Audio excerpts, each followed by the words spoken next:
باسی هیوا و ئومێد بە میهری خوای گەورە. لە پراوێزە وەرگێڕ واتە مامۆستا نووری فارس دەڵێت هەتا خوێنەری ئازیز بە ئاسانی ئەو فەرمودانە بدۆزێتەوە کە دووبارەن و لە پێشەوە ڕابردوون، دەڵێین بەرگی یەکەم، چاپی یەکەم و چاپی دووهەمی لە زنجیرە 50دا تەواو دەبێ و هەتا ژمارە 16 بۆ 141 تێدایە. بەرگی دووهەم، چاپی یەکەم و چاپی دووهەم لە زنجیرە 51ەوە دەست پێکا هەتا زنجیرە 161 و هەتا ژمارە 2-947 تێدایە. بەرگی یەکەم، چاپی یەکەم بەهۆی ژمارەی فرموودەکە و ژمارەی زنجیرەکەیەوە دەدۆزرێتەوە. خۆی گەورە دەفەرمێت: قل يا عبادي الذين أسرفوا على أنفسهم لا تقنطوا من رحمة الله إن الله يغفر الذنوب جميعا إنه هو الغفور الرحيم. سورة الزمر آية 53. هروها دفرمي: وهل نجازي إلا الكفور. سورة 7 آية حواء. هروها: إنا قد أوحي إلينا أن العذاب على من كذب وتولى. سورة طه آية 48. هروها: ورحمتي وسعت كل شيء. سورة الأعراف آية 156. خوای گەورە بە حەزرەت صلی الله عليه وسلم دەفەرمێ: ئەی محەممەد، لەسەر زمانی من بە بەندەکانم بڵێ کە خوددا پێتانە فەرمێ: ئەی بەندەکانی خوددا، ئەی کەسانێک کە زوڵم و زۆرێکی زۆرتان لە خودی خۆتان کردووە، بەکردنی تاوان و بە قبوڵی کوفر لە ڕەحمەتی خوا ناومێد مەبن، چونکە خوا دەتوانێ لە هەموو گوناهێ خۆش ببێ. ڕەحمەتی خوا هەموو شتێکی داپۆشیوە، بەڵام عەزاب و ئێش و ئازار لە ئەنجامە بۆ ئەو کەسانەیە کە دین بە درۆزان و تەوبە ناکەن و ئیسلام نابن و هەتا ئەمرن پشت لە حەق دەکەن. عوبادەی کوڕی سامیت ڕەزا و ڕەحمەتی خۆی لەسەر بێ لە پێغەمبەرەوە صلی الله عليه وسلم دەفەرمێ: هەر کەسێ شایەتی بدا کە بێجگە لە یەزدانی پاک خوای تر نییە و هەر بۆ خۆی خودایە و تاکو تەنیایە و هاوبەشی نییە، و شایەتی بدا کە محەممەد بەندە و پێغەمبەری خودایە صلی الله عليه وسلم، و عیسای کوڕی مەریەمیش بەندە و پێغەمبەری خودایە، بە فرموودەی خوددا لە مەریەم بووە بەبێ باب و ڕەحمەتێکە و خوا ناردوێتی، و شایەتی بدا کە بەهەشت ڕاستە و دۆزەخ ڕاستە. هەر کەسی ئەم شایەتیە بدا لەسەر ئەم شێوەیە، خوددا دەیخاتە بەهەشتەوە، ئیتر کردەوەی هەرچی بێت.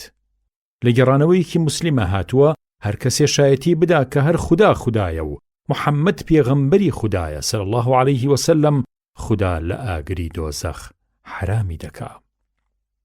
ئەبوو ذەر ڕەزا و ڕەحمەتی خوای لەسەر بێ فەرمووی: حەزرەت صلی الله عليه وسلم فەرمووی: خوای گەورە و سەروەردە فەرمێ: هەر کەسێ چاکەیە بکا، من دەقات چاکەی دەدەمەوە، یا بە زیاتریش تۆڵەی بۆ دەکەمەوە، و هەر کەسێ خراپەیە بکا، پاداشتەکەی یەک بە یەکە، لەوانەیشە کە بیپۆشم بۆی. ئەگەر کەسێ بستێ لە من نزیک بێتەوە، من باڵێ لەو نزیک دەبمەوە، ئەگەر کەسێ باڵێ لە من نزیک ببێتەوە، من دوو باڵ لەو نزیک دەبمەوە. ئەگەر کەسێ بەڕۆشتنی ئاسایی بێ بۆ لای من بەلۆقە دەچم بۆ لای ئەو. ئەگەر کەسێ پڕ بە زەوی تاوانی هەبێ و بەو هەموو تاوانەوە بێ بۆ دیوانی منیش بە پڕ لێ خۆشبوونەوە دەچم بە پیریەوە، بە مەرجێ هاو بەشم بۆ پەیدا نەکاو، لەسەر ئیمان و باوەڕ بە خوددا بمرێت. جابر ڕەزا و ڕەحمەتی خۆی لەسەر بێ فەرمووی: پیاوێ هاتە خزمەتی پێغەمبەر صلی الله عليه وسلم و وتی: ئەی پێغەمبەری خوا صلی الله عليه وسلم، ئەو دووشتە چی و چین کە یەکێکیان دەبێ بەهۆی چوونە بەهەشت و ئەوی تریان دەبێ بەهۆی چوونە دۆزەخ؟ فەرمووی: هەر کەسێ لەسەر ئیمان و باوەڕ بەخوا بمرێ و هیچ هاوبەشدا نەنێ بۆ خوددا، ئەوە ئەچێتە بەهەشت، و هەر کەسێ هاوبەش بۆ خوددا دابنێ و لەسەر ئەو حاڵە بمرێ و تەوبەی لێ نەکا، ئەوە دەچێتە ناو ئاگری دۆزەخەوە. ئەنەس ڕەزا و ڕەحمەتی خۆی لەسەر بێ فەرمووی: جارێ معاذی کوڕی جەبەل لە پاشکۆی پێغەمبەرەوە صلی الله عليه وسلم سوار بوو، وڵاخەکەی ژێریان کورتانی پێوە بوو. حەزرەت صلی الله عليه وسلم فەرمووی: ئەی معاذ فەرمووی: بفەرموو ئەی پێغەمبەری خوا صلی الله عليه وسلم، سرم لە ڕێتایە، سێ جار ئەمەی فەرموو. جا پێغەمبەر صلی الله عليه وسلم فەرمووی هەر بەندەیە شایەتی بدا بە زمان و بە دڵ باوەڕی پێی هەبێ کە هەر خودایە و محەممەد فروستادەی ئەوە، ئیتر خوددا هەم لەش و هەم گیانی ئەو کەسە قەدەغە دەکات لەسەر ئاگری دۆزەخ. ئەویش عەرزی کرد قوربان، ئەی پێغەمبەری خوا صلی الله عليه وسلم، بۆ ئەم مژدە خۆشە بە خەڵکی ڕانەگەێنم تا خۆشیان تێبکەوێ. فەرمووی ئاخر سار دەبنەوە و پشتی لێ دەکەنەوە. جا موعاذ لە کاتی سەرەمەرگا ئەم فەرمودەی ڕاگەیاند و گێڕایەوە بە موسڵمانان، نەبادا بە شاردنەوەی ئەم زانست و عیلمە گوناهبار ببێت. ئەبوو هورەیرە یا ئەبوو سەعیدی خودری ڕەزا و ڕەحمەتی خۆی لەسەر بێت لە پراوێزە وەرگێڕ دەڵێت دانەر ڕەحمەتی خۆی لێبێ دەفەرمێ ڕاوی گومانی بۆ پەیدا بووە لە نێوان ئەبوو هورەیرە و ئەبوو سەعیدا، بەڵام لەبەرەوەی کە ئەم دوو زاتە هەردووکیان سەحابەن، سەحابەش هەموو عەدلن، زەرەری نییە. فەرمووی لە غەزای تەبوکە خەڵکەکە تووشی برسێتیەکی سەخت بوون و خواردەمەنی تەواو هاتە کزی. وتیان ئەی ڕابەری خوددا صلی الله عليه وسلم، ئەگەر ڕێگامان پێ بدەی ئەوە وشترەکانمان سرە بڕین، هەم گۆشتەکەیان دەخۆین و هەم بەزەکەشیان دەکەین بە پی و ڕۆن. حەزرەت صلی الله عليه وسلم فەرمووی باشەوە بکەن. بەڵام لە پاشا حەزرەتی عومەر ڕەزا و ڕەحمەتی خۆی لەسەر بێ هات فەرمووی ئەی پێغەمبەری خوددا صلی الله عليه وسلم، ئەگەر ئەمە بکەی وشتری سواری کەمە بێ، بەڵام بانگیان بکە بە ئەو پاشەڕۆکەی لە نانەبەرەکانیاندا ماوە بیهێن و تۆ نیزا بە سەریدا بخوێنە کە خوددا پیت و فەڕی تێبکات بۆیان، سابشک و خوا پیت و فەڕی تێبخات. پێغەمبەری صلی الله عليه وسلم فەرمووی بەڵێ باشە. ئەوجا پێغەمبەر صلی الله عليه وسلم دەستوریدا کەوڵێکیان بۆی هێنا و ڕای خست و دەستوریدا ئەو بنبۆڵ و پاشەڕۆکەی لە ناو توێشەبەرەکانیانە مابوو هێنایان. پیاوی وا هەبوو لە پێ گەنمەشامی دەهێنا، هیوایش هەبوو پڕ لالویچێ خورمای دەهێنا، یەکێتر کەرتەنانێکی دەهێنا. هەتا لەم هەڕەمەیە هەنێ شت کۆکرایەوە و دانرا لەسەر کەوڵەکە. فەرمووی ئەوجا پێغەمبەر صلی الله عليه وسلم نیزای پیت و فەڕی بەسەردا خوێند. لە پاشا فەرمووی دەی ئینجا هەڵی گرن و بیکەنە دەفرەکانتانەوە. فەرمووی ئیتر ئەوانیش دەستیان کرد بە لێبردنی و هەر کەسەی لێی دەکردا جەواڵەکەی خۆی، هەتا لە ناو لەشکرەکەیە دەفر و جەواڵ نەما کە لەو توێشەیە پڕی نەکەن. فەرمووی دەستیشیان کرد بە لێ خواردنی، لیان خوارد هەتا تێر بوون، کەچی هێشتا لەو پاشخوانە بەرماوە هەرما بوو.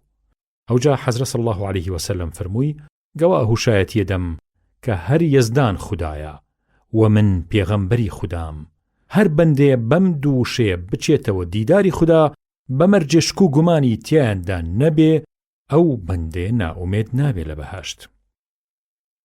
عتبانی کوڕی مالیک ڕەزا و ڕەحمەتی خۆی لەسەر بێ فەرمووی بەرنوێژیم بۆ هۆزەکەمە کرد کە هۆزی بەنی سالمن، کە باران دەباری، شیوێ لە نێوانمانە بوو، لافاوی وا هەڵدەستا، ڕێگەی ڕێبواری نەئەدا و بە ئاسانی نەمەتوانی لێی بپەڕمەوە و بچم بۆ مزگەوتەکەیان.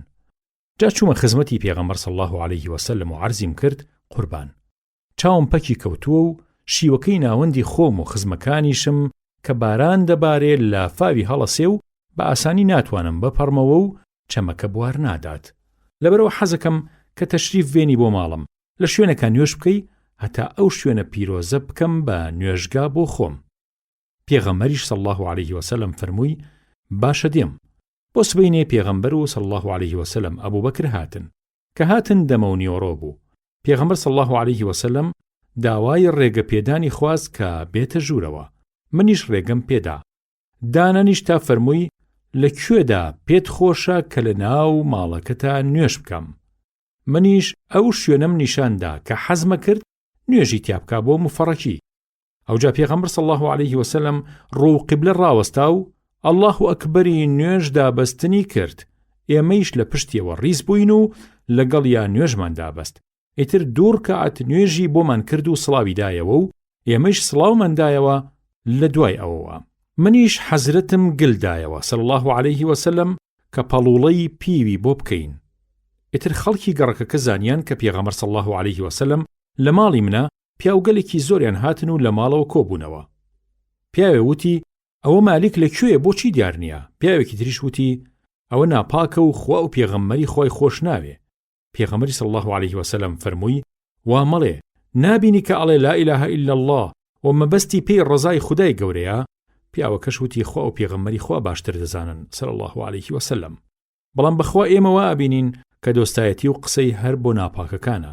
پێغەمبەری صلی الله عليه وسلم فەرمووی دەسا ئەو کەسەی بڵێ لا إله إلا الله و مەبەستی پێی ڕزای خوا بێ، خوا ئەو کەسە لە ئاگر یاساغ دەکا. ئەبوو هورەیرە ڕزا و ڕەحمەتی خوای لەسەر بێ لە پێغەمبەرەوە صلی الله عليه وسلم دەفەرمێ کاتێ خوای گەورە و بەشکۆ بڕیاریدا ئەم خەڵک و جیهان و بوونەوەرە دروست بکە، لە نامەیەکە نووسی ڕەحمەت و میهرەبانی من پێش ڕق و خەشمم دەکەوێ، بەحری ڕەحمەتم هەر کاتێ هاتە جۆش و خرۆش ئاگر و بڵێسەی کوورەی ڕق و غەزەبم دەکوژێنێتەوە. ئەو نامەیەیش کە ئەم بەڵێنەی خودای تیا نووسراوە لە لای خوددا خۆیەتی لەسەر و تەخت و بارەگاواتە عەرشەوە دایناوە. ئەبوو هورەیرە ڕزا و ڕەحمەتی خوای لەسەر بێ فەرمووی ژنەوتم لە حەزرە صلی الله عليه وسلم دەیفەرموو خوای گەورە ڕەحمەت و میهرەبانی کردووە بە 100 بەشەوە، 99 بەشیانی لای خۆی هێشتۆتەوە و تاقە 1 بەشیانی ناردۆتە خوارەوە بۆ ناو زەوی. ئیتر ئەمەی کە دەیبینین مەخلوقات لەناو خۆیانە ڕەحم بە یەکتری ئەکەن و بەزەییان بە یەکتریدا دێتەوە، ئەمە هەمووی بەشێکە لەو تاقە بەشە. تەنانەت ئەوەی شەکە وڵاغ سمی خۆی ئەپارێزێن نەبادا بەر بەچکەکەی بکەوێ ئەوەیش هەر لەو بەشەیە. لە گێڕانەوەیەکە هاتووە خوددا 100 ڕەحمەتی هەیە، 1 ڕەحمەتی لەو 100 داناوە لە ناو پەری و جنۆکە و ئادەمیزاد و گیانلەبەران و جانەوەر و مار و مێرووە. ئیتر بەهۆی ئەم تاقە ڕەحمەتەوەیە کە ئەم شتانە لە ناو خۆیانە مهر لەگەڵ یەکتر دەنوێن و بەزەییان بە یەکدا دێتەوە. تەنانەت ئەوەیش کە دڕندە بەزەیی بە بەچکەی خۆیدا دێتەوە هەر بەهۆی ئەم تاقە ڕەحمەتەوەیە. بەڵام 99 ڕەحمەتی تری هەیە هەڵی گرتوون بۆ ڕۆژی قیامەت، لەو ڕۆژەیە ڕەحمیان پێکا بە بەندەکانی خۆی.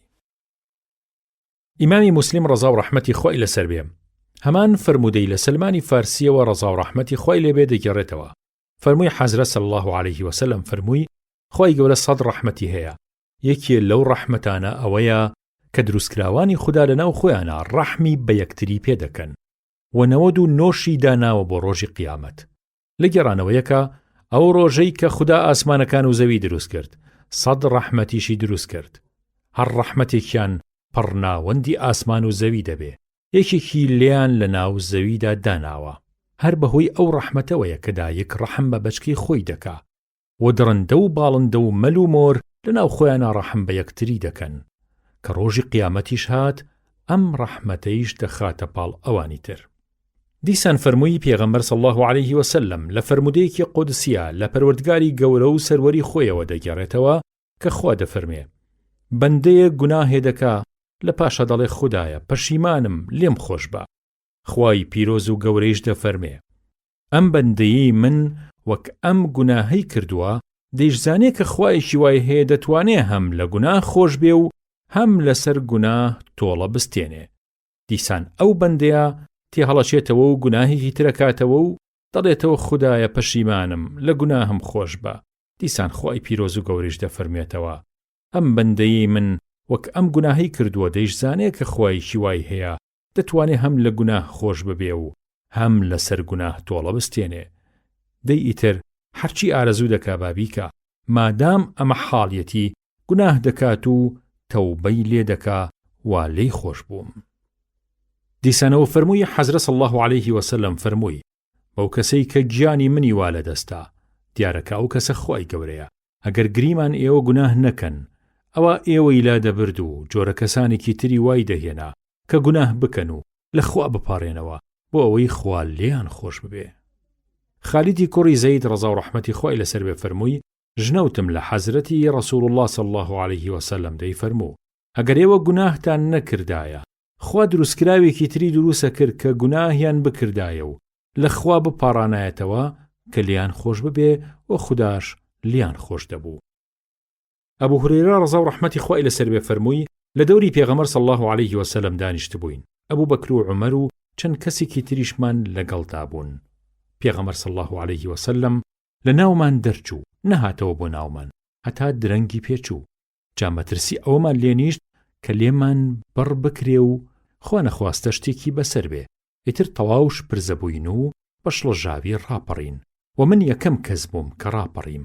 جا دەرچووم و دەستم کرد بە گەڕان بە شوێن پێغەمبەر صلی الله علیه وسلم، هەتا گەیشتمە لای باخێکی پیاوێکی ئەنساری لە بەرەی بەنی نەجار و خولامەوە بە دەوری شوورەیەکدا بەشکم دەرگایە بدۆزمەوە، بەڵام دەرگام نەدۆزیەوە. ڕوانیم جۆگەیەک لە کارێزێکەوە هەڵگیراوە و دێ تا لە ژێر حەسارەکە لە کەلەبەرێکی بچووکەوە دەڕواتە ناو باخەکە. ئیتر خۆم لولدا و لەو کەلێنەوە خۆم کرد بە ژووردا. کە چوومە ژوورەوە حەزرەتی ڕەسوڵ الله صلی الله علیه وسلم لەوێ بوو. فەرمووی: ئەوە ئەبوو هورەیرەیت؟ وتم: بەڵێ ئەوەم ئەی پێغەمبەری خوا صلی الله علیه وسلم. فەرمووی: ئەوە چیتە بۆ شڵەژاوی؟ عەرزیم کرد: تۆ لە ناومان نابوویت و تەشریفت هەڵسا و نەهاتیتەوە و درەنگە بەسەر هات. ترسی ئەومان لێ نیشت کە خوا نەخواستە بە تەنیا فرسەتت لێبێنن. لەبەرەوە شڵەژاوین و من یەکەم کەس بووم کە ڕاپەڕیم و هاتم بۆ سۆراغی تۆ. وەکو ڕێوی خۆم لولدا و لەم کوونەوە خۆم کرد بەم بێستانەیە و خەڵکەکەی تریش وا لە دوای منەوە دێن.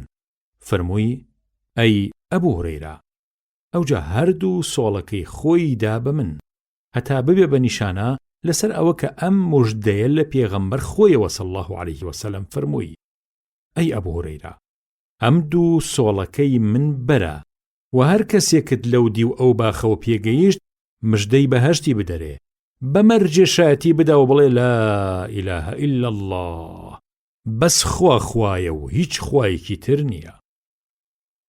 عەبدوڵای کوڕی عەمری کوڕی عاس ڕەزا و ڕەحمەتی خوای لەسەر بێ فەرمووی: پێغەمبەر صلی الله علیه وسلم ئەم فەرمایشتەی خودای خوێندەوە کە باسی ئیبراهیم دەکات، سەلامی خوای لێبێت، کە دەفەرمێ: ربي إنهن أضللن كثيرا من الناس فمن تبعني فإنه مني. سورة إبراهيم آية 36 تا كوتاي آياتك. وأم آياتشي خويندەوە کە عیسا سەلامی خوای لەسەر بێ دەفەرمێ: إن تعذبهم فإنهم عبادك وإن تغفر لهم فإنك أنت العزيز الحكيم. سورة المائدة آية 118. ئەوجا هەردوو دەستی خۆی بەرز کردەوە بەرەو ئاسمان و فەرمووی: ئەی خوایە ئومەتەکەم، ئەی خوایە ئومەتەکەم. ئەوجا دەستی کرد بە گریان. خوای گەورەش کۆمەند فەرمووی: جوبرەئیل، بڕۆ بۆ لای محەممەد لێی بپرسە لەبەرچی دەگری، دیارە کە خوا خۆی ئەزانێ لەبەرچی ئەگری. جوبرەئیلیش هات بۆ لای پێغەمبەر صلی الله علیه وسلم، هەرچەندکە خوا بۆ خۆی زۆر باشە زانێت کە پێغەمبەر صلی الله علیه وسلم چی گوتبوو، بەڵام حەزرەت چی فەرموو بوو بۆ جوبرەئیلی گەڕایەوە. سەرنجام خوای گەورە فەرمووی: ئەی جوبرەئیل، بڕۆرەوە بۆ لای محەممەد و پێی بڵێ کە ئێمە لەبارەی ئوممەتەوە بەدڵی تۆ دەکەین و دڵت ناشکێنین. بەڕا ڕەزا و ڕەحمەتی خوای لەسەر بێ فەرمووی: پێغەمبەر صلی الله علیه وسلم فەرمووی: مسلمان لە گۆڕا پرسیاری لێکرێ، خودای تۆ کێیە؟ دین و ئاینت چییە؟ پێغەمبەرت کێیە؟ ئەویش دەڵێ: خوای من ئەڵڵایە، ئاینم ئیسلامە، پێغەمبەرم محەممەدە صلی الله علیه وسلم. جا ئەمە کە خوای گەورە تەوفیقی مسلمان لەناو گۆڕا ئەدا بۆ ئەم وەڵامانە، معنای ئەم ئاەتەیە کە دەفەرمێ: يثبت الله الذين آمنوا بالقول الثابت في الحياة الدنيا وفي الآخرة. سورة إبراهيم آية 27. وتخوائي قورو مزن بهوي وتار جوان الدامزرا وكوا كفرمودي بيروزي لا إله إلا الله محمد رسول الله يا كأم فرمايشت بيروز خوا خوي ناوي دباب القول الثابت وتدامزرا وبايدار وتخوائي مزن بهوي أم وشبرزو مسلمانان رزقاركا لهمو مينتو تنگو چلمية للدنيا أو لقيامتا لكوتيان جيراو زوريان بهات پنادا بنبر وشي لا إله إلا الله محمد رسول الله اتر خوا پناهان ددا. أنس رضا رحمتي خوا إلى سربي لبيغمره صلى الله عليه وسلم دا فرمي كافر أجر چاكي بكا لباتي أول جيهانا باروي كي ددريتي ولی ئیماندار خۆی گەورە پاداشتی چاکەکانی بۆ هەڵەگرێ بۆ دوا ڕۆژ و لە جیهانیشا لەسەر تاعەت و خواپەرستی بە ڕزق و ڕۆزیەکی پاک تۆڵەی بۆ کاتەوە. لە گێڕانەوەیەکە هاتووە خوددا ناڕەوایی لە چاکەی مسلمانان ناکا، بەڵکو هەم لە جیهاندا و هەم لە دوا ڕۆژ و قیامەتدا لە تۆڵەی ئەوەیە بەش و بارەی باشی دەدرێتێ وەلێ بێبڕوا لە باتی ئەو چاکانەی کە دەیان کات بۆ خوددا لە دنیادا دەمی شیری نەکرێ تا کاتێ دەچێ بۆ قیامەت چاکەی نامێنێ کە خوا تۆڵەی بۆ بکاتەوە. جابر ڕەزا و ڕەحمەتی خوای لەسەر بێ فەرمووی پێغەمبەر صلی الله علیه وسلم فەرمووی ئەم 5 نوێژانە کە خوا دایناوە لەسەرتان وەک چەمێکی خوڕی زۆر وایە کە لە بەردرگاکەتانە بێ و هەموو ڕۆژێ 5 جار خۆتانی تیا بشۆن. ابن عباس ڕەزا و ڕەحمەتی خوای لەسەر بێ فەرمووی لە پێغەمبەرم صلی الله علیه وسلم بیست دەیفەرموو هەر پیاوێ لە مسلمانان کە دەمرێ 40 پیاو کە هیچ شەریک و هاوبەش بۆ خوددا پەیدا نەکەن نوێژی مردوو لەسەر تەرمەکەی بکەن بێگومان کە خوددا تکایان لێ گیرا دەکا بۆی. ابن مسعود ڕەزا و ڕەحمەتی خوای لەسەر بێ فەرمووی دەوری 40 کەس بووین لە خزمەتی پێغەمبەر صلی الله علیه وسلم لە دەوارێکا بووین فەرمووی ئایا ڕازیە بن کە ئێوە چواریەکی هەموو خەڵکی بەهەشت بن؟ گوتمان بەڵێ. فەرمووی ئەی قایلە بن کە ئێوە سێیەکی هەموو دانیشتوانی بەهەشت بن؟ گوتمان بەڵێ.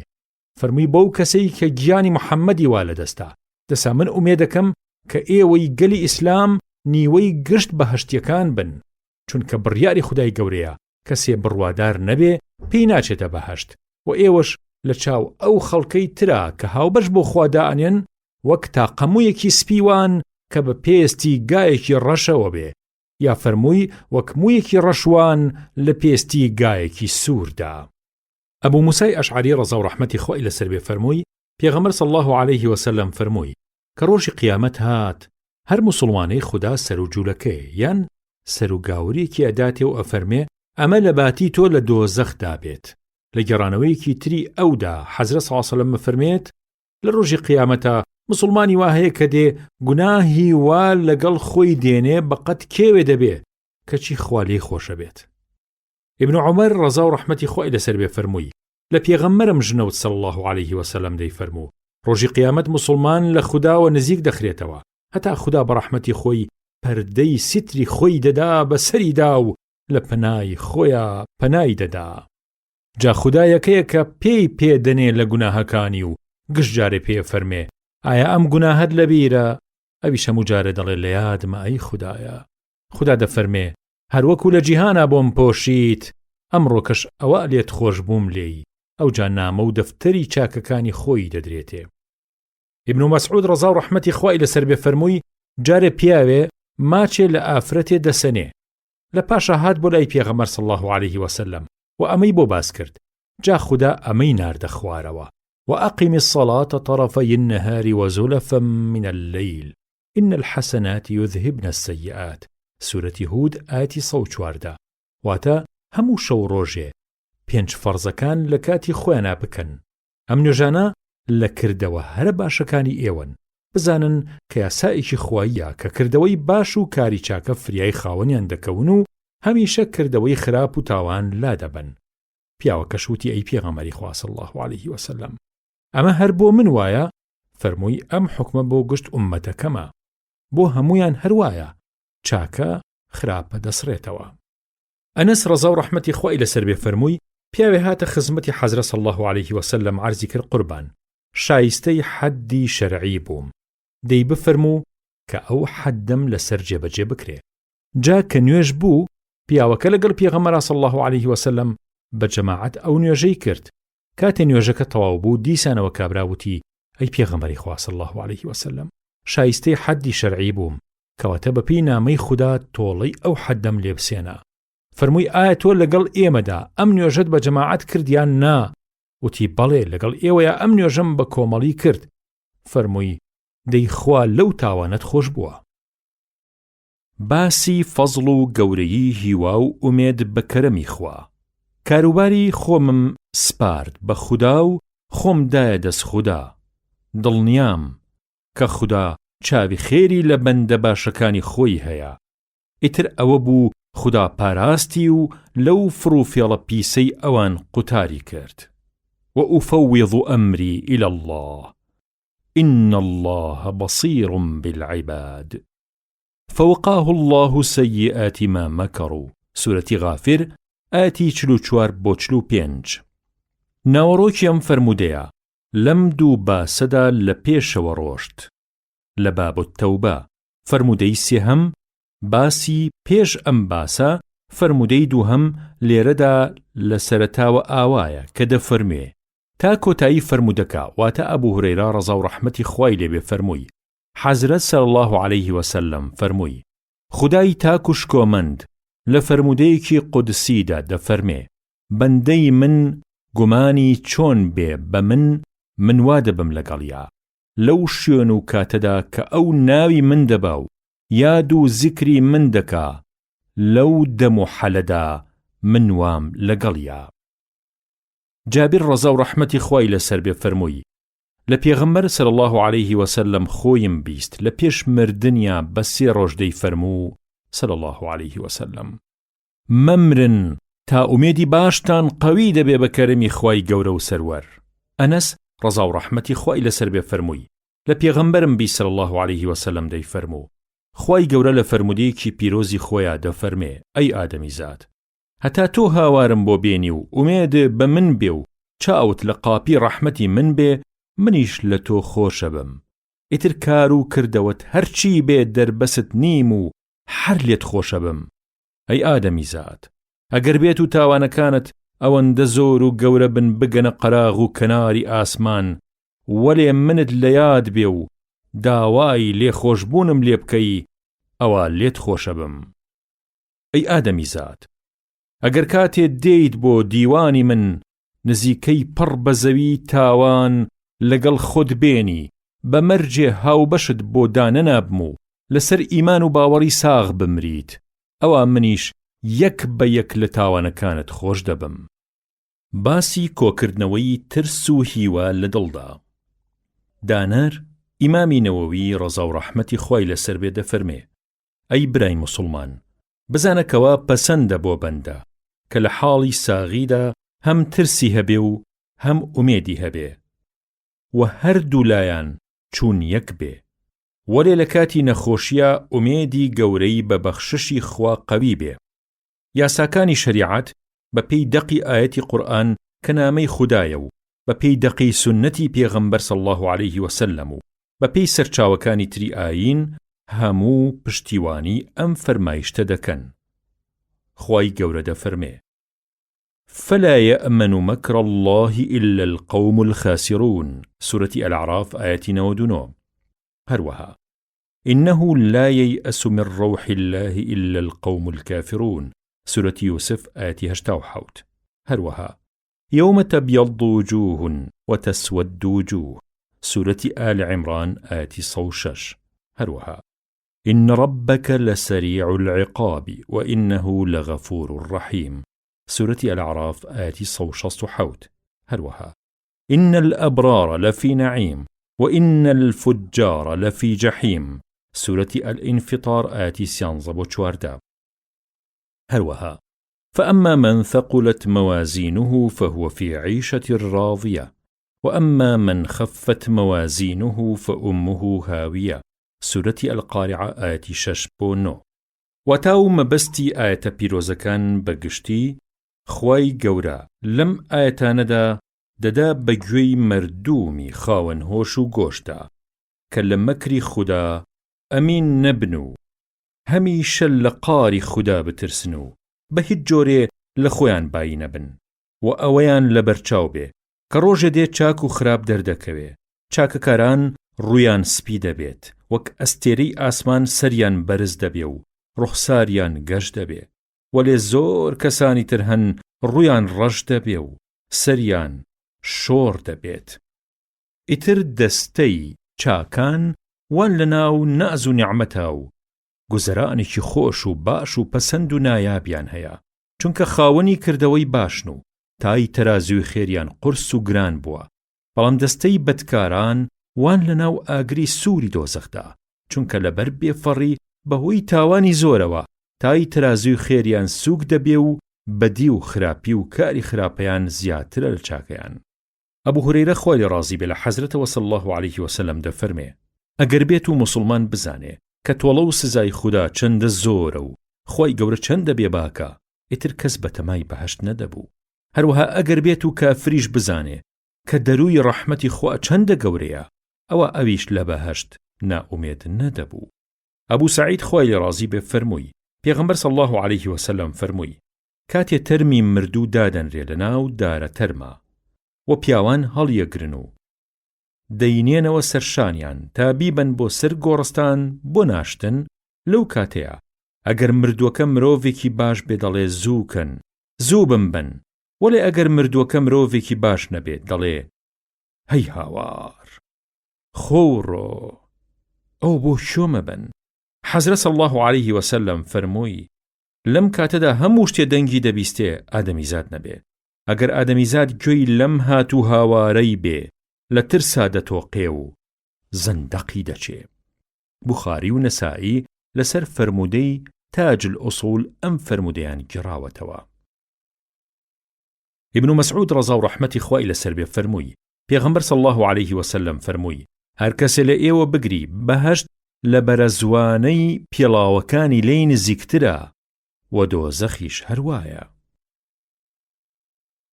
باسی کۆکردنەوەی ترس و هیوا لە دڵدا. دانەر ئیمامی نەوەوی ڕەزا و ڕەحمەتی خوای لەسەر بێ دەفەرمێ ئەی برای موسڵمان بزانەکەوە پەسەندە بۆ بەندە کە لە حاڵی ساغیدا هەم ترسی هەبێ و هەم ئومێدی هەبێ و هەردوو لایان چوون یەک بێ وەلێ لە کاتی نەخۆشیە ئومێدی گەورەی بە بەخششی خوا قەوی بێ. یاساکانی شەریعەت بە پێی دەقی ئاەتی قورئان کە نامەی خودایە و بە پێی دەقی سنەتی پێغەمبەر صلی الله عليه وسلم و بە پێی سەرچاوەکانی تری ئاین هەموو پشتیوانی ئەم فەرمایشتە دەکەن. خوای گەورە دەفەرمێ فلا يأمن مكر الله إلا القوم الخاسرون سورة الأعراف آية 99. هروها إنه لا ييأس من روح الله إلا القوم الكافرون سورة يوسف آية 87. هروها يوم تبيض وجوه وتسود وجوه سورة آل عمران آية 106. هروها إن ربك لسريع العقاب وإنه لغفور رحيم سورة الأعراف آية 168.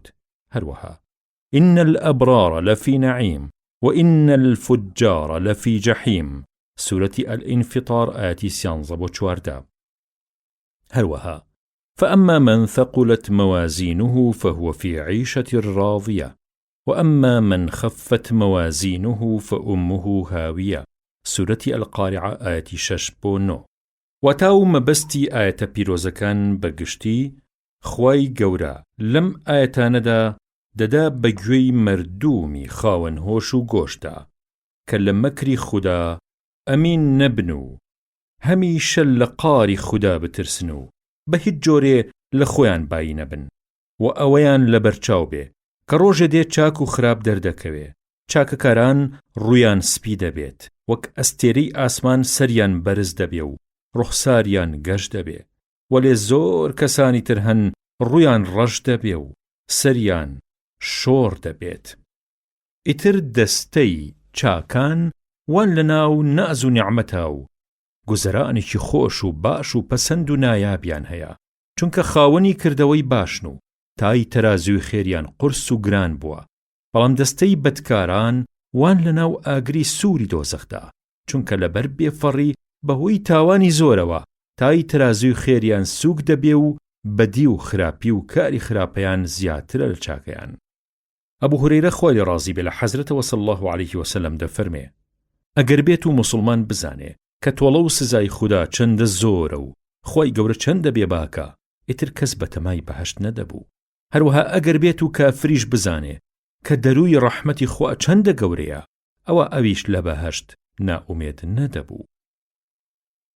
ئەبوو سەعید خوای لێ ڕازی بێ فەرمووی پێغەمبەر صلی الله عليه وسلم فەرمووی کاتێ تەرمی مردوو دادەنرێ لە ناو دارە تەرما و پیاوان هەڵیەگرن و دەینێنەوە سەرشانیان تا بیبەن بۆ سەر گۆڕستان بۆ ناشتن لەو کاتەیە ئەگەر مردووەکە مرۆڤێکی باش بێ دەڵێ زووکەن زوو بمبەن وەلێ ئەگەر مردووەکە مرۆڤێکی باش نەبێت دەڵێ هەی هاوار خۆڕۆ ئەو بۆ شۆمە بن. حەزرەت صلی الله عليه وسلم فەرمووی لەم کاتەدا هەموو شتێ دەنگی دەبیستێ ئادەمیزاد نەبێ. ئەگەر ئادەمیزاد گوێی لەم هاتوو هاوارەی بێ لە ترسا دەتۆقێ و زەندەقی دەچێ. بوخاری و نەسائی لەسەر فەرموودەی تاج الأصول ئەم فەرموودەیان گێڕاوەتەوە. ابن مسعود ڕەزا و ڕەحمەتی خوای لەسەر بێ فەرمووی پێغەمبەر صلی الله عليه وسلم فەرمووی هەر کەسێ لە ئێوە بگری بەهەشت لە بەرەزوانەی پێڵاوەکانی لێی نزیکترە و دۆزەخیش هەروایە. باسی گەورەیی گریان لە ترسی خوا.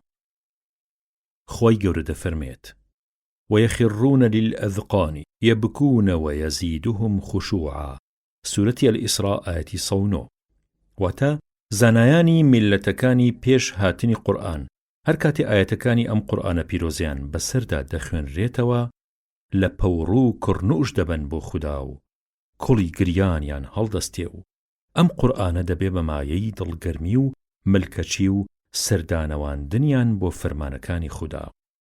هەروەها خوای گەورە دەفەرمێ ئەفەمن هذا الحديث تعجبون وتضحكون ولا تبكون.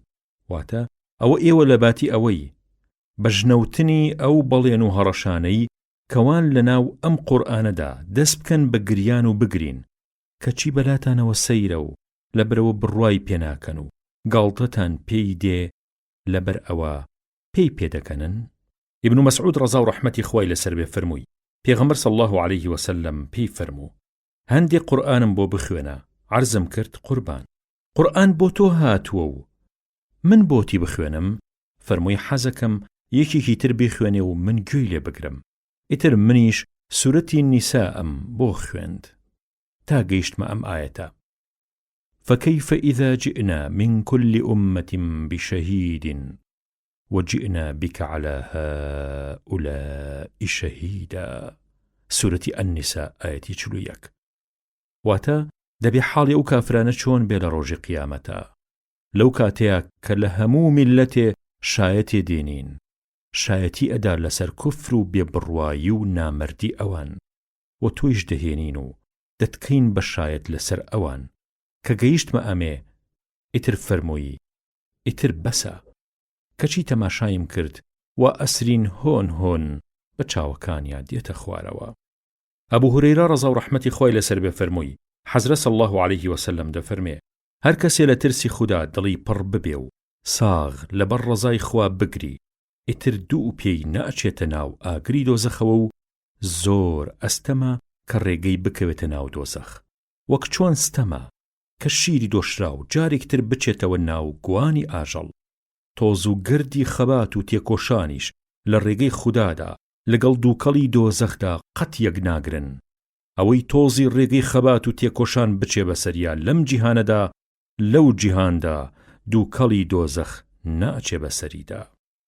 عەبدوڵای کوڕی شەخیر ڕەزا و ڕەحمەتی خوای لەسەر بێ فەرمووی چوون بۆ خزمەت حەزرەتی ڕەسوول الله صلی الله عليه وسلم ڕوانیم وا خەریکە نوێژەکە لەناو دڵەوە وەک مەنجەڵی سەر ئاگر لە ترسی خوددا کوڵی گریانی نەدەنیشتەوە و وەکو سەماوەر گیزەی دەهات.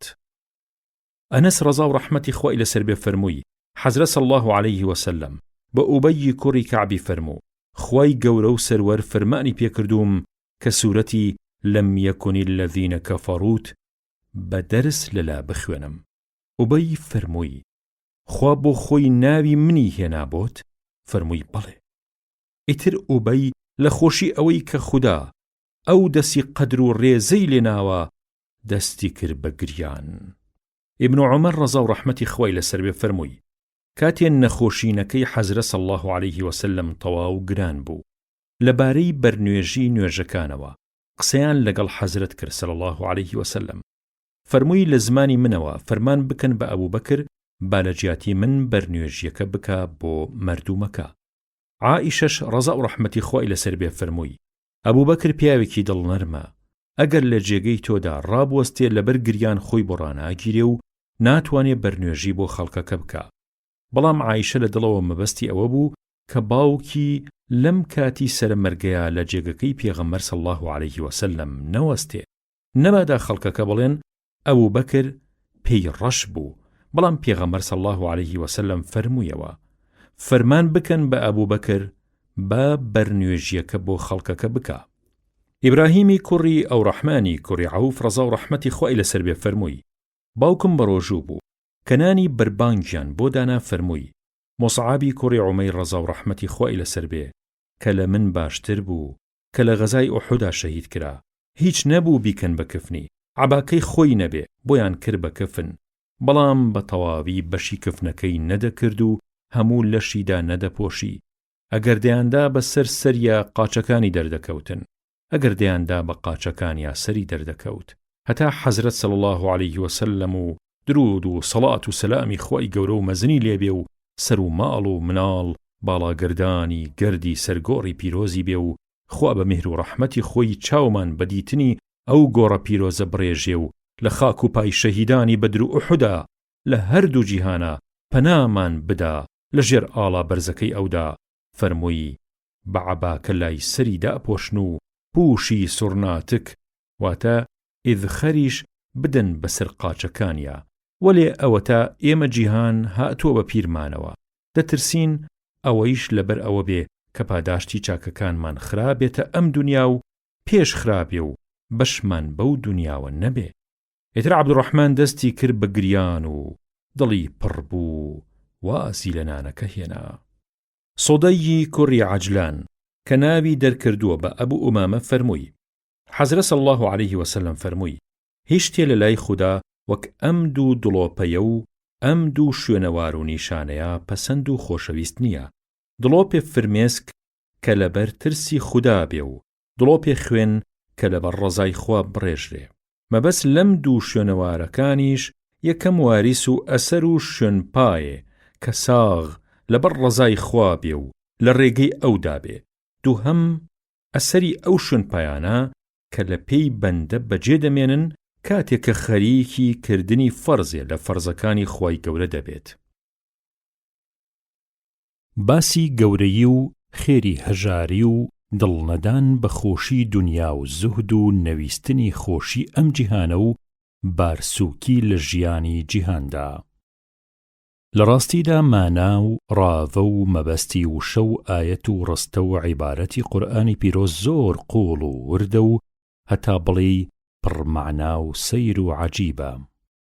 لەبەرەوە هەروە کارێکی ئاسانی ئاسایی نییە کە هەر کەسێ هەڵسێ هەروە لە خۆیەوە بە سانایی بتوانێ قەڵەمێ دەست بداتێ و پارچە کاغەزێ بێنێ و بەبێ سێ و دوو شانی پیا بکا و بە کەیفی خۆی قەڵەمی لێ بدا و بڵێ ئەمە وا و ئەوە وا. قورئان فەرمایشتی پیرۆزی یەزدانی مەزنە، قسەی ئاسایی بێسەر و پایی ئادەمیزاد نییە. بەندە ئەم لایەنە زۆر باشە زانم، بۆیە بەو پەڕی دڵنیاییەوە دەڵێم هەموو وشەیە لە وشەکانی قورئانی پیرۆز هەڵ ئەگرێ کە زانایەکی گەورە ئوتڕوحەی لەسەر بنووسێ و دکتۆرای لەسەر وەربگرێ و تەخەسوسی تیا بکاو لەو تاقە وشەیەدا ببێ بە پسپۆڕ بگرە لەوە پتریش کەسێ دەتوانێ باسێکی دوور و درێژی ڕاست و دروست و خۆش و باش لەسەر پەیوەندی و تەجانوس و پێکەوە جۆش خواردنی پیتەکانی یەک وشە بنووسێ. بەڵام بەندە دڵنیام کە قورئان کۆمپیوتەری بوونەوەرە. ئەمە لەلایەکی تریشەوە قورئان هەروەک دەستور و یاسای ئاینی پیرۆزی ئیسلامە، گەلێ ڕاز و سر و نهێنی زۆر سەیری تری تێدایە کە بەرەبەرە لە بوارێکی لەباردا خوای گەورە لەبەر حکمەتێ پەردە لەسەر و نهێنیە لادەبا و ئەو سیڕە ئاشکرا دەکا وەک خۆی دەفەرمێت جەل جەلالوه سنريهم آياتنا في الآفاق وفي أنفسهم حتى يتبين لهم أنه الحق. سورة فصلت آية 53. بەڵێ ئەگەر زانای خۆی هەبێ قورئان جامی جەم و نومایە وەک ئاوێنەیەکی باڵا نوما هەموو شتێکی تێدا دەبینرێ. بەڕاستی قورئان سەهلی ممتەنیعە و ئاسانگرانە. لە هەمووی سەیرتر و جوانتر ئەوەیە سەرتاپای قورئانی پیرۆز بە فەرمایشتێکی بەهێزی وا دامەزراوە پڕ لە نەغمەی خۆش و ئاوازی شیرین. لەبەرەوە نەگوێ لە بیستنی تێرە بێ و نەچاو لە تەماشاکردنی تێرە خوا. ئیعجازی قورئان لە باوەڕی منە لەم سێ شتەدایە: یەکەم مەعنا و مەبەستی بەرز، دووهەم بەلاغەت و فەساحەتی لەفزەکانی، سێهەم بە سەدەها یاسا و دەستوری تێدایە کە بە شێوەیەکی ڕەسا بە فەرمایشتێکی دامەزراو باسی ئەسراری بوونەوەر و چۆنیەتی ڕوودانی دیاردەسروشتیەکان دەکات. بە سەدەها یاسا و دەستوری تێدایە لە بابەتە زانستی و هونەری و جوانکاری و پزیشکیەکان، لە مەسەلەی زمانەوانی و دەنگ و باسی مێژوویی و باس و خواستی جوگرافیایی و لە ئیلاهیات و خوداشناسی و بەندەناسی. هەروەک بۆ یەکەم جار لە مێژووە پەردەی لەسەر گەرێشتی نهێنی و غەیبی و حەقائیقی علمی هەڵداوەتەوە. لە حەقیقەتا نهێنی و ڕازی پیت و وشە و ڕستەی قورئان حەقیقەتێکی ڕاست و دروستە و ئەوەی لە علمی حروفی قورئان بزانێ پێویستی بە هیچ نامێنێ، گەرچی من خۆم هیچی لێ نازانم. جا کە ئەمەمانزانی ئەوسا دەڵێن ئەوەی بڵێ قورئان تەرجەمە دەکرێ، ئەوە مەبەستی ئەوەیە کە بە زمانێکی تر ڕاوە و شەرح و تەفسیر دەکرێ، دەنها لایەنی ئیعجازی لەفزی و لایەنی ئیعجازی سری تەرکیب و تەئلیفی حروفەکانی و ئەو ڕاز و نهێنی و غەیبیاتەی کە لە قودسیەت و پیرۆزی قورئاندا هەیە، ئەوە تەرجەمە ناکرێ نە بە عەرەبی نە بە زمانێکی تر. بۆ نمونە وشەی ئەڵڵاه لە قورئانە بەم شێوەیە دەنووسرێ و بەم شێوەیە دەخوێنرێتەوە ئەڵڵاه. لەبەر ئەوە ئەگەر وشەی ئەڵڵاه لە عەرەبیە بە ئەلاه یا ئیلاه نووسرا، ئەوە ئەو سر و قودسیەتەی نامێنێ کە ئەڵڵاه هەیەتی، چونکە ئیملا و ڕێنووسی قورئان دەخلێکی باڵای هەیە لە ئیعجازی قورئانە.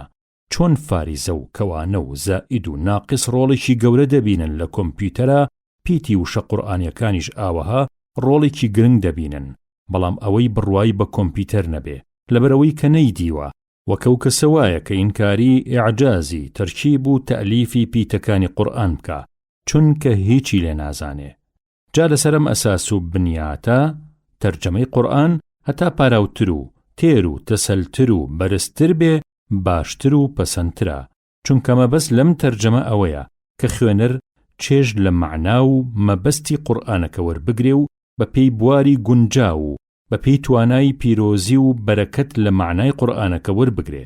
اینجا با لەم چەشمەندازەوە دەست بکەین بە ڕوونکردنەوەی مەبەستەکانی ئاەتەکان. ئاەتە پیرۆزەکان بە تێکڕایی واتە بێگومان ژیانی جیهان لە بەرچاوی ئینسان گەلێ شیرین و جوانە، داستانێکی گەلێ دڵگیر و ڕەنگینە. ژین لە سەرزەمین شاگوڵی باخی بوونە، بەڵام ژینی جیهان لەگەڵ ئەوەدا کەمە و دایکەمە، کەچی زۆرتر ئەو خەڵکە دەستخەڕۆکە، چونکە لە داستانی شەستە بارانێ دەکا و کە سەرڕووی زەوی بکا بە باخاکێ ڕازاوە، پڕ لە گژ و گیا و گوڵ و گورزار و دار و درەخت و میوەی شیرین و دانەوێڵەی خۆش، کە دەست بدا هەم بۆ خواردن و ڕابواردنی ئادەمیزاد و هەم دەست بدا بۆ خواردەمەنی و ئاڵفی گیان لەبەرانی تر. ئیتر دنیا پەرستەکان بە هەلی بزان و وەک مێغش و مەگەزێ بە ئاڵێنە شیرینی ئاوا بوڕ و کێنە ڕەنینی بەری ئەو باخە خەمڕیوە و وەک چۆن پەروانە بە شەو بە ڕۆشنایی و مۆم شەوارە دەکەوێ هەتا بەگڕی ئاگرەکە دەسووتێ، ئەوانیش ئاوا بە جووتە پێوە لە ناولیتەی خۆشەویستی دنیایە، وەک کەری ناو قوڕ دەچەقن و بە عەقڵی خۆیان دەڵێن باخ و بۆڵاخ و گوڵ و گوڵزار و خۆشی ناز و نیعمەت ئاوا دەبێ و بەس. نان ئەو نانەیە ئەمڕۆ لە خوانە، تا لە دەستم نەچووە با تێری لێ بخۆم و خۆمی لێ کەیل و مەست و شەیدا بکەم، بەڵام لەپڕ لە ناکاو بە کوفرەکوونێ بە فەرمانی خودای داناوزانە، باخ دەبێ بە داخ و گوڵ دەبێ بە گڵ و خۆشی دەبێ بە ناخۆشی، کە لە خەوی خاو خەبەر دەبنەوە دەکەونە ناو ناڕەحەتی و ئێش و ئازار و ناخۆشیەکی واوە، دەڵی بە حەیاتیان خۆشیان بە چاو نەدیوە. بزانن ژینی ئەم جیهانە بە بێدینی ساغ وەک گاڵتە و گەپی مناڵان وایە، کەف و کوڵێکە و کەش و فشێکە و فیز و دەعیە و هەوایە، وەشانازی و خۆڵکێشانە بە ماڵ و مناڵەوە، بەڵام ئەوەی لە دنیادا وەک ئاژەڵ بژی هەر بخوا و بخەوێ و پند و ئامۆژگاری لە دین وەرنەگرێ، ئەوە بە زوویی خۆی بە نائومێدی دەبینێتەوە، دووچاری سزای سەختی ڕۆژی دوایی دەبێ. وەلێ ئەو خوا پێداوانەی کە بە پێی یاسای خودایی لە ژیانە ڕەفتار و کردار دەکەن و بەپێی شەریعەتی خوا سوود و خۆشی لە بەهرەکانی جیهان وەردەگرن و جیهان دەکەن بە مەزاری پیرۆزی پاشەڕۆژیان ئەوانە خوددا لێیان ڕازیە بێ لە گوناهیان خۆشە بێ کار و کردەوەیان بە فیڕۆ ناڕوە پاداشتیان زایە نابێ. بەڵێ ژینی جیهان گەلێک کەستە فرە دەدا بەخشیەکەی دەستەشکێنی دەکا وەک سەرابی دوور دەستخەڕۆی دەکا کەوایە ئەمەتان لەبەرچاو بێ دنیا هەوێی قیامەتە بە بزەی سەرلێوی پڕ لە فروفێڵی نەخەڵەتێن و نەبن بە داوی دنیاوە لە هەمان کاتا خوددا زینەت و نازداری و خۆشی ئەم ژیانەی لە بەندە باشەکانی خۆی قەدەغە نەکردووە دروستە بۆ بەندە باشەکانی خوا لەزەت و خۆشی و سوودی ڕەوا و بەهرەی باش و بەشی خۆیان لە ماڵی حەڵاڵ و لە مناڵ و خێزانی ڕەحمەت وەربگرن دەتوانن بە جوانی جیهان و ژینی خۆیان بڕازێننەوە. ئەمانە هەمیشە کردویانە بە پیشە خودای خۆیان لە یادا بە تەمای پاداشتی باشی خودای گەورە و مەزن بەکاری باش و بە ڕەفتاری جوان و بە گفتاری شیرین خۆیان لە بارەگای خوددا نزیک دەکەنەوە و لە جیهانە بە سەربەرزی و مەردی دەژین و کامەرانی و سەرفرازی ئەو جیهانیش مسۆگەر دەکەن. وەلێ ئاژەڵ مەشرەبەکان ماڵ و مناڵ کە زینەتی دنیایە لە باتی ئەوەی ببن بە ڕەحمەت بۆیان دەبن بەهۆی ژێرکەوتن و دەستەشکێنی بۆیان وەک دێ و جامە چاوبەستیان لێ دەکا لە ناکاوە لووتیان دەتەقێ بە بەردی ئەلحەدا و کار لە کارەترازێ داد و فوغان سوود نادا و بەدەستی دۆستی خۆیان ئاور لە ژیانی جاویدانی دوا ڕۆژی خۆیان بەردەدەن هەتا ئێوارە بڵێن خودایە مۆڵەتم بدا تەوبە دەکەم کاری باشەکەم تازە کار لە کارترازاوە مردن کە یەخەی بەندەیەکی گرت ئیتر قوتاری نابێ لە چنگی و دەمرێ و کردەوەی دنیای چ چاک چ خراپ لەگەڵ یا دەڕواتە ناو گۆڕەکەیەوە بزانن ئادەمیزاد بە سروشت حەزی لە شتی خۆش و شەهەواتە شەیتانیش ئەوەندەی تر دنەی دەدات و شێرەی دەکا لە سەر دنیا پەرستی ژن و مناڵ و پارە و پولی زۆر و مشە و کەڵەکە کرا و زێڕ و زی و ڕەوگەماینی جوان و قەشەنگ و ئاژەڵ و مەزرا ئەمانە لەم جیهانەدا قیبلەی ڕازاوەیە و خەڵکن بەڵێ ئەمانە ئەگەر هی ڕەحمەت بن ئەوە مایی بەختەوەری و خۆشگوزەرانی هەردوو جیهانن بەڵام زۆربەی مەردوم بە خۆشەویستی پتر لە ئەندازەی ئەمانە ماڵوێران و دەستخەڕۆیە تا لە ئەنجامە خوددا لە خۆی دەڕەنجێنێ و تووشی ڕۆژی ڕەش دەبێ و پاداشتی باشی لای خودای لە کیس دەچێ. بزانن فەرمودەی خوددا یەکە و ڕەتبوونەوەی نییە بەڵێنی ڕاستە و هەڕەشەی خۆی دێنێتە دی کەواتە دەخیل سەد دەخیل ژیانی دنیایی چەند ڕۆژە دەستەشکێنتان نەکا و بە جوانی و ڕازاوەی درۆینەی خۆی تەفرەتان نەدا و بۆ جەرگوسیەک وشترێ مردار مەکەنەوە تەماشا بکەن تۆزێ شەرم بکەن نابینن کە چەندە لە خوددا دوور کەوتونەتەوە و بەدەم و دەست پەلاماری پڕوپیتی جیهانتان داوە هەتا لوتتان دەدا لە بەردی ئەلحەد هەر خەریکی کۆکردنەوەی پارە و پولن و وێردی سەردەمتان دینار و درهەمە شتی وا مەکەن ئەوە پەشیمانی لە دوایە ڕۆژێ کە بڕوا بە قسەی ئەم قورئانە ئەکەن و هەموو شتێ بە چاوی خۆتانە بینن و ئەوسا ئەزان کە ئێوە هەڵەبوون و فەرمایشتی خوددا ڕاستە و ئەو کاتە بەهەشت و دۆزەخ بە چاوی سەردەبین و پڕ بەدەم پڕ بەدڵ دەڵێن ژیان بەڕاستی بەس ژیانی دواڕۆژە و بەس ئەوەی کە لێی نائومێد بێ وەک زیندوو نەبێ وایە. لێرەدا عارزی ئێوەی ئازیز و بەڕێزەکەم ئەم جۆرە تەفسیرە جایە لە تەفسیری ئاسایی کە تەرجەمە و تەفسیرەکە بە پێی ئاەتەکە و سەبەبی نزول و مفرداتە لوغەویەکە و نەزمی قورئانەکە بێ و بەس بەڵکو ئەم جۆرە تەفسیرە بریتیە لە پاڵەفتەی ئەو باسەی کە ئەم ئاەتە باسیەکە لەگەڵ ڕەچاوکردنی گەلێ ئاەت و فەرمودەی تر کە قسەیان لەو باسە کردووە وەک بەندە لەم شوێنەدا ناوەڕۆک و مەبەستی ئەم ئاەت و فەرمودانەی ترم لەگەڵ ئەم ئاەتانەی ئێرەدا موتوربە و شەتڵ کردووە و ئەگەر لەبەر ئەوە نەبێ کە باسەکە زۆر درێژە دەکێشێ دەنا ڕستە بەڕستە ئەم تەفسیرەی سەرەوەم بە ئاەت و فەرمایشتی زانەکان تەئیید دەکرد. عەمری کوڕی عەوفی ئەنساری ڕەزا و ڕەحمەتی خوای لێبێ فەرمووی پێغەمبەر صلی الله عەلەیه وسلم ئەبوو عوبەیدەی کوڕی جەڕاحی نارد بۆ بەحرەین کە سەرانەکەی بێنێ کە هاتەوە بازێ سامانی لەگەڵ خۆی هێنابوو یاری دەدەران بە مەیانزانی سبەینێ لە پاشنوێژی بەیانی حەزرەت صلی الله عليه وسلم ویستی بگەڕێتەوە بۆ ماڵەوە، بەڵام ئەوان بۆ بەش ڕوویان لێنا. حەزرەت صلی الله عليه وسلم سەرنجێکی دان و زەردەخەنەیە گرتی و فەرمووی: وا ئەزانم کە بیستوتانە ئەبوو عوبەیدە شتێکی لە بەحرینەوە هێناوە. گوتیان ئەرێ ئەی پێغەمبەری خوا صلی الله عليه وسلم. فەرمووی: دەی موژدەتان لێبێ و بەتەمای موژدەی خۆشتریش بن. بەخوا ئیتر من ترسی ئەوەم نەماوە کە وەکی جاران هەژاری و نەبوونی پەرێشانتان بکە، بەڵکو بە پێچەوانەوە مەترسی ئەوەتان لێکەم کە جیهان بێ بە پیرتانەوە و ڕووبکەنە خۆشی دنیا، ئەوسا دنیا ببێ بە قیبلەتان و پەلاماری بدەن و باوەشی پیا بکەن و دنیا سەرتان بخوا، هەروەک چۆن لەمە و پێش کە ڕووی کردنەتەوەکانی پێش ئێوە ئەوانیش تێی وروکان و گیرۆدەی داوی بوون و ئەوە بوو لە ئەنجامە لە ناوی بردن. ئەبوو سەعیدی خودری ڕەزا و ڕەحمەتی خوای لەبێ فەرمووی: حەزرەت صلی الله عليه وسلم لەسەر دوانگە دانیشت، ئێمەش لە دەوری دانیشتین. فەرمووی: یەکێ لەو شتانەی کە مەترسیم لێی هەیە کە لە پاش خۆم لە ناوتان بەرێ لەو خۆشی و گەشی و ناز و نیعمەتەیە کە لەم دنیادا دێتە ڕێتان. ئەنەس ڕەزا و ڕەحمەتی خوای لێبێ فەرمووی: حەزرەت صلی الله عليه وسلم فەرمووی: ئەی خودایە، خۆت ئاگاد لێیە ژین ژینی دواڕۆژە و بەس. دیسان فەرمووی: حەزرەت صلی الله عليه وسلم فەرمووی: لە ڕۆژی قیامەتە کێها لە دنیادا زۆر خۆشی بووە و لەو پەڕی ناز و نیعمەتە بووە، بەڵام لەو دنیا لە دۆزەخدایە ئەیهێنن لە ئاگر هەڵیەکێشن، وەکو جلێ هەڵی بکێشی لە ڕنگ ئاوا، ئەوجا پێی دەگوترێ ئەی ئادەمیزاد، ئایا ئەوەتی تۆ هەی هەرگیز خۆشیت بینیوە؟ دەڵێن نا، بەو خوایە. ئەی پەروەردگارم، بە حەیاتم چاوم بە خۆشی نەکەوتووە، و لە دانیشتووەکانی بەهەشتیش کامیان لە جیهانە زۆر لە تنگانە و ناخۆشیدا بووە، ئەیهێنن و وەک چۆن جلێ هەڵبکێشرێ لە ڕنگ ئاوا هەڵی دەکێشن لە ناز و بەهرەی بەهەشت و ئەوسا پێی دەڵێن: ئەوەتی تۆ هەی، ئایا قەت ناخۆشیت دیوە؟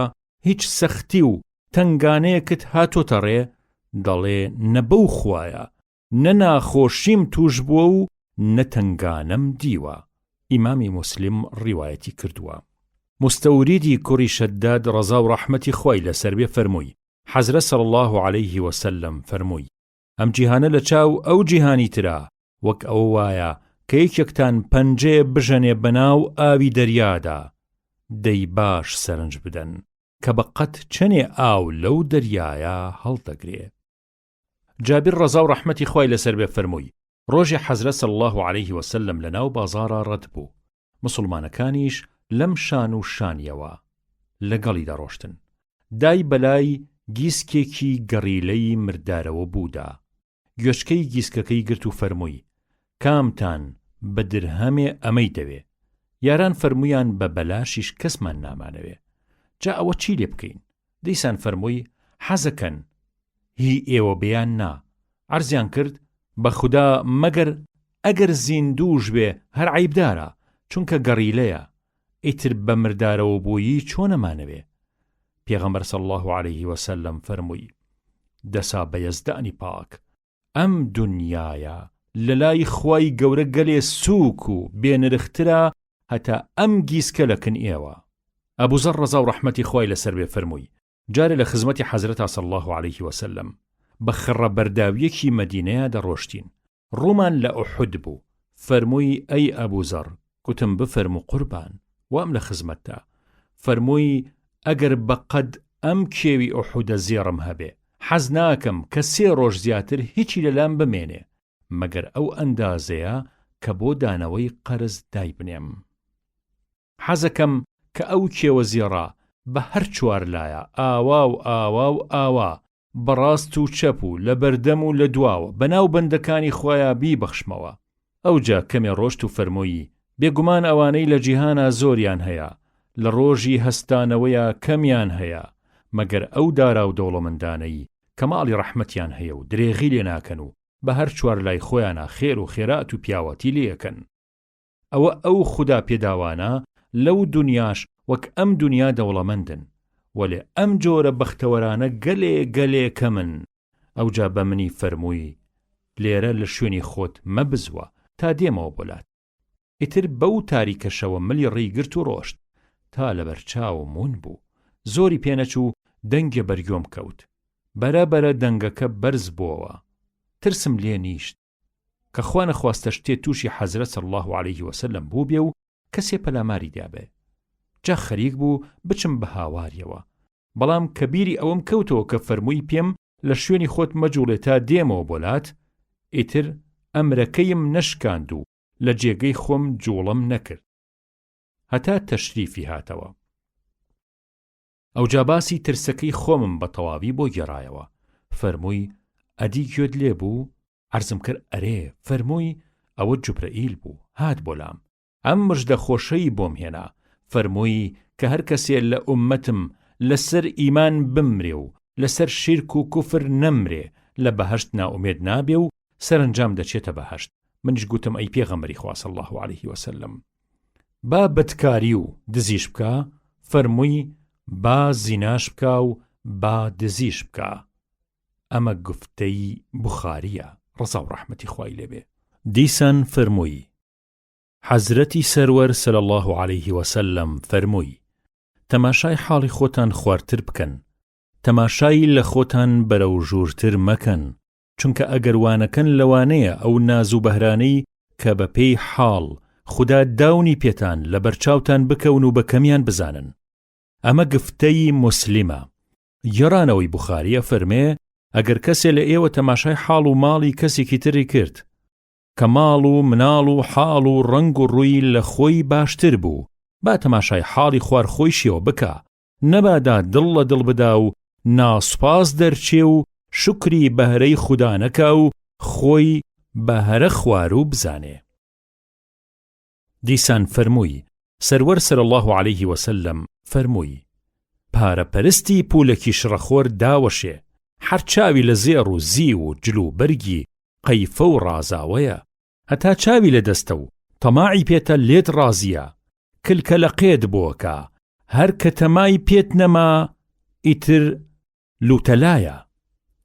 دیسان فەرمووی بە چاوی خۆم 7 کەسم لە دانیشتوانی سۆفە دیوە، ئەو 7 پیاوە هیچ کامیان سەرپۆشاکیان نەبووە، یەکێ بەرکۆشێ یان شالینەیەکیان هەبوو، بە چمکێکی ئەیان بەست بە گردنیانەوە، هەبوو ئەو تاقا لۆجلە دەگەیشتە نیوەی لاقەکانی، هەبوو دەگەیشتە هەردوو قولەپێی، بەدەستی دەیدایەوە بەسەر کۆشیە، نەوەکو شەرمگای ببینرێ.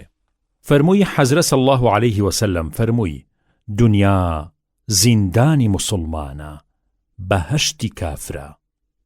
ئیبن عومەر ڕەزا و ڕەحمەتی خوای لەسەر بێ فەرمووی حەزرەتی سەروەر صلی الله عەلەیه وسەلەم دەستی لەسەر شانم دانا و فەرمووی لە دنیادا خۆت بە غەریب دابنێ، یان وادانێ کە ڕێبواری و بە زوویی سەفەرەکەت کۆتایی دێ. ئیبن عومەر ڕەزا و ڕەحمەتی خوای لەسەر بێ هەمیشە دەیفەرموو ئێوارە بەتەمای بەیانی مەبە و بەیانی بەتەمای ئێوارە مەبە، وەکاتی لەش ساغیت بە هەل و فرسەت بزانە و تا لەشە ساغەتێ کۆشە و زەخیرە و ئازوقە بخە بۆ کاتی نەخۆشی، و ژیانیشت بە هەل بزانە و تێکۆشە و زەخیرە بخە بۆ پاش مردن. سەهل ڕەزا و ڕەحمەتی خوای لەسەر بێ فەرمووی پیاوێ هاتە خزمەتی حەزرەت صلی الله عەلەیه وسەلەم عەرزی کرد قوربان کارێکم پێ نیشان بدە هەتا بۆ خۆم بیکەم کە ببێ بەهۆی ئەوە هەم خودا خۆشمی بوێ هەم خەڵکیش خۆشمی بوێ. فەرمووی گوێ بە دنیا مەدە و دنیات نەوێ ئەوە خودا خۆشی ئەوەی، و چاول لە دەستی خەڵک نەبێ و بەتەمای شتیان مەبە ئیتر ئەوانیش خۆشیانەوێی. نوعمانی کوڕی بەشیر ڕەزا و ڕەحمەتی خوای لەسەر بێ فەرمووی عومەری کوڕی خەتاب ڕەزا و ڕەحمەتی خوای لەسەر بێ باسی ئەوەی فەرموو کە چۆنم خەڵکە کەوتونەتە خۆشی و ڕابواردنی جیهانەوە. فەرمووی ئەمە حاڵی ئێوەیە، بەڵام من بە چاوی خۆم پێغەمبەرم دیوە صلی الله عەلەیه وسەلەم، ڕۆژ تا ئێوارێ لە برساناسکی خۆی هەڵەگوشی، پڕ بەسکی خۆی خورمای قەسپی دەستگیر نەدەبوو تا بیکا بەژەمێ و بیخوات. عایشە ڕەزا و ڕەحمەتی خوای لەسەر بێ فەرمووی کاتی حەزرەت صلی الله عەلەیه وسەلەم سەر و ماڵ و مناڵ و هەست و نەست بە قوربانی گردی سەرگۆڕی پیرۆزی بێ لە دنیا دەرچوو، ئەوەی گیان لەبەر پێی بژی لەناو ڕەفەکەمان نەبوو. هەنێ جۆ نەبێ تا ماوەیەکی زۆر هەر لێم دەخوارد و هەر تەواو نەدەبوو تا لێ وەڕس بووم. چووم کێشام، ئیتر پیت و فەڕ و بەرەکەتەکەی نەما و تەواو بوو. ئەم فەرمودەیە بوخاری و موسلم ڕەزا و ڕەحمەتی خۆیان لێبێ گێڕاوێنەتەوە. عەمری کوڕی حارس کە برای جوەیریەی کچی حارسی خێزانی پێغەمبەر بوو صلی الله عليه وسلم فەرمووی کاتێک کە پێغەمبەر صلی الله عليه وسلم وفاتی کرد، نە پول و پارە و نە زێڕ و زی و نە بەندە و کەنیزەک و نە هیچی تری لە پاش بەجێ نەما، تەنها هێسرە سپیەکەی نەبێ کە لە ژیانی خۆیان سواری دەبوو، لەگەڵ چەکەکەی پارچەیە زەویشی هەبوو کردبووی بە وەقف بۆ ڕێبوار. خەباب ڕەزا و ڕەحمەتی خۆی لەسەر بێ فەرمووی ئێمە کاتی خۆی کە ڕەومان کرد لە مەککەوە بۆ مەدینە مەبەستمان لێی ڕەزای خودای گەورە بوو، لەبەرەوە پاداشتمان کەوتە سەر خوددا. هەمان بوو کۆچی دوایی کرد و هیچی لە پاداشتی باشی خۆی لەم دنیاە نەخوارد و هەمووی لە پێش خۆیەوە ڕەت کرد بۆ ئەو دنیا. یەکێک لەو خوا پێداوانە مصعبی کوڕی عومەیر بوو ڕەزا و ڕەحمەتی خۆی لەسەر بێ کە لە ڕۆژی شەڕی چیای ئوحودا شەهید کرا. عەبایەکی شڕوڕی لێ بەجێما کردمان بە کفنی کە دەماندا بەسەر قاچیا سەری دەردەکەوت، کە دەماندا بەسەر سەریا قاچەکانی دەردەکەوت. ئیتر حەزرەت صلی الله عليه وسلم فەرمووی کە لە ناو گۆڕەکەیە بە عەباکەی خۆی لای سەریدا پۆشن و هەنێ سورناتکە بدەین بەسەر قاچەکانیدا. هەیشمانە کە باخەکەی خەمڵیوە و خۆش خۆش بەرەکەی دەڕنێ. سهل ڕەزا و ڕەحمەتی خۆی لەسەر بێ لە حەزرەتەوە صلی الله عليه وسلم دەفەرمێ ئەگەرم دنیاە لای خوا بایەخی باڵە مێشولەیەکی هەبوایە، یەک قۆم ئاو چییە لێی نەئەدا بە هیچ کافرێ، واتە ئەوە کە کافر و تاوانبار دەبینرێن وان لەو پەڕی ناز و نعمەت و خۆشیە، ئەوە لەبەر نازداری و قەدر و ڕێزی خۆیان نییە کەوان لەو خۆشیەیە، بەڵکو لەبەر بێقەدری و بێبایەخی دنیایە. پەڕۆشڕ بە کەڵکی چی دێ مەگەر کەسێ بیکا بە کڵاش و لە پێی بکات. ئەبوو هورەیرە ڕەزا و ڕەحمەتی خۆی لەسەر بێ فەرمووی حەزرەت صلی الله عليه وسلم فەرمووی بزانن کە دنیا و هەرچی لە دنیادایە هەمووی لەعنەت و نەفرین لێکراوە. ئەم دووشتەی لێ دەرچێ، یەکەم یاد و زیکری خوا و ئەوەی دەبێ بەمای ڕەزای خوای گەورە، دووهەم مامۆستا و فەقێ.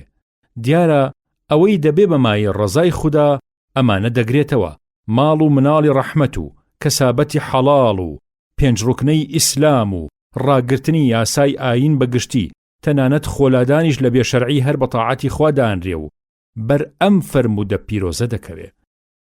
ابن مسعود ڕەزا و ڕەحمەتی خوای لەسەر بێ فەرمووی حەزرەت صلی الله عليه وسلم فەرمووی ماڵپەرست مەبن و خوو مەدەنە باخ و بوڵاخ و زەوی و زار، مەبادا دنیا ببێ بەمایەی ئاواتتان.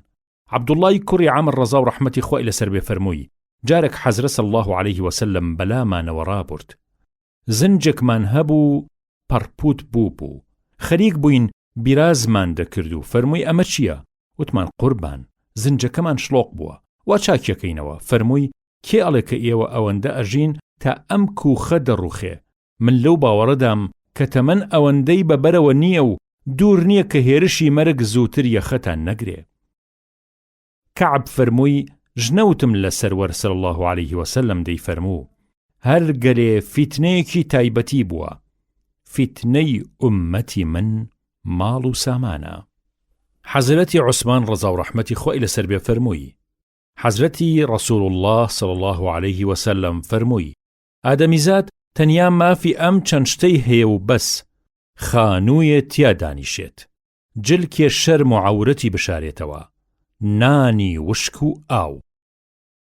عەبدوڵڵای کوڕی شخیر دەفەرمێ ڕەزا و ڕەحمەتی خوای لێبێ فەرمووی چوومە خزمەتی حەزرەت صلی الله عليه وسلم، خەریک بوو سوورەتی ئەلهاکم التەکاثوری دەخوێند.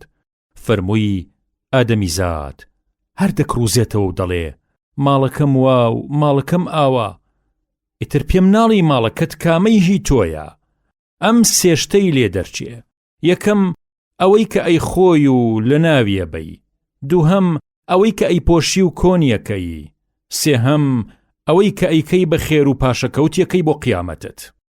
عەبدوڵڵای کوڕی مغەفەل ڕەزا و ڕەحمەتی خوای لەسەر بێ فەرمووی پیاوێ بە حەزرەتی فەرموو صلی الله عليه وسلم یا رسول الله صلی الله عليه وسلم بخوا من تۆم زۆر خۆشەوێ.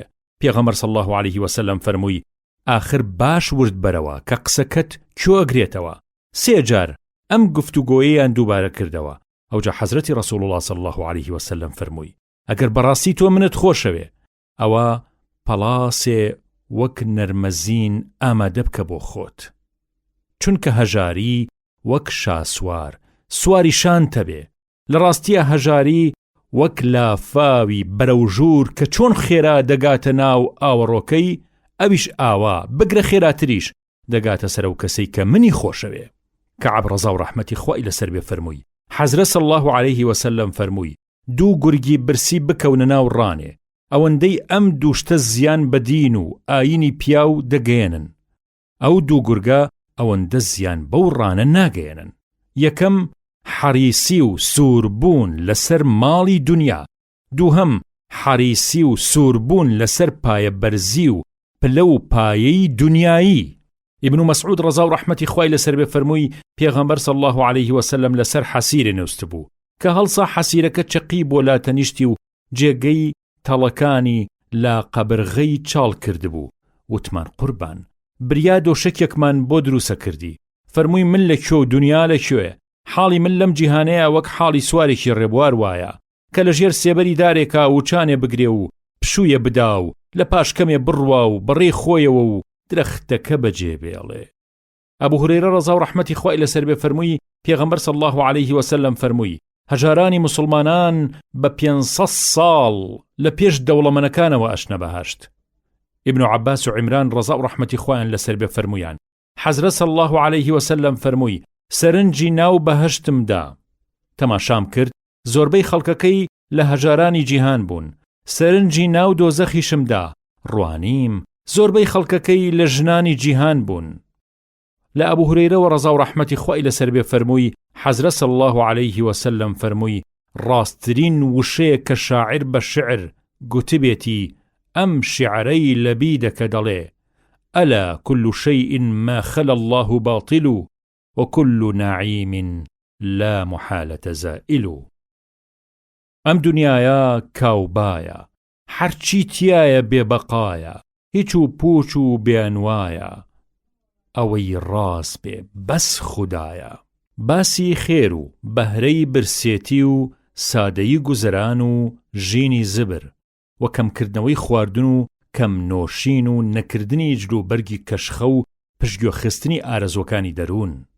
خوای گەورە دەفەرمێت أعوذ بالله من الشيطان الرجيم فخلف من بعدهم خلف أضاعوا الصلاة واتبعوا الشهوات فسوف يلقون غيا إلا من تاب وآمن وعمل صالحا فأولئك يدخلون الجنة ولا يظلمون شيئا. سورة مريم آية 59-60. واتا وچەیەکی ناڕەسەنی نانەجیبی وایان لە پاش کەوتەوە شوێنی هەوا و هەوەسی نەفس و شەیطان کەوتن و وا زیان لە نوێژێنا کە کۆڵەکەی دینە و شوێن ئارەزوبازی کەوتن. ئەوانە هەروە بە ئاسانی قوتاریان نابێ لە قیامەتا تووشی ڕۆژی ڕەشی خۆیان نەبن و ئەکەونە شیوی غەیەوە کەوا لە ناو ناخی دۆزەخە. بەڵام دەرکەی تەوبە هەمیشە وازە ئەوەی لە خراپەی خۆی پەشیمان ببێتەوە و بگەڕێتەوە بۆ لای خودا و لە کردەوەی خراپ واز بێنێ و دەست بکا بەکردنی کاری باش ئیتر خودا دەروی ڕەحمەتی لێکاتەوە و ئەی خاتە بەهەشتەوە و کەم و زۆر ستەم و زۆری لێ ناکا و پاداشتی باشی خۆی بەتەواوی وەردەگرێ. فخرج على قومه في زينته قال الذين يريدون الحياة الدنيا يا ليت لنا مثل ما أوتي قارون إنه لذو حظ عظيم.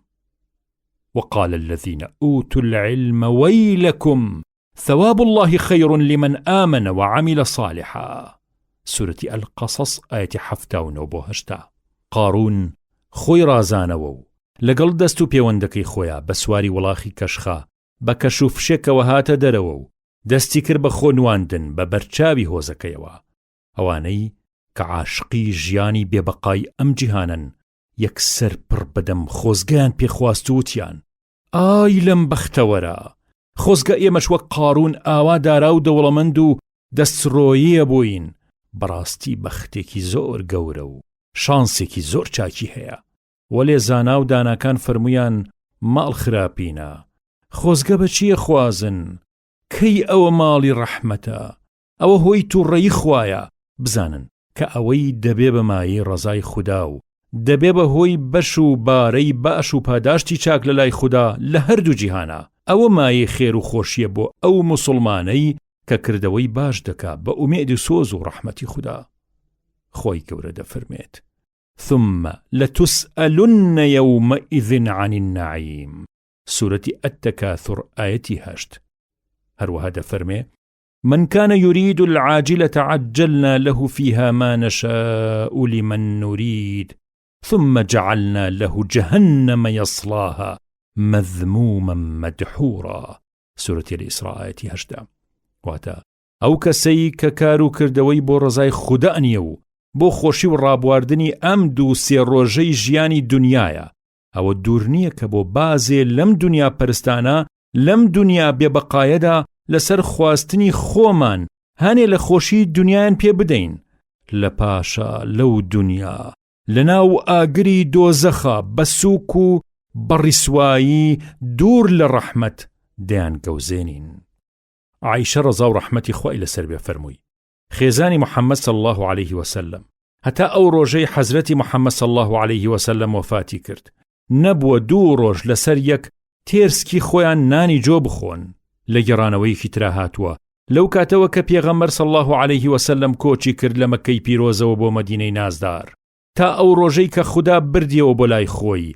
لەم ماوەیەدا خێزانەکەی سێ شەو لەسەر یەک تێرسکیان نانی گەنمیان نەخواردووە. عروە ڕەزا و ڕەحمەتی خوای لەسەر بێ فەرمووی عایشە ڕەزا و ڕەحمەتی خوای لەسەر بێ فەرمووی ئەی خوشکە زای خۆم، بەخوا جاری وا بووە 3 مانگی یەک شەوەمان لەسەر یەک دیوە کە دەق دەکاتە 2 مانگی ڕێک. لە ماوەی ئەو 2 مانگەیە ئاگر لە ماڵەکانی خێزانەکانی پێغەمبەر صلی الله عليه وسلم نەکراوەتەوە. عروە فەرمووی منیش وتم ئەی باشە پورێ بە چێ ژیان؟ فەرمووی تەنها لەسەر خورما و ئاوی ڕوود دەژیاین. بەڵام چەند ماڵێکی ئەنساری هاوسێی پێغەمبەر بوون صلی الله عليه وسلم ئاژەڵی بە شیریان هەبوو، جا لە شیری ئەوانە بەشی پێغەمبەریان دەدا صلی الله عليه وسلم، ئەویش ئەو شیرەی دەرخواردی ئێمە دەدا. سعیدی مەقبوری فەرمووی ئەبوو هورەیرە ڕەزا و ڕەحمەتی خوای لەسەر بێ لە لای پیاوگەلێکەوە ڕەت بوو، مەڕێکی برژاویان لەبەردەستا بوو، خوڵکیان کرد کە لەگەڵیان بخوات. ئەویش ڕازی نەبوو کە لێی بخوات و فەرمووی منیش گۆشتی بریانی بخۆم و پێغەمبەری صلی الله عليه وسلم تا لە دنیا دەرچوو تێری نەخوارد لە نانی جۆ، شتی وا چۆنە بێ. ئەنەس ڕەزا و ڕەحمەتی خوای لەسەر بێ فەرمووی پێغەمبەر صلی الله عليه وسلم هەرگیز لەسەر مێز نانی نەخوارد تا وفاتی کرد و تا لە دنیاش دەرچوو نانی تێری نەخوارد. لە گێڕانەوەیەکی تری ئیمامی بوخاریە دەفەرمێ من ئاگام لێبێ پێغەمبەر صلی الله عليه وسلم تا گەیشتەوە بە حوزور یەزدانی پاک قەت بە چاوی خۆی نەنانی تێری دیبوو نەبەرخی بریانی دیبوو. نوعمانی کوڕی بەشیر ڕەزا و ڕەحمەتی خوای گەورە لە خۆی و لە باوکی فەرمووی ئەوەتانێ لە خواردن و خواردنەوە لە عیش و نۆشی باش و خۆش چیتانەوێ هەیە لەگەڵەوەیە بە چاوی خۆم حەزرەتی پێغەمبەرم دیوە صلی الله عليه وسلم ڕۆژ تا ئێوارێسکی خۆیە گوشی پڕ بەسکی خۆی خورمای قەسپی دەستگیر نەدەبوو تا بیخوات. گوترا بە سەهل ئایا پێغەمبەر صلی الله عليه وسلم نانی تیری ئاردەسپی خواردووە؟ فەرمووی پێغەمبەر صلی الله عليه وسلم لەو کاتەوە خوا کردی بە پێغەمبەر صلی الله عليه وسلم تا ئەو ڕۆژەی چوویەوە دیداری خوددا چاوی بەنانی سپی نەکەوتووە و پێشیان گوت ئەی بەسەرینی پێغەمبەر صلی الله عليه وسلم ئایا هێڵەکتان هەبووە؟ فەرمووی نەمان بوو. گوتیان ئەی جۆتان چۆن چارە دەکرد؟ بەبێ بێژانەوە چۆن دەخورا؟ فەرمووی دەمان هاڕی و لە پاشا کە دەمانویست بیکەین بەنان فومان لێ کرد، جا ئەوەی با ئەی برد و ئەوەشی دەمایەوە دەمان گرتەوە بە هەویر و دەمان شێلا دەمان کرد بەنان. ئەبوو هورەیرە ڕەزا و ڕەحمەتی خوای لەسەر بێ فەرمووی ڕۆژێ پێغەمبەر صلی الله عليه وسلم لە کاتێکی وایە لە ماڵ دەردەچێ کە عادەتی نابێ لەو کاتەیە لە ماڵ دەربچێ یان کەس لەو کاتەیە بچن بۆ لای. جا ئەبوو بەکر هات بۆ لای فەرمووی ئەی ئەبوو بەکر چی تۆی هێنا؟ فەرمووی هاتووم دێنی پێغەمبەری خوا بکەم صلی الله عليه وسلم، تێر تەماشای ڕوخساری نازداری حەزرەتی ڕەسوڵ الله بکەم صلی الله عليه وسلم. جا زۆری نەخایاند کە عومەریش هات. فەرمووی ئەی عومەر تۆ چی هێناوتی بۆ ئێرە؟ فەرمووی برسێتی ئەی پێغەمبەری خوا صلی الله عليه وسلم. فەرمووی بەڕاستی من هەست بە شتێکی واکەم. اینجا چوون بۆ ماڵی ئەبوو هەیسەمی کوڕی تەیهانی ئەنساری. ئەم پیاوە باخە خورما و ڕانەمەڕی زۆری هەبوو، بەڵام خزمەتکاری نەبوو کە چوون خۆی لە ماڵ نەبوو. جا ژنەکەی کە پێغەمبەری دی صلی الله عليه وسلم زۆر بەگەرم بە خێرهاتنی کردن و گوتی خۆش هاتن، ماڵی خۆتانە یا ڕەسوول الله صلی الله عليه وسلم. وتیان بە ژنەکەی مێردەکەت کوا لەکوێیە؟ وتی چوو ئاوی خواردنەوەمان بۆ بێنێ. جا زۆری پێ نەچوو کە ئەبوو هەیسەم هاتەوە، کوندەیەکی بە کۆڵەوە بوو، کوندەکەی دانا و ها دەستی کردە ملی پێغەمبەر و صلی الله عليه وسلم خۆش پێوت باوکو دایکم بە قوربانە بن یا ڕەسوول الله. ئەوجا بردیانی بۆ ناو باخەکەی و لەوێ ڕایەخێکی بۆ ڕاخستن و چوو هێشوویە خورمای هێنا و داینا بۆیان. پێغەمبەر صلی الله عليه وسلم فەرمووی دەبا لە ڕوتابەکەی هەندێکت هەڵبژاردایە بۆمان. گوتی قوربان مەبەستمەوەیە کە بۆ خۆتان بە ئارەزوی خۆتان هەم لە ڕوتابە شیرینەکەی و هەم لە هاڵا ترشەکەی هەڵبژێرن و بیخۆن. ئیتر لەو خورماییان خوارد و لە ئاوی کوونەکەیان کرد بە سەریا. جا حەزرەت صلی الله عليه وسلم فەرمووی بەو کەسەی کە گیانی منی بەدەستە، ئەمە لەو نیعمەتانەیە کە لە ڕۆژی قیامەتا پرسیارتان لێکرێ لەبارەیانەوە و محاسبە ئەکرێن لەسەری.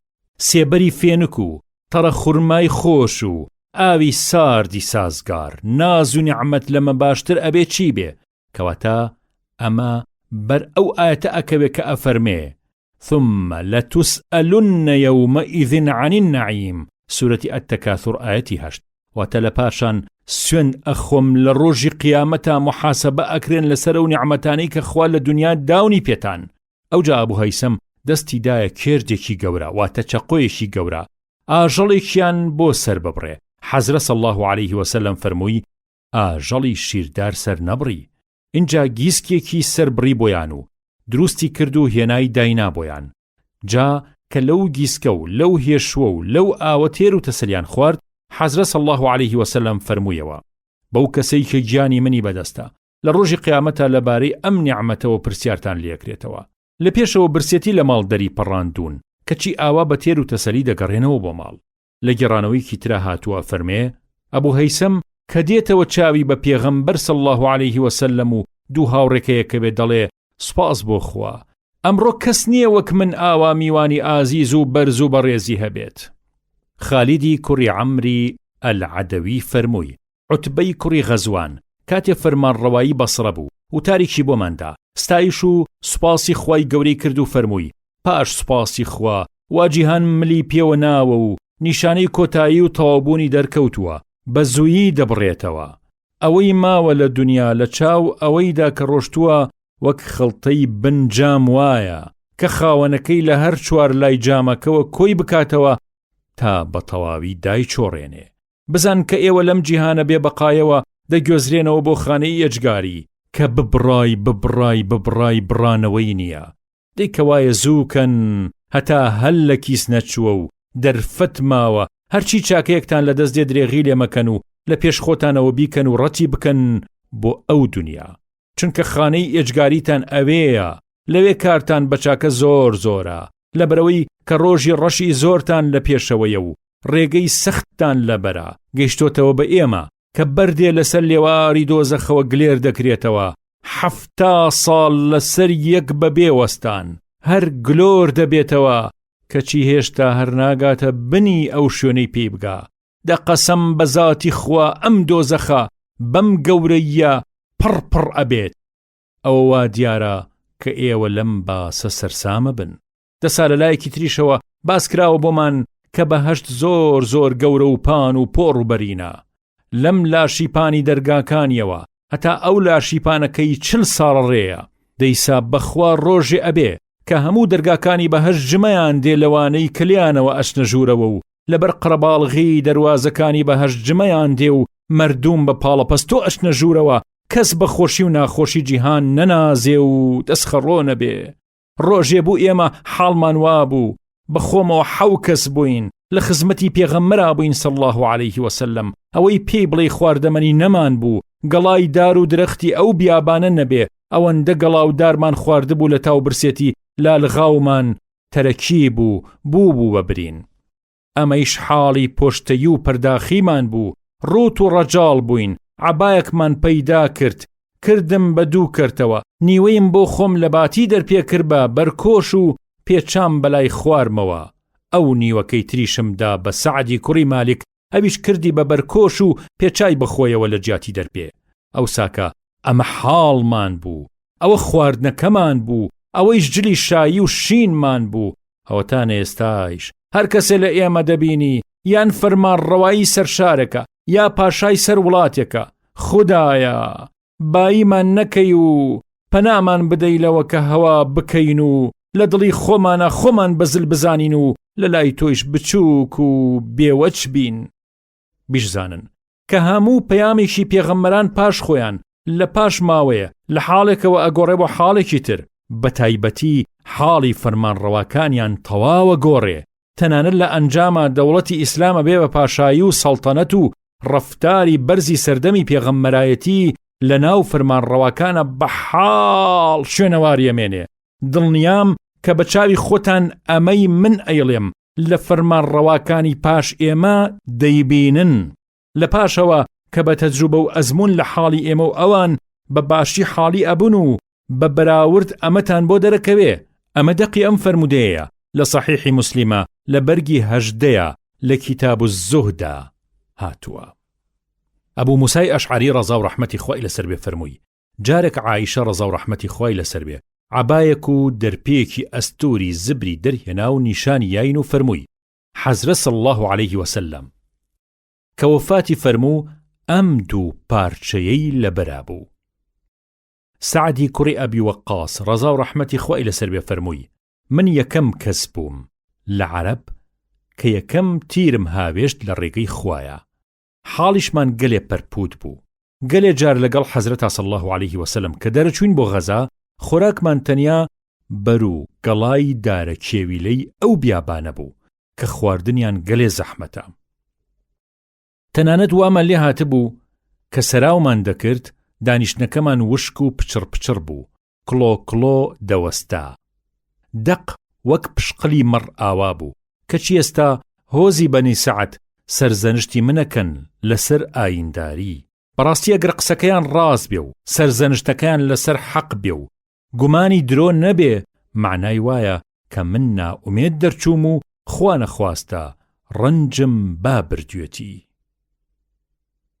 ئەبوو هورەیرە ڕەزا و ڕەحمەتی خوای لەسەر بێ فەرمووی حەزرە صلی الله عليه وسلم دەیفەرموو خودایە ڕزق و ڕۆزی خێزان و کەسوکاری محەممەد صلی الله عليه وسلم ئەوەندە بدا کە سەر و بەر پێی بژین و بەس ئەبوو هورەیرە ڕەزا و ڕەحمەتی خوای لەسەر بێ فەرمووی بەو خوایی کە کەسی لە ڕەنگ نییە گەلێ جار وام بەسەر هاتووە لە تاو برسێتی خۆم کوتاوە بە زەویە یان لە تاو برسێتی بەردم شەتەک داوە بەسەر سکمەوە ڕۆژێ لە سەرڕی موسڵمانانە دانیشتم لەسەر ئەو ڕێگەی کە لێوەی دەچوون بۆ مزگەوت سابەشک و بە بیانوی شتێکەوە یەکێکیان لەگەڵ خۆی بمباتەوە تێرنان و ئاوم بکە جا ئەبوو بەکر هات ئایەتێکی قورئانم لێ پرسیەوە مەبەستمەوە بوو کە ئەو پرسیارە بکەم بە بیانوو تا بمبا تێرم بکە بەڵام ڕۆشت و تێری نەکردم عومەریش ڕەت بوو ئەویش هەروە تا پێغەمبەر صلی الله عليه وسلم لە لامەوە ڕەت بوو کە منی دی زەردەخەنەیە گرتی و تێگەیشت کە چی لە دڵمایە و بۆ ڕەنگم گۆڕاوە فەرمووی ئەی ئەبوو هێڕ گوتم فەرموو بفەرموو ئەی ڕەسوولی خوا صلی الله عليه وسلم سرم لە ڕێتایە فەرمووی شوێنم کەوە منیش دوای کەوتم تا چوە ماڵەوە و ڕوخسەتی بۆ منیش خواست و منیش لەگەڵ یا چوومە ماڵەوە و ڕوانی هەندێ شیر لە جامێکدایە فەرمووی ئەم شیرەمان لەکوێ بوو وتیان ماڵی فیسارە کەس بە دیاری بۆ تۆیان ناردووە فەرمووی ئەبوو هێڕ گوتم بفەرموو قوربان سرم لە ڕێتایە فەرمووی ئادەی خێرا بڕۆ دانیشتوانەکەی سوفەم بۆ بانگ بکە گوتی دانیشتوانەکەی سوفە ئەوانە بوون کە میوانی ئیسلام بوون کە سوکار و ماڵ و مناڵ و خانەخوێ و ئەمانەیان نەبوو حەزرە صلی الله عليه وسلم یاسای وابوو ئەگەر خێر واتە سەدەقەی بۆ بهاتایە دەینار بۆ ئەوان و خۆی دەستی بۆ نابرد بەڵام ئەگەر دیاری بۆ بهاتایە دینار بە شوێنیانە و خۆیشی لێ خوارد و بەشی ئەوانیشی لێ ئەدا. منیش ئەم جارە لەبەر کەمی شیرەکە ئەم بانگکردنم پێ ناخۆش بوو. لە دڵی خۆما وتم ئەم تۆزە شیرە چییە بۆ ئەو هەموو خەڵکەی کەوان لە سۆفا؟ ئەم کەم و ئەوان زۆر بەچی دەردێکیان دەخوا؟ ئەمە بە من ڕەواتر بوو کە ژەمێکی لێ بخۆمەوە و هەناوێکم تێبێتەوە پێی.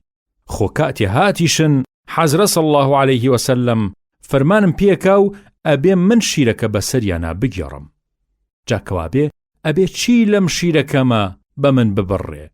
وەلێ فەرمانی خودا و فەرمانی پێغەمبەری خوا صلی الله عليه وسلم چاری نییە و دەشێ جێبەجێ بکرێ. بۆیە چوون بانگم کردن. ئەوانیش هاتن و داوای ڕێگە پێدانیان کرد و پێغەمبەر صلی الله عليه وسلم ڕێگای دانیشتنی پێدان و لە ماڵەوە دانیشتن و کۆڕیان بەست لە هۆدەکەیە. فەرمووی ئەی ئەبوو هیر، عەرزیم کرد بفەرموو قوربان صلی الله عليه وسلم. فەرمووی ئادەی جامە شیرەکە هەڵگرە و شیریان بدەرێ. منیش جامەکەم هەڵگرت و گەڕانم بەسەریانەوە. دەمدا بە هەر پیاوێ لێ خواردەوە تا پاراو دەبوو. ئەو جا جامەکەی دەدامەوە هەتا گەیشتمەوە سەر پێغەمبەر خۆی صلی الله عليه وسلم. پیاوگەل هەموو تێر شیریان خواردەوە. جا جامەکەی وەرگرت و لەسەر دەستی داینا و سەیرێکی منی کرد و زەردەخەنەیەکی کرد و فەرمووی ئەی ئەبوو هێڕ. گوتم بەڵێ قوربان. فەرمووی ماینەوە خۆم و خۆت. گوتم بەڵێ ڕاستە فەرمووی دەدانیشە بخۆرەوە. منیش دانیشتم و خواردمەوە. فەرموویەوە دیسان بخۆرەوە. دیسان خواردمەوە. ئیتر هەر ئەی فەرموو زیاتر بخۆرەوە. تا خۆم وتم ناخۆمەوە. بەو کەسەی تۆی کردووە بە پێغەمبەری ڕاست و دروست و لەگەڵ ئەم ئاینە ڕاستەیە ڕەوانەی کردووی ئیتر جێگەی ناکرێتەوە بۆم. ئیتر چۆن زیاتر بخۆمەوە؟ صلی الله عليك يا رسول الله صلی الله عليه وسلم. فەرمووی صلی الله عليه وسلم دەبیدە بە منیش جامەکەم دایە. جا سوپاس و ستایشی کرد و ناوی خوای هێنا و ماوەکەی خواردەوە. شت وەرگرتن دروستە ئەگەر بە سواڵ و چاو تێبڕین نەبێت. حەزرەتی عومەر ڕەزا و ڕەحمەتی خوای لێبێ فەرمووی جاران پێغەمبەر صلی الله عليه وسلم کە لە غەنیمەت بەشیەدام دەمگوت قوربان ئەمە بدە بە کەسێک کە ئەو لە من پتر پێویستی پێی هەبێ. ئەویش دەی فەرموو صلی الله عليه وسلم ئەگەر لەم ماڵە شتێکت پێدرا وەری بگرە. بەمەرجێ چاوی تێ نەبڕی و داوای نەکەی ئەگینا خۆتی تێمەگەیەنە. سالم دەی فەرموو عەبدوڵای کوڕی عومەر دەستوری وابوو داوای شتی لە کەس نەئەکرد، بەڵام هەرچی پێ ئەدرا وەری ئەگرت و ڕەتی نەئەکردەوە. باسی هاندان لەسەر ئەوەی پیاو لەبەری ڕەنجەشانی خۆی بخوات و واز لە سواڵ و داوای دەسەنەبێنێ. خوای گەورە دەفەرمێت فإذا قضيت الصلاة فانتشروا في الأرض وابتغوا من فضل الله. واتا کاتی نوێژی هەینی کرا لە نوێژ بوونەوە ئیتر وەک ئاسایی بڵاوەی لێ بکەن و بچن بەلای کاری خۆتانەوە و مشوری ئەو ڕزق و ڕۆزی خۆتان بخۆن کە خوا لە سایی خۆیەوە دەتانداتێ. لە هەموو حاڵ و بار و دۆخێکی شایاد و زیکری خوددا کات و شوێنی بۆ نییە. تەنانەت لەناو ئاودەسیشدا سنەتە زیکری خوا بکرێ و سەراوکەر بڵێ ئەعوذ بالله من الخبث والخبائث. عەبدوڵای کوڕی زوبەیری کوڕی عەوام خوا لیان ڕازی بێ فەرمووی حەزرەت صلی الله عليه وسلم دەفەرمێ سوێنم بەو کەسەی ژانی منی بەدەستە کەسێ لە ئێوە گوریسی هەڵبگرێ و بچێ بۆ ئەو کەژە و بە کۆڵەدار بێنێ و بیفرۆشێ و خۆی پێڕزگار بکا لە چاو بەرەژێری ئەم و ئەو هێشتا ئەوەی گەرێلەوە باشترا کە بچێ دەست لە مەردووم پان بکاتەوە. ئیتر ئەو مەردوومە بەشی بدەن یان بەشی نەدەن. هەر ئیشکردنەکە بەقەدرترە لە سوالکردنەکە. ئەبوو هورەیرە خوای لێ ڕازی بێ لە حەزرەتەوە صلی الله عليه وسلم دەفەرمێ داوود پێغەمبەر عليه الصلاة والسلام هەر لەبەری ڕەنجەشانی خۆی خوارد و بەس.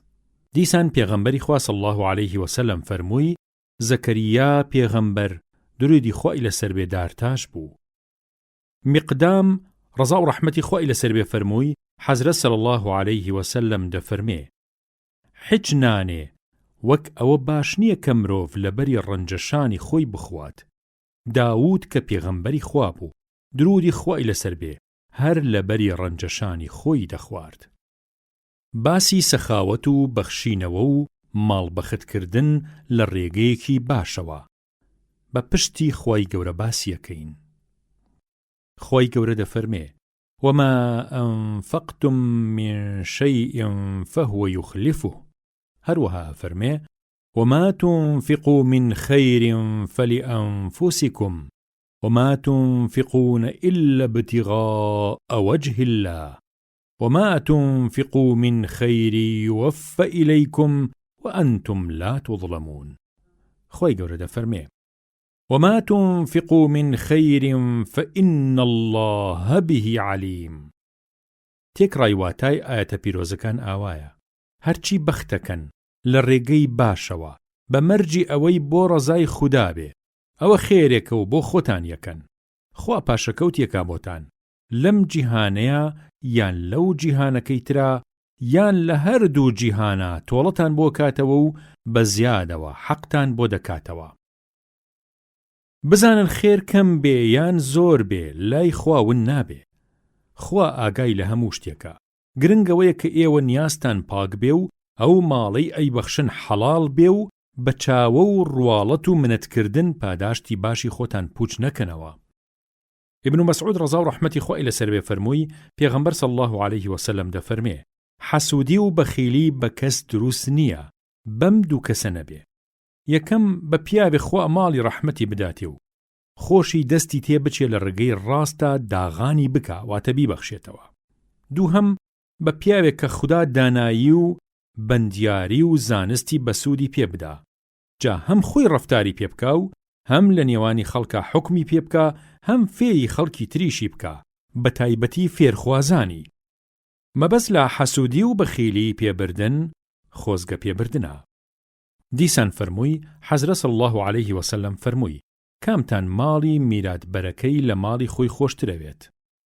عەرزیان کرد: قوربان، هەمومان ماڵی خۆمانمان لە ماڵی میراتبەرەکەمان خۆشترەوێ.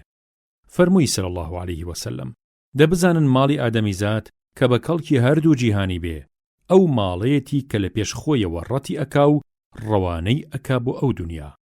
ماڵی میراتبەرەکەیشی ئەو ماڵەیە کە بە هەزار چنکە کڕێ هەر کۆیە کاتەوە تا لە پڕ دەمرێ و ماڵەکەی لە دوا بەجێ دەمێنێ و دەبێ بەیی میراتگر. جابر ڕەزا و ڕەحمەتی خوای لەسەر بێ فەرمووی: هەرگیز نەبوو کە شتێ لە پێغەمبەر صلی الله عليه وسلم داوا بکرێ و بڵێ نا. ئەبوو هورەیرە ڕەزا و ڕەحمەتی خوای لەسەر بێ فەرمووی: حەزرە صلی الله عليه وسلم فەرمووی: خوای گەورە لە فەرمودەیەکی قودسیە فەرمایشتێکی پیرۆزە ئەفەرمێت: ئەی ئادەمیزاد، دەستت بە خێرکردن نەترسێ، تا تۆ بۆ ڕزای خوا ماڵ بەخت بکەی، خودایش ڕزق و ڕۆزی تۆ گوشا دەکا و زیاتر ماڵی ڕەحمەت دەڕێژێ بەسەرتا. عەبدوڵای کوڕی عەمری کوڕی عاس خوا لیان ڕازی بێ فەرمووی: پیاوێ لە حەزرەتی پرسی صلی الله عليه وسلم کام شت لە ئیسلامەتیە زۆر خێرە؟ فەرمووی: ئەو ڕەوشتەی کەنان بدەبی وەسڵاویش لە هەموو کەسێ بکەی، بیناسیت و نەیناسی. ئەنەس ڕەزا و ڕەحمەتی خوای لەسەر بێ فەرمووی: بە خاتری ئیسلام هەرچیان لە حەزرە صلی الله عليه وسلم داوا ئەکرد دەیدا. جارێ پیاوێ هاتە خزمەتی، ڕانێکی زۆری دایە، پەڕ بە بەینی دوو کێو دەبوو. کابرا کە گەڕایەوە بۆ ناو هۆزی خۆی گوتی: خزمینە، تا زوو ئیسلام ببن و سامانێکی باش بۆ خۆتان پێکەوە بنێن. بەڕاستی محەممەد بە شێوەیەکی وا دەسەنە ئەدا، وەک بڵێ پشتی بە خودای خۆی ئەستور بێ و لە هەژاری نەترسێت. هەر لەم ڕوانگەیەوە بوو کە بازێک کەس کە ئیسلامە بوون مەبەستیان ڕۆشن دەبووەوە بەرەبەرە وای لێ هات ئاینی ئیسلام لە دنیا و هەموو سامانی دنیای پێخۆشترە بوو. حەزرەتی عومەر ڕەزا و ڕەحمەتی خوای لەسەر بێ فەرمووی: حەزرە صلی الله عليه وسلم ماڵێکی دابەش کرد. عەرزیم کرد: قوربان، بە خوددا لەمانە لە پێشتر هەبوون بۆ ئەم سامانە. فەرمووی: ڕاستەکەی، ئەمانە بە زۆرە خەری خۆیان ناچاریان کردم کە یا دەبێ بەشیان بدەم یا دەبێ چووک و بەخیل دەربچم. ڕژدی و چروکی لە منەوە دوورە، کەواتە ناچار بەشم پێدان.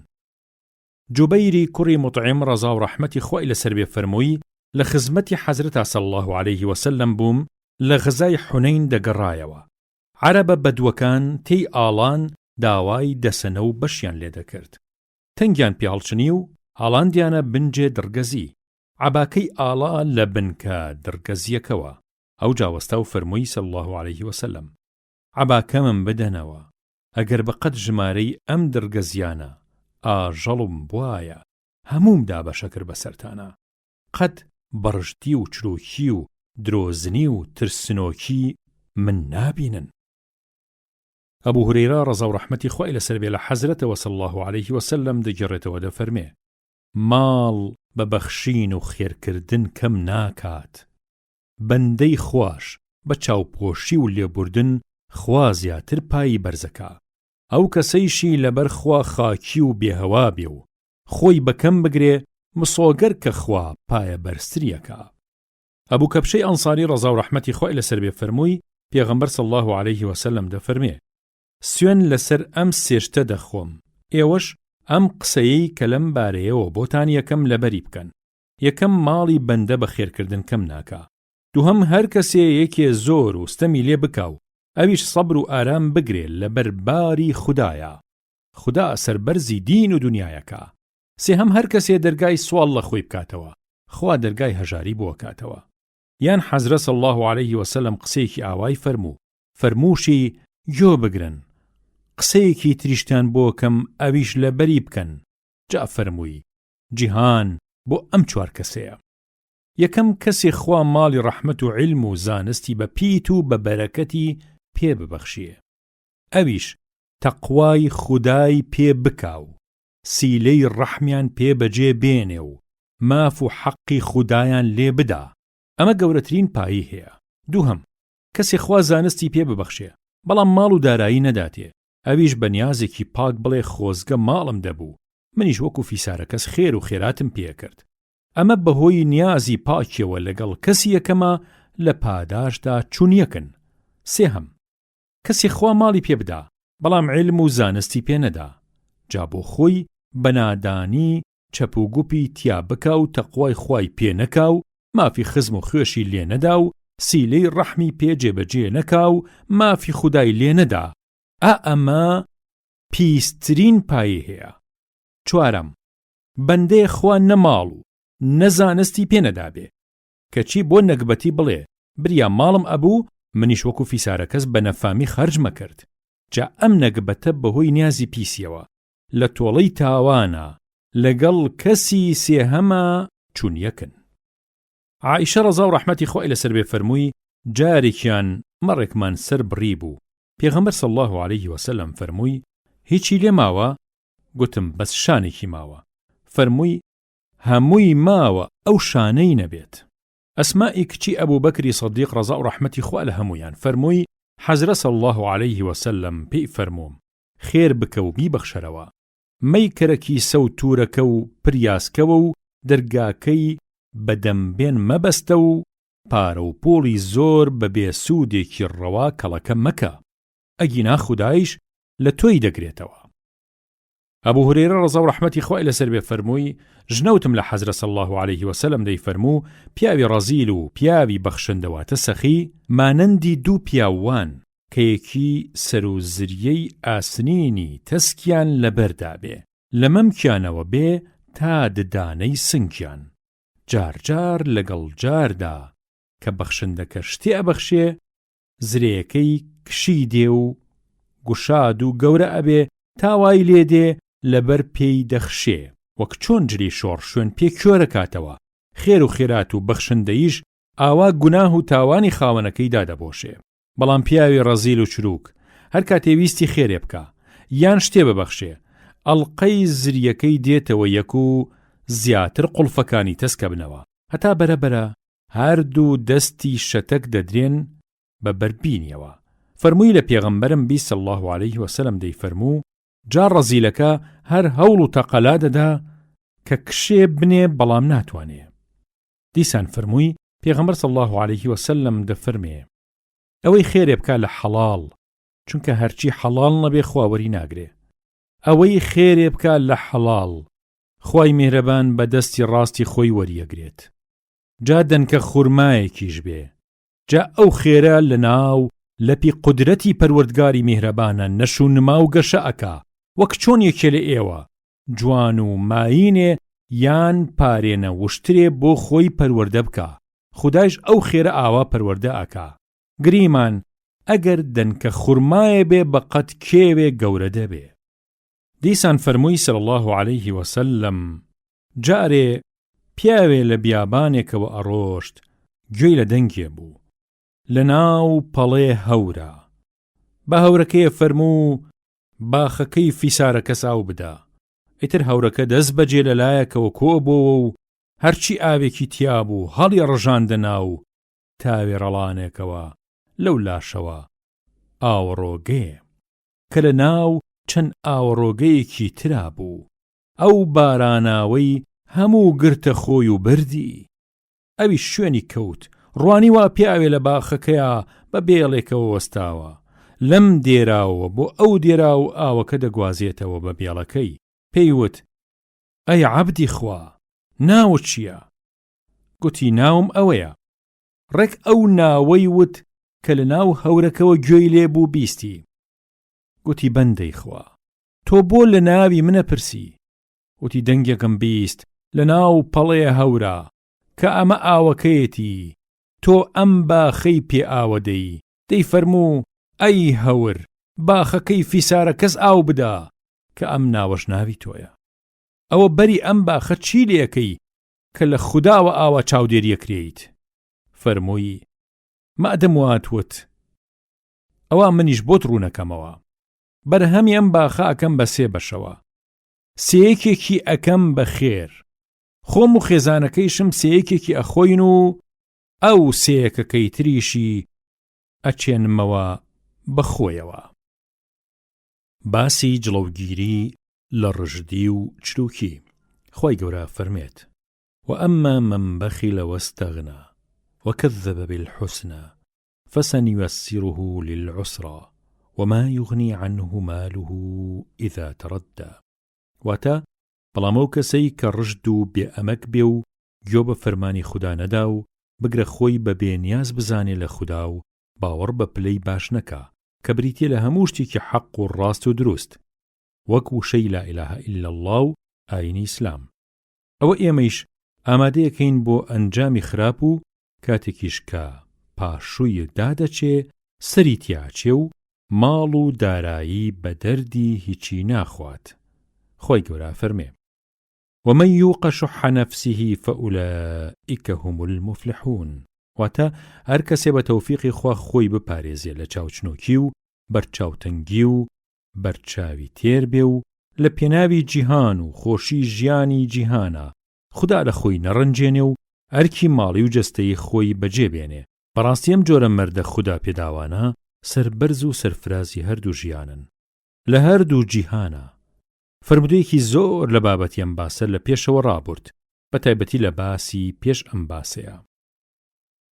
باسی نەدارا پەروەردەیی واتە ئیسار و دەستگیرۆیی واتە مواسات.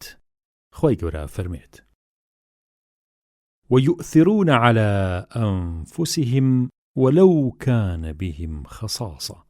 واتە بۆ ئەو مسلمانە یاری دەدەرانەشە لە پێش کۆچ و ڕەوی کۆچکەرانە بۆ شاری مەدینە. ئەوەن ماڵ و حاڵی خۆیان هەبوو لەناو خانە و لانەی خۆیانە دامەزراو بوون و ئەمانیش کە پێیان دەگوترێ ئەنسار بەر لە هاتنی ئەوان کە پێیان دەگوترێ مهاجر هۆگری ئیمان و ئیسلامەتی و باوەڕ بوو بوون وەک ئەوان.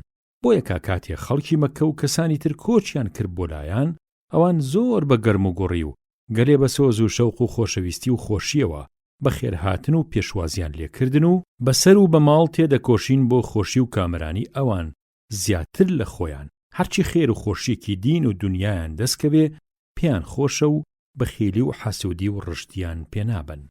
با خۆشیان نەدار و کەم دەست بن لەگەڵەوەشە هەموو یاریدە و دەستگیرۆیە داماوان و لێقەوماوان و پێش خۆیانە خەن. بەڕاستی سەربەرز و سەرفراز کەسێکە کە لە بەندی کۆت و زنجیری ڕژدی و چروکی دەرونی خۆی ڕزگاری ببێ. خۆی گەورە فەرمێ ويطعمون الطعام على حبه مسكينا ويتيما وأسيرا. واتە ڕەوشتێکی پەسەندی تری ئەو بەندە خوددا پێداوانە ئەوەیە لەبەر ڕزای خوددا نان و ئاو دەدەن بە هەژاران و هەتیوان و لێقەوماوان. ئەبوو هورەیرە ڕەزا و ڕەحمەتی خوای لەسەر بێ فەرمووی پیاوێ هاتە خزمەتی پێغەمبەر صلی الله عليه وسلم وتی ئەی پێغەمبەری خوا صلی الله عليه وسلم لە برسانە لاکەی سرم دێ. ئەویش یەکەیە کە ناردی بۆ خواردن بۆ لای هاوسەرەکانی، بەڵام یەک بە یەک فەرموویان بەو کەسە کە تۆی کردووە بەڕابەری ڕاست و دروست ئاو نەبێ هیچی ترمان لەلا دەست ناکەوێ. ئەوجا فەرمووی ئای بۆ پیاوێ ئەم شەو ئەم کابرایە بکە بە میوانی خۆی، ڕەحمەتی خودای لێبێ. جا پیاوێ لە یاریدەران واتە لە ئەنسار هەڵساوتی قوربان من میوانداریەکەم. ئیتر کابرای بردەوە و لە ماڵەوە بە ژنەکەی خۆی وت ژنەکە ئەمە میوانی پێغەمبەرە صلی الله عليه وسلم ڕێزی بگرە. ژنەکەی وتی بەخوا بەس خۆراکی مناڵەکان شکە بەم. وتی بە شتێ بیان خلافێنە. کاتێ مناڵەکان داوای شێویان کرد بیان خێوێنە کەنانەکەت بۆ ئێمەدانا خۆشت وەرە بە بیانووی چرا چاککردنەوە چراکە بکوژێنەرەوە. وای نیشانەدەین لەگەڵ میوانەکەیان نانەخۆین. دەست ئەبەین بۆ نانەکە و ئەیبین بۆ دەممان و بە درۆ دەمەجوڵێنین. ئەم شەو خۆمان بەسکی خاڵی شەوەکەینەوە. با میوانەکەی پێغەمبەر صلی الله عليه وسلم بێ خزمەت نەبێ و نانەکەی بە تێر و تەسەلی بخوا. ژنەکەیش وای کرد. خۆیان دانیشتن و میوانەکە نانەکەی خوارد. بۆ بەیانی کە پیاوەکە چووە بۆ خزمەتی پێغەمبەر صلی الله عليه وسلم فەرمووی بەڕاستی ئەم شەو خودای باڵا دەست و شکۆدار سەیری هات لە کاری شیرینیەوە کە لەگەڵ میوانەکەتانە کردتان. الله. دیسان لە حەزرەتەوە صلی الله عليه وسلم دەگەڕنەوە دەفەرمێ نانی دوو کەس بەشی سێ کەسەکە و نانی سێ کەس بەشی چوار کەسەکە. لە گەڕانەوەیەکی موسلیمە لە جابیرەوە حەزرەت صلی الله عليه وسلم دەفەرمێ نانی یەک کەس بەشی دوو کەسەکە و نانی دوو کەس بەشی چوار کەسەکە و نانی چوار کەس بەشی هەشت کەس دەکا.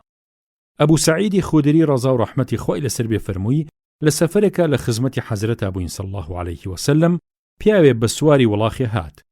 هەر سەیری ئەم لاولای خۆیە کرد. سابەشک و کەسێ یارمەتیەکی بدا.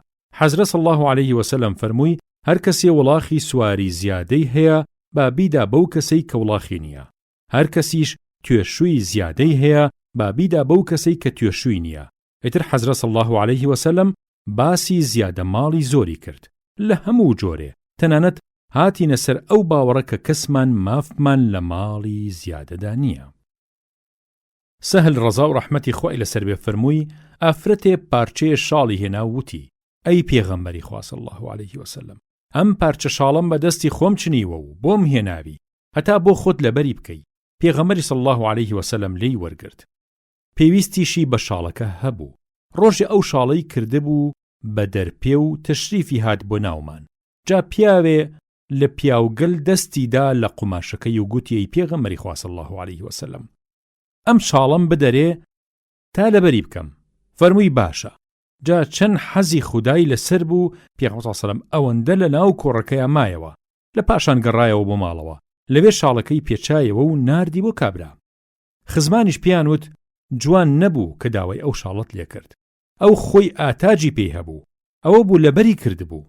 تۆ خۆت ئەزانی کە ئەو داواکار نائومێد ناکا کەوابوو نەئەبوو داوات بکردایە. ئەویش وتی بەخوا بۆ ئەوەم داوا نەکردووە کە لەبەری بکەم و ئێوە ئەزانن بەڵام بۆ ئەوە داوایم کردووە کە ئەو ڕۆژەی ئەمرم ببێ بە کفنم. سەهل فەرمووی وەبوو بە کفنی و ئاواتەکەی هاتە دی واتە بۆ تەبەڕک بەکاری هێناوە. ئەبوو موسای ئەشعەری ڕەزا و ڕەحمەتی خوای لەسەر بێ فەرمووی پێغەمبەر صلی الله عليه وسلم فەرمووی هۆزی ئەشعەریەکان مەردایەتیەکی گەورەیان هەیە. ئەگەر لە غەزایە توێشوویان هاتە کزی یاخود لە ناو شارە نان و خۆراکی خێزانیان هاتە کەمی دێن ئەوەی ماوە لە کنیان هەموو لە دەفرا کۆکەنەوە ئەوجا بە قاپێ بە حاجەتێ لە بەینی خۆیانە وەک یەکسان بەشیەکەن ئەوان لە منن و من لەوانم. باسی گەلە هەرەوەس لە کاروباری دوا ڕۆژە کۆکردنەوەی ئەو شتانەی کە پیرۆز و مبارەک و مفەڕەکن. خۆی گەورە فەرمێ وفي ذلك فليتنافس المتنافسون. سورة المطففين آية 26. واتا با بۆ گەیشتن بەم پایە بڵندا گەلە هەرەوەز بکەن و لە پێناوی کاری وا پیرۆزە پیاوچاکان و تێکۆشەران خۆیان ماندوو بکەن.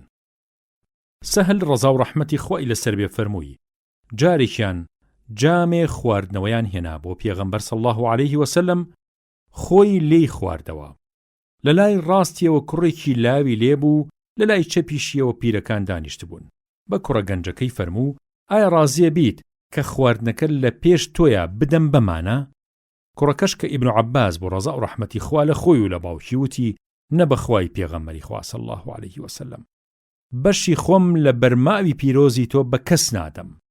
پێغەمبەریش صلی الله علیه وسلم جامەکەی دایە دەستی. ئەبوو هورەیرە ڕەزا و ڕەحمەتی خوای لەسەر بێ فەرمووی حەزرەت صلی الله علیه وسلم فەرمووی جارێک ئەیوب سەلامی خوای لێبێت بەڕووتی خۆیە شۆرد، لەو کاتەیە کولەی زێڕی بەسەرا باری. حەزرەتی ئەیوب بە مشت ئەیکردە ناو جلەکەی. خوای پەروەردگاری باڵا دەست و شکۆدار فەرمووی ئەی ئەیوب ئەدی من لەمەی دەیدینی بێهەوەجێم نەکردبووی؟ فەرمووی با بە گەورەی تۆ چۆن فەرمووی وایە، بەڵام مەبەستم ماڵی دنیا ماشینەوە نییە، مەبەستمەوەیە ئەمە پیت و فەڕ و بەرەکەتی تۆیە بۆ مبارەکی و بۆ فەڕ و پیرۆزی، منیش هەرگیز ئاو هەرگیز بێنیاز نیم لە پیت و فەڕی تۆ. باسی باشێتی دەوڵەمەندی سوپاسگوزار کە بریتێ لەو کەسە سامانی حەڵاڵ پەیاکات و بە شێوەیەکی ڕەوا و حەڵاڵ خەرجیەکە. خوای گەورە فەرمێ فأما من أعطى واتقى وصدق بالحسنى فسنيسره لليسرى. سورة الليل آياتي 5-7. واتە هەر کەسێ خێرخواز و بەخشندە و لەخوا ترس بێ و باوەڕی بە پلەی هەرە جوان هەبێ کە وشەی لا إله إلا اللهە، کە کلیلی بەهەشتە و مایی ڕەزای خودایە، ئەوە ئێمە ئەیخەینە سەر ڕێگەی باشی ڕزگاری کە ڕێک ئەچێ بۆ سەر بەهەشت. خۆی گەورە فەرمێ وسيجنبها الأتقى الذي يؤتي ماله يتزكى وما لأحد عنده من نعمة تجزى إلا ابتغاء وجه ربه الأعلى ولسوف يرضى. واتە لەسای خۆی میهرەبانەوە ئەم خوا پێداوانەی کە ترسی خودایان لە دڵایە و ماڵی خۆیانە بەخشن لەبەر ڕەزای خوا و زەکاتە دەن و منەت بەسەر کەسا ناکەن و مەبەستیشیان دەستیاو نییە و چاکەی کەسیان بەسەرەوە نییە تا بەم خێر و زەکاتیان حەقی بۆ بکەنەوە، بەڵکو کارەکەیان ساغ بۆ ڕەزای ذاتی خوای گەورەی هەرە باڵایە. ئەم خوددا پێداوانە لە سای خواوە دوورن لە ئاگری دۆزەخ و خوا یار بێ ڕۆژ بەدڵی ئەوانە بێت. خوای گەورە فەرمێ إن تبدوا الصدقات فنعما هي وإن تخفوها وتؤتوها الفقراء فهو خير لكم ويكفر عنكم من سيئاتكم والله بما تعملون خبير. سورة البقرة آياتي 271. هروها لآل عمران آياتي 92 فرمي لن تنالوا البر حتى تنفقوا مما تحبون وما تنفقوا من شيء فإن الله به عليم. تێکڕای واتای ئەم دوو ئاەتە پیرۆزەیە ئاوایە خێر و خێرات و چاکە چێ بە پەنهانی بن و چ بە ئاشکرا بن، شتی چاکن و هۆی خۆشنودی خوددان، گرنگەوەیە نیاستان پاک بێ و ماڵەکەتان حەڵاڵ بێ و بیدەن بە هەژارانێ کە شایەنی ئەوە بن.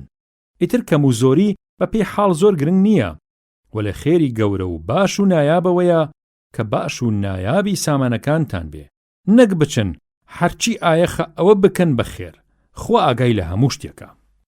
عەبدوڵڵای کوڕی حەزرەتی عومەر ڕەزا و ڕەحمەتی خوا لە هەردووکیان فەرمووی حەزرەت صلی الله علیه وسلم فەرمووی خۆزگە پێبردن بەس بەم دوو کەسە دروستە، یەکەم پیاوێ خوا فێری قورئانی کردبێ و ئەم خەڵاتە مەزنەی پێبەخشی بێ، ئەویش بە شەو بە ڕۆژ پێی هەڵدەستێ و لە نوێژای خوێنێ.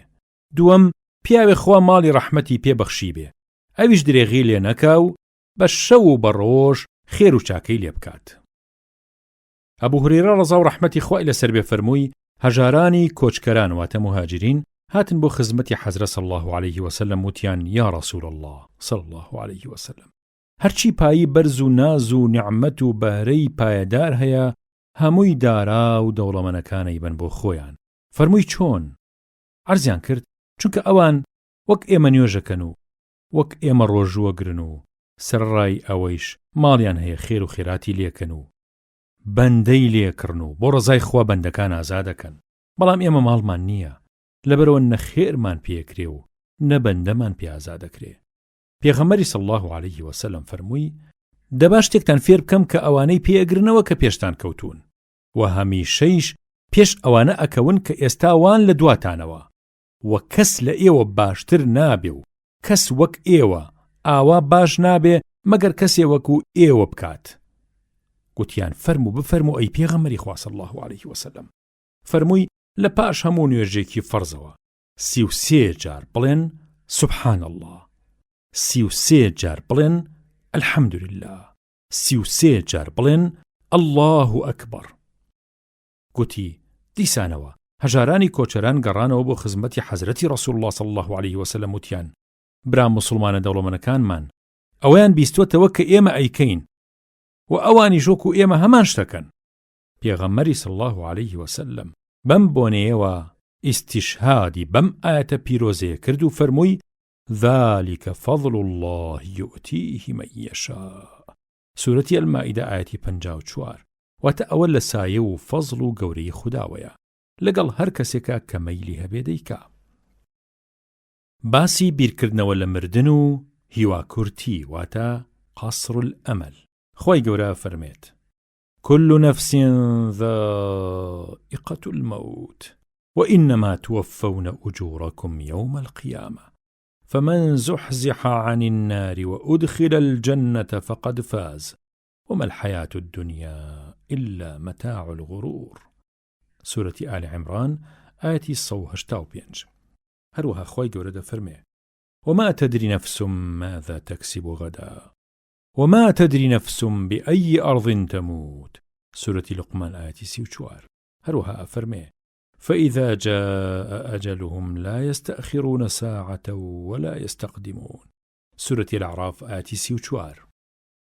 هروها فرميت يا أيها الذين آمنوا لا تلهكم أموالكم ولا أولادكم عن ذكر الله ومن يفعل ذلك فأولئك هم الخاسرون وأنفقوا مما رزقناكم من قبل أن يأتي أحدكم الموت فيقول رب لولا أخرتني إلى أجل قريب فأصدق وأكن من الصالحين ولن يؤخر الله نفسا إذا جاء أجلها والله خبير بما تعملون.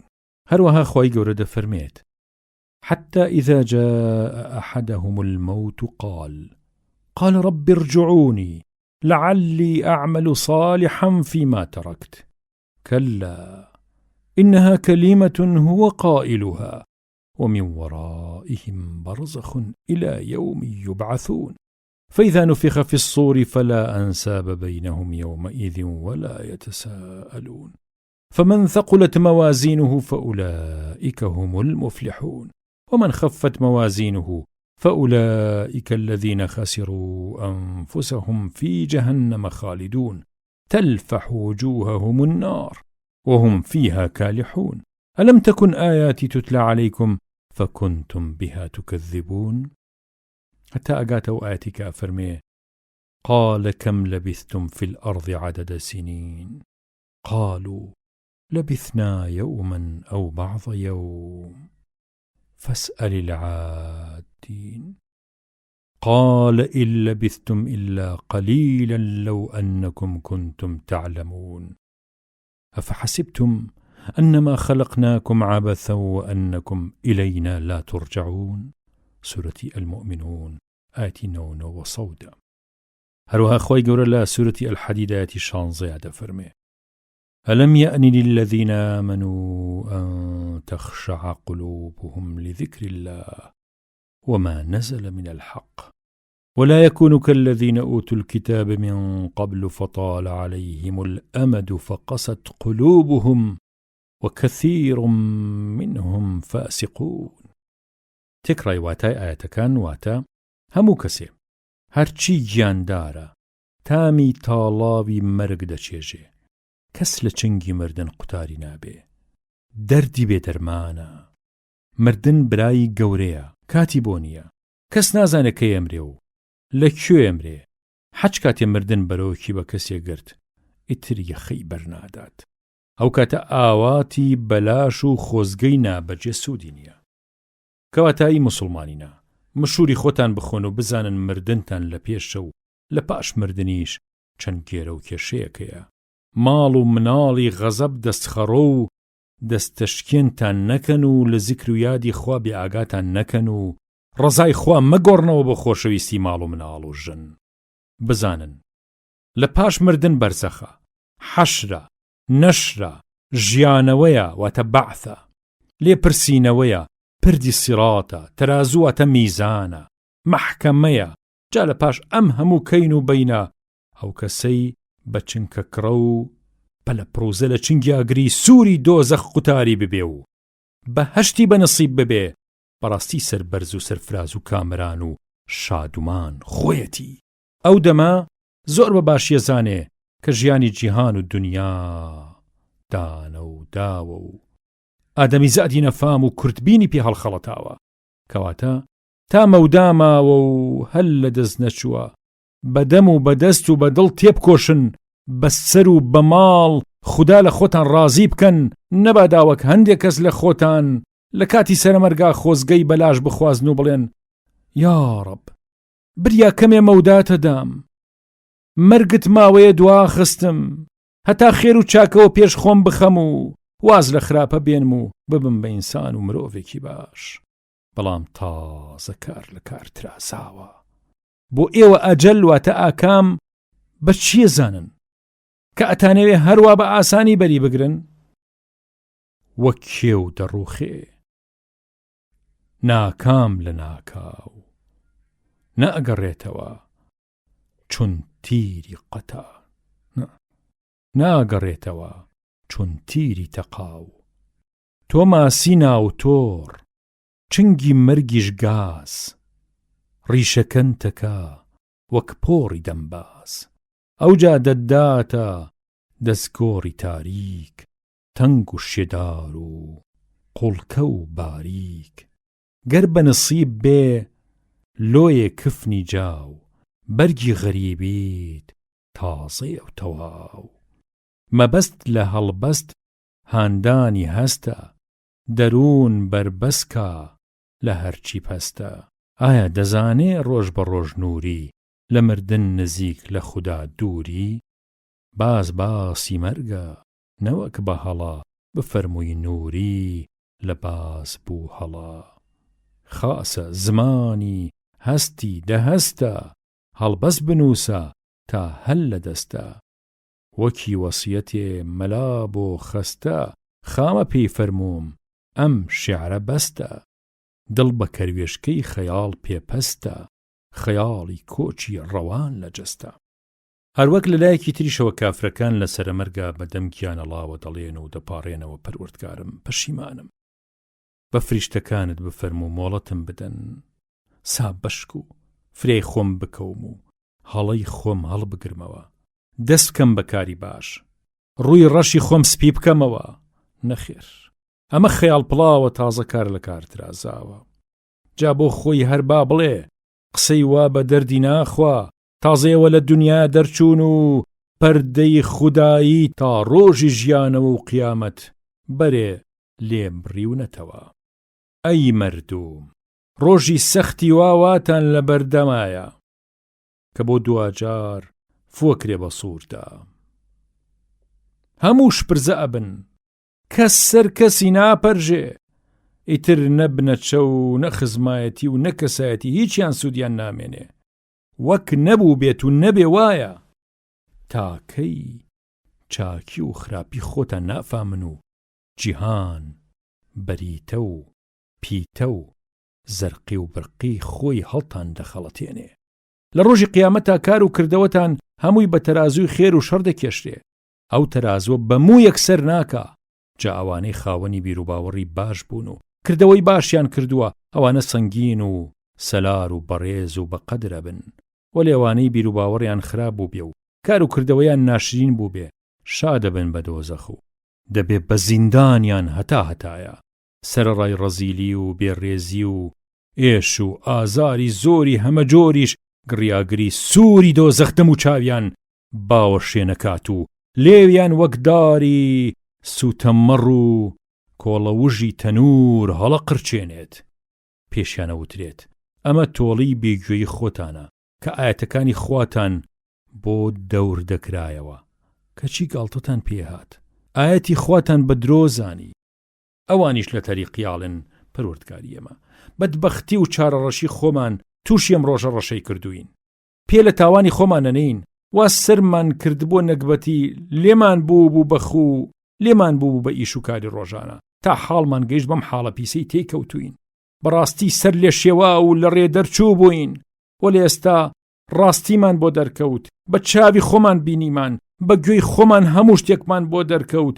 ئامان خوایە گیان لەم ئاگرە دەرمان بێنە پەیمان تێینە کە ئیتر نافەرمانیت نەکەین.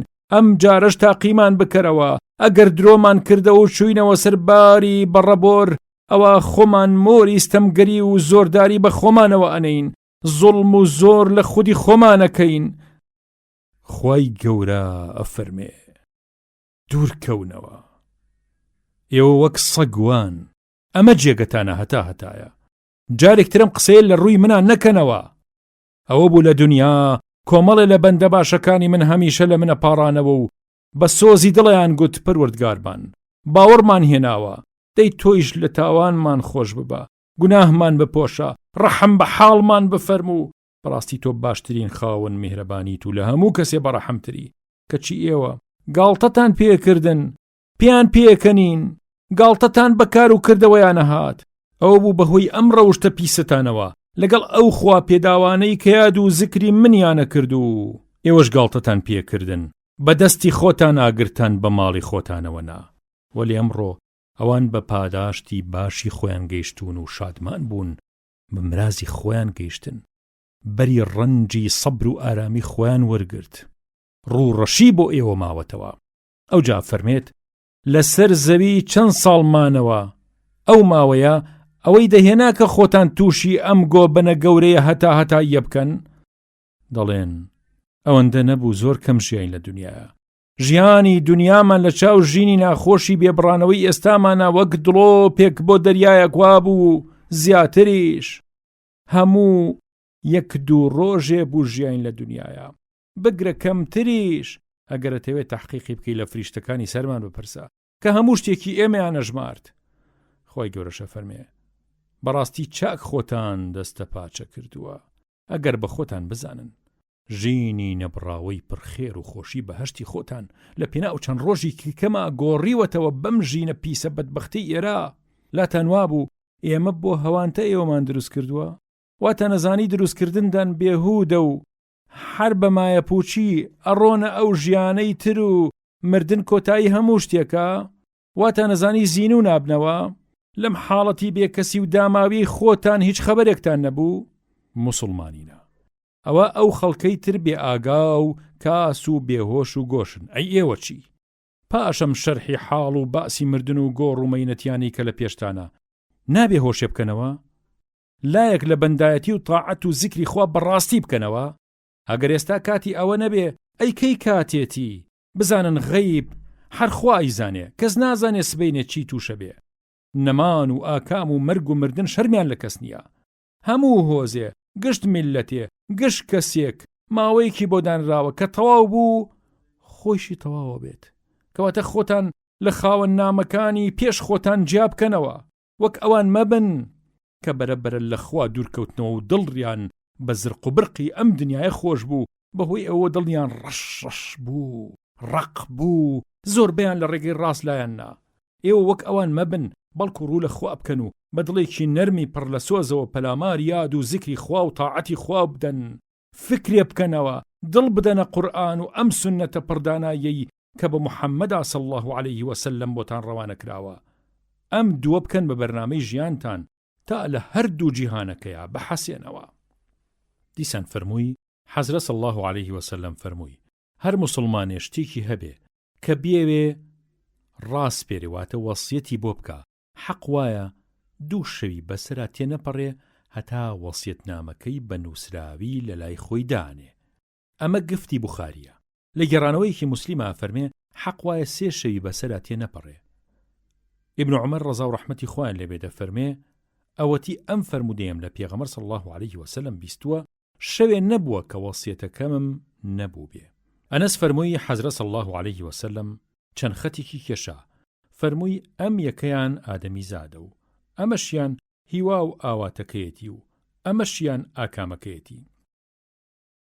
لەو کاتەیە کە ئاوا خەریکە و هەر ساتەی لەسەر بارێکە و بە دوای هیوای دوور و درێژاوێڵە لە پڕ خەتە نزیکەکەیان دەگاتە سەری و مردن پڕی پیاکە و یەخەی پێگرێت. عەبدوڵای کوڕی مەسعود ڕەزا و ڕەحمەتی خوای لەسەر بێ فەرمووی پێغەمبەر صلی الله عليه وسلم خەتێکی 4 گۆشەی کێشا و لەناو ئەو خەتە 4 گۆشەیەوە خەتێکی تری درێژی ڕاکێشا تا دەرەوە. اینجا لە دیوی ناوەوە چەند خەتێکی تری وردی لەسەر خەتەکەی ناوەوە کێشا.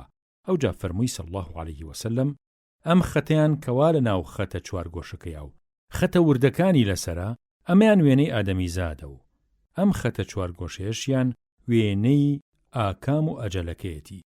ئەوەتانێ بەری لێ بڕیوەتەوە و لە هەر 4 لاوە ئەم ئەجەلە ئاپڵقەی داوە. یان فەرمووی گەماروی داوە و دەوری گرتووە و ئەم خەتەشیان دەرچۆتە دەرەوە هیوایەتەکانێتی. ئەم خەتە وردانش دەرد و بەڵا و مەینەتین. جا ئەگەر لە هەندێ لەم دەرد و بەڵایانش قوتاری بوو لە هەندێکی تریان قوتاری نابێ و وەک مار و گەزەندە دەیگەزێت. ئەبوو هورەیرە ڕەزا و ڕەحمەتی خوای لەسەر بێ فەرمووی حەزرەت صلی الله عليه وسلم فەرمووی بە زۆری یادی خۆشی پسێنەکە بکەنەوە واتە یادی مردن بکەنەوە. و بەیەی کوڕی کەعب ڕەزا و ڕەحمەتی خوای لەسەر بێ فەرمووی دەستوری حەزرەت صلی الله عليه وسلم وابوو کە 2-3 شەو دەڕۆشت گەلێ جار هەڵەساوی فەرموو صلی الله عليه وسلم ئەی خەڵکینە ئەی ئادەمی زادینە ذیکر و یادی خوددا بکەن و هات نەفخەی یەکەم کە جیهان سەر تاپا دێنێتە لەرزە و تەکان و جم و جوڵ بە شوێنی دادێ نەفخەی دووهەم کە ئاسمان بەخۆی و هەرچی تایە هەموو وەک زەوی دەکەونە جوڵە جوڵ و کەوتنە خوارەوە. ئەی مردومینە وا هات مردن بەخۆی و کێشمە کێشمیەوە وا هات مردن بەخۆی و کێشمە کێشمیەوە. وتم قوربان من سەڵاوات زۆرە دەم لە دیداری تۆ. جا کاتێ دەستم کرد بە تاعەتکردن چەنێ دانێم لە کاتی تاعەتم بۆ سڵاوات دان لەسەر تۆ یا ڕەسوول الله صلی الله عليه وسلم. فەرمووی چەند خۆت ئارەزوویەکەی؟ گوتم کەواتە 4 وەختەکەم سڵاوات لەسەر تۆ دەم. فەرمووی صلی الله عليه وسلم ئارەزوی خۆتە حەزەکەی زیاتری بکە ئەوە باشترە بۆت. وتم دەنیوەی. فەرمووی صلی الله عليه وسلم مەیلی خۆتە حەزەکەی زیاتری بکە ئەوە باشترە بۆ تۆ. وتم 2-3. فەرمووی صلی الله عليه وسلم ئارەزوی خۆتە حەزەکەی زیاتری بکە باشترە بۆ خۆت. وتم دەتاعەتکردنم هەموو تەرخانەکەم بۆ سڵاواتدان لەسەر تۆ یا ڕەسوول الله صلی الله عليه وسلم. فەرمووی دەیکەوا بێ خەمی هیچن نەبێ وەخوا لە هەموو گوناهەکانە خۆشە بێ واتە سڵاواتی زۆر لەسەر پێغەمبەر صلی الله عليه وسلم دەبێ بەمایی خێر و خۆشی ئەم دنیا و قیامەت و بەهەشت و ڕەزامەندی خوا و نەبڕانەوەی ئەوێش. باسی دیدەنی پیاوان بۆ سەر گۆڕستان سونەتە. دێنیکەری گۆڕ چی بڵێت؟ لاپڕەسە و دوانزە. تۆ باسی دیدەنی پیاوان بۆ سەر گۆڕستان سونەتە. دێنیکەری گۆڕ چی بڵێت؟ بوڕەیدە خوای لە ڕازی بێ فەرمووی حەزرەت صلی الله عليه وسلم فەرمووی ئەوە بوو لەمە و پێش نەهیم لێکردن لە دیدەنی گۆڕستان. بەڵام بزانن ئەوە خوای گەورە ڕێگەی منی داوە کە دیدەنی گۆڕی دایکم بکەم کەوا بوو ئیتر ئێوەش دیدەنی گۆڕستان بکەن چونکە دیمەنی گۆڕ و گۆڕستان یەعدی قیامەت تازا کاتەوە. و پێغەمبەر صلی الله عليه وسلم دەیفەرموو السلام عليكم دار قوم مؤمنين وأتاكم ما توعدون غدا مؤجلون وإنا إن شاء الله بكم لاحقون اللهم اغفر لأهل بقيع الغرقد.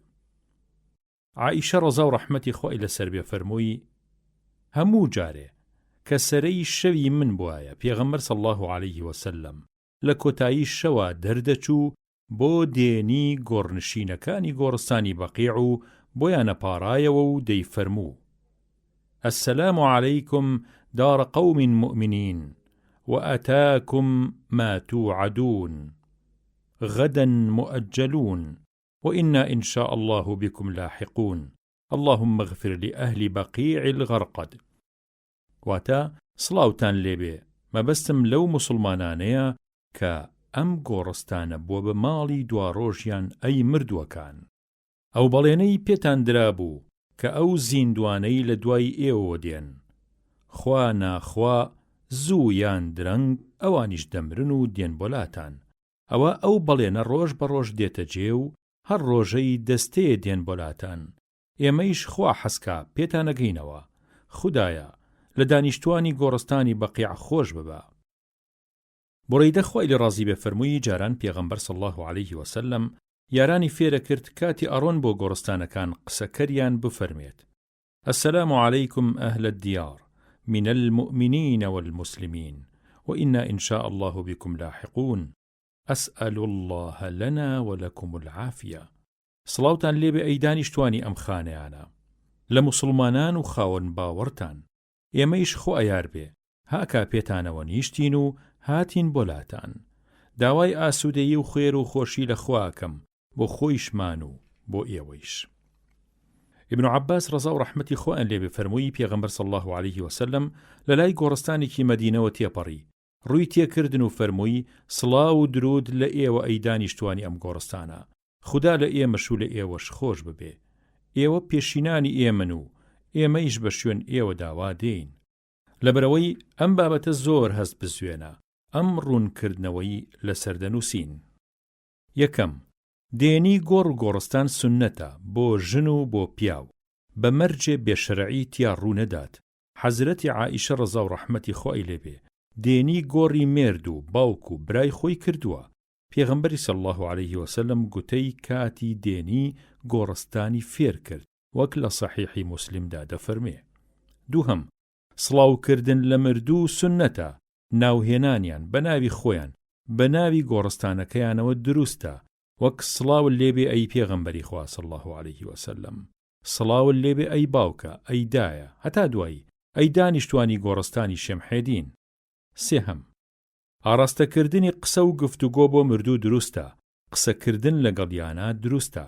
چوارەم لە کاتی سڵاوکردن و قسەکردن لەگەڵ دانیشتوانی گۆڕستاندا و پاڕانەوە بۆیان ڕووتێکردنیان سنەتە. پێنجەم دروستە گۆڕستان ناو بنرێت. شەشەم سەردانی گۆڕ و گۆڕستان مردن یادەخاتەوە دڵ نەرمەکات. حەوتەم دێنی گۆڕستان لە شەوە سنەتە. هەشتەم دێنی کەسوکار هی مردووی خۆیان سنەتە وەک دایک و باوک و برا و خوشک و هاوسەر هەتا دوایی چونکە پێغەمبەر صلی الله عليه وسلم خۆی دێنی گۆڕی دایکی کردووە. نۆهەم لە ڕاستیدا زۆر شت هەیە لێکۆڵینەوەی زۆر و قوڵکردنەوەی زۆر باش نییە کەواتە ڕەشە خەڵک و عەوام زەحمەتە لەم جۆرەشتانە بە تەواوی تێبگەن. ئەوەی کردویانە بە عادەت و پێچەوانەی فەرمانی ڕۆشنی شەرع نییە ڕێلێگرتنی کارێکی ناباشە چونکە مۆدێرنکردنی هەموو تەسەڕوفێکی عەوام سەر بۆ پێچەوانەی مەبەست دەکێشێ.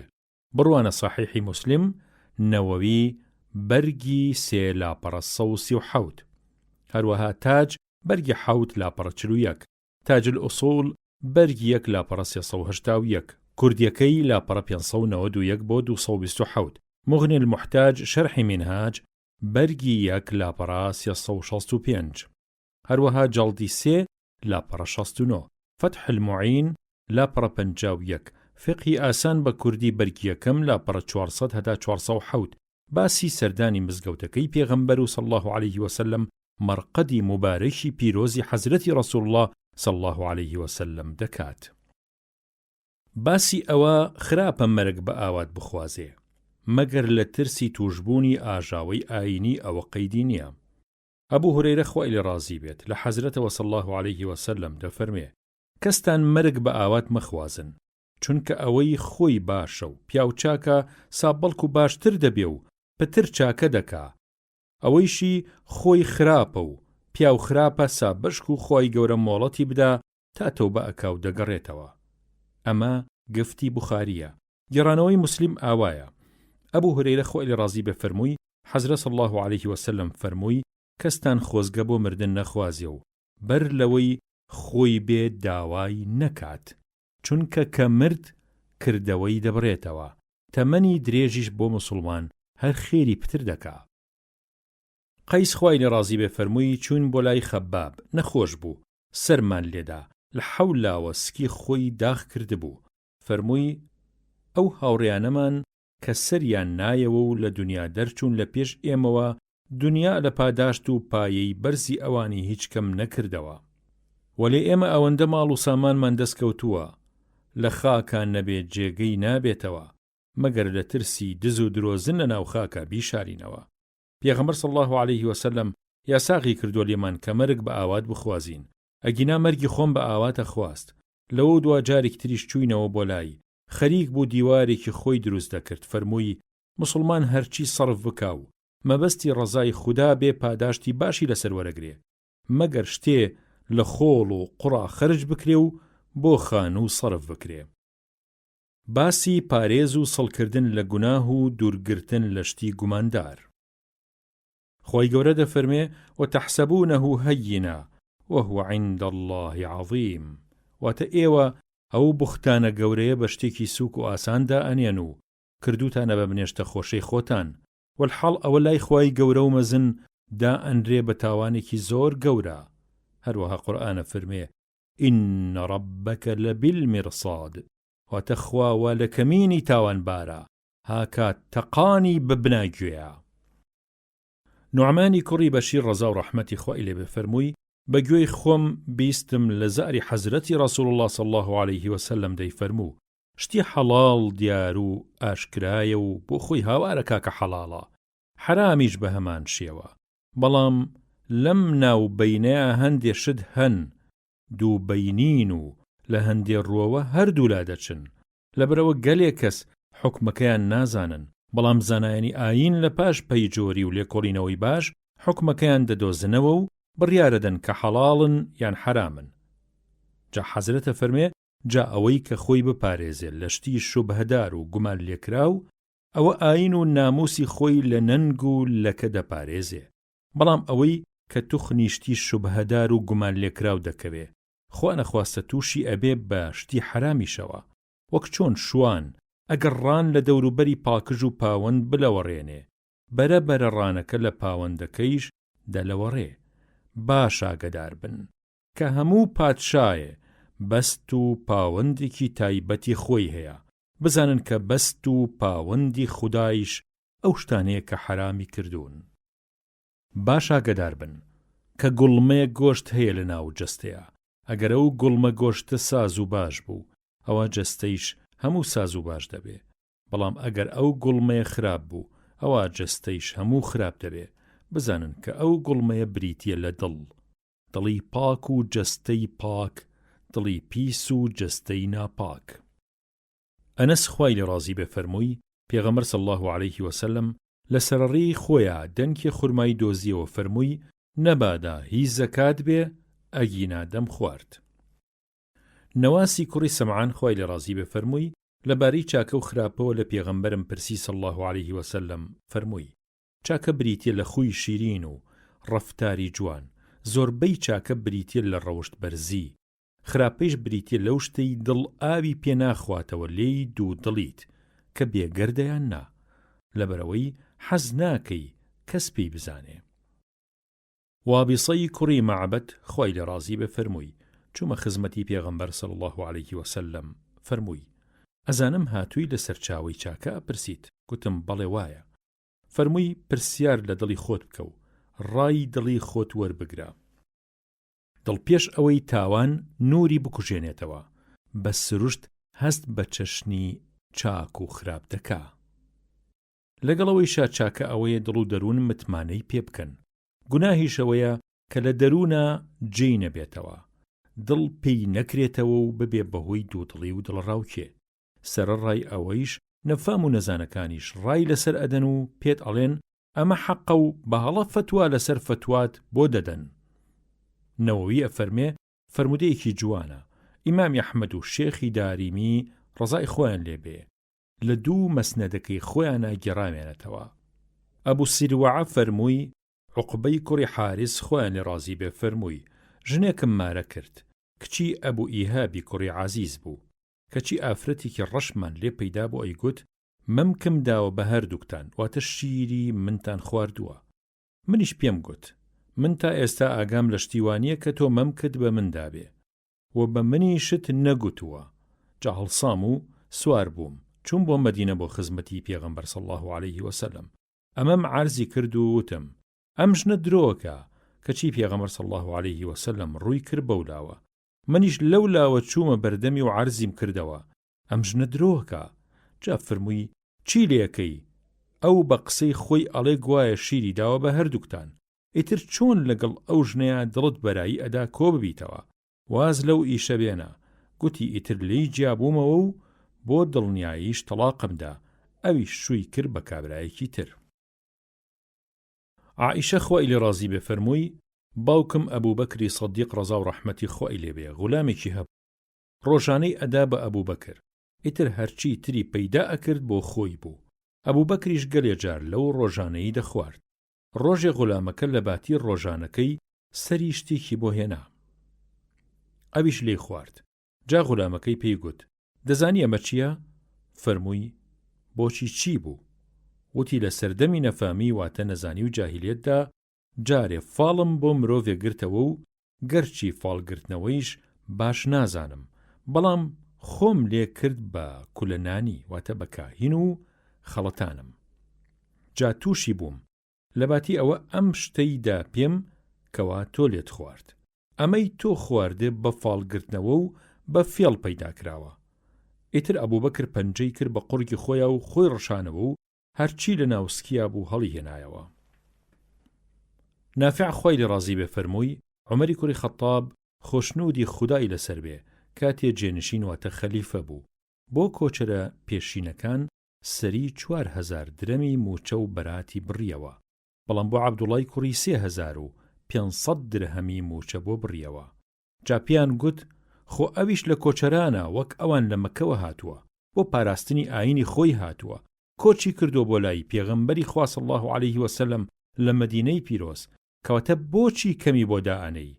فەرمووی ئاخر ئەو دایک و باوکی کۆچیان پێکردووە و لە کاتی کۆچکردنا مناڵ بووە و شوێن دایک و باوکی کەوتووە. واتە مەبەستی حەزرەتی عومەر خۆی لێ ڕازی بێ ئەوە بوو ئەو کەسەی بەهۆی کەسێکی ترەوە کۆچی کردبێ، وەکو ئەوە نییە کە سەر بەخۆ خۆی کۆچی کردبێ. لەبەرەوە بۆ دووربینی واتە ئیحتیاط کەمتری بۆ کوڕەکەی خۆی دادەنا. عەتیە خۆی لێ ڕازی بێ لە پێغەمبەرەوە صلی الله عەلەیه وسەلەم دەفەرمێ بەندە هەتا لە ترسی ئەوەی کە تووشی خراپە نەبێ واز لە هەندێ شتی تریش نەهێنێ کە بە ظاهری شەرع ڕەوایە بێگردە و دروستە، بەندە هەتا لە ترسی خوا ئەمە حاڵی نەبێت ناگاتە پایە و پلە و ڕیزی بەرزی پیاو چاکان و تەقواکاران. گۆشەگیری لە کاتی خراپبوونی خەڵک و ڕۆژگارە سوننەتە، هەروەها لە ترسی ئاژاوی ئاینی و توشبوونی ناڕەوایی و شتی گوماندار و ئەم جۆرەشتانەیە. خۆی گەورە دەفەرمێ فەفیڕوا ئیلە الله ئینی لەکم منه نەذیر مبین. سورەتی ئەذاریات ئایەتی 50. واتە لەدەست هەموو شتێکی خراپ و لە تاو تۆڵەی سەختی خراپە و تاوان تا زوو لە دەستیان ڕابکەن و ڕوو لە تاعەتی خوا بکەن درەنگە. من زۆر باش لەم لایەنەوە ترستان دەخەمە بەر. سەعەد خۆی لێ ڕازی بێ فەرمووی ژنەوتم لە حەزرە صلی الله عەلەیه وسەلەم دەی فەرموو خدا بەندەی لەخوا ترسی دەوڵەمەندی شاراوەی خۆشەوێ. ئیمامی نەوەویە فەرمێ مەبەست لە دەوڵەمەندی دڵتێری و دەوڵەمەندی دەروونەوەک لە فەرمودەیەکە لە پێشەوە ڕابرد. ئەبوو سەعیدی خودری خۆی لێ ڕازی بێ فەرمووی پیاوە عەرزی حەزرەتی کرد صلی الله عەلەیه وسەلەم قوربان ئەی ڕەوانە کراوی خوددا کام کەسە پایەی هەرە بەرزە فەرمووی ئەو موسڵمانەی کە بەسەر و بە ماڵ لە ڕێگەی خوایە غەزا بکە یان لە پێناوی سەربەرزی ئایینە بە گیان و بە سامان تێبکۆشێ. گوتی ئەی لە پاش ئەو کێی تر پایی لە لای خوددا زۆر بەرزە. فەرمووی ئەو موسڵمانەی کە لە پەنایەکە خودای خۆی بە جوانیە پەرستێ و لە قەرەباڵغی کەنارەگرێت لە گێڕانەوەیەکە هاتووە و لە خوای خۆیە ترسێ و ئازاری کەسیش نادا و شەڕی خۆی لە مەردوم لا دەدات. دیسانەوە ئەبوو سەعیدی خودری ڕەزا و ڕەحمەتی خۆی لێبێ فەرمووی پێغەمبەر صلی الله عليه وسلم فەرمووی هاکاو ڕۆژە هات کە مەردوم دەکەونە چەرخێکی خراپی واوە. پیاوی موسڵمان لەبەر ئاژاوەی زۆر و لە تاو ئاشوب و فەرتەنە بە ئاینی خۆیەوە ڕەو دەکا و هەڵدێ و شوێن ئاژەڵ و گەلەڕانی خۆیەکەوێ و بە لووتکەی شاخەکان و بە لە وەرگاکانەوە گڕیان دەدات. ئەم ڕانە لەو ڕۆژەیە باشترین ماڵی ئەو موسڵمانە گۆشەگیرەیە. ئەبوو هورەیرە خۆی لە ڕازی بێ فەرمووی پێغەمبەر صلی الله عليه وسلم فەرمووی هەموو پێغەمبەرێک کە خوا ڕەوانەی کردبێ شوانی ڕانی کردووە. یارانیشی ڕەزا و ڕەحمەتی خۆیان لێبێ فەرموویان هەتا تۆیش؟ فەرمووی بەڵێ منیش بە چەند قڕانێ ڕانم بۆ خەڵکی مەککە دەلەوەڕاند. بوخاری ڕیوایەتی کردووە ڕەحمەت لە گۆڕی نازداری. دیسانەوە ئەبوو هورەیرە فەرمووی حەزرە صلی الله عليه وسلم فەرمووی باشترین گوزەرانی مەردوم گوزەرانی ئەو پیاوەیە کە شێرانە جڵەوی ماینەکەی بەدەستەوە بێ و هەمیشە ئامادە بێ بۆ غەزا لە ڕێی خوایە. هەر کە لەگەڵ هاوارێ یان هاتو هاوارێکی بەرگۆ کەوت گورج فڕکەی لێ بکاتە سەر پشتی ماینەکەی و کۆ لە مردن و کوشتن نەکاتەوە و چ شوێنێ خەتەر و مەترسی لێ بکرێ خۆی بۆ بکتێ وەها عاشقی شەهید بوون بێ. یان گوزەرانی ئەم پیاوەیە کە بڕکێ ئاژەڵی وردەی هەیە لە لووتکەی شاخێکە یان لە ناو دۆڵێ لەم دۆڵانەیە بەخێویانەکا و دوورەگرێ لە خراپە و خراپەکاران لەگەڵەوەشە نوێژێکی جوانەکا و خۆ بەباشی زەکات ئەدا و ئاوا خودای خۆی دەپەرستی هەتا مردن کە شتێکی ڕوون و ئاشکرا و بێگومانە لەسەر ئەو حاڵە باشە دەگاتە سەری لەو ماوەیەدا دەخڵی بەسەر کەسەوە نییە مەگەر بە چاکە. موسلیم ڕزای خوای لێبێ گێڕاوێتیەوە. باسی خێری تێکەڵی و هامۆشۆی یەکتری و حازربوونی جومعە و جەماعەت و کۆمەڵگای خێری مەردوم و کۆڕی زانست و یاد و زیکریان و سەردان لە نەخۆشییان و ئامادەبوونی تەرمی مردویان و یارمەتی و دڵدانەوەی نەدارا و ئاتاجیان و شارەزاکردنی نەزانیان و وێنەی ئەمانە و شتی تریش کە سوودی کۆمەڵ و ئادەمیزادی تێدا بێ وەک فەرمانکردن بە چاکە و جڵەوگیری لە خراپە بۆ کەسێ توانای ئەوەی هەبێ و خۆ دوور بگرێ لە ئازاردان و ئارام بگرێ لەسەر ئازاری خەڵک. ئیمامی نەوەوی ڕزای خودای گەورەی لێبێ و پڕگۆڕی پیرۆزی لە نور و ڕەحمەتی خۆی گەورە بێت دەفەرمێ ئەی برای موسڵمان بزانە تێکەڵی و هامۆشۆ و گوزەران لەگەڵ مەردومدا لەسەر ئەو شێوەیە کە گوتمان پەسەندی خوا و پێغەمبەر و گشت پێغەمبەرانی ترە درودی خوایان لەسەر بێت و هەروەها پەسەند و هەڵبژاردەی جێنشینە شارەزاکان و یارانی پێغەمبەر و صلی الله عليه وسلم و چینی دووەمی موسڵمانان کە پیانە گوترێت تابعین و زانایان و پیاوچاکانی موسڵمانانە لە هەموو چەرخێکە. هەروەها ڕێباز واتە مەزهەبی ئیمامی شافعی و ئیمامی ئەحمەد و زۆربەی زۆری زانا شەرعزانەکان خۆشنودی خوددا لە هەمویان بێ بەم جۆرە بووە. خوای گەورە دەفەرمێ وتعاونوا على البر والتقوى سورەتی ئەلمائیدە ئایەتی 2. ئیمامی نەوەوی بۆ چەسپاندنی فەرمایشتەکەی خۆی ئەم ئاەتە ئەکا بەشایەت و بەڵگە و دەفەرمێ ئەوە تا خوای گەورە ئەمە دەچەسپێنێ و دەفەرمێ ئەی موسڵمانینە پشتی یەکتری بگرن و لەسەر کاری چاکە و کردەوەی باش گەلەوەرز بکەن و بە کۆمەڵی هەموو خێر و باشێ بکەن. هەروەک گەلێ ئاەتی پیرۆزی تر لەم بابەتەوە هەیە و زاناکان دەیانزانن. باسی بێهەوایی و خاکێتی و ملکەچکردن بۆ موسڵمانان.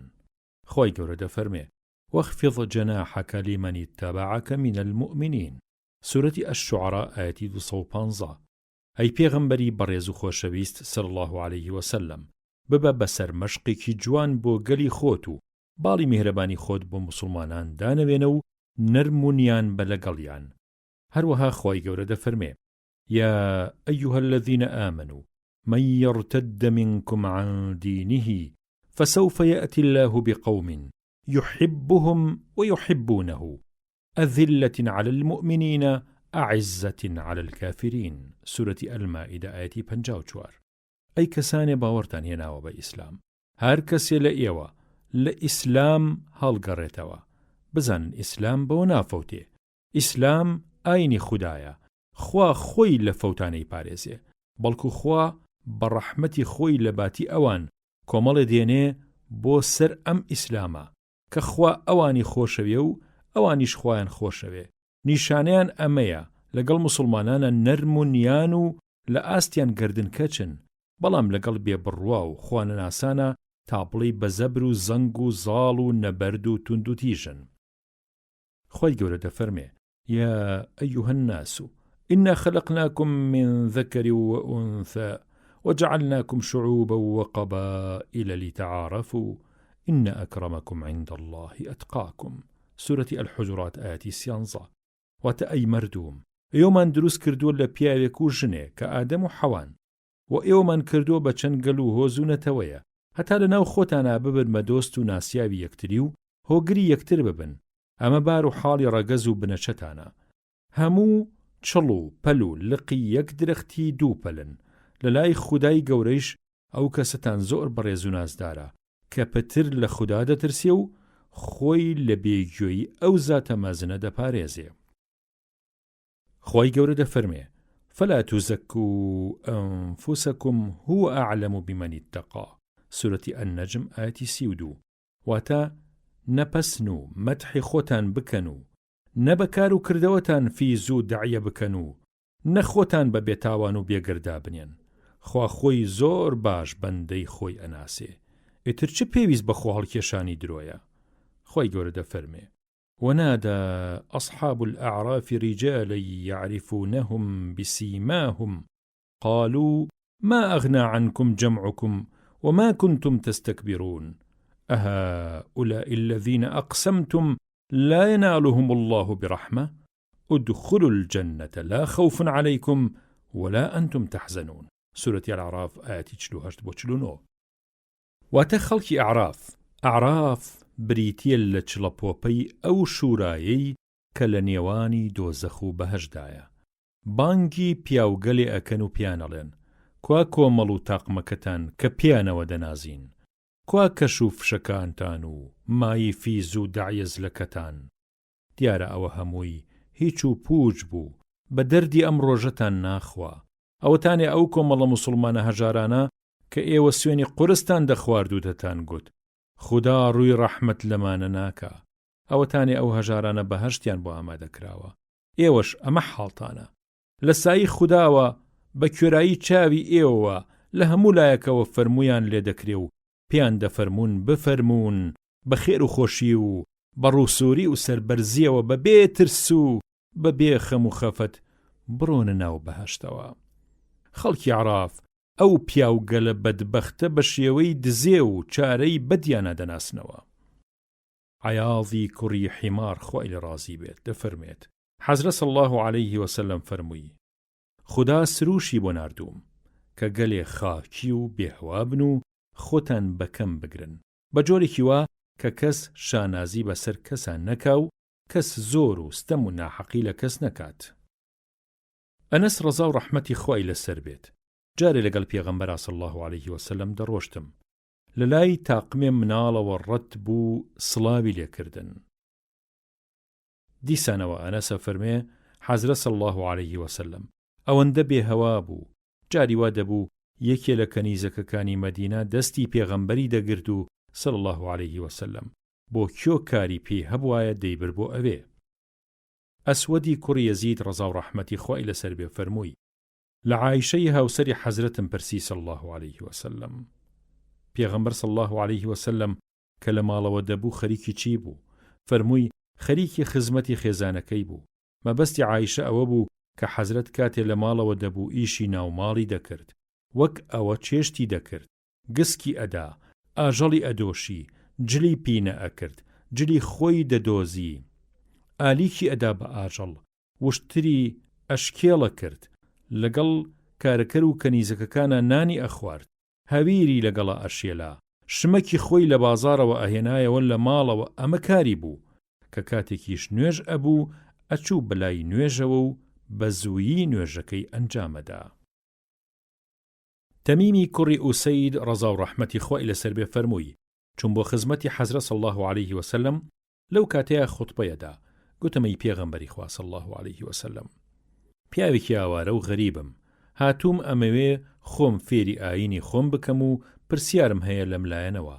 پێغەمبەری صلی الله عليه وسلم وازی لە خوتبەی جومعەکەی هێنا و هات بۆ لای من و کورسیەکیان بۆ هێنا و دانیشت لەو شەریعەت و یاسای ئاینە کە خوا فێری خۆی کردبوو، منیشی فێر کرد و ئیسلام بووم. ئەوجا چۆ شوێنی خۆی و دوایی وتارەکەی تەواو کرد. موسلم ڕەزا و ڕەحمەتی خوای لەسەر بێ ئەم فەرمودەی گێڕاوەتەوە. حەزرەت صلی الله عليه وسلم لە شتی شل و لینجی دەخوارد، بە 3 پەنجە دەیخوارد و لە دواییە ئەو 3 پەنجەیی دەلێسایەوە. ئەبوو هورەیرە فەرمووی حەزرەت صلی الله عليه وسلم فەرمووی ئەگەر خوڵکم بکەن بۆ سەر پاچەش دەچم، یاخود بە دیاری بۆم بێنن وەری دەگرم.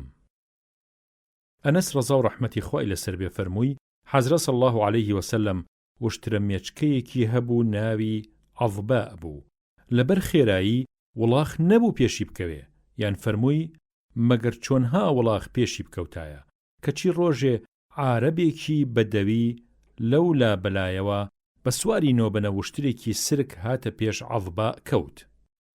موسڵمانەکان ئەمەیان گەلێ لەبەر گران بوو کە حەزرەت صلی الله عليه وسلم بە حاڵەکەی زانی فەرمووی بۆ بە پێویست لەسەر خودا کە هەرچی لەم جیهانە سەر بەرز بکاتەوە زوو یا درەنگ خودا سەری پێدا دەنەوێنێتەوە. باسی دەعیا واتە لە خۆباییبوون زۆر ناڕەوایە. خۆی گەورە دەفەرمێ تلك الدار الآخرة نجعلها للذين لا يريدون علوا في الأرض ولا فسادا والعاقبة للمتقين. سورة القصص آيات 83. واتا خانەی دواڕۆژ ئەو خانە مەزنەیە کە تەرخان یەکەین بۆ ئەو خاون باوەڕانەی خۆیانە پارێزن لە فیز و داعیە و لووتزلی و لەسەر زەوی ستەم و زوڵم و زۆر و خراپە و ئاژاوە بەرپا ناکەن. بزانن بڕیاری یەزدان وایە هەمیشە سەرنجام ئەو کەسانە سەرەکەون کە تەقواکارن. خوای گەورە دەفەرمێ ولا تصعر خدك للناس ولا تمشي في الأرض مرحا إن الله لا يحب كل مختال فخور. سورة لقمان آياتي 8. واتا وهرگیز لەبەر فیز و دەمار ڕوو لە مەردوم گرژ مەکە و بە چاوی سووک تەماشایان مەکە، بەڵکو هەمیشە بە پێی حاڵ ڕووخۆش و نەرمونیان و ناسک بە، بە کەش و فش و لەنجەولارەوە بە سەرسەویان مەڕۆ، لە خاک دروست بووی خاکی بە، بزانە خوا ئەمرۆڤی بە فیزی داعیە زلی خۆش ناوێ. خوای گەورە فەرمێ إن قارون كان من قوم موسى فبغى عليهم وآتيناه من الكنوز ما إن مفاتحه لتنوء بالعصبة أولي القوة إذ قال له قومه لا تفرح إن الله لا يحب الفرحين. هتا أو آتك فرمي فخسفنا به وبداره الأرض. هتا كوتاي آياتك سورة القصص آيات 76 بو 81. وتبرستي قاروني بازرگاني جولكا کە لە کۆمەڵی موسا پێغەمبەر بوو سەلامی خوای لێبێ، گەلێ دارا و دەوڵەمەند بوو، دوایی گومڕا بوو، بەرەبەرە داوای سەرداری و گەورەیە کرد و دەستی کرد بە زۆر وستەم لە هۆزی خۆی. ئەوەندەمان ماڵ و دارایی دابوو پێی کلیلی دەرگای گەنجینەکانی ئەوەندە قورس بوون کۆمەڵێکی بەهێز بە زەحمەت هەڵیان دەگرتن. گەلەکەی پێیان گوت بەم ماڵی دنیایە کە هاتە مەنازە، ماڵ وەفایی نییە بۆ کەس، خوا ئەوانەی خۆش ناوێت کە بە ناحەق کەیف خۆشە بن. تۆ ئەگەر ڕاستەکەی بەم ماڵە جوانە کە خوا پێی داوی، مای خۆشی و کامرانی پاشە ڕۆشتی پێم سۆگەر بکە، خێری لێ بکە، پیاوەتی پێ بکە، بەشی خۆیشت بە خۆشی بە شێوەیەکی ڕەوا لە دنیایە ڕابوێرە، هەمیشە پیشت چاکە بێ و چاکە و پیاوەتی بکە، وەکو خوا ئەو هەموو خێر و بێر و ناز و بەهرەیی ڕژاندۆ بەسەرتا لە سوپاسی ئەو چاکەی خوایە تۆیش باش و میهرەبان بە لەگەڵ بەندەکانی ئەودا. ئاگال لە خۆت بێ، ئاژاوە مەگێڕە، خراپە بەرپا مەکە لەسەر ڕووی زەوی، چونکە خوا ڕقی لە بەدکارە. کەچی ئەو نامەردەوتی منە ماڵم بەشان و باهوی خۆم پەیدا کردووە، بە زانایی خۆم و بەڕەنجەشانی خۆم پەیدام کردووە. خوای چی؟ ئەو بوو ئەو نامەردە ئەوەی لە بەرچاو بواە کە خوا لە پێش ئەوەوە چەندین زەبردار و ستەمکار و دەوڵەمەند و سامانداری لەوی بەهێزتر لەناو بردووە کە کۆمەڵە و دەستە و بەستە و پارە و پولیان لەو زۆرتر بوون. کاتێک کاتی ئەوە هات تاوانبار لەناو ببرێ، پرسیار لە تاوانیان ناکرێ. لە پاش ئەم گشتە ئامۆژە شیرینە کەچی ئەو بەدبەختە لە کەلی شەیتان نەهاتە خوارەوە، ڕۆژێ خۆی ڕازاندەوە و لەگەڵ دەستە و بەستەکەیە بە کەشخە و کەش و فشەوە بەناو خەڵکەکەی ئاسوڕایەوە. ئەوانەی کە عاشقی ژیانی دنیایی بێبەقان دەیان گوت خۆزگەمان بە قاڕون، بەڕاستی بەختەوەر و بەختێکی گەورە و شانسێکی چاکی هەیە. ئەوانەیش کە خوا زانستی پیرۆزی پێدا بوون ئەیان فەرموو خانە خراپینە ماڵتان وێران بێ. خۆزگە بە چیە خوازن؟ ئەوە ماڵی غەزەبە، سەرنجامی تیاچوونە. ماڵ و پارە ئەوەیە کە لە لای خوا پاداشتی باشی هەبێ، ئەوەی شەب بە نسیبی خاوەن باوەڕەکان دەبێ کە خاوەنی کردەوەی باشیشن، کە بە سەبر و خۆگرتن وەدەسی دێنن. جا کاتێکیان زانی قاڕون بەخۆی و کۆشک و تەلاریەوە، بەخۆی و ماڵ و سامانیەوە خوای گەورە ڕۆی چوان بە ناخی زەویدا. عەبدوڵای کوڕی مەسعود ڕەزا و ڕەحمەتی خوای لەسەر بێ فەرمووی پێغەمبەر صلی الله عليه وسلم فەرمووی ئەوەی بەقەی تۆسقاڵێ دەعیە و دەمار لە دڵیا بێ ناچێتە بەهەشت. پیاوێکیش وتی قوربان، پیاوی وا هەیە حەزەکە بەرگی جوان بێ، پێڵاوی کەشخە بێ، ئەی ئەوە حاڵی چۆنە؟ فەرمووی ئەوە قەیدی نییە و بەرفیز و دەمار ناکەوێ، ئەوە جوانی خۆشەویستیە. ئەوەیش قەیدی نییە ئەگەر بۆ فیز و دەعیە نەبێ و تەحەدوس بە نیعمەتی خوا بێ، چونکە خوا بۆ خۆی جوانە و حەزیشی لە جوانیە. بەڵام دەمار و دەعیە حەق پێشێلکردنە و خەڵک بە سوگدانانە. ئەبوو هورەیرە فەرمووی ڕەزا و ڕەحمەتی خوای لێبێ حەزرەت صلی الله عليه وسلم فەرمووی ئەوەی جلی خۆی بۆ دەعیە و دەمار بەسەر زەویە بە کێش بکا، خوا لە ڕۆژی قیامەتە بە چاوی ڕەحمەت تەماشای ناکات. دیسان فەرمووی حەزرەت صلی الله عليه وسلم فەرمووی ئەم سێ کەسە لە ڕۆژی قیامەتە خوا نە قسەیان لەگەڵەکا و نە وەسپیانەکا و نە بە چاوی مەرحەمەت تەماشایانەکا، سەرەڕای ئەوەیش سزایەکی بە سوێشیان بۆ دەبڕێتەوە. پیری شەڕواڵ پیس و پاشای درۆزن و هەژاری لوتبەرز. هەروەها دەفەرمێ خوای باڵادەست و شکۆمەن دەفەرمێ گەورەیی و مەزناهی عابا و کەوای خۆمن و مافی کەسی تریان پێوە نییە. ئەوەی لەسەر یەکێ لەم دوانە گەڕ و تەشقەڵم پێ بکە تووڕیە دەمە ناواگری دۆزەخەوە. دیسان فەرمووی حەزرەت صلی الله عليه وسلم فەرمووی جارێ کابرایە دەستێ بەرگی کەشخەی بە دڵی خۆی لەبەردا بێ، بە کەش و فشێکەوە بە ناز دەڕۆیی، سەری شانە کرابوو. ئەلەم کاتەیە خودا ڕووی چۆیاند بە ناخی زەویە و هەتا ڕۆژی قیامەت هەر قوڵتەی دێ و بە ناخی زەویە ڕۆدەچێت. سەلەمەی کوڕی ئەکوع ڕەزا و ڕەحمەتی خوای لەسەر بێ فەرمووی حەزرەت صلی الله عليه وسلم فەرمووی پیاوی وا هەیە هەر خۆی هەڵەبڕێ و دەمارەکە تا بەرەبەرە ئەچێتە ڕیزی ملهوڕانەوە، ئیتر وەک ئەوان خوا تووشی تۆڵەی سەختیەکە. باسی ڕەوشجوانی و خوشیرینی. خوای گەورە دەفەرمێ وَإِنَّكَ لَعَلَى خُلُقٍ عَظِيمٍ، واتە ئەی پێغەمبەری خۆم صلی الله عليه وسلم بەڕاستی تۆ زۆر خود جوانە و ڕەفتارت شیرینە و ڕەوشتت بەرزە. هەروەها خوای گەورە لە سورەتی ئالی عیمران ئاەتی 134 فەرمێ والكاظمين الغيظ والعافين عن الناس والله يحب المحسنين.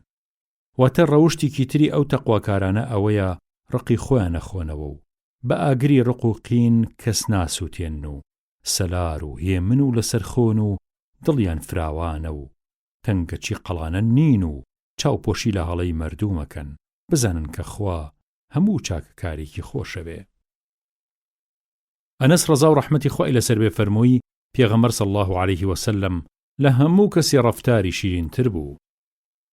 دیسان فەرمووی هەرگیزا و هەرگیز دەستم لە هیچ شتێ نەداوە، نە دێباج و نە ئاوریشم و نە هیچی تر کە وەک دەست و پەنجەی حەزرەتی ڕەسوول الله صلی الله عليه وسلم ئاوا نەرم و شل و ناسک و ناسدار بن.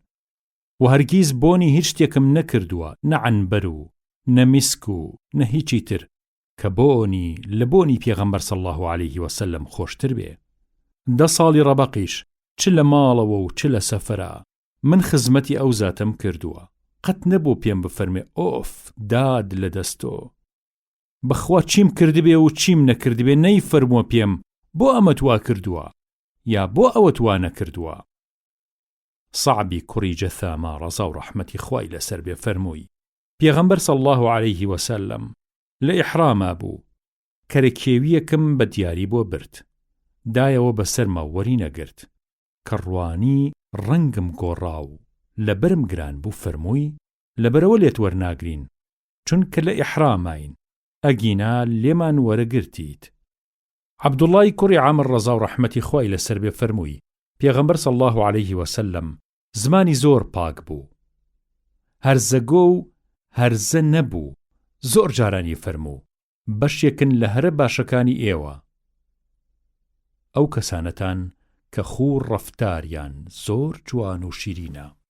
ئەبوو دەردا ڕەزا و ڕەحمەتی خوای لەسەر بێ لە حەزرەتەوە صلی الله عليه وسلم دەگەڕێتەوە دەفەرمێ لە ڕۆژی ژینەوەیە واتە قیامەت گرانترین شت لە تای خێری تەرازووی کێشانی خێر و شەڕی بەندەی موسڵمانە خوو شیرینی و ڕەفتار جوانیە. حەزرەت فەرمووشی صلی الله عليه وسلم بەڕاستی خوای گەورە ڕقی لە هەرزەگۆی زمان پیسە. ئەبوو هورەیرە ڕەزا و ڕەحمەتی خوای لەسەر بێ فەرمووی لە پێغەمبەریان پرسی صلی الله عليه وسلم ئەوەی دەبێ بە مایی چوونە ناو بەهەشت بە زۆری چییە؟ فەرمووی ئەم دوو شتەیە، یەکەم لە خواترسان، دووهەم ڕەفتاری جوان. لێشیان پرسی ئەی چی ئەبێ بەهۆی چوونە دۆزەخ بە زۆری؟ فەرمووی دەم و دامێن. عایشە ڕەزا و ڕەحمەتی خوای لەسەر بێ فەرمووی بەگوێی خۆم لە زاری پیرۆزی حەزرەتی ڕەسوول الله بی صلی الله عليه وسلم دەی فەرموو بەڕاستی پیاوی خاوەن باوەڕی بڕوادار بەهۆی خۆی شیرین و ڕەوشتی جوانەوە دەگاتە پایەی ڕۆژوانی شەو نوێشکەر کە گەورەترین پایەیە. ئەبوو داوود ڕەحمەتی خوای لێبێ. ئەبوو ئومامەی باهیلی فەرمووی پێغەمبەر صلی الله عليه وسلم فەرمووی هەر کەسێ واز لە دەمبازی و دەمەدەمێ بێنێ با لەسەر حەقیش بێ و قسەی ئەو ڕاست بێ قسەی بەرامبەرەکەی هەڵە بێ، خۆم ئەبم بە کەفیلی کۆشک و تەلارێ لەو پڕی بەهەشتەوە. هەر کەسێکیش واز لە درۆ بێنێ با بەگاڵتەشەوە بێ، خۆم ئەبم بە دەستەبەری خان و بەرێ بۆی لە ناوەڕاستی بەهەشتا. هەر کەسێکیش خوی خۆی جوان بکا، خۆم ئەبم بە دەستەبەری کۆشکێ بۆی لە لای ژووروی بەهەشتەوە. جابر ڕەزا و ڕەحمەتی خوای لەسەر بێ فەرمووی حەزرەت صلی الله عليه وسلم فەرمووی ئەو کەسانەتان کە ڕەوشتیان زۆر جوانە بەشێکن لەو کەسانەتان کە لە ڕۆژی قیامەتا زۆر خۆشەویستن لە لای من و لە ڕۆژی حەشر و لە کاتی کێشانی خێر و شەڕ و لەسەر حەوزی کەوسەر و لە بەهەشتا زۆر نزیکن لە دیوانی منەوە. دەمەوەر و دەمهەڕاش و قسەزلەکانیش هەندێکن لەو کەسانەتان کە لە ڕۆژی قیامەتا زۆر ڕقم لیانە و زۆرم دەدێزێن و زۆر دوورن لە دیوەخانی منەوە. عەرزیان کردی پێغەمبەری خوا صلی الله عليه وسلم دەزانین کە سازندە و دەمەوەر و دەمهەڕاشەکان کێن و مانایان چییە؟ بەڵام ئەی مەبەست لە قسەزلەکان کێیە؟ فەرمووی فیزلەکانن. ترمذی دەگێڕێتەوە ڕەزا و ڕەحمەتی خوای لەسەر بێ لە عەبدوڵڵای کوڕی مبارەکەوە ڕەحمەتی خوا لەویش دەفەرمێ خوشیرینی بریتیە لە ڕووخۆشی و چاکەکردن بەدەست و بە زوبان و وازهێنان لە ئازاری خەڵک. باسی سەلاری و لەسەرخۆیی و نەرمونیانی خوای گەورە دەفەرمێت والكاظمين الغيظ والعافين عن الناس والله يحب المحسنين سورة آل عمران آية 134. هروها دفرمي خذ العفو وأمر بالعرف وأعرض عن الجاهلين سورة الأعراف آية 102. هروها دفرمي ولا تستوي الحسنة ولا السيئة ادفع بالتي هي أحسن فإذا الذي بينك وبينه عداوة كأنه ولي حميم وما يلقاها إلا الذين صبروا وما يلقاها إلا ذو حظ عظيم سورة فصلت آية 34-35. هروها خوای گەورە دەفەرمێت جل جلاله ولمن صبر وغفر إن ذلك من عزم الأمور سورة الشورى آية 43. تفسير آياتەکان لە پێشەوە ڕابردون سێهەمیان نەبێ کە ئەمە ڕاوەکەیەتی چاکە و خراپە یەکسان و چوون یەک نین. چاکە زوو یا درەنگ ئەنجامێکی زۆر باشیە بێ، خراپەیش زوو یان درەنگ ئەنجامێکی زۆر خراپیە بێ. بیکە بەسەر مەشق بەڕەوشتی بەرز و بەکاری جوان بەری خۆی خراپ و ئیشی خراپ بگرە. بە بڵاوکردنەوەی ڕەفتاری جوان و برەو پێدانی کاری باش خراپە ڕیشەکەن بکەن لە وڵاتە. جا ئەگەر وا بکەی کاتێک زانی دوژمنی سرت ئەبێ بە دۆستی گیانی بەگیانیت. ئەم خۆشیرینە بە هەموو کەس ناکرێ کە بەرامبەری خراپە بە چاکە بکە، مەگەر هەر بەو کەسە خوا پێداوانە بکرێ کە هێ من و لەسەرخۆ و بە ئارامن و سەبر و خۆگریان کردووە بە پیشەی هەمیشەی خۆیان. ابن عباس ڕەزا و ڕەحمەتی خوای لەسەر بێ فەرمووی حەزرە صلی الله عليه وسلم بە ئەشەجی هۆزی عەبدولقەیسی فەرموو دوو ڕەوشتی جوان لە تۆیا هەن، خوا خۆشیە بێن و ڕەزای لەسەریانە کە بریتین لە هێمنی و سەلاری و لەسەرخۆیی. عایشە ڕەزا و ڕەحمەتی خوای لەسەر بێ فەرمووی پێغەمبەر صلی الله عليه وسلم فەرمووی بێگومان خوا بۆ خۆی نەرمونیانە و لە هەموو شتێکە نەرمونیانی پێخۆشە. دیسان فەرمووی حەزرە صلی الله عليه وسلم فەرمووی خوا بۆ خۆی نەرمونیانە و نەرمونیانی پێخۆشە و ڕەزای لەسەریەتی. ئەو پاداش و بەخششەی خوا ئەیدا بە بەندەی خۆی لە پاداشتی نەرمونیانیە لە پاداشتی هیچی ترە پاداشتی وا باشی ناداتێ، نە لە پاداشتی تند و تیژیا و نە لە پاداشتی هیچی تردا. دیسان فەرمووی پێغەمبەر صلی الله عليه وسلم فەرمووی نەرمی و نەزاکەت لە هەر شتێکا بێ جوانیەکە، نەرمی و نەزاکەتیش لە هەر شتێکا نەبێت ناشرین یەکات.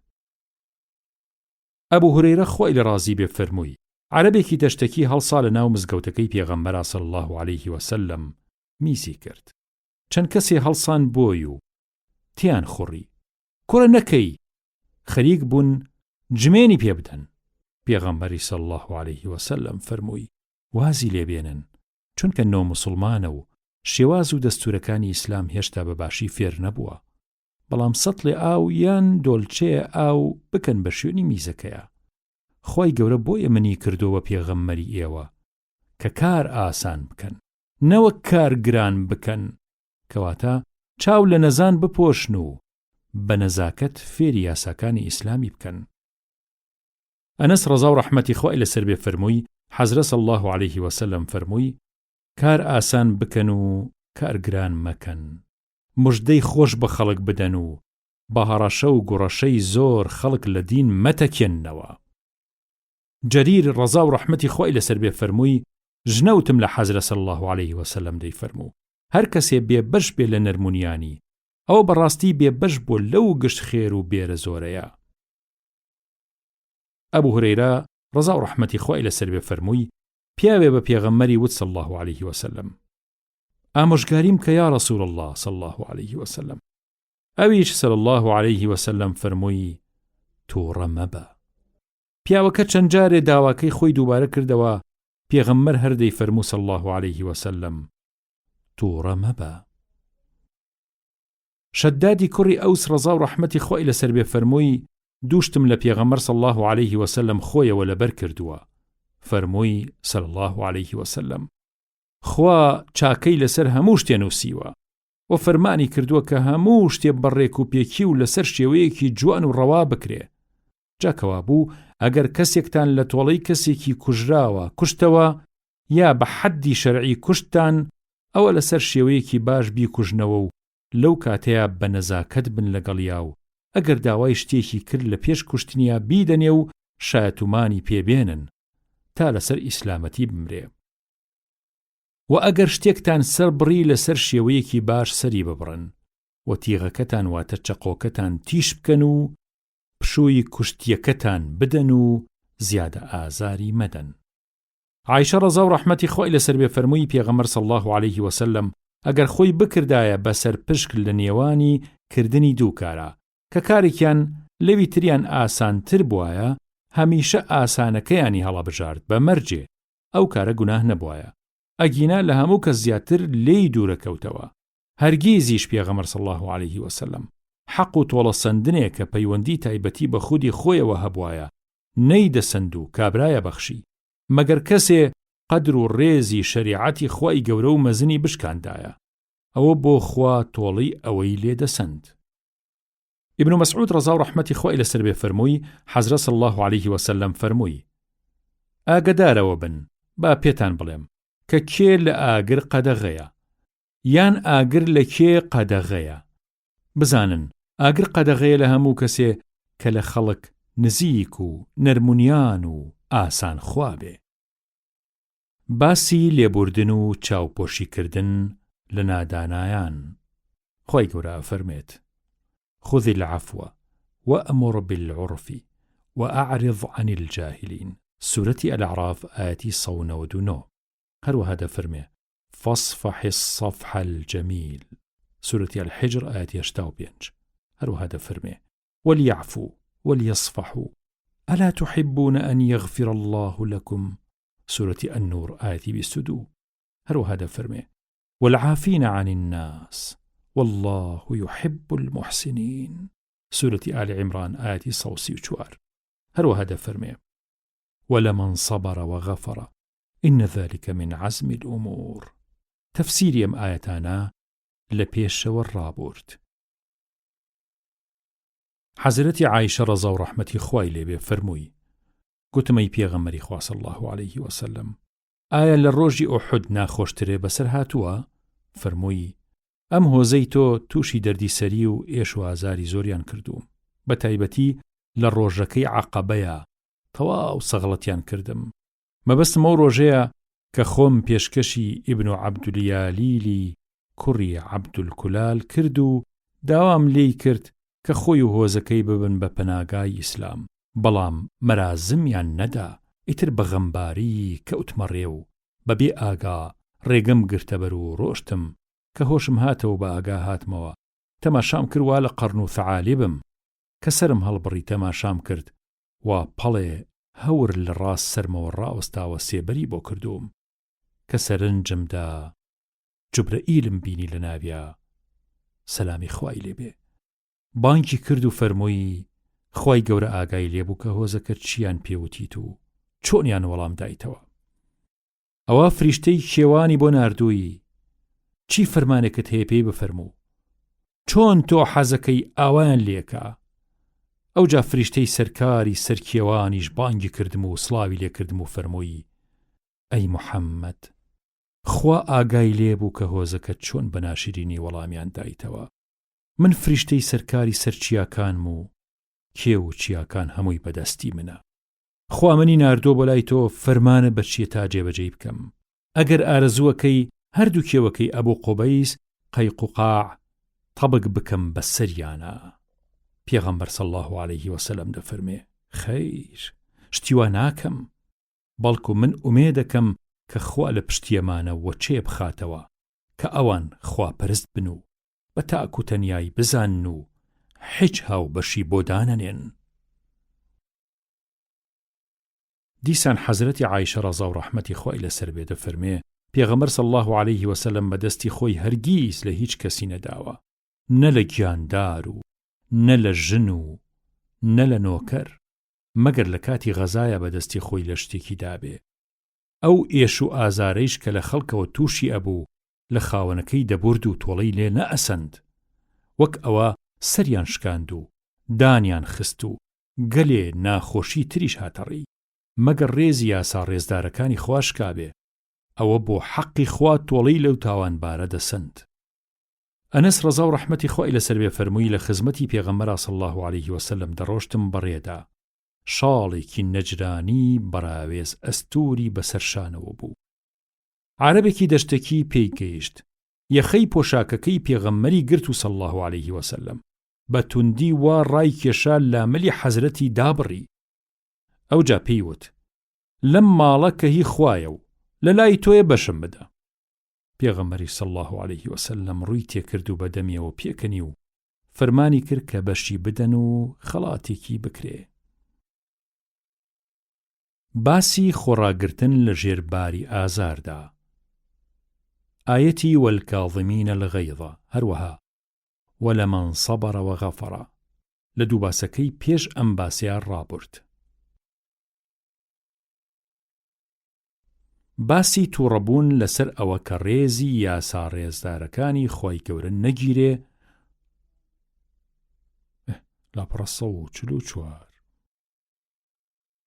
لەوی تریشە لاپەڕە 456. باسی تووڕەبوون لەسەر ئەوە کە ڕێزی یاسا ڕێزدارەکانی خۆی گەورە نەگیرێ و هاتنە قسە لەسەر ئاینی خودا و لەسەرکردنەوەی.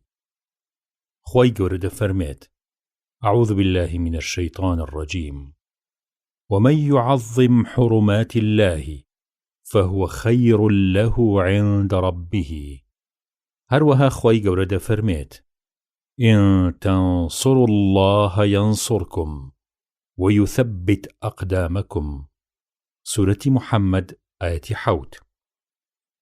ئەگەر ئێوە یاریدەی دینی خوا بدەن، خوداش یاریدەی ئێوە ئەدا بەسەر دوژمنی خۆتانە و لە کاتی غەزا و بەندەی کردندا پێدامەزرا و پایەدارتان دەکا.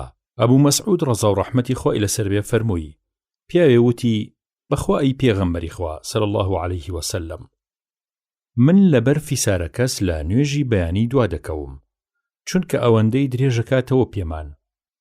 ئەبوو مەسعود فەرمووی: هەرگیز لە پەندادان و ئامۆژگاریکردنە وەک ئەو ڕۆژە پێغەمبەرم صلی الله علیه وسلم ئاوا بە تووڕەیی نەبینیوە.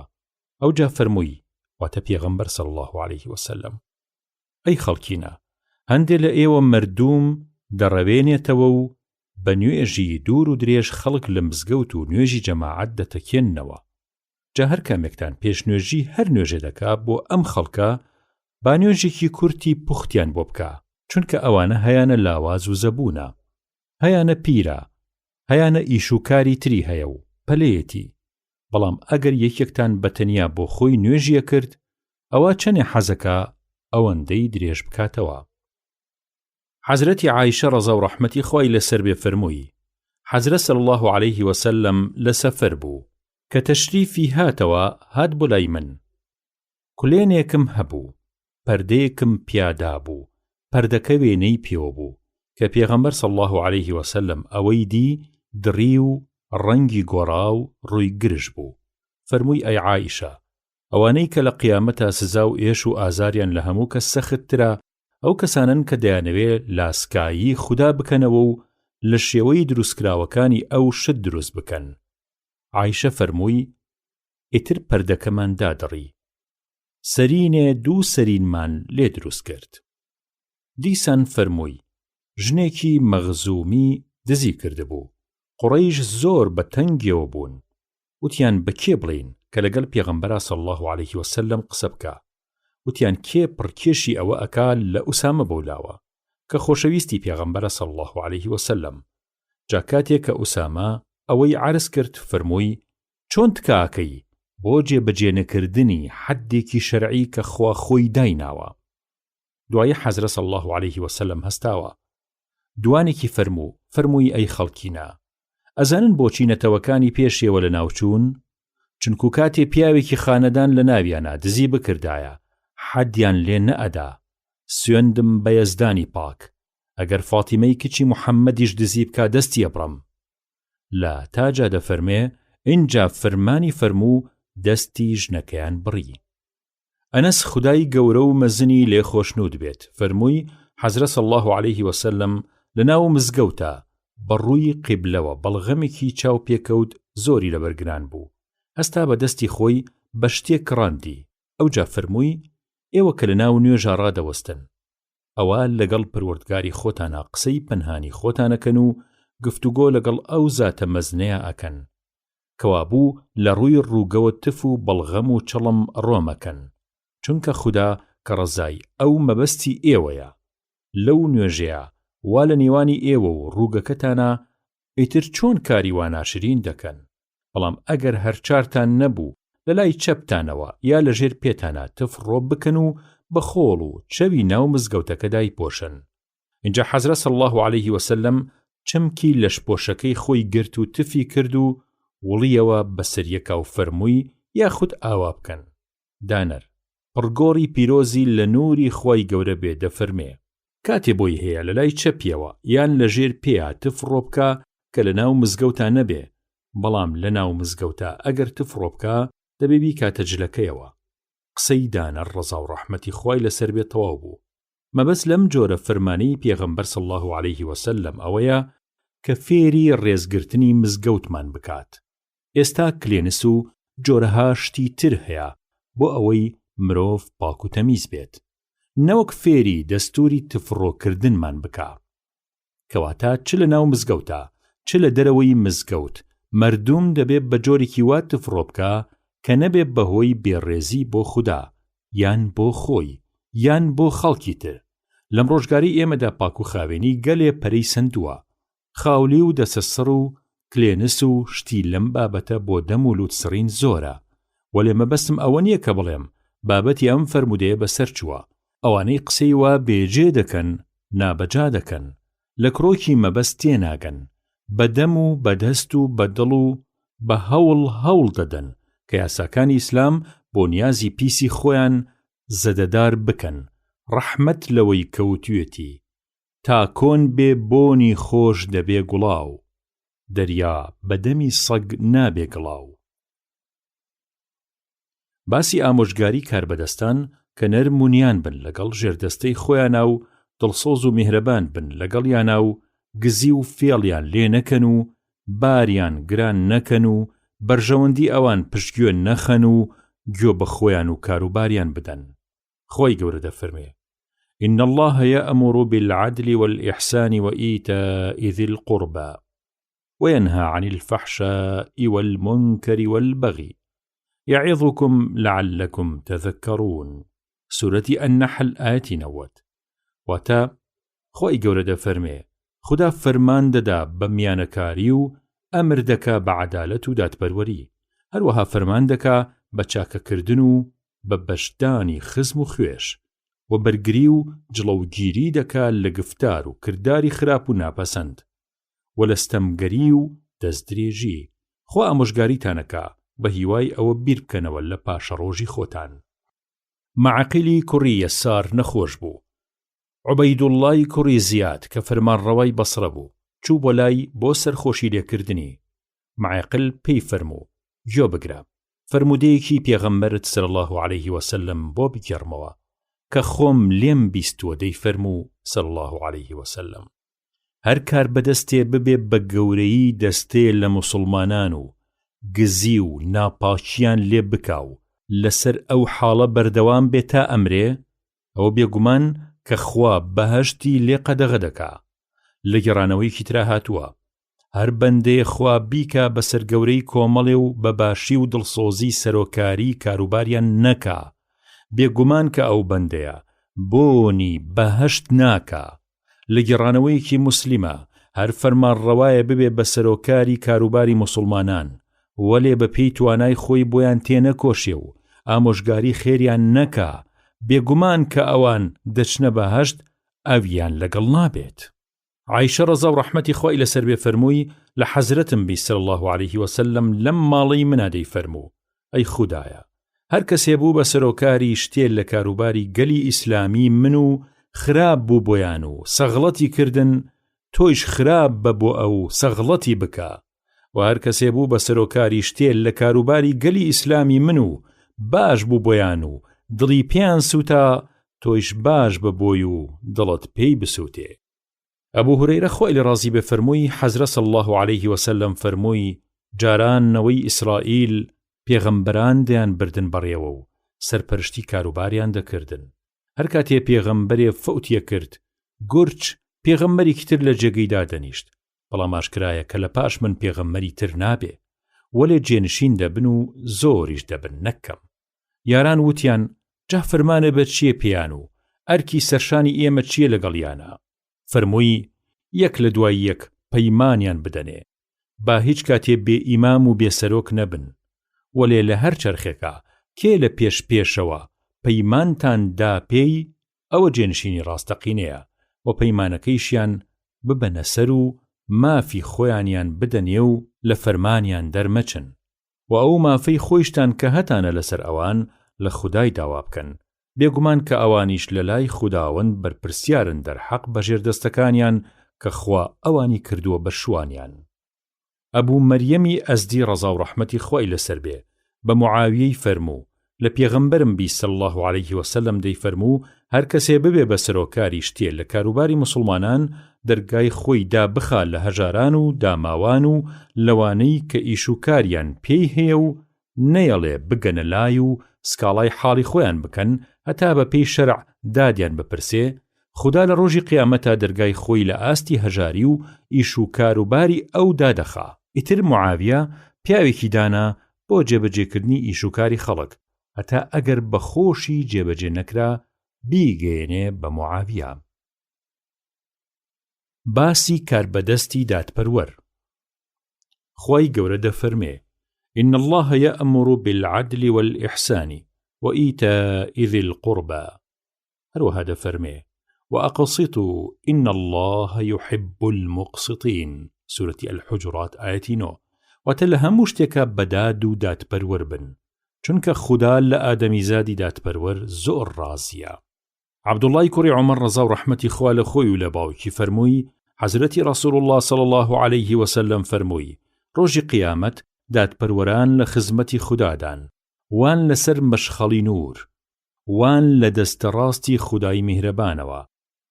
هەردوو دەستی خودایش هەر دەستە ڕاستە، چونکە مەبەست ئەوەیە کە ناز و نیعەمەت و بەهرەی خوددا ڕژاوە بەسەریانە و بوون بەژێر ناز و سۆز و ڕەحمەتی خودداوە، ئەوەندە نازیان لێ گیراوە، ئەوەندە پلە و پایی بەرزیان پێ خەڵات کراوە، ئەگینامە بەس ئەوە نییە کە خوددا وەک ئێمە دوو دەستی هەیە، یەکێکیان ڕاست و یەکێکیان چەپ.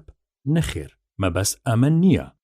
دادپەروەران ئەو کەسانن کە بە حەق و عەدالەت حکم دەکەن و بڕیاری ڕاست دەدەن و لە ناو خاو خێزان و کەسوکاری خۆیانە دادپەروەرن و لەگەڵ ژێردەستەی خۆیانە بەدادن. عەوفی کوڕی مالیک ڕەزا و ڕەحمەتی خوای لەسەر بێ فەرمووی گوێم لێ بوو لە پێغەمبەری خوا صلی الله عەلەیه وسلم دەی فەرموو پێشەوا و کاربەدەستە هەرە باشەکانتان ئەوانن کە ئێوە ئەوانتان خۆش ئەوێ و ئەوان ئێوەیان خۆشەوێ، هەم ئێوە دوعا و نیزای باش بۆ ئەوانەکەن و هەم ئەوان بۆ ئێوەی ئەکەن، و پێشەوا و کاربەدەستە خراپەکانتان ئەوانن کە هەم ئێوە ڕقتان لەوانە و هەم ئەوان ڕقیان لە ئێوەیە، و هەردوو لایش چ ئێوە و ئەوان لعنەت و نەفرین لە یەکتریەکەن، ئێوە لەوان ئەوان لە ئێوە. فەرمووی یاران عەرزیان کرد قوربان ئەی پێغەمبەری خوا صلی الله عەلەیه وسلم، ئایا تاوی شمشێریان لێ نەدەین؟ فەرمووی هەتا نوێژتان بۆ بکەن نە، کاتێ کارێ لەسەر کارێکی خۆتان پەسەند ناکەن ئەوە بێز لەو کارە ناپەسەندەی بکەنەوە و بەس، بەڵام بەکەمترین هۆ لە فەرمانیان دەرمەچن و دەست لە بەکوێگرتنیان مەکشێنەوە. عەیاضی کوڕی حیمار ڕەزا و ڕەحمەتی خوای لەسەر بێ فەرمووی لە حەزرەتم ژنەوت صلی الله عەلەیه وسلم دەی فەرموو ئەم سێ تاقمە بەهەشتین. یەکەم خاوەندە سەڵاتی دادپەروەری بۆ هاتوو واتە موفەق، دووهەم پیاوی مهرەبانی دڵنەرم بۆ هەموو خزم و کەس و کاری خۆی و بۆ هەموو موسڵمانێ، سێهەم کەسێ خێزانێکی زۆری کەوتوێ بەسەرە لەگەڵەوەشە دڵ و دەروونێکی تێری وهای هەبێ بێست بکاتەوە لە سواڵ. بەگوێکردنی کاربەدەستەکان ئەرکی سەرشانی هەموو موسڵمانێکە بە مەرجێ لە کاری ناڕەوادا نەبێ، چونکە لە کاری ناڕەوادا دروست نییە بەگوێیان بکرێ. خوای گەورە دەفەرمێت: يا أيها الذين آمنوا أطيعوا الله وأطيعوا الرسول وأولي الأمر منكم.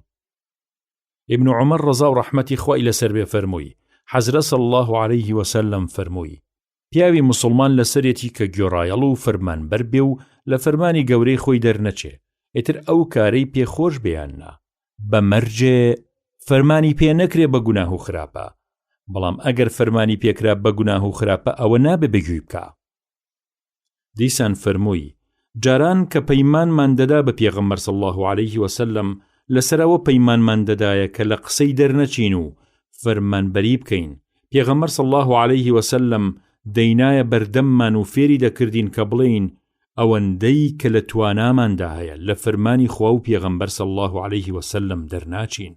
دیسان فەرمووی ڕەزا و ڕەحمەتی خوای لەسەر بێ حەزرە صلی الله عليه وسلم فەرمووی: هەر کەسێ پەیمان بدا بە فەرمان ڕەوایە و لە پاشا لە فەرمانی دەرچێ و دەست بکێشێتەوە لە بەگوێکردن واتە ئیطاعی، ئەوە لە ڕۆژی قیامەتە کە دەگاتەوە بە دیداری خودا هیچ بەهانەیەکی ڕەوایی نییە کە خۆی پێ قوتار بکە لە ئۆباڵی ئەو پەیمان شکاندنە. و هەر کەسێ بمرێ بەبێ پەیمان بەستن لەگەڵ فەرمان ڕەوای ئیسلامە، ئەوە بە نەزانی دەمرێ، وەکی مردنی سەردەمی نەزانی. ئەنەس ڕەزا و ڕەحمەتی خوای لەسەر بێ فەرمووی: حەزرە صلی الله عليه وسلم فەرمووی: هەمیشە بەگوێی فەرمانڕەوەکانی خۆتان بکەن و لە فەرمانیان دەرمەچن، ئەگەر چی بەندەیەکی ڕەشی حەبەشیش بێ کە سەری بە قەددەن کە مێوژێ بێ، ئاوا خڕ و ڕەش و بچووک و بێنموت بێ.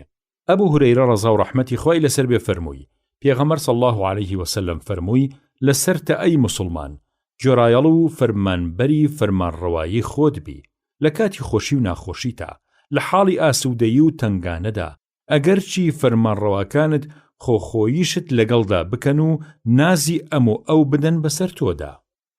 عەبدوڵای کوڕی عەمری کوڕی عاس ڕەزا و ڕەحمەتی خۆیان لێبێ فەرمووی: لە سەفەرێکا لە خزمەتی حەزرەتا بووین صلی الله عليه وسلم، لە شوێنێ لاماندا و بار و بنەمان خست، هەر کەسەمان خەریکی کارێ بوو، هەمان بوو خەریکی چاتۆڵەکەی بوو، هەمان بوو نیشانی نابووەوە تیری پێوەنا، هەمان بوو وڵاخەکەی دادەکرد لە ناو مۆڵەکەیانە. ئالم کاتەیە جارچی پێغەمبەر صلی الله عليه وسلم جاڕیە: ئەی موسڵمانینە کۆ ببنەوە بۆ نوێژ. ئیتر لە لای حەزرە صلی الله عليه وسلم کۆبووینەوە. فەرمووی: لە پێش منەوە ئەرکی سەرشانی هەموو پێغەمبەرێ بووە، ئەوەی خێری ئومەتەکەی تیابێ بە پێی ئاگای خۆی نیشانیان بدا، هەروەها ئەوەی خراپ بێ بۆیان بە پێی ئاگای خۆی پێیان بڵێ و بیان ترسێنێ لێی. ئەم گەلەی ئێوەش لە سەرەتایەوە ئاسوودە و سەرفرازە و لە ئاژاوەی ئاین بەدوورە، بەڵام بەڵاو وەی تووشی دواییەکەی ئەبێ. هەروەها هەندێک کاروباری ناهەموار و مەینەت و ناخۆشیتان تووشە بێ، لەبەرەوەی ناڕەوان بە گەندیان ناکەن. جا فەرتەنە و ئاژاوە بەر و دوا بەرپا ئەبن و پەیتا پەیتا بە دوای یەکادێن. لە چاو ئاژاوە تاسەگانە ئاژاوە کۆنەکان نانوڕۆنن، ئەوەی دێ ئەوەندە بەدە، ئەوەی پێش خۆی لەبیرە باتەوە. فیتنەی وا گەورە دێت، موسڵمانە فەرمێ لەمەیان قوتارم نابێ، ئەمە ئەم فەوتێنێ، بەڵام دەڕەبێتەوە و ئاژاوەیەکی لەو خراپتر دێ و موسڵمانەکە ئەفەرمێ ئەمەیان خۆیەتی، ئەمەیان سەرمەخوا. کەواتە ئەیە و کەسەی حەزەکەی لە ئاگری دۆزەخ قوتار بێ و بچێتە بەهەشتێ، باوەڕت بەخوای خۆت هەبێ و یەخەی ئاینی پیرۆزی ئیسلام بەرمەدە هەتا مردن، باوەڕت بەخوا و ڕۆژی قیامەت بەهێز بێ و بە شێوەیەکی وا بجوڵێرەوە لەگەڵ ئەو خەڵکەیە کە حەز دەکەی ئەو خەڵکەش ئاوا بجوڵێنەوە لەگەڵ تۆیە. ئەو کەسەی کە پەیمانەدا بە پێشەوایی و دەست دێنێتە ناو دەستی بەدەم و بەدڵ و پشتیوانی دەکا، ئیتر با تا سەر بێ بە پێی تەوانا بەگوێی بکە. گەر دونیا بوو کابرایە تر پەیدا بوو شەڕی پێفرۆشت و گەڕی تێ ئاڵاند، ئەوە بدەن لە گەردنی. وائلی کوڕی حوجر ڕەزا و ڕەحمەتی خوای لەسەر بێ فەرمووی سەلەمەی کوڕی یەزیدی جەعەفی لە پێغەمبەری پرسی صلی الله عليه وسلم وتی ئەی پێغەمبەری خوا صلی الله عليه وسلم پێمان بفەرموو گریمان لەم جۆرە کەسانە بوو بە فەرمانڕەوا بەسەرمانەوە کە داوای حەقی خۆیانمان لێکەن و ئەیانەوێ ئێمە بەگوێیان بکەین بەڵام حەق و مافی خۆمانمان نادەنێ نە بە شەماڵی خۆمان دەدەنێ و نە دەربەستی بەرژەوەندی ئێمن دەی لە بارودۆخی ئاوایە فەرمانمان بەچی پێەکەی پێغەمبەری صلی الله عليه وسلم خۆی لە وەڵامی پرسیارەکە کەڕ کرد بەڵام ئەو دیسان لێی پرسیار کردەوە ئەوجا حەزرەت صلی الله عليه وسلم فەرمووی گۆڕایەڵ بن و فەرمانبەرداری فەرمانڕەواکانتان بکەن و بە درۆ و بەڕاست بیانویان پێمەگرن ئەرکی سەرشانی ئەوان شتێکە و ئەرکی سەرشانی ئێوە شتێکی ترە بە مەهانەی ئەوەی کە ئەوان بە ئەرکی سەرشانی خۆیان هەڵناسن ئێوە ئەرکی سەرشانی خۆتان واز لێ مەهێنن لە ئەبوو هورەیرەوە ڕەزا و ڕەحمەتی خوای لەسەر بێ فەرمووی پێغەمبەر صلی الله عليه وسلم فەرمووی هەر کەسێ فەرمانبەرداری من بکە ئەوە فەرمانبەرداری خوددا دەکا چونکە من هەموو شتێ لەسەر فەرمانی ئەو دەکەم هەر کەسێ لە من یاخی ببێ ئەوە لە خوای گەورە یاخیە بێ و هەر کەسێ فەرمانبەرداری فەرمانڕەوا بکە ئەوە ڕێک فەرمانبەری من دەکا و هەر کەسێ لە فەرمانی فەرمانڕەوا دەرچێ ئەوە لە فەرمانی من دەردەچێ ابن عباس ڕەزا و ڕەحمەتی خوای لەسەر بێ لە حەزرەتەوە صلی الله عليه وسلم فەرمووی ئەگەر کەسێ شتێکی دی لە فەرمانڕەواکەی و ئەو شتەی بەدڵ نەبوو با ئەوە نەکا بە بەهانە بۆ هەڵکردنی بەیداخی یاخێتی و نەیکا بە پیانووی تێکدانی کۆمەڵەی مسلمانان بەڵکو باددان بە خۆیان بگرێ چونکە ئەو کەسەی یەک بست لە کۆمەڵی مسلمانان جیا ببێتەوە و لەسەر ئەو حاڵە بمرێ ئەوە بە نەزانی دەمرێ وەک مردنی سەردەمی نەزانی پێش ئیسلام ئەبوو بەکر ڕەزا و ڕەحمەتی خوای لەسەر بێ فەرمووی لە ڕەوانەکراوی خودام بیست صلی الله عليه وسلم دەی فەرموو هەر کەسێ بێڕێزی و سووکی بە خاوەندە سەڵاتی ڕەوا بکە خودایش سووکی و بێڕێزی بەسەرشانی ئەو دێنێ باسی نەهیکردن لە داواکردنی سەرداری مەگەر لەبەر ناچاری وەک ئەوە کەسێ تر نەبێ وەک ئەو باش بێت خوای گەورە دەفەرمێ تلك الدار الآخرة نجعلها للذين لا يريدون علوا في الأرض ولا فسادا والعاقبة للمتقين عبد الرحمن كري سمورة رضا ورحمة خوائل سربية فرموي پیغمبر صلى الله عليه وسلم فرموي بيم أي عبد الرحمن كري سمورة داوای فرمان روایی مەکە چونکە ئەگەر لەسەر داواکردنی خۆت سەرکاری وەربگری لێت ئەبێ بەبار وەلێ ئەگەر بەبێ ئەوە کە خۆت هەوڵی بۆ بدەی بکری بە فەرمان ڕەوا ئەوە خوا ساڵتەکە بەسەریا ئەی عەبدوڕەحمان ئەگەر لەسەر شتێ سوێندێ خوارد و لە پاشا تەماشات کرد کە لەو شتە باشتر هەیە ئەوە برێتی واتە کەفارەتی سوێندەکەت بدە و ئەوە بکە کە بە باشتری دەزانی ئەبوو زەر ڕەزا و ڕەحمەتی خوای لەسەر بێ فەرمووی پێغەمبەر صلی الله عليه وسلم فەرمووی پێم ئەی ئەبوو زەر ئەبینم تۆ پیاوێکی لازەبوونی ئەوەی بۆ خۆم پێم خۆشە بۆ تۆیش پێم خۆشە کەواتە توخنی ئەم دوو کارەم مەکەوە نەسەرکاری بکە ئەگەر لەسەر دوو کەسیش بوو نەببە بەسەرپەرشتی ماڵی هەتیو دیسان فەرمووی عەرزی پێغەمبەرم کرد صلی الله عليه وسلم ئەی پێغەمبەری خوا صلی الله عليه وسلم بریادت کردم بەسەرکاری کارێ پێغەمبەر صلی الله عليه وسلم دەستی دا بەسەر شانما و واتەشانی ئەبوو زەڕا فەرمووی ئەی ئەبوو زەڕ تۆ پیاوێکی لازەبوونی والحاڵ ئەم کاریش لە جیهانە ئەمانەتە و لە ڕۆژی قیامەتە پەشیمانی لە دوایە و هۆی تەریقیە مەگەر بۆ کەسێ کە بە حەق وەری بگرێ و بە حەق پێی هەڵسێ و مافی خۆی بداتێ ئەبوو هورەیرە ڕەزا و ڕەحمەتی خوای لەسەر بێ دەیگەڕێتەوە کە حەزرەت صلی الله عليه وسلم دەفەرمێ ئێوە زۆر سوور و حەریسن و مچێزن لەسەر فەرمان ڕەوایی و سەرداری والحاڵ ئەم شتە لە ڕۆژی قیامەتە پەشیمانی لە دوایە بەڵێ دایەنی چاکە بەڵام لە شیربڕینەوەکەی گەلێ ناخۆشە باسی هەندانی کاربەدەست و قازی و دادوەر و پاشا و کاربەدەستانی تر کە هەر کەسیان سەر و وەزیر و یاریدەدەری باش بۆ خۆیان دابنێن و هوشیارکردنەوەیان لە هاوڕێیانی بەدوو خراپ خۆی گەورە دەفەرمێت: الأخلاء يومئذ بعضهم لبعض عدو إلا المتقين. سورة الزخرف آية 67. واتە دۆستی ئەم جیهانە لە ڕۆژی قیامەتە لە یەکتریە بن بە دوژمن، چونکە بۆیان ڕوو نەبێتەوە کە ئەو دۆستیان هۆی ئەم سزایانە، وەلێ کەسانێ کە لە دنیا لەبەر ڕەزای خوا یەکتریان خۆش دەبێ و لە خوا ئەترسن، ئەوانە لەو دنیایش دۆستی و خۆشەویستیەکەیان دەمێنێ و بگرە بەهێزتریش دەبێت. لە ئەبوو سعید و ئەبوو هورەیرەوە ڕەزا و ڕەحمەتی خوای لەسەر بێ لە حەزرەتەوە صلی الله عليه وسلم دەگەڕنەوە دەفەرمێ: خوا هەر پێغەمبەرێکی ڕەوانە کردبێ و هەر کەسێکی کردبێ بەجێنشین، دوو تاقمە دەست و پەیوەندی هەبووە. تاقمەیەکیان ڕێگەی چاکەی نیشان دەدا و هانی ئەدا لەسەر گرتنی ڕێگەی چاکە، و تاقمەکەی تریان ڕێگەی خراپەی نیشانەدا و گاڵی ئەدا لەسەر گرتنی ڕێگەی خراپە. پاک و پاکیزەیش تەنها ئەو کەسەیە کە خودای گەورە بیپارێزێ و بە میهرەبانی خۆی لە خراپە دووری بگرێ. حەزرەتی عایشە ڕەزا و ڕەحمەتی خوای لەسەر بێ فەرمووی: حەزرەتی ڕەسوول الله صلی الله عليه وسلم فەرمووی: کاتی خواوەندی گەورە خواستی خێری بە فەرمانڕەوایە هەبوو، ئەوە وەزیرێکی باشی ڕاساڵی بۆ دەرەخسێنێ. ئەگەر خۆی لە یادی نەبوو یان سەری لە ئیشێ دەرناچوو، وەزیرەکە یادی خاتەوە و ڕێنماییەکە. ئەگەر خۆیشی لە یادی بوو ئەویش یارمەتیەدا، بەڵام کاتێ خواستی خێری پێی نەبوو ئەوە وەزیرێکی خراپی بۆ دانێ. ئەگەر خۆی لە یادی نەبوو ئەویش نایخاتەوە یادی، ئەگەر خۆیشی لە یادی بوو ئەو یارمەتیەدات. کەسێ خۆی داوای سەرداری بکە ناکرێ بە سەردار، هەروەها قازێتی و شتی تری لەم بابەتەیش هەروایە. ئەبوو موسا ڕەزا و ڕەحمەتی خۆی لەسەر بێ فەرمووی: خۆم و دوو پیاو لە ئامۆزاکانم چوینە خزمەتی حەزرەتی ڕەسوول الله صلی الله عليه وسلم.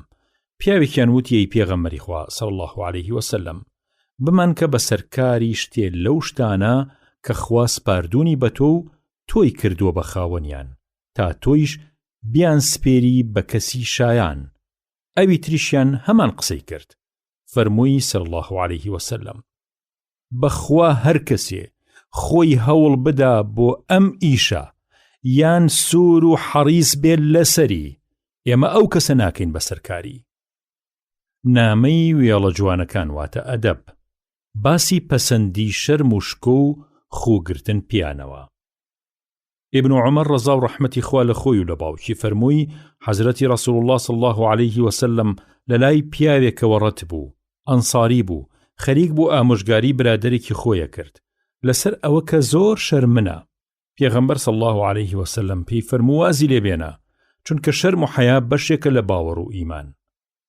عیمرانی کوڕی حوسەین ڕەزا و ڕەحمەتی خوای لەسەر بێ فەرمووی: پێغەمبەر صلی الله عليه وسلم فەرمووی: شەرم هەر خێر دێنێ. لە گەڕانەوەیەکی موسلیمە هاتووە کە فەرمێ: شەرم هەمووی خێرە، یان فەرمووی: شەرم خێرە هەمووی. ئەبوو سعیدی خودری ڕەزا و ڕەحمەتی خوای لەسەر بێ فەرمووی: پێغەمبەر صلی الله عليه وسلم لە گەورە کچی ناوپەردە بە شەرم و بە حەیاتر بوو، ئەگەر حەزی لە شتێ نەبوایە بەڕوویا دەمزانی. پێشەوە نەوەوی کە دانەرە غەریقی ڕەحمەتی خوا بێ دەفەرمێ فەرمایشتێکی ئیمامی جونەیدی بەغدادی هەیە، ئێمە لەوەوە گێڕاومانەتەوە. دەفەرمێ شەرمی بەڕاستی ئەوەیە کە بەندە ناز و نیعمەت و بەهرەی خودا کە داوێتی پێی بیبینێ و ڕەچاوی بکە، و لە هەمان کاتە ببینێ کە ناتوانێ سوپاسی ئەو چاکانەی خودا بکە، جا لە ئەنجامی ئەم دوو سەرنجەوە حاڵەتێ پەیدا بێ پێی ئەوترێ شەرم. باسی پۆشینی نهێنی واتە سڕپۆشین. خوای گەورە دەفەرمێ: وأوفوا بالعهد إن العهد كان مسؤولا. سورة الإسراء. واتە خوای گەورە دەفەرمێ هەموو پەیمانێکی خۆتان ببەنە سەر، چونکە پەیمان لێپرسینەوەی لەسەر دەکرێ. ئەبوو سعیدی خودری ڕەزا و ڕەحمەتی خوای لەسەر بێ فەرمووی: پێغەمبەر صلی الله عليه وسلم فەرمووی: ڕۆژی قیامەت لە لای خوا کەس وەک ئەو پیاوە جێگەی خراپ نییە کە لەگەڵ ژنەکەیە سەر دەکەن بە یەکاو، لەسەر جێ باسی سەرجێیی و شتی واکەن، کەچی ئەچێ ئەو باس و خواسە بۆ خەڵکی تر دەگێڕێتەوە و ڕاز و نهێنی ژنەکەی پەخش و بڵاوەکاتەوە. ئیبن عومەر ڕەزا و ڕەحمەتی خۆی لەسەر بێ فەرمووی: خونەیسی کوڕی حوذافەی ئەلسەهمی کە یەکێک بوو لە یارانی پێغەمبەر صلی الله علیه وسلم لە مەدینە وەفاتی کرد. حەبسەی ژنی کە کچی عومەر بوو بێوەژن کەوت. حەزرەتی عومەر ڕەزا و ڕەحمەتی خۆی لەسەر بێ دەیفەرموو: حەبسەم پێشکەشی عوسمان کرد. عوسمان وتی: با بیرێ لە کاری خۆم بکەمەوە، ئەوسا وەڵامت دەدەمەوە. جا لە پاش چەند شەوێ عوسمان تووشم بوو. وتم: وا بەباشی ئەزانم کە ئێستا ژن نهێنم. جا تووشی ئەبوبەکری سەدیق بووم. گوتم: ئەگەر ئارەزووەکەی حەبسەت لێ ماراکەم. ئەبوبەکر بێدەنگ بوو، هیچ قسەی نەکرد. منیش لە دڵی خۆمەوە لە ئەبوبەکر زیاتر دڵگیر بووم تا لە عوسمان. هەتا چەند ڕۆژێکی پێچوو ئەوجا پێغەمبەر صلی الله علیه وسلم داخوازی حەبسەی کرد بۆ خۆی. منیش مارەیم بڕی لێی. لەوە دوا ئەبوبەکرم توش بووتی: ڕەنگە دڵگیر بوو بیلێم لەسەر ئەوە کە حەبسەت پێشکەش کردبێتم و من وەڵامم نەدایتەوە. وتم: بەڵێ وایە. وتی: دەسا من لەبەر ئەوە وەڵام نەدایتەوە بۆ ئەو کارە چونکە ئەمزانی کە پێغەمبەر صلی الله علیه وسلم بەتەمایەتی بۆ خۆی خۆ نەیش ئەبوو کە نهێنی پێغەمبەر صلی الله علیه وسلم ئاشکرا بکەم. ئەگینا من لە دڵی خۆمەوە بەتەما بووم ئەگەر ئەو نێوێ من بۆ خۆم بیخوازم. حەزرەتی عایشە ڕەزا و ڕەحمەتی خۆی لەسەر بێ فەرمووی: لە نەخۆشی سەرەمەرگا ژنەکانی پێغەمبەر صلی الله علیه وسلم هەمویان لە کنی کۆبووبوونەوە. لەو کاتەیە فاتیمەی کچی هات. شێوەی ڕۆشتنەکەی کوت و مت لە شێوەی ڕۆشتنی پێغەمبەر خۆیە کرد صلی الله علیه وسلم. حەزرەت صلی الله علیه وسلم فەرمووی: خۆش هاتی، مەرحەبا لە کچی خۆم. ئەوجا لە لای ڕاستی خۆیەوە یان لە لای چەپی خۆیە داینیشان. لە پاشا بەنهێنی قسەیەکی بۆی کرد. فاتیمەوە شڵەژا و گریا. دیسان چپەیەکی تری بۆ کرد. ئەم جارە فاتیمە دەستی کرد بە پێکەنین. منیش پێم وت: حەزرەت صلی الله علیه وسلم بەسەر ئێمەیە ئەچێ قسە بە پەنهانی بۆ تۆکە کەچی تۆیش دەگریت و لە پاشان پێکەنیت.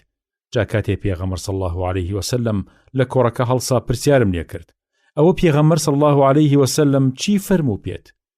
گوتی: بۆ من نەهاتوە کە نهێنی پێغەمبەر صلی الله علیه وسلم ئاشکرا بکەم. منیشتم شتی وام نەدیوە وەک ئەمەی ئەمڕۆ تۆ کردت، گریان و پێکەنین ئاوا بەر و دوا بەسەر یەکەوە. کاتی حەزرەت صلی الله علیه وسلم گیانی پاکی سپارد. گوتم: تو ئەو حەقەی کە من هەمە لەسەر تۆ کە هاوسەری باوکتم و دایکی موسڵمانانم. ئەگەر پێم نەڵی کە حەزرەت صلی الله علیه وسلم ئەو جارە چی پێ فەرموویت؟ گوتی: بەڵێ باشە.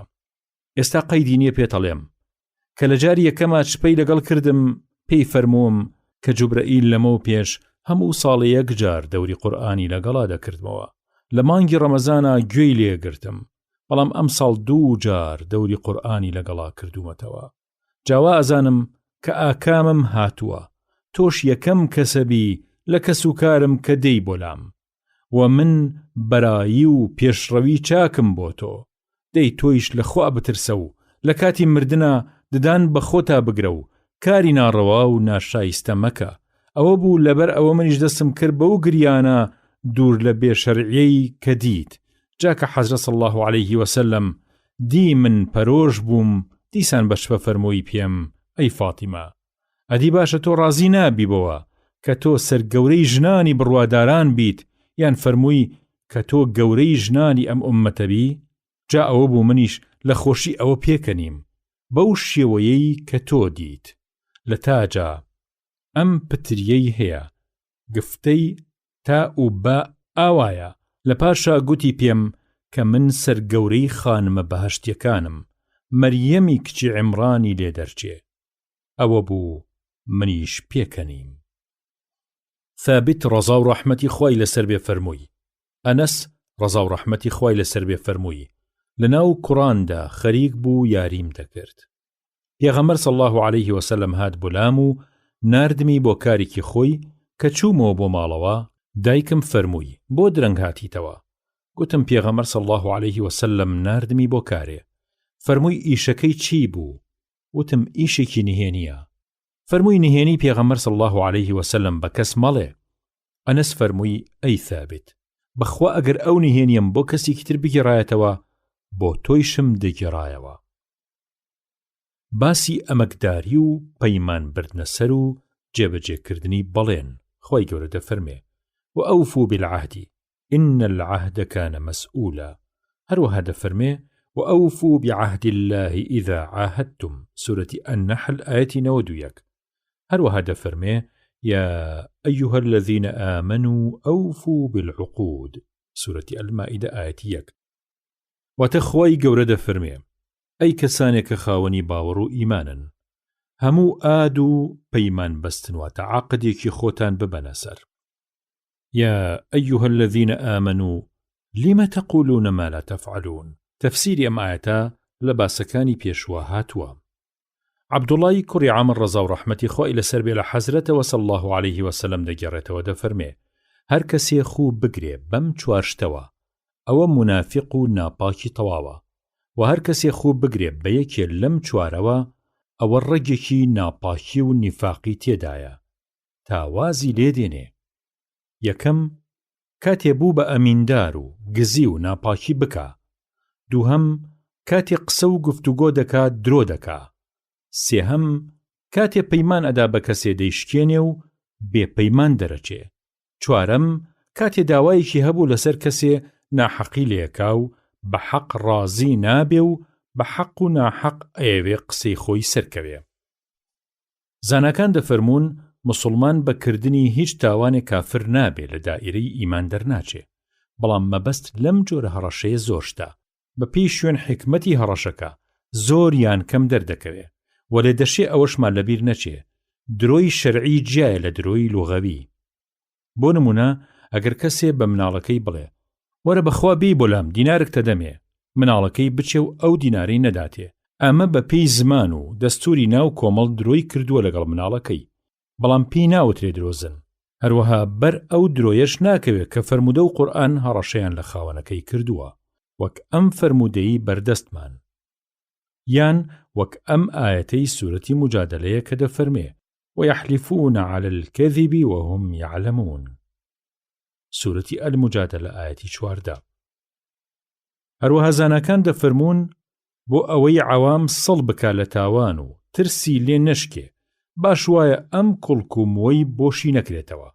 وەلێ لەم ڕۆژگاری ئێمەدا کە دوژمنی دینمان بەدەست و بە زمان و بە قەڵەم و بە ماڵ کنە لە بناغی ئاینەکەمانەکەن و بە خەیاڵی خاوی خۆیان ئەیانەوێ ڕیشەکەنی بکەن، هەرچی ببێ بەهۆی ڕوونکردنەوەی دین و دەفعی ئیشکالی ناحەزانی، ئەوە ئەرکێکی پیرۆزی سەرشانی هەموو موسڵمانێکە، بە تایبەتی زاناکانمان. لە پەراوێزە هاتووە. دکتۆر محەممەد شەریفی وەکیلی وەزیرە ئەوقاف گێڕایەوە گوتی جارێ لە سەفەری قاهرە بووم، کتێبێکی جوانی چاکم بۆ باوکم کڕی بە ناوی دەحض شوبهات حول القورآن.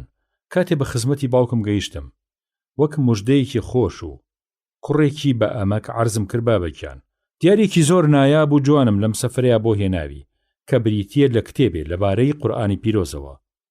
فەرمووی باشە ئادەی بیهێنە بۆم، کە دامە دەستی و هەر کە سەیری ناوەکەی کرد و عینوانەکەی خوێندەوە ڕێکدایەوە دەستم و فەرمووی کوڕم ئەمە ببەخشە بە کەسێکی تر، چونکە بەخوا من هیچ ئیشکالێکم لە ڕاستی قورئانە نییە تا بەم کتێبە دەفعی بکەم. بەڵێ مامۆستا مەلا شەریف ڕەحمەتی خوای لەسەر بێت ئەو قۆناغەی بڕی بوو.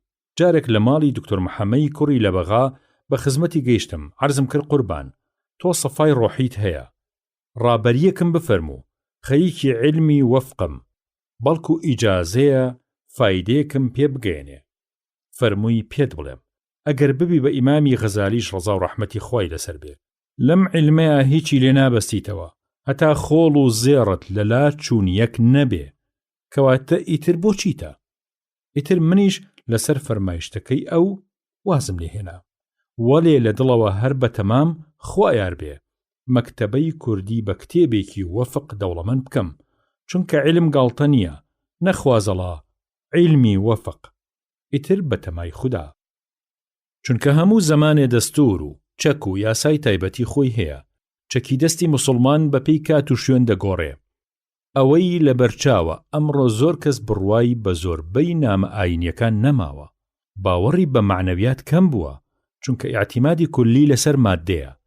نەخۆش یەجێتە لای پزیشکێ دەرزیەکی بۆ نووسێ، ئەیدەن لە لای ڕانی بە قەد و پشکێ ئێشێ، حەبێکی بۆ نووسێ بە ئاویش بۆی قوت ناچێ، شرابێکی بۆ نووسێ لە گوژاڵک تاڵترە، یەک تۆز قاڵ هەڵە لە دکتۆرەکە و دەرمانەکەی ناکرێ، بەو پەڕی سوپاسەوە پارە و پۆلیش ئەدات.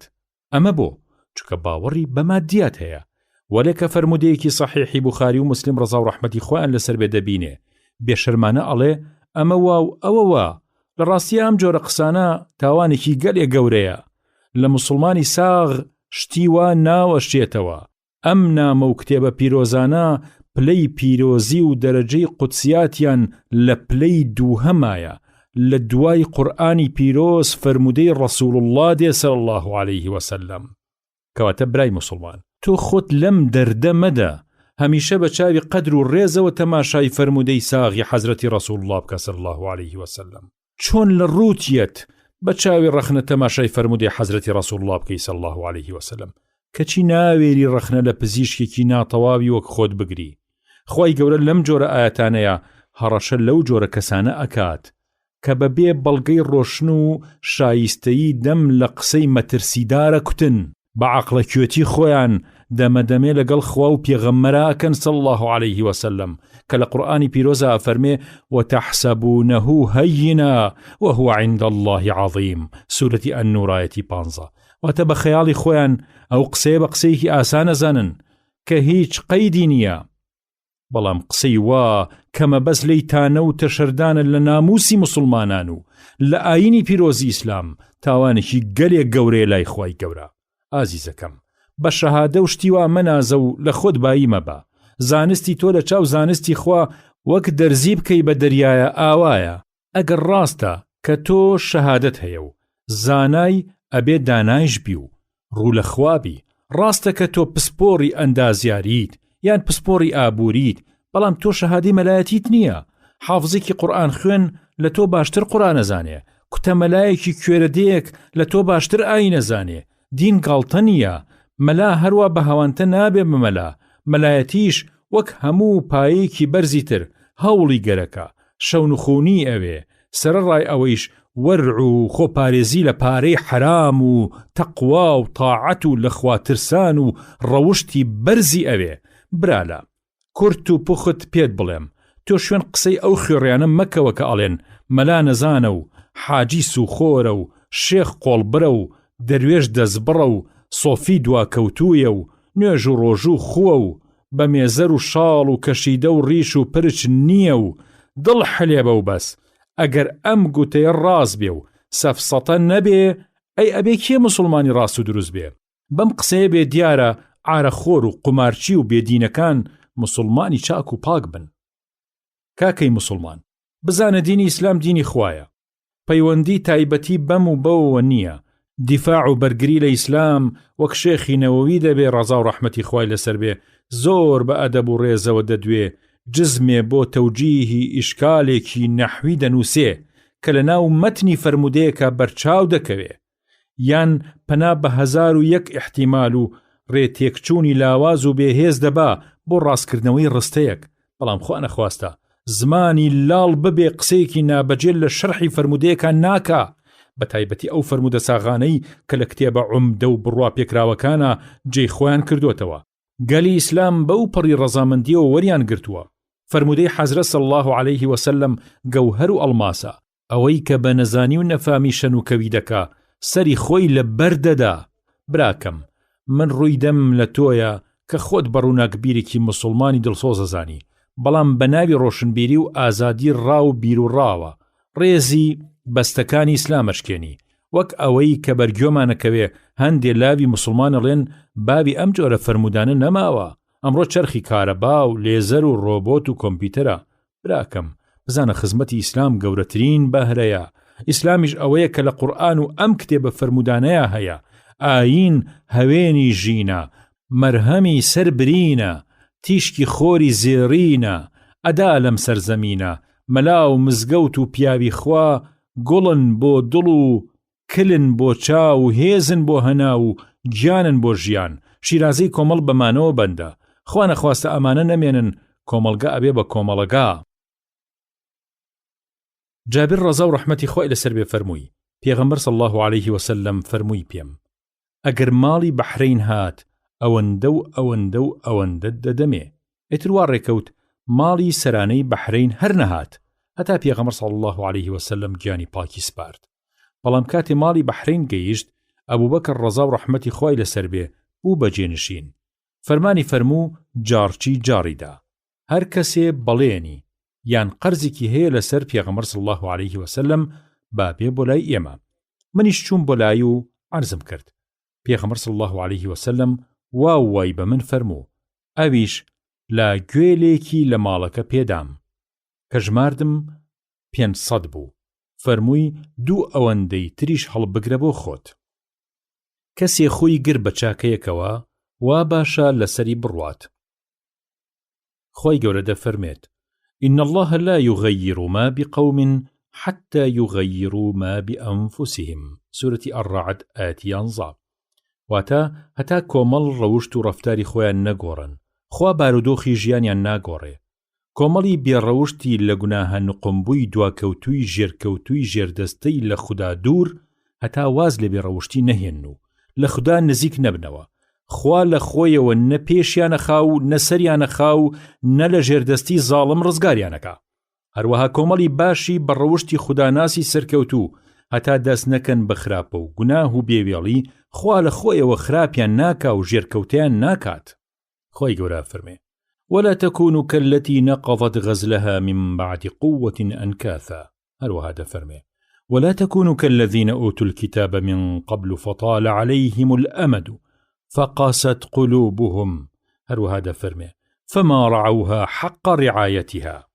عبد الله کوڕی عەمر ڕەزا و ڕەحمەتی خوای لەسەر بێ فەرمووی حەزرەت صلی الله عليه وسلم پێی فەرمووم ئەی عەبدوڵڵاه وەکو فیسارە کەس مەبە کە جاران شەو نوێژیە کرد بەڵام ئێستا وازی لێهێناوە. باسی نەهیکردن لە داواکردنی سەرداری مەگەر لەبەر ناچاری وەک ئەوە کەسێتر نەبێ وەک ئەو باش بێت. خوای گەورە دەفەرمێ تلك الدار الآخرة نجعلها للذين لا يريدون علوا في الأرض ولا فسادا والعاقبة للمتقين. عبد الرحمن کوڕی سەمورە ڕەزا و ڕەحمەتی خوای لەسەر بێ فەرمووی پێغەمبەر صلی الله عليه وسلم فەرمووی پێم ئەی عبد الرحمن کوڕی سەمورە داوای فەرمانڕەوایی مەکە چونکە ئەگەر لەسەر داواکردنی خۆت سەرکاری وەربگری لێت ئەبێ بەبار وەلێ ئەگەر بەبێ ئەوە کە خۆت هەوڵی بۆ بدەی بکرێی بە فەرمانڕەوا ئەوە خوا ساڵتەکە بەسەریا. ئەی عەبدوڕەحمان ئەگەر لەسەر شتێ سوێندێ خوارد و لە پاشا تەماشات کرد کە لەو شتە باشتر هەیە ئەوە برێتی واتە کەفارەتی سوێندەکەت بدە و ئەوە بکە کە بە باشتری دەزانی. ئەبوو زەر ڕەزا و ڕەحمەتی خوای لەسەر بێ فەرمووی پێغەمبەر صلی الله عليه وسلم فەرمووی پێم ئەی ئەبوو زەر ئەبینم تۆ پیاوێکی لازەبوونی ئەوەی بۆ خۆم پێم خۆشە بۆ تۆیش پێم خۆشە کەواتە توخنی ئەم دوو کارەم مەکەوە نەسەرکاری بکە ئەگەر لەسەر دوو کەسیش بوو نەببە بەسەرپەرشتی ماڵی هەتیو. دیسان فەرمووی عەرزی پێغەمبەرم کرد صلی الله عليه وسلم ئەی پێغەمبەری خوا صلی الله عليه وسلم بریادت کردم بەسەرکاری کارێ. پێغەمبەر صلی الله عليه وسلم دەستی دا بەسەر شان ماو واتەشانی ئەبوو زەڕا فەرمووی ئەی ئەبوو زەڕ تۆ پیاوێکی لازەبوونی والحاڵ ئەم کاریش لە جیهانە ئەمانەتە و لە ڕۆژی قیامەتە پەشیمانی لە دوایە و هۆی تەریقیە مەگەر بۆ کەسێ کە بە حەق وەری بگرێ و بە حەق پێی هەڵسێ و مافی خۆی بداتێ. ئەبوو هورێرە ڕەزا و ڕەحمەتی خوای لەسەر بێ دەیگەڕێتەوە کە حەزرەت صلی الله عليه وسلم دەفەرمێ ئێوە زۆر سوور و حەریسن و مچێزن لەسەر فەرمانڕەوایی و سەرداری والحاڵ ئەم شتە لە ڕۆژی قیامەتە پەشیمانی لە دوایە. بەڵێ دایەنی چاکە بەڵام لە شیربڕینەوەکەی گەلێ ناخۆشە.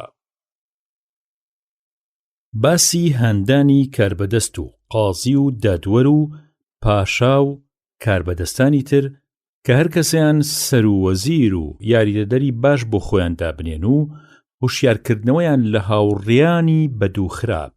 خۆی گەورە دەفەرمێت الأخلاء يومئذ بعضهم لبعض عدو إلا المتقين. سورەتی ئەز-زوخرف ئاەتی 67.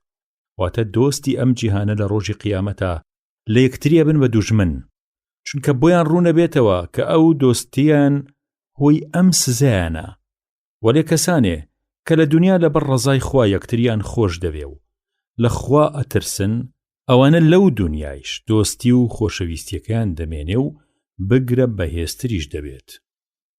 لە ئەبوو سعید و ئەبوو هورەیرەوە ڕەزا و ڕەحمەتی خوای لەسەر بێ لە حەزرەتەوە صلی الله عليه وسلم دەگەڕنەوە دەفەرمێ خوا هەر پێغەمبەرێکی ڕەوانە کردبێ و هەر کەسێکی کردبێ بەجێنشین دوو تاقمە دەست و پەیوەندی هەبووە. تاقمەیەکیان ڕێگەی چاکەی نیشان دەدا و هانی ئەدا لەسەر گرتنی ڕێگەی چاکە، و تاقمەکەی تریان ڕێگەی خراپەی نیشانەدا و گاڵی ئەدا لەسەر گرتنی ڕێگەی خراپە. پاک و پاکیزەیش تەنها ئەو کەسەیە کە خودای گەورە بیپارێزێ و بە میهرەبانی خۆی لە خراپە دووری بگرێ. حەزرەتی عایشە ڕەزا و ڕەحمەتی خوای لەسەر بێ فەرمووی حەزرەتی ڕەسوول الله صلی الله عليه وسلم فەرمووی کاتی خواوەندی گەورە خواستی خێری بە فەرمانڕەوایە هەبوو، ئەوە وەزیرێکی باشی ڕاساڵی بۆ دەرەخسێنێ. ئەگەر خۆی لە یادی نەبوو یان سەری لە ئیشێ دەرنائەچوو وەزیرەکە یادی خاتەوە و ڕێنماییەکە، ئەگەر خۆیشی لە یادی بوو ئەویش یارمەتیەدا، بەڵام کاتێ خواستی خێری پێی نەبوو ئەوە وەزیرێکی خراپی بۆ دانێ. ئەگەر خۆی لە یادی نەبوو ئەویش نایخاتەوە یادی، ئەگەر خۆیشی لە یادی بوو ئەو یارمەتیەدات. کەسێ خۆی داوای سەرداری بکە ناکرێ بە سەردار، هەروەها قازێتی و شتی تری لەم بابەتەیش هەروایە. ئەبوو موسا ڕەزا و ڕەحمەتی خۆی لەسەر بێ فەرمووی خۆم و دوو پیاو لە ئامۆزاکانم چوینە خزمەتی حەزرەتی ڕەسوول الله صلی الله عليه وسلم. پیاوێکیان وتیەی پێغەمبەری خوا صلی الله عليه وسلم بمان کە بە سەرکاری شتێ لەو شتانە کە خوا سپاردوونی بە تۆ و تۆی کردووە بە خاوەنیان تا تۆیش بیان سپێری بە کەسی شایان. ئەوی تریشیان هەمان قسەی کرد. فەرمووی صلی الله عليه وسلم بەخوا هەر کەسێ خۆی هەوڵ بدا بۆ ئەم ئیشە یان سوور و حەریص بێت لەسەری، ئێمە ئەو کەسە ناکەین بەسەرکاری. نامەی وێڵە جوانەکان واتە ئەدەب، باسی پەسەندی شەرم و شکۆ و خوگرتن پیانەوە. ابن عمر ڕەزا و ڕەحمەتی خوا لە خۆی و لە باوکی فەرمووی حەزرەتی ڕەسوول الله صلی الله عليه وسلم لەلای پیاوێکەوە ڕەت بوو، ئەنساری بوو، خەریک بوو ئامۆژگاری برادێکی خۆیە کرد لەسەر ئەوە کە زۆر شەرمنە. پێغەمبەر صلی الله عليه وسلم پێی فەرموو وازی لێبێنە، چونکە شەرم و حەیا بەشێکە لە باوەڕ و ئیمان. عیمرانی کوڕی حوسەین ڕەزا و ڕەحمەتی خوای لەسەر بێ فەرمووی پێغەمبەر صلی الله عليه وسلم فەرمووی شەرم هەر خێر دێنێ. لە گەڕانەوەیەکی موسلیمە هاتووە کە فەرمێ شەرم هەمووی خێرە، یان فەرمووی شەرم خێرە هەمووی. ئەبوو سەعیدی خودری ڕەزا و ڕەحمەتی خوای لەسەر بێ فەرمووی پێغەمبەر صلی الله عليه وسلم لە گەورە کچی ناوپەردە بە شەرم و بە حەیاتر بوو، ئەگەر حەزی لە شتێ نەبوایە بەڕوویا دەمزانی. پێشەوە نەوەوی کە دانەرە غەریقی ڕەحمەتی خوا بێ دەفەرمێ فەرمایشتێکی ئیمامی جونەیدی بەغدادی هەیە، ئێمە لەوەوە گێڕاومانەتەوە. دەفەرمێ شەرمی بەڕاستی ئەوەیە کە بەندە ناز و نیعمەت و بەهرەی خودا کە داوێتی پێی بیبینێ و ڕەچاوی بکە و لە هەمان کاتە ببینێ کە ناتوانێ سوپاسی ئەو چاکانەی خودا بکە. جا لە ئەنجامی ئەم دوو سەرنجەوە حاڵەتێ پەیدا بێ پێی ئەوترێ شەرم. باسی پۆشینی نهێنی واتە سڕپۆشین. خوای گەورە دەفەرمێ وأوفوا بالعهد إن العهد كان مسؤولا. سورەتی الئیسراء. واتە خوای گەورە دەفەرمێ هەموو پەیمانێکی خۆتان ببەنە سەر، چونکە پەیمان لێپرسینەوەی لەسەر دەکرێ. ئەبوو سەعیدی خودری ڕەزا و ڕەحمەتی خوای لەسەر بێ فەرمووی پێغەمبەر صلی الله عليه وسلم فەرمووی ڕۆژی قیامەت لە لای خوا کەس وەک ئەو پیاوە جێگەی خراپ نییە کە لەگەڵ ژنەکەیە سەر دەکەن بە یەکاو لەسەر جێ باسی سەرجێیی و شتی واکەن کەچی ئەچێ ئەو باس و خواسە بۆ خەڵکی تر دەگێڕێتەوە و ڕاز و نهێنی ژنەکەی پەخش و بڵاوە کاتەوە.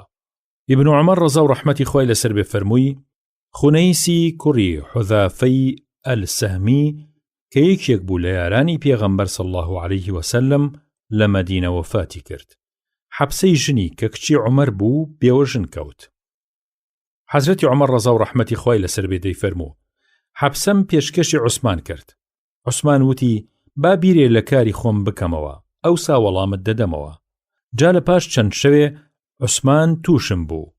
وتم وا بە باشی ئەزانم کە ئێستا ژن نهێنم. جا تووشی ئەبوبەکری سەدیق بووم. گوتم ئەگەر ئارەزووەکەی حەبسەت لێ ماراکەم. ئەبوبەکر بێدەنگ بوو، هیچ قسەی نەکرد. منیش لە دڵی خۆمەوە لە ئەبوبەکر زیاتر دڵگیر بووم تا لە عوسمان. هەتا چەند ڕۆژێکی پێچوو ئەوجا پێغەمبەر صلی الله عليه وسلم داخوازی حەبسەی کرد بۆ خۆی. منیش مارەیم بڕی لێی. لەوە دوا ئەبوبەکرم توش بووتی ڕەنگە دڵگیر بوو بیلێم لەسەر ئەوە کە حەبسەت پێشکەش کردبێتم و من وەڵامم نەدایتەوە. وتم بەڵێ وایە. وتی دەسا من لەبەر ئەوە وەڵام نەدایتەوە بۆ ئەو کارە چونکە ئەمزانی کە پێغەمبەر صلی الله عليه وسلم بەتەمایەتی بۆ خۆی خۆ نەیش ئەبوو کە نهێنی پێغەمبەر صلی الله عليه وسلم ئاشکرا بکەم. ئەگینا من لە دڵی خۆمەوە بەتەما بووم ئەگەر ئەو نێوێ من بۆ خۆم بیخوازم. حەزرەتی عایشە ڕەزا و ڕەحمەتی خوای لەسەر بێ فەرمووی لە نەخۆشی سەرەمەرگا ژنەکانی پێغەمبەر صلی الله عليه وسلم هەمویان لە کنی کۆبووبوونەوە. لەو کاتەیە فاتیمەی کچی هات. شێوەی ڕۆشتنەکەی کوت و مت لە شێوەی ڕۆشتنی پێغەمبەر خۆیە کرد صلی الله عليه وسلم. حەزرەت صلی الله عليه وسلم فەرمووی خۆش هاتی، مەرحەبا لە کچی خۆم. ئەوجا لە لای ڕاستی خۆیەوە یان لە لای چەپی خۆیە دای نیشان. لە پاشا بەنهێنی قسەیەکی بۆی کرد. فاتیمەوە شڵەژا و گریا. دیسان چپەیەکی تری بۆ کرد. ئەم جارە فاتیمە دەستی کرد بە پێکەنین. منیش پێم وت حەزرەت صلی الله عليه وسلم بەسەر ئێمەیە ئەچێ قسە بە پەنهانی بۆ تۆکە کەچی تۆیش دەگریت و لە پاشان پێکەنیت. جا کاتێ پێغەمبەر صلی الله عليه وسلم لە کۆڕەکە هەڵسا پرسیارم لێ کرد ئەوە پێغەمبەر صلی الله عليه وسلم چی فەرموو پێت؟ گوتی بۆ من نەهاتووە کە نهێنی پێغەمبەر صلی الله عليه وسلم ئاشکرا بکەم. منیشتم شتی وام نەدیوە وەک ئەمەی ئەمڕۆ تۆ کردت، گریان و پێکەنین ئاوا بەر و دوا بەسەر یەکەوە. کاتی حەزرەت صلی الله عليه وسلم گیانی پاکی سپارد. گوتم تو ئەو حەقەی کە من هەمە لەسەر تۆ کە هاوسەری باوکتم و دایکی موسڵمانانم ئەگەر پێم نەڵی کە حەزرەت صلی الله عليه وسلم ئەو جارە چی پێ فەرموویت؟ گوتی بەڵێ باشە. ئێستا قەیدی نییە پێتەڵێم کە لە جاری یەکەما چپەی لەگەڵ کردم پێی فەرمووم کە جوبرەئیل لەمەو پێش هەموو ساڵی یەک جار دەوری قورئانی لەگەڵا دەکردمەوە. لە مانگی ڕەمەزانە گوێی لێگرتم بەڵام ئەم ساڵ 2 جار دەوری قورئانی لەگەڵا کردومەتەوە. جاوا ئەزانم کە ئاکامم هاتووە، تۆش یەکەم کەسەبی لە کەسوکارم کە دەی بۆلام و من بەرایی و پێشڕەوی چاکم بۆ تۆ. دەی تۆیش لە خوا بترسە و لە کاتی مردنە ددان بە خۆتا بگرە و کاری ناڕەوا و ناشایستە مەکە. ئەوە بوو لەبەر ئەوە منیش دەستم کرد بەو گریانە دوور لە بێشەرعیەی کە دیت. جاکە حەزرەت صلی الله عليه وسلم دی من پەرۆژ بووم دیسان بەشبە فەرمووی پێم ئەی فاتیمە ئەدی باشە تۆ ڕازی نابیبەوە کە تۆ سەرگەورەی ژنانی بڕواداران بیت یان فەرمووی کە تۆ گەورەی ژنانی ئەم ئوممەتەبی؟ جا ئەوە بوو منیش لە خۆشی ئەوە پێکەنیم بەو شێوەیەی کە تۆ دیت. لە تاجا ئەم پتریەی هەیە گفتەی تا و بە ئاوایە. لە پاشا گوتی پێم کە من سەرگەورەی خانمە بەهەشتیەکانم مەریەمی کچی عیمڕانی لێ دەرچێ. ئەوە بوو منیش پێکەنیم. ثابت ڕەزا و ڕەحمەتی خوای لەسەر بێ فەرمووی ئەنەس ڕەزا و ڕەحمەتی خوای لەسەر بێ فەرمووی لەناو کوڕاندا خەریک بوو یاریم دەکرد. پێغەمبەر صلی الله عليه وسلم هات بۆلام و ناردمی بۆ کارێکی خۆی کە چوومەوە بۆ ماڵەوە. دایکم فەرمووی بۆ درەنگ هاتیتەوە؟ گوتم پێغەمبەر صلی الله عليه وسلم ناردمی بۆ کارێ. فەرمووی ئیشەکەی چی بوو؟ وتم ئیشێکی نهێنیە. فەرمووی نهێنی پێغەمبەر صلی الله عليه وسلم بە کەس مەڵێ.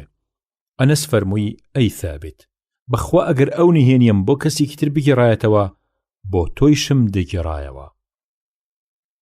باسی ئەمەکداری و پەیمان بردنە سەر و جێبەجێکردنی بەڵێن. خوای گەورە دەفەرمێ وأوفوا بالعهد إن العهد كان مسؤولا. هەروەها دەفەرمێ وأوفوا بعهد الله إذا عاهدتم سورة النحل آية 91. هروها دفرمي يا أيها الذين آمنوا أوفوا بالعقود سورة المائدة آية 1. وتخوي گەورە دەفەرمێ ئەی کەسانێک کە خاوەنی باوەڕ و ئیمانن هەموو ئاد و پەیمان بەستن واتە عاقدێکی خۆتان ببەنە سەر. يا أيها الذين آمنوا لم تقولون ما لا تفعلون تفسير أم آياتا لباسكاني بيشوا هاتوا. عبد الله كري عامر رضا ورحمتي خو إلى سربي لحزرة وصلى الله عليه وسلم دقيرته ودفرمي هر کەسێ خو بگرێ بەم چوارشتەوە ئەوە منافق و ناپاکی تەواوە و هەر کەسێ خو بگرێ بە یەکێ لەم چوارەوە ئەوە ڕەگێکی ناپاکی و نیفاقی تێدایە تاوازی لێدێنێ.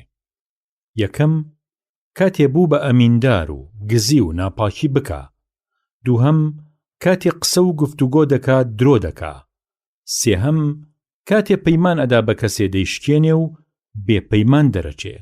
چوارەم کاتێ داوایەکی هەبوو لەسەر کەسێ ناحەقی لێکا و بە حەق ڕازی نابێ و بە حەق و ناحەق ئەیەوێ قسەی خۆی سەرکەوێ. زاناکان دەفەرمون مسلمان بەکردنی هیچ تاوانێک کافر نابێ لە دائیرەی ئیمان دەرناچێ. بەڵام مەبەست لەم جۆرە هەڕەشەیە زۆرشتە. بە پێی شوێن حکمەتی هەڕەشەکە زۆر یان کەم دەردەکەوێ و لێ دەشێ ئەوەشمان لەبیر نەچێ درۆی شەرعی جیایە لە درۆی لوغەوی. بۆ نمونە ئەگەر کەسێ بە مناڵەکەی بڵێ وەرە بەخوا بێی بۆلام دینارێک تەدەمێ مناڵەکەی بچێ و ئەو دینارەی نەداتێ ئەمە بە پێی زمان و دەستوری ناو کۆمەڵ درۆی کردووە لەگەڵ مناڵەکەی بەڵام پێی ناوترێ درۆزن. هەروەها بەر ئەو درۆیەش ناکەوێت کە فەرمودە و قورئان هەڕەشەیان لە خاوەنەکەی کردووە وەک ئەم فەرمودەی بەردەستمان یان وەک ئەم ئاەتەی سوورەتی مجادلەیە کە دەفەرمێ ويحلفون على الكذب وهم يعلمون سوورەتی المجادلە ئاەتی 14. هەروەها زاناکان دەفەرمون بۆ ئەوەی عەوام سەڵ بکا لە تاوان و ترسی لێ نەشکێ باش وایە ئەم کوڵکوموەی بۆشی نەکرێتەوە. وەلێ لەم ڕۆژگاری ئێمەدا کە دوژمنی دینمان بەدەست و بە زمان و بە قەڵەم و بە ماڵ کنە لە بناغی ئاینەکەمانەکەن و بە خەیاڵی خاوی خۆیان ئەیانەوێ ڕیشەکەنی بکەن هەرچی ببێ بەهۆی ڕوونکردنەوەی دین و دەفعی ئیشکالی ناحەزانی ئەوە ئەرکێکی پیرۆزی سەرشانی هەموو موسڵمانێکە بە تایبەتی زاناکانمان لە پەراوێزە هاتووە. دکتۆر محەممەد شەریفی وەکیلی وەزیرە ئەوقاف گێڕایەوە گوتی جارێ لە سەفەری قاهیرە بووم کتێبێکی جوانی چاکم بۆ باوکم کڕی بە ناوی دەحض شوبهات حول القورآن. کاتێ بە خزمەتی باوکم گەیشتم وەک موژدەیەکی خۆش و کوڕێکی بە ئەمەک عەرزم کرد بابەکیان دیارێکی زۆر نایاب و جوانم لەم سەفەرەیە بۆ هێناوی کە بریتیە لە کتێبێ لەبارەی قورئانی پیرۆزەوە. فەرمووی باشە ئادەی بیهێنە بۆم کە دامە دەستی و هەر کە سەیری ناوەکەی کرد و عینوانەکەی خوێندەوە ڕێکدایەوە دەستم و فەرمووی کوڕم ئەمە ببەخشە بە کەسێکی تر چونکە بەخوا من هیچ ئیشکالێکم لە ڕاستی قورئانە نییە تا بەم کتێبە دەفعی بکەم. بەڵێ مامۆستا مەلا شەریف ڕەحمەتی خوای لەسەر بێت ئەو قۆناغەی بڕی بوو. جارێک لە ماڵی دکتۆر محەممەی کوڕی لە بەغا بە خزمەتی گەیشتم عەرزم کرد قوربان تۆ سەفای ڕۆحیت هەیە ڕابەریەکم بفەرموو خەریکی علمی وەفقم بەڵکو ئیجازەیە فایدەیەکم پێ بگەێنێ. فەرمووی پێت بڵێم ئەگەر ببی بە ئیمامی غەزالیش ڕەزا و ڕەحمەتی خوای لەسەر بێ لەم علمەیە هیچی لێ نابەستیتەوە هەتا خۆڵ و زێڕت لەلا چوون یەک نەبێ کەواتە ئیتر بۆ چیتە؟ ئیتر منیش لەسەر فەرمایشتەکەی ئەو وازم لێ هێنا وەلێ لە دڵەوە هەر بە تەمام خوا یار بێ مەکتەبەی کوردی بە کتێبێکی وەفق دەوڵەمەند بکەم چونکە علم گاڵتە نییە نەخوازەڵا علمی وەفق ئیتر بە تەمای خودا چونکە هەموو زەمانێ دەستور و چەک و یاسای تایبەتی خۆی هەیە. چەکی دەستی موسڵمان بە پێی کات و شوێن دەگۆڕێ. ئەوەی لە بەرچاوە ئەمڕۆ زۆر کەس بڕوای بە زۆربەی نامە ئاینیەکان نەماوە. باوەڕی بە معنەویات کەم بووە چونکە ئیعتیمادی کولی لەسەر مادەیە.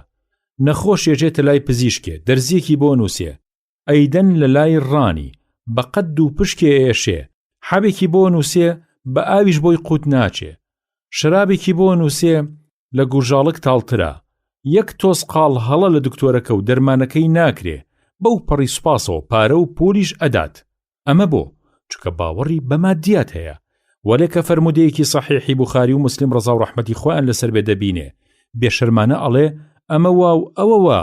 لە ڕاستی ئەم جۆرە قسانە تاوانێکی گەلێ گەورەیە. لە موسڵمانی ساغ شتی وا ناوەشێتەوە. ئەم نامە و کتێبە پیرۆزانە پلەی پیرۆزی و دەرەجەی قودسیاتیان لە پلەی دووهەمایە. لە دوای قورئانی پیرۆز فەرمودەی ڕەسوول الله دێ صلی الله عليه وسلم. کەواتە برای موسڵمان تۆ خۆت لەم دەردە مەدە. هەمیشە بە چاوی قەدر و ڕێزەوە تەماشای فەرمودەی ساغی حەزرەتی ڕەسوول الله بکە صلی الله عليه وسلم. چۆن لە ڕووتیەت بە چاوی ڕەخنە تەماشای فەرمودەی حەزرەتی ڕەسوول الله بکەی صلی الله عليه وسلم. کەچی ناوێری ڕەخنە لە پزیشکێکی ناتەواوی وەک خۆت بگری. خوای گەورە لەم جۆرە ئاەتانەیە هەڕەشە لەو جۆرە کەسانە ئەکات کە بەبێ بەڵگەی ڕۆشن و شایستەیی دەم لە قسەی مەترسیدارە کوتن بە عەقڵەکوێتی خۆیان دەمەدەمێ لەگەڵ خوا و پێغەمبەرە ئەکەن صلی الله عليه وسلم کە لە قورئانی پیرۆزە فەرمێ وتحسبونه هينا وهو عند الله عظيم. سورەتی ئەن-نور ئایەتی 15. واتە بە خەیاڵی خۆیان ئەو قسەیە بە قسەیەکی ئاسانە زانن کە هیچ قەیدی نییە. بەڵام قسەی وا کەمە بەس لی تانە و تەشەردانە لە ناموسی موسڵمانان و لە ئاینی پیرۆزی ئیسلام تاوانێکی گەلێک گەورەیە لای خوای گەورە. ئازیزەکەم بە شەهادە و شتی وا مەنازە و لە خۆت بایی مەبە. زانستی تۆ لە چاو زانستی خوا وەک دەرزی بکەی بە دەریایە ئاوایە. ئەگەر ڕاستە کە تۆ شەهادەت هەیە و زانای ئەبێ دانایش بی و ڕوو لە خوابی. ڕاستە کە تۆ پسپۆڕی ئەندازیاریت یان پسپۆڕی ئابووریت بەڵام تۆ شەهادەی مەلایەتیت نییە. حافزێکی قورئان خوێن لە تۆ باشتر قورئان نەزانێ. کوتە مەلایەکی کوێرەدەیەک لە تۆ باشتر ئاین نەزانێ. دین گاڵتە نییە. مەلا هەروە بە هەوانتە نابێ بمەلا. مەلایەتیش وەک هەموو پایەیەکی بەرزی تر هەوڵی گەرەکە. شەونخوونی ئەوێ سەرڕای ئەوەیش وەرع و خۆپارێزی لە پارەی حرام و تەقوا و تاعەت و لەخواترسان و ڕەوشتی بەرزی ئەوێ. برالە کورت و پوخت پێت بڵێم تۆ شوێن قسەی ئەو خوێڕیانە مەکەوە کە ئەڵێن مەلا نەزانە و حاجی سوخۆرە و شێخ قۆڵبرە و دەروێش دەزبڕە و سۆفی دواکەوتوویە و نوێژ و ڕۆژوو خووە و بە مێزەر و شاڵ و کەشیدە و ڕیش و پرچ نییە و دڵ حلێ بە و بەس. ئەگەر ئەم گوتەیە ڕاست بێ و سەفسەتە نەبێ ئەی ئەبێ کێ موسڵمانی ڕاست و دروست بێ؟ بەم قسەیە بێ دیارە ئارەخۆر و قومارچی و بێدینەکان موسڵمانی چاک و پاک بن. کاکەی موسڵمان بزانە دینی ئیسلام دینی خوایە. پەیوەندی تایبەتی بەم و بەوەوە نییە. دیفاع و بەرگری لە ئیسلام وەک شێخی نەوەوی دەبێ ڕەزا و ڕەحمەتی خوای لەسەر بێ زۆر بە ئەدەب و ڕێزەوە دەدوێ جزمێ بۆ تەوجیهی ئیشکالێکی نەحوی دەنووسێ کە لە ناو مەتنی فەرمودەیەکە بەرچاو دەکەوێ یان پەنا بە 1001 احتیمال و ڕێتێکچوونی لاواز و بێهێز دەبا بۆ ڕاستکردنەوەی ڕستەیەک. بەڵام خوا نەخواستە زمانی لاڵ ببێ قسەیەکی نابەجێ لە شەرحی فەرمودەیەکە ناکا. بە تایبەتی ئەو فەرمودە ساغانەی کە لە کتێبە عومدە و بڕوا پێکراوەکانە جێی خۆیان کردوتەوە. گەلی ئیسلام بەو پەڕی ڕەزامەندیەوە وەریان گرتووە. فەرمودەی حەزرەت صلی الله عليه وسلم گەوهەر و ئەڵماسە. ئەوەی کە بە نەزانی و نەفامی شەنوکەوی دەکا سەری خۆی لە بەردەدا. براکەم من ڕوویدەم لە تۆیە کە خۆت بەڕووناکبیرێکی موسڵمانی دڵسۆزە زانی بەڵام بە ناوی ڕۆشنبیری و ئازادی ڕاو و بیر و ڕاوە ڕێزی بەستەکانی ئیسلامەشکێنی وەک ئەوەی کە بەرگۆمانەکەوێ هەندێ لاوی موسڵمانەڵێن بابی ئەم جۆرە فەرمودانە نەماوە. ئەمڕۆ چەرخی کارەبا و لێزەر و ڕۆبۆت و کۆمپیوتەرە. براکەم بزانە خزمەتی ئیسلام گەورەترین بەهرەیە. ئیسلامیش ئەوەیە کە لە قورئان و ئەم کتێبە فەرمودانەیە هەیە. ئاین هەوێنی ژینە، مەرهەمی سەر برینە، تیشکی خۆری زێڕینە، ئەدا لەم سەرزەمینە، مەلا و مزگەوت و پیاوی خوا، گوڵن بۆ دڵ و کلن بۆ چاو و هێزن بۆ هەنا و گیانن بۆ ژیان. شیرازەی کۆمەڵ بەمانەوە بەندە. خوا نەخواستە ئەمانە نەمێنن کۆمەڵگە ئەبێ بە کۆمەڵەگا. جابر ڕەزا و ڕەحمەتی خوای لەسەر بێ فەرمووی پێغەمبەر صلی الله عليه وسلم فەرمووی پێم ئەگەر ماڵی بەحرین هات ئەوەندە و ئەوەندە و ئەوەندە دەدەمێ. ئیتر وا ڕێکەوت ماڵی سەرانەی بەحرین هەر نەهات هەتا پێغەمبەر صلی الله عليه وسلم گیانی پاکی سپارد. بەڵام کاتێ ماڵی بەحرین گەیشت ئەبوو بەکر ڕەزا و ڕەحمەتی خوای لەسەر بێ بوو بەجێنشین.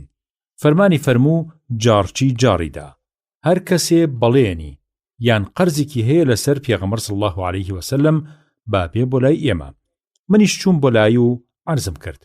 پێغەمبەر صلی الله عليه وسلم وای بە من فەرموو، ئەویش لە گوێلێکی لە ماڵەکە پێدام کە ژماردم 500 بوو. فەرمووی 2 ئەوەندەی تریش هەڵبگرە بۆ خۆت. کەسێ خۆی گر بە چاکەیەکەوە وا باشە لەسەری بڕوات. خوای گەورە دەفەرمێت إن الله لا يغير ما بقوم حتى يغيروا ما بأنفسهم. سورة الرعد آية 11. واتا هەتا کۆمەڵ ڕەوشت و ڕەفتاری خۆیان نەگۆڕن، خوا بارودۆخی ژیانیان ناگۆڕێ. کۆمەڵی بێڕەوشتی لە گوناهە نقمبووی دواکەوتووی ژێرکەوتووی ژێردەستەی لە خوددا دوور هەتا واز لە بێڕەوشتی نەهێن و لە خوددا نزیک نەبنەوە. خوا لە خۆیەوە نە پێشیانەخا و نە سەریانەخا و نە لە ژێردەستی زاڵم ڕزگاریانەکا.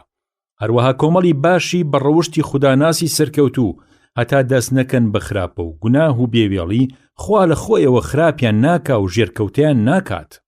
خۆی گەورە فەرمێ ولا تكونوا كالتي نقضت غزلها من بعد قوة أنكاثا. هروها دفرمي ولا تكونوا كالذين أوتوا الكتاب من قبل فطال عليهم الأمد فقاست قلوبهم. هروها دفرمي فما رعوها حق رعايتها.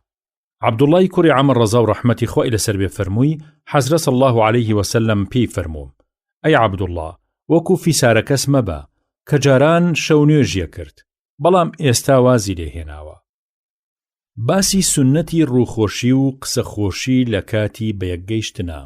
خوای گەورە دەفەرمێ واخفض جناحك لمن اتبعك من المؤمنين. هەروەها دەفەرمێ ولو كنت فظا غليظ القلب لانفضوا من حولك. سورة آل عمران آية 159. واتە ئەی خۆشەویست هۆی ئەوەی کە گەلی مسلمان لە دەوری تۆ کۆبوونەتەوە و وەک پورەی هەنگ پورەیان لە دەور داوی، هۆی ئەوەیە کە تۆ ڕووخۆش و نەرمونیان و ڕەوشت بەرزی دەنا خوا نەخواستە. ئەگەر مۆن و ڕووگرژ و دڕق و بەدخوو بوویتایە هەموو لە دەورت دەتەکینەوە و پشتیان چۆڵ دەکردی. سنەتە قسە ڕوون بکرێتەوە و ئەگەر پێویست بێت دووبارە بکرێتەوە هەتا گوێگر بە جوانی لێی حاڵی ببێت. ئەنەس ڕەزا و ڕەحمەتی خوای لەسەر بێ فەرمووی پێغەمبەر صلی الله عليه وسلم کە گوتەیەکیە فەرموو 3 جار دووبارەی دەکردەوە هەتا بە باشی لێی تێبگەن، بەڵام هەموو کاتێ نا بەڵکو بە پێی حاڵ و مەقام. هەروەها گەرێ جار کە ئەچوو بۆ لای کۆمەڵێ ئەگەر پێویستی بکردایە 3 جار سڵاوی لێکردن. حەزرەتی عایشە ڕەزا و ڕەحمەتی خوای لەسەر بێ فەرمووی قسەی پێغەمبەر صلی الله عليه وسلم ڕاست و دروست و ڕەوان بوو، بێ پێچ و پەنا بوو، ئەوی گوێی لێ دەبوو بە باشی تێی دەگەیشت. باسی گۆڕاگرتنی هاونشین لە قسەی هاونشینی بەمەرجێ قسەکەی حرام نەبێت و بێدەنگکردنی ئامادەبوانی کۆڕی زانا و ئامۆژگاری خوێن. جەریری کوڕی عەبدوڵڵا ڕەزا و ڕەحمەتی خوای لەسەر بێ فەرمووی لە حەجی ماڵ ئاواییە پێغەمبەر صلی الله عليه وسلم فەرمووی بە من خەڵکەکە بێدەنگ بکە با گوێ لە گوتارەکە بگرن.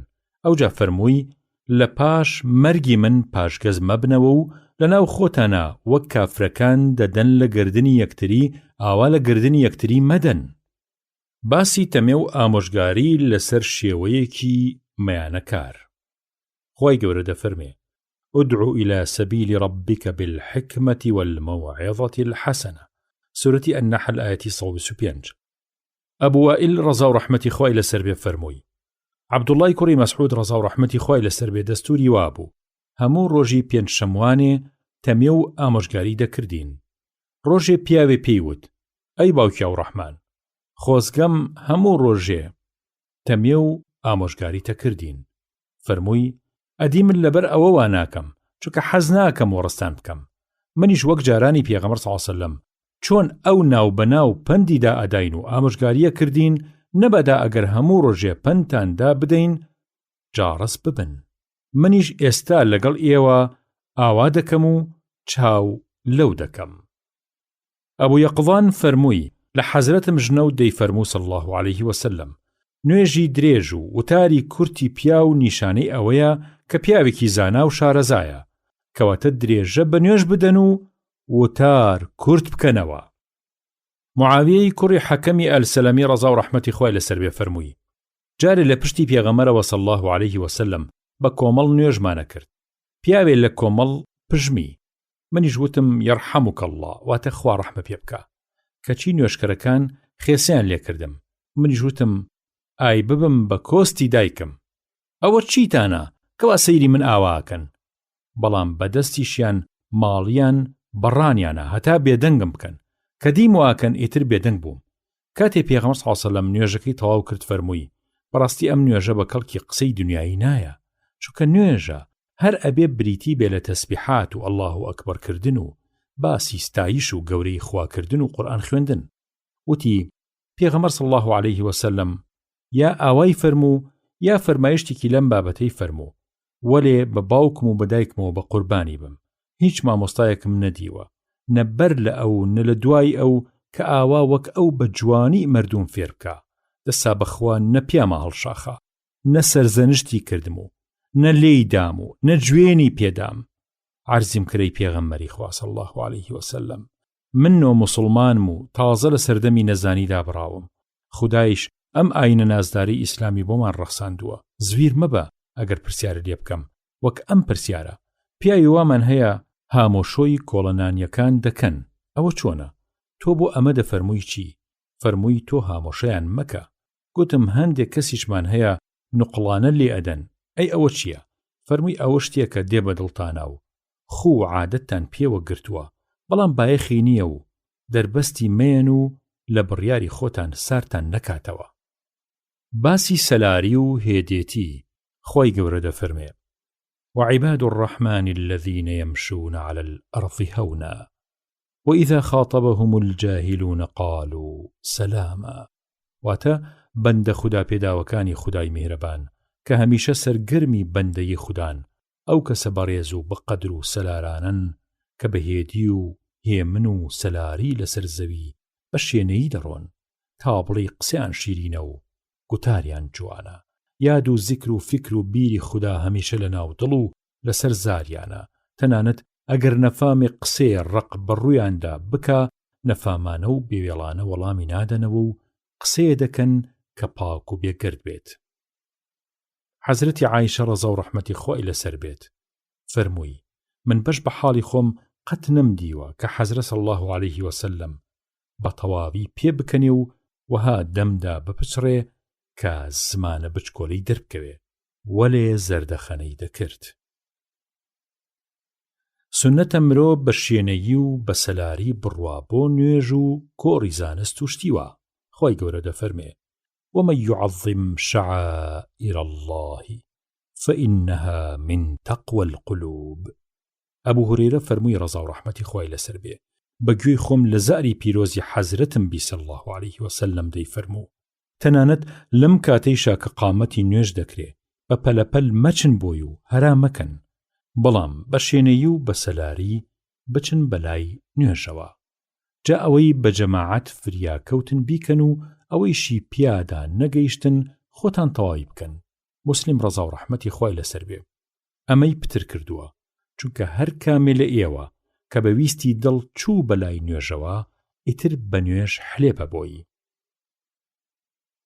ابن عباس ڕەزا و ڕەحمەتی خۆی لەسەر بێ فەرمووی: ڕۆژی عەرەفە کە لە خزمەتی حەزرەتا صلی الله عليه وسلم لە عەرەفەوە ڕۆشتین بۆ مزدەلیفە، لەوێ پێغەمبەر صلی الله عليه وسلم گوێی لێبوو هەندێک کەس دەیان لە وڵاغ دەکرد و بە توندی تیانە خوڕین و لیانەدان.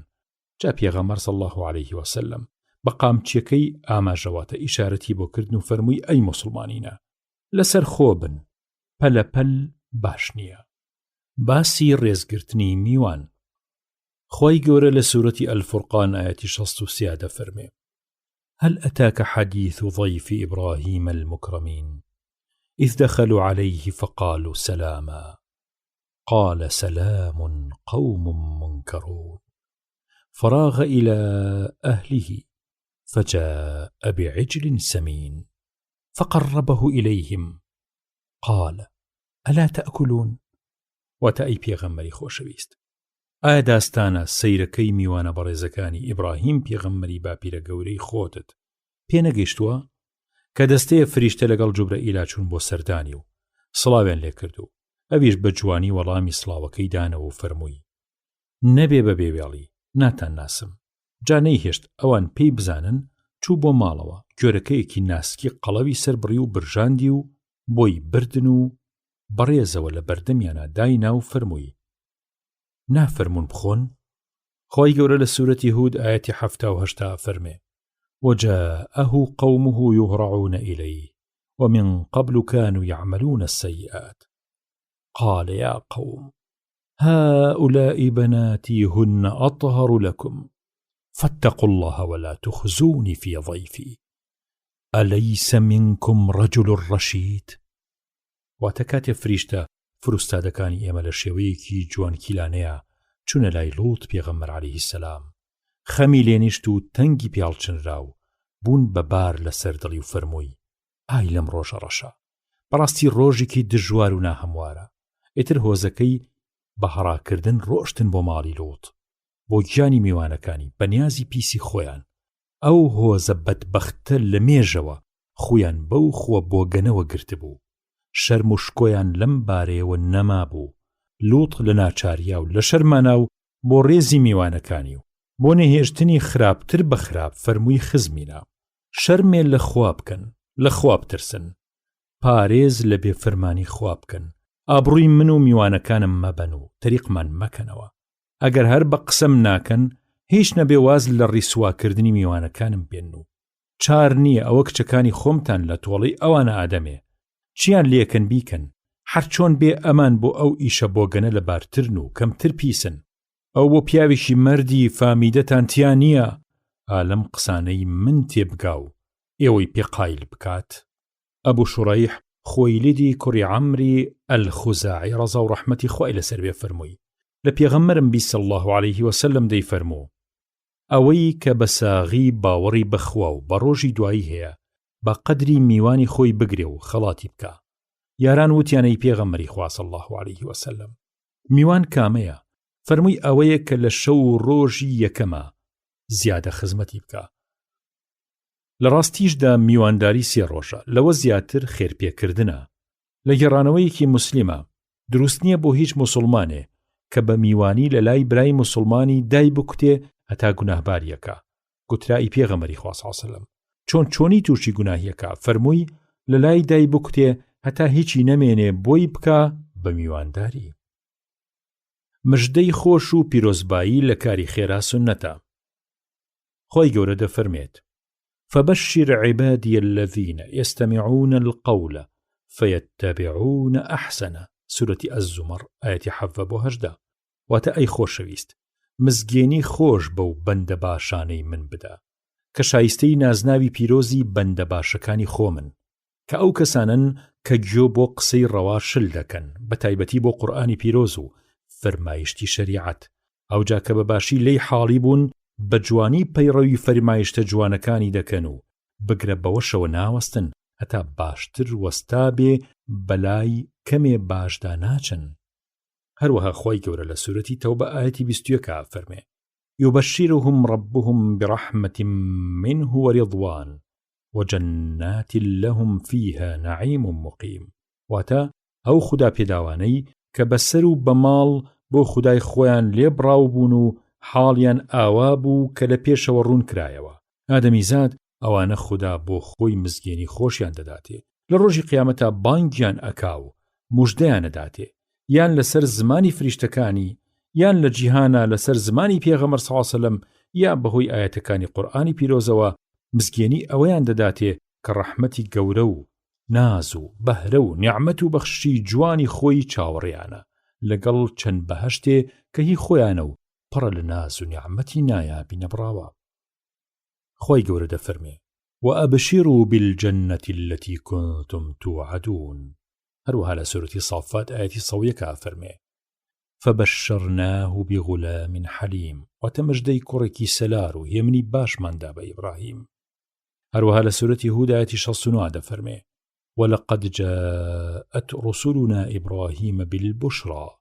هروها لسورة هود آية 7 فرمي: وامرأته قائمة فضحكت فبشرناها بإسحاق. ومن وراء إسحاق يعقوب.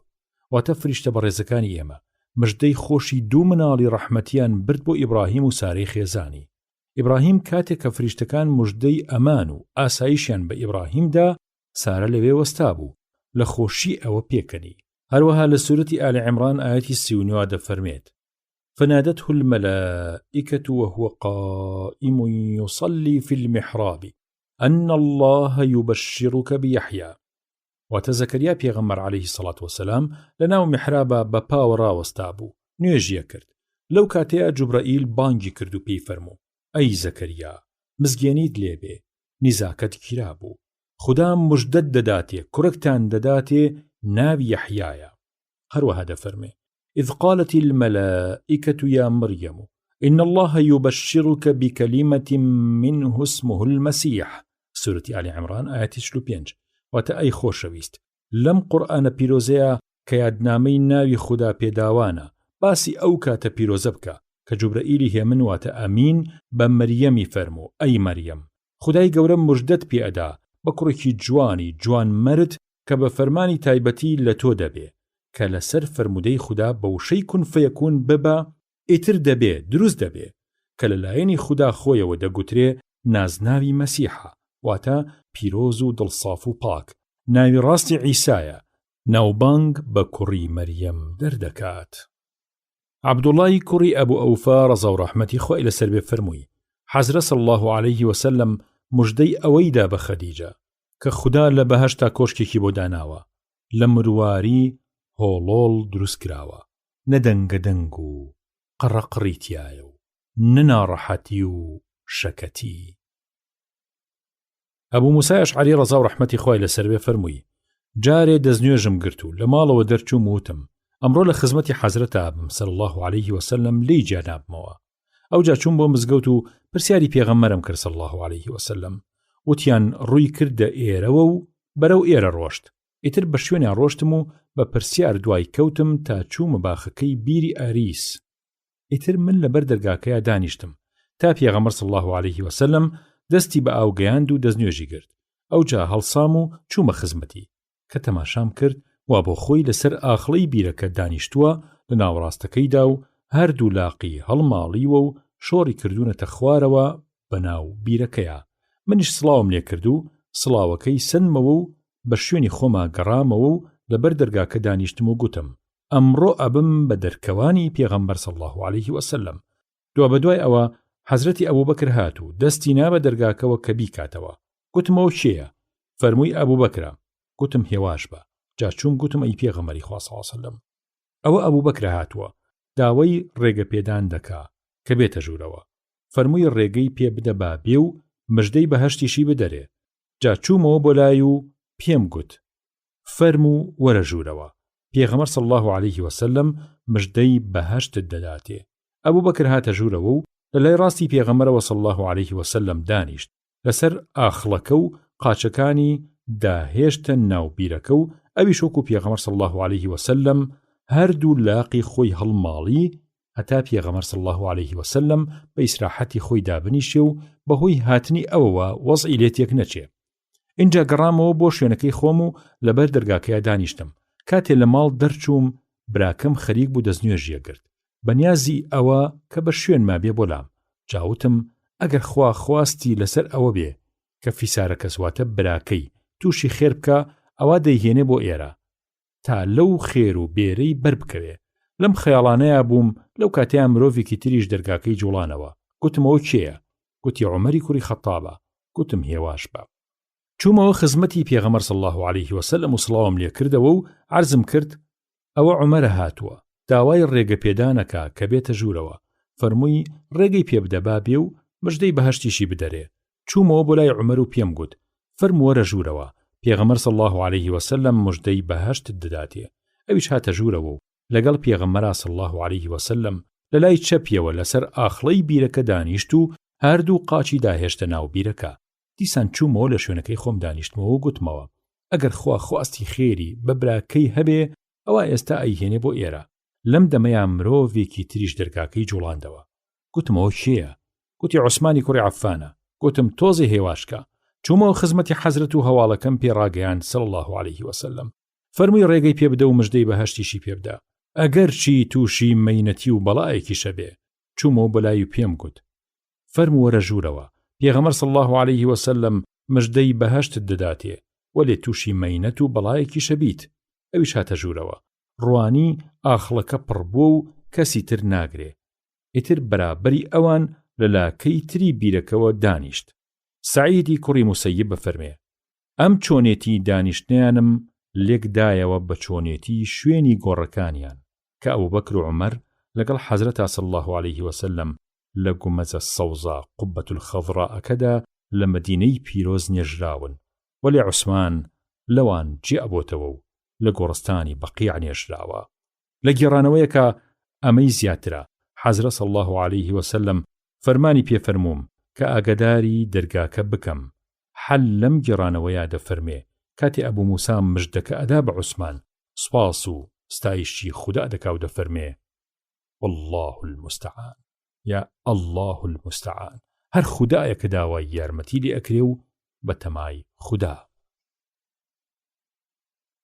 ئەبوو شەماسا ڕەزا و ڕەحمەتی خۆی لەسەر بێت فەرمووی، لە سەرەمەرگە بە دیاری عەمری کوڕی عاسەوە بووین، زۆر گریا و ڕووی کردە دیوارەکە. کوڕەکەشی هەرەی وت، بابەکیان بۆ هاکەی، خۆ تۆ پێغەمبەری خوا صلی الله عليه وسلم مژدەی ئەمە و ئەوەی پێت داوە. گوتی، ئەویش ڕووی تێکردینی وتی، گەورەترین شت کە ئامادەمان کردووە و جێگەی ئومێدمانە شایەتی دانە بەمە، ئەشهەدو ئەن لا ئیلاهە ئیلا الله وأن محمدا رسول الله. ڕەحمەتی خوا لە تۆش کە ئێستا گوێت لێیە، ئەم شەهادەت و شایەتی زۆر بڵێرەوە. ئەشهەدو ئەن لا ئیلاهە ئیلا الله وأن محمدا رسول الله. یا ربی خوایە بیکەی بە شەهادەتی کۆتایی تەمەنمان یا رب العالمین. من بەم سێ حاڵەیە تێپەڕیوم، لە پێشاوا بووم کە کەس وەک من وا زۆر ڕقی لە پێغەمبەر نەبووە صلی الله عليه وسلم. لەوەم لەلا خۆشتر نەبوو کە چنگم لێی گیر ببێ و بیکوژم. ئەگەر خوا نەخواستە لەسەر ئەو حاڵە بمردمایە، بێگومان دۆزەخیە بووم. کاتێکیش کە خوا ئیسلامەتی نایە ناو دڵمەوە، بە پێی خۆم چوومە خزمەتی حەزرەتی ڕەسوول الله صلی الله عليه وسلم، عەرزیم کرد دەستی ڕاستە بێنە هەتا بەیعەت و پەیمانت بدەمێ. چاکە ئەو دەستی خۆی درێژ کرد، من دەستی خۆمم کێشایەوە. فەرمووی ئەی عەمر، ئەوە چیتەوە ئەکەی؟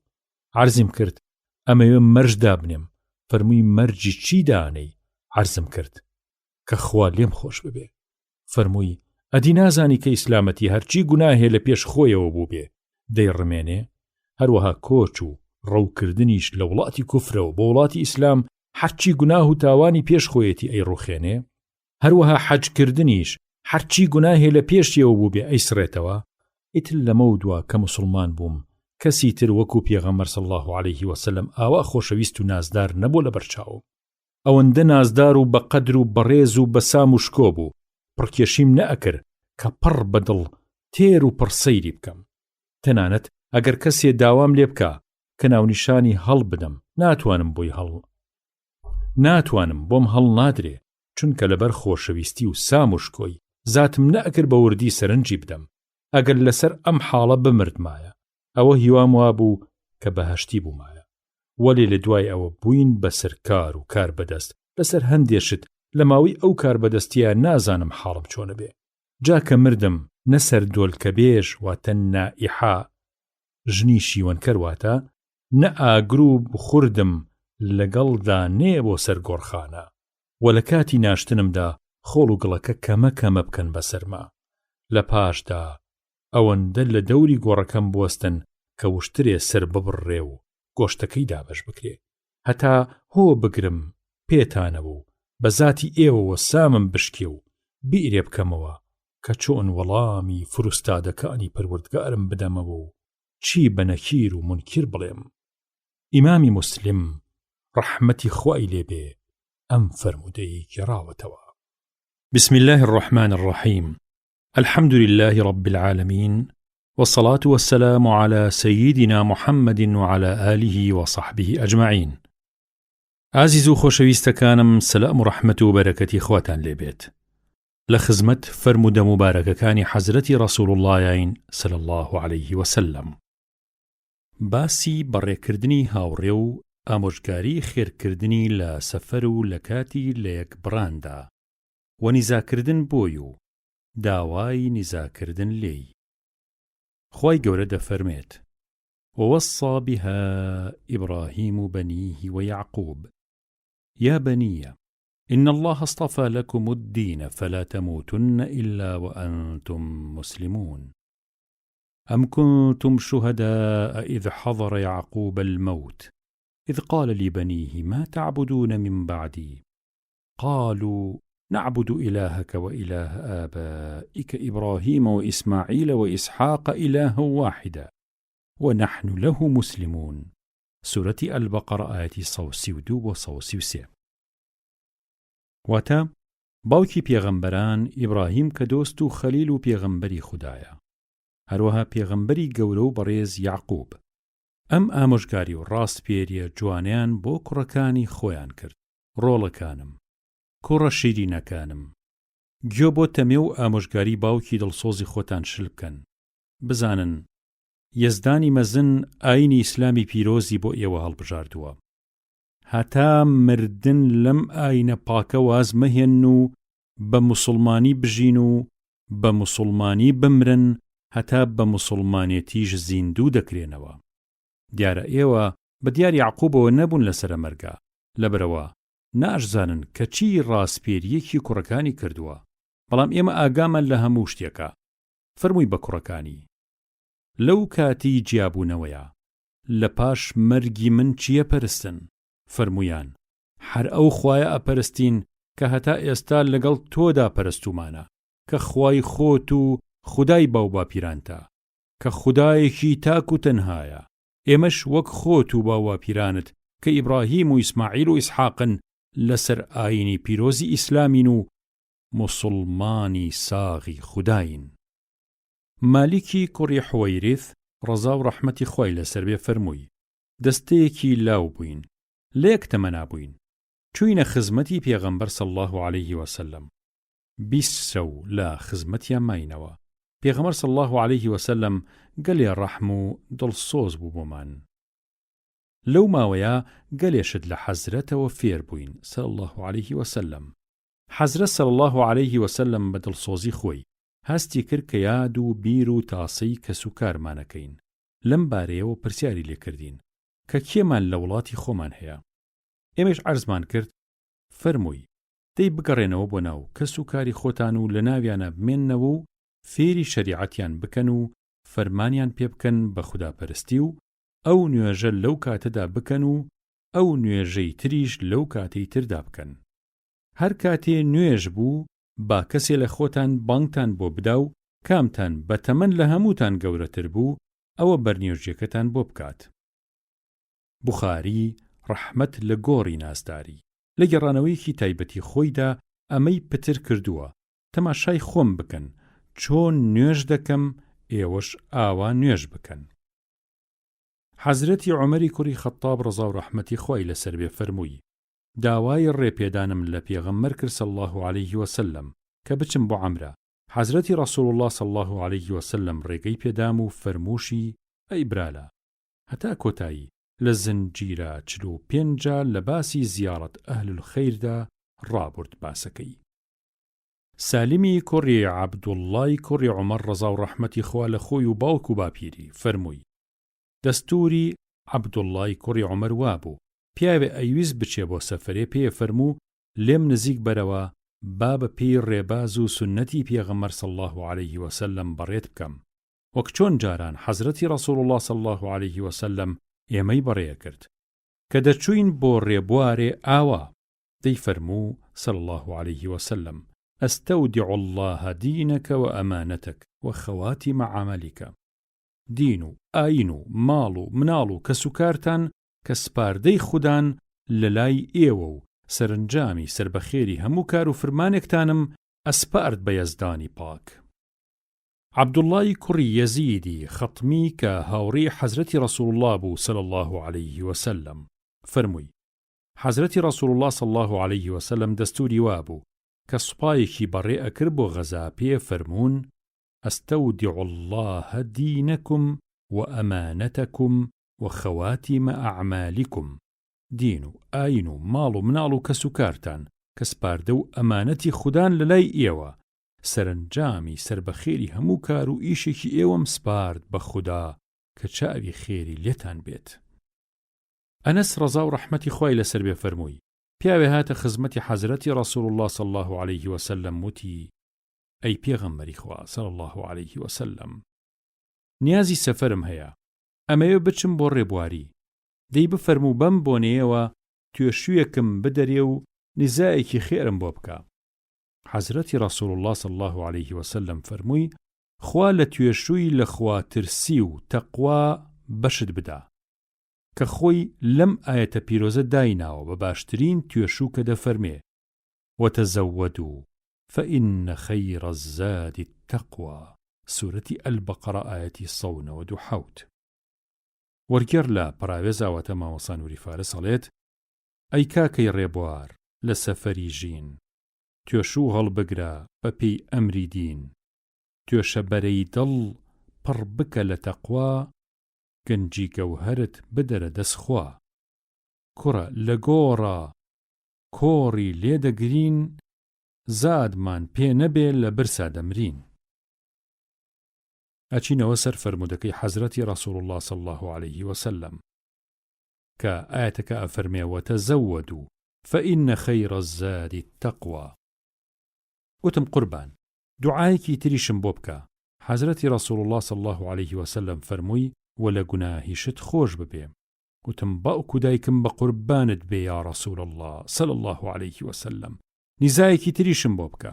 فەرمووی: یاخوا لە هەر کوێ ببی، خوا خێر و بێر و خۆشید بۆ بڕەخسێنێ، هەمیشە باشت بۆ بکات.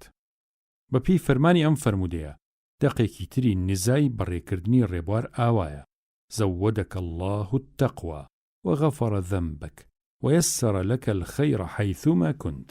خوا لە توێشووی تەقوا بەشێ بدا و لە گوناهت خۆش ببێ و هەمیشە چاکت بۆ بکات. ڕاوێش پێکردن و نیزای نیشاندانی خێر. خوای گەورە دەفەرمێ: وشاورهم في الأمر. سورەتی ئالی عیمران ئاەتی 159.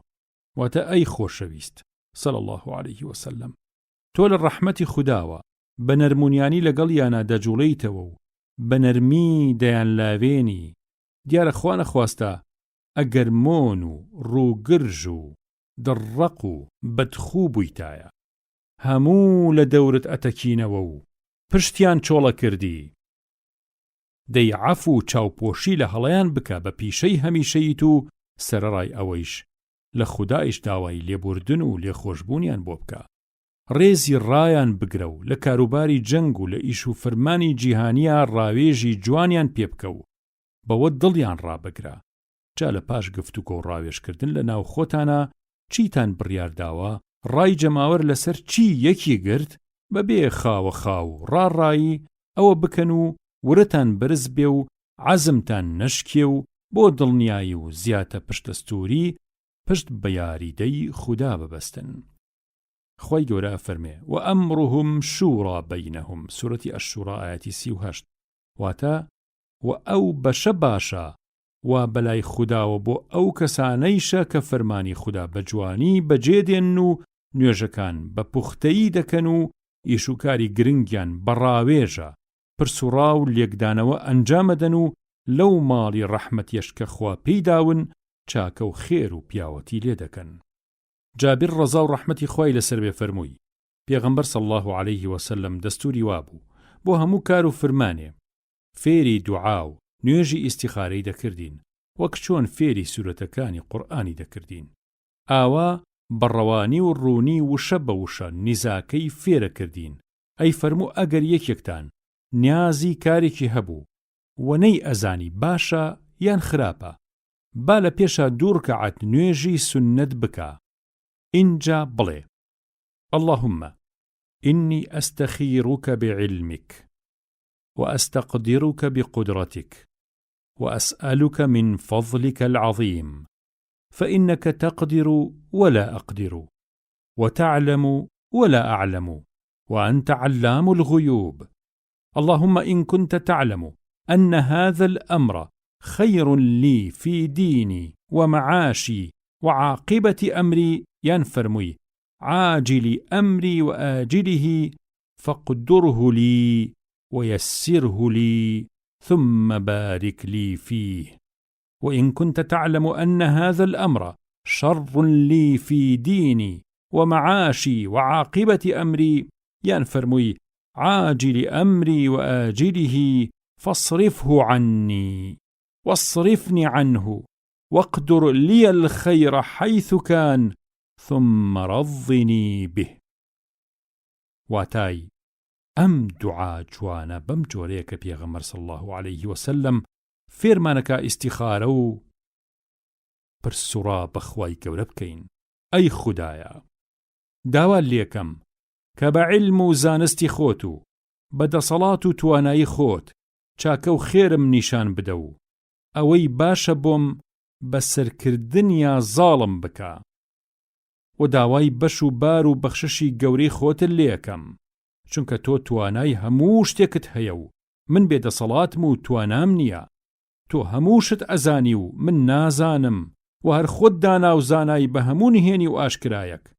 پەروەردگارم، تۆ ئەزانی ئەگەر ئەم کارە باشە بۆ من، باشە بۆ دین و ئاینم و باشە بۆ ژیانم و بۆ سەرنجامی کارم، یان فەرمووی باشە بۆ ئێستام و بۆ پاشە ڕۆژم، ئەوە لە چارەمی بنووسە و ئاسانی بکە بۆم و لە پاشیشا پیت و بەرەکەتی تێبخە بۆم. و تۆ دەزانی ئەگەر ئەم ئیشە خراپە بۆ من، خراپە بۆ دین و ئاینم و خراپە بۆ گوزەرانم و بۆ سەرنجامی کارم، یان فەرمووی خراپە بۆ ئێستام و بۆ پاشە ڕۆژم، ئەو لە من لادە و منیش لەو لادە. وەچی چاکە ئەوەم لە چارە بنووسە، لە پاشە ڕازیم کە پێ یا ڕەب. حەزرەتی ڕەسوول الله صلی الله عليه وسلم فەرمووی و ناوی نیازەکەیش بهێنێ. واتە مەبەستەکەی چییە؟ ئەم دوعای ئیستیخارە و نوێژی ئیستیخارە بۆ چیەکە ناوی بهێنێ. واتە لەبیا کە ئەڵێ تۆ دەزانی ئەم کارە، بڵێ ئەم کارە کە حەجە یان ژنهێنانە یا خانووکڕینە یا ئەمەیە یا ئەوەیە، باشە بۆم بکە یا ڕەب. باسی سنەتی چۆنێتی چوون بۆ جەژن و سەردانی نەخۆش و حەج و غەزا و بۆ سەرتەرم و مامەندی ئەمانە وەک جومعە و جەماعەت. سنەتە ڕێگۆڕکێ بکە، واتە لە ڕێکەوە بڕوا و لە ڕێکی ترەوە بگەڕێتەوە هەتا شوێنی عیبادەت زۆر بێت.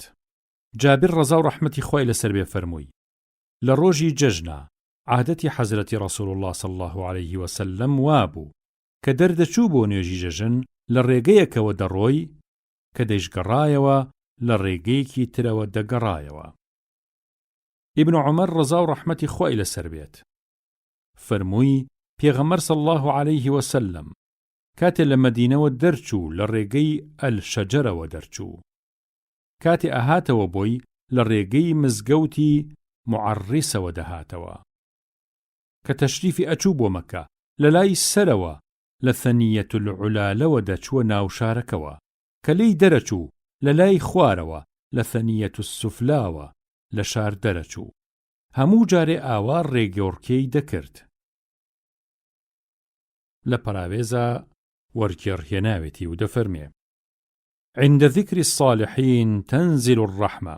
ذكری صالحان ڕەحمەتی بەدوادێ. کە فەقێ بووم لە مامۆستاکانی خۆمم بیستوە دەیان فەرموو خەتیبی کۆنی سلێمانی ماڵی لە خوار سەرشەقامەوە بوو کە تەشریفی ئەچوو بۆ جومعە لە ناو شارەوە ڕۆیشت، لەچکێکی سپیە کرد و مێزەرێکی سپی لەسەر دەبەست. شێوەی ئەوەندە شیرین و ئێسکی ئەوەندە سووک بوو، ئەتوت فریشتەی ئاسمانە و لەسرە ڕووی زەوی دەڕوا. ئیتر هەر کە لە ماڵ دەرەچوو هەتا ئەگەیشتە ناو میحرابەکە، خەڵکی گوزەر و گەڕەک و هەموو شوێنەکان پۆل پۆل لەبەری هەڵەسان و ڕێزیان لێگرت. ئەویش سڵاوی لێکردن و زۆر جاریش دڵی پڕە بوو لە گریان و گریا. وەلێ کە دەگەڕایەوە بۆ ماڵەوە لە دەرەوەی شارەوە لە لای قۆریشکاوەکە دەگەڕایەوە. دەیفەرموو لە ڕووم نایە زیاتر زەحمەتی خەڵکی شارەکە بدەم. وازانم ئەگەر باش لەبیرم مابێ ئەو خەتیبە ڕەحمەتی خوای لێبێ ناوی شێخ موحیەدین بووە. خاسانی خوددا مردی مەیدانن، شمشێری ڕووتی دەستی ئەزدانن، تا لە جیهانن هەر لە زیندانن، چونکە خەریکی بەندی بەندانن، لە ناو گۆڕیشا گوڵ و گوڵدانن، لە بۆ هیممەتیش 200 چەندانن. لە کاتی دەستپێکردنی هەموو کارێکی بەڕێزە سونەتە لای ڕاست پێش بخرێت. ئەوانیش وەک دەستنوێژ و خۆشۆردن و تێمم و لەبەرکردنی جلوبەرگ و لە پێکردنی پێڵا و کالە و خوف و شەڕواڵ و دەرپێ و چونە ناو مزگەوت و سیواکردن و چاوڕشتن و نینۆکردن و سمێڵ کوردکردنەوە و مووی بن با خەڵهاڵکێشان و سەرتاشین و سڵاودانەوەی نوێژ و خواردن و خواردنەوە و تەوقەکردن و دەستهێنان بە حەجەرەل ئەسوەددا و دەرچوون لە ئاودەست و شت وەرگرتن و شتدان بە کەسێکی تر و شتی تری لەم بابەتانە. بەڵام سونەتە پێشخستنی لای چەپ لە پێچەوانەی ئەمانەدا وەک لوتسڕین بە دەستی چەپ و تفڕۆکردن لە لای چەپەوە و چونە ناو ئاودەسەوە و دەرچوون لە ناو مزگەوت و داکەندنی خوف و کالە و پێڵا و جلوبەرگ و تارەتگرتن بە دەستی چەپ و کاری قیزاوی تری وێنەی ئەمانە. خوای گەورە دەفەرمێ: فأما من أوتي كتابه بيمينه فيقول هاؤم اقرءوا كتابيه. سورة الحق آية 19-24. واتە ئەو کەسانەی کە دەفتەری کردەوەیان دەدرێ بە دەستی ڕاستیانەوە لە خۆشییانە قریوەی لێ دەکەن و دەڵێن بفەرموو ئەمە نامەی کردەوەی منە، لە سایی خودداوە مای سەربەرزی و سەرفرازی منە، وەرن وەری بگرن و بیخوێننەوە، من خۆم ئەمزانی کە ئەم حیساب و لێپرسینەوەم لە پێشەوەیە و دەگەم بەم ڕۆژە و بەم حسێبە. ئیتر ئەم جۆرە کەسانە دەکەون بەسەر خێر و بێر و ناز و نیعمەت و گوزەرانی خۆشە، وان لە ناو بەهەشتی بەڕێزی بەرزە، میوە و بەریدارەکانی وان لە بەردەستیانە، تەنانەت بە دانیشتنیشەوە دەستیان پێگات، فریشتەکان پیانە فەرمون بخۆن و بخۆنەوە بە نۆشی گیانتان بێت.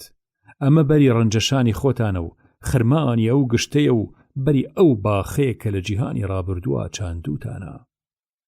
فأصحاب الميمنة ما أصحاب الميمنة وأصحاب المشأمة ما أصحاب المشأمة. سورة الواقعة آية 8-9.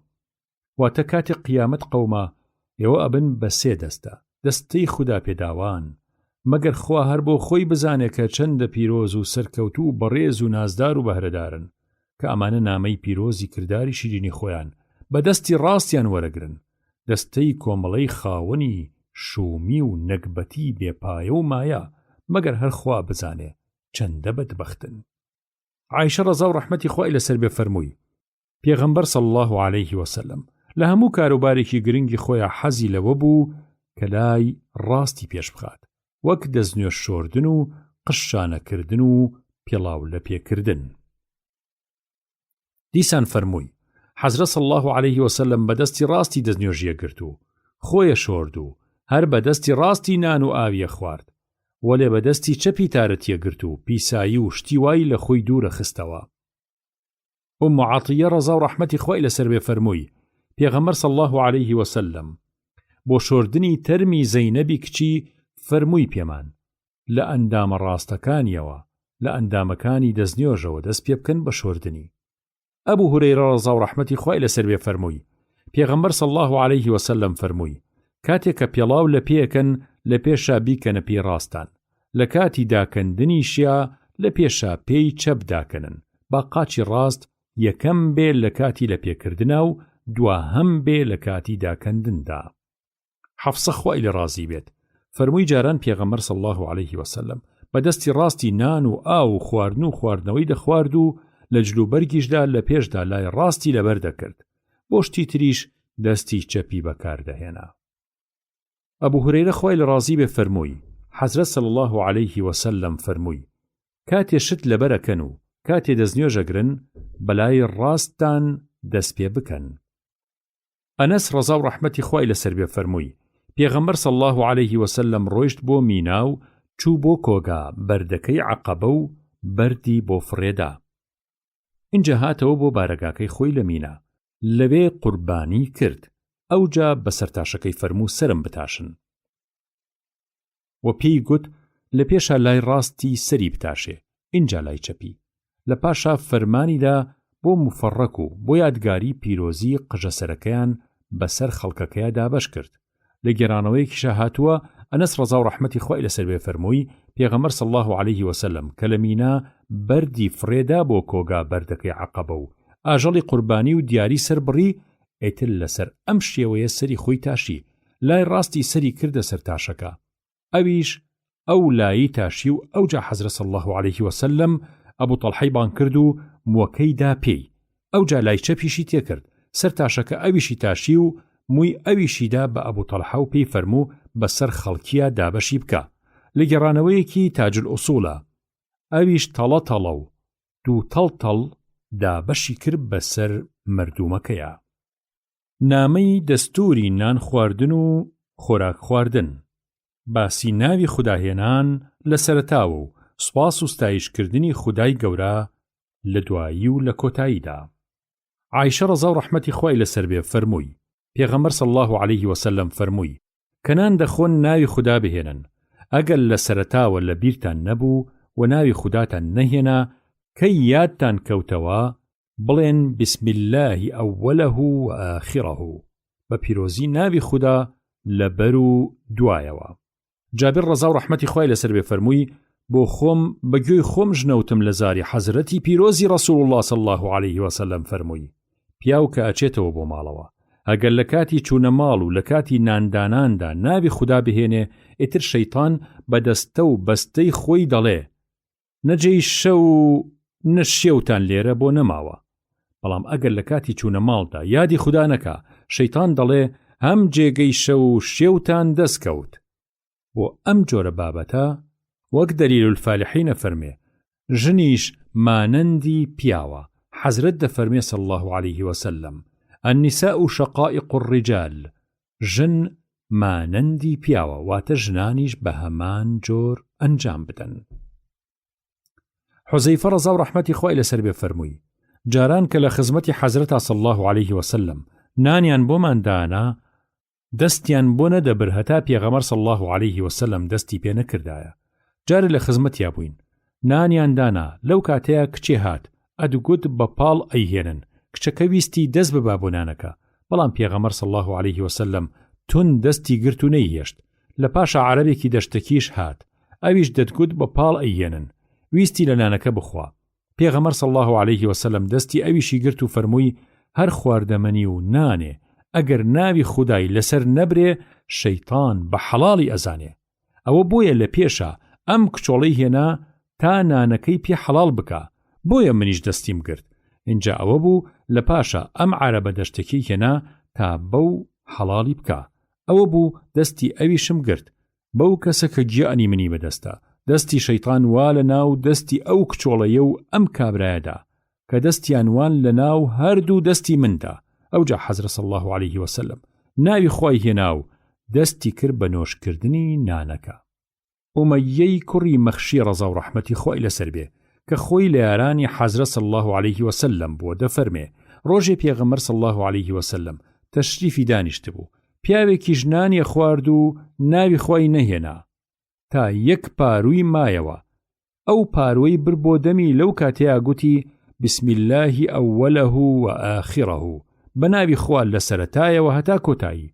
جا پێغەمبەر صلی الله علیه وسلم پێکەنی و فەرمووی شەیطان لە سەرەتاوە هەر ئەی خوار لەگەڵیدا هەتا ناوی خوای هێنا، ئیتر هەرچی لە سکیا بوو هەمووی هەڵهێنایەوە. ئەبوو ئومامە ڕەزا و ڕەحمەتی خوای لەسەر بێ فەرمووی لە پاش نان خواردن کە سفرەکە هەڵدەگیرا پێغەمبەر صلی الله علیه وسلم دەیفەرموو الحمد لله حمدا كثيرا طيبا مباركا فيه غير مكفي ولا مستغنى عنه ربنا. سوپاس و ستایش و حەمدێکی زۆری پاک و پیرۆز بۆ خودای پەروەردگارمان، نەکەس جێگەی ئەو دەگرێتەوە و نە ئەو زاتە پشتگوێ دەخرێ، و کەس نییە لە خوا بێنیاز بێ، ئەو خودای ئێمەیە. ڕەحمەتی خوا لە ئیمامی بوخاری بێت. عائیشە ڕەزا و ڕەحمەتی خوای لەسەر بێ فەرمووی جارێکیان حەزرەت صلی الله علیه وسلم لەگەڵ 6 کەس لە یارانیان نانیە خوارد. لەولاوە عەرەبێکی دەشتەکی هات، نانەکەی کرد بە 2 تیکە و بە 2 پارو خواردی. جا حەزرەتی ڕەسوول الله صلی الله علیه و سلم فەرمووی ئەدی ئەم کابرایە ناوی خودای بهێنایە نانەکە بەشیە کردین. معاذی کوڕی ئەنەس ڕەزا و ڕەحمەتی خوای لەسەر بێ فەرمووی پێغەمبەر صلی الله علیه و سلم فەرمووی کەسێ لە پاش نان خواردن بڵێ الحمد لله الذي أطعمني هذا ورزقنيه من غير حول مني ولا قوة سپاس بۆ خوا کە بەم دەستەوسانیەی خۆم ئەم ڕۆژی و خۆراکەی پێبەخشیوم. فەرمووی کەسێ لە پاش نان خواردن ئاوا بڵێ خوا لە گوناهی لەوە و بەری خۆشە بێت. باسی ئەوە کە نابێ نەنگ و خراپە لە خواردەمەنی بگیرێت بەڵکو سنەتە باسی چاکەی بکرێت. ئەبوو هورەیرە ڕەزا و ڕەحمەتی خوای لەسەر بێ فەرمووی پێغەمبەر صلی الله علیه و سلم هەرگیز خراپەی لە خواردن و نان نەدەگرت حەزی لێی بۆیە دەی خوارد ئەگەر بە دڵیشی نەبوایە وازی لێ دەهێنا. جابر ڕەزا و ڕەحمەتی خوای لەسەر بێ فەرمووی جارێکیان پێغەمبەر صلی الله علیه و سلم داوای پێخوڕی لە خێزانی کرد عەرزیان کرد بەس سرکەمان هەیە فەرمووی کە بیهێنن. جا دەستی کرد بە خواردنی و دەی فەرموو سەرکە پێخوڕی چاکە سرکە پێخوڕی چاکە. باسی ئەوە کەسێ بە ڕۆژوو بێ و لەسەر خواردەمەنی ئامادە بێ چی بڵێ باشە. ئەبوو هورەیرە ڕەزا و ڕەحمەتی خوای لەسەر بێ فەرمووی حەزرەت صلی الله علیه و سلم فەرمووی ئەگەر یەکێکتان خوڵک کران بۆ نان خواردن و بۆ سەر نانی شایی و شتیوە با بچێت. جا لەوێ ئەگەر بە ڕۆژوو بوو ئەوە بانی زای باشیان بۆ بکە ئەگینا ئەوە بانانی خۆی بخوات. کەسێ خۆی بانگ کرابوو بۆ سەر نان خواردن و کەسێکی تر لە خۆیەوە شوێنی بکەوێ چی بڵێ باشە. ئەبوو مەسعود ڕەزا و ڕەحمەتی خوای لەسەر بێ فەرمووی پیاوێ ناوی ئەبوو شوعەیب بوو غوڵامێکی گۆشت فرۆشی هەبوو پێیوت نانی 5 کەسم بۆ دروست بکات. پێغەمبەر صلی الله علیه و سلم ڕەنگی برسێتی لێ نیشت بوو جا کە نانەکەی دروست کرد ناردی بە شوێن هەر 5یانە کە کەوتنە ڕێ پیاوێ شوێنیان کەوت بانگ نەکرابوو کە پێغەمبەر صلی الله علیه و سلم گەیشتە بەردەرگای ماڵەکە بە خاوەن ماڵەکەی فەرموو ئەم پیاوە شوێنمان کەوتووە کە تۆ خوڵکت کردین ئەومان لەگەڵ نەبوو ئەگەر ڕێی ئەدەی ئەوە دێتە ژوورەوە ئەگەر حەزی شەکەی ئەوە دەگەڕێتەوە. خانە خوێکەش گوتی ئەی پێغەمبەری خوا صلی الله علیه و سلم ڕێگەی ئەدەم با بفەرمێ لەگەڵتانە بێتە ژوورەوە. سنەتە نانخۆر لە بەردەمی خۆیەوە بخوات و تەمێ و ئامۆژگاری ئەو کەسە بکە کە نازانێ بە جوانی نان بخوات. نەهیکردن لەوە کە کەسێ جووت خورما و شتی وەک خورما بخوات ئەگەر لەگەڵ کۆمەڵە ئەی خوارد مەگەر هاوڕێکانی ڕێگەی پێ بدەن. جەبەلەی کوڕی سوحەیم ڕەزا و ڕەحمەتی خوای لەسەر بێ فەرمووی ساڵێکیان تووشی قاتوقڕی بووین. ئەو ساڵە بوو کە عەبدوڵڵای کوڕی زوبەیر لە مەککە فەرمانڕەوامان بوو. جا لە باتی موچە خورمای پێمان دەدا جاری وا بوو کە لەو خورمایەمان دەخوارد. عەبدوڵڵای کوڕی عومەر ڕەزا و ڕەحمەتی خوای لەسەر بێ دەیدا بەلامانە دەی فەرموو دوو مەی خۆن چونکە پێغەمبەر صلی الله علیه و سلم نەهی کردووە لەوە کە پیاو دوو دەنک خورما پێکەوە بخوا مەگەر بە مەرجێ هاوڕێکانی ڕێگەی ئەوەی بدەن. کەسێ کە هەردەخوا و تێر ناخوا چی بڵێ باشە یا چی بکا باشە. وەحشی کوڕی حەربی حەبەشی کە بکوژی ئیمامی حەمزەی مامی پێغەمبەرە سەلامی خوای لێ بێت دوریدی خوا لەسەر پێغەمبەر و ڕزای خوا لەوان بێت فەرمووی دەستەیە لە یارانی حەزرەت صلی الله علیه و سلم گوتیانەی پێغەمبەری خوا صلی الله علیه و سلم ئێمە کە نانە خۆین تێر نابین. فەرمووی ڕەنگ بێ بە جیاجیانان بخۆن. گوتیان بەڵێ وایە. فەرمووی بە کۆمەڵینان بخۆن و ناوی خوای لێبێنن ئیتر پیت و فەڕی تێکەوێت. فەرمانکردن بە خواردن لە قەراغی دەوریەوە و نەهیکردن لە خواردن لە ناوەڕاستی دەوریەکەوە. ابن عباس ڕەزا و ڕەحمەتی خوای لەسەر بێ فەرمووی حەزرەت صلی الله علیه و سلم فەرمووی پیت و فەڕ لە ناوەڕاستی خۆراکەوە دێتە خوارەوە جا لەبەرەوە لەم لاو لەولاکەیەوە بخۆن و لە ناوەڕاستەکەیەوە مەخۆن. عەبدوڵڵای کوڕی بوسر ڕەزا و ڕەحمەتی خوای لەسەر بێ فەرمووی لە گەنێکی پێغەمبەر صلی الله علیه و سلم هەبوو ناوی غەڕا بوو واتە لە گەنەمارۆ بە 4 پیاو هەڵیانەگر. کاتێ چێشتەنگاوە بوو نوێژی چێشتەنگاویان بە کۆمەڵ یان بە جیاجیا ئەکرد. ئەوجا ئەو لە گەنەیان پڕ ئەکرد لە تریتی مەرگە و دەیانهێنا و دەورەیان لێدا. جاجارێک کە زۆر بوون و گیان پێتەنگ بوو، پێغەمبەر صلی الله عليه وسلم هات بە چۆکا و لەسەر چۆکی دانیشت. عارەبێکی دەشتەگی گوتی: ئەم دانیشتنە چییە؟ ئەوە بۆ وا دانیشی؟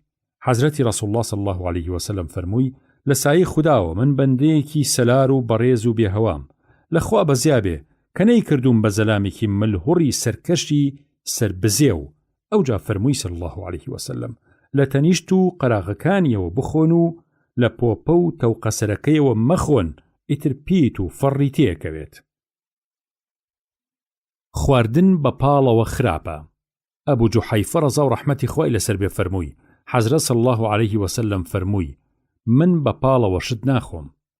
ئەنەس ڕەزا و ڕەحمەتی خوای لەسەر بێ فەرمووی: پێغەمبەرم بینی صلی الله عليه وسلم بە چیچکانەوە دانیشت بوو خورمای دەخوارد.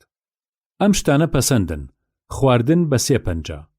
پەنجە لستنەوە. لە پێش لستنەوەدا خراپە بیسڕێتەوە. هەروەها پەسەندە دەوریش بلێسرێتەوە. هەروەها ئەو پاروەی دەکەوێتە خوارەوە سونەتە هەڵی بگرێتەوە و پاکی بکاتەوە بیخوات. دروستە لە پاش لستنەوە پەنجە بە باسک و قاچ و دەست و شتیوا بسڕێ.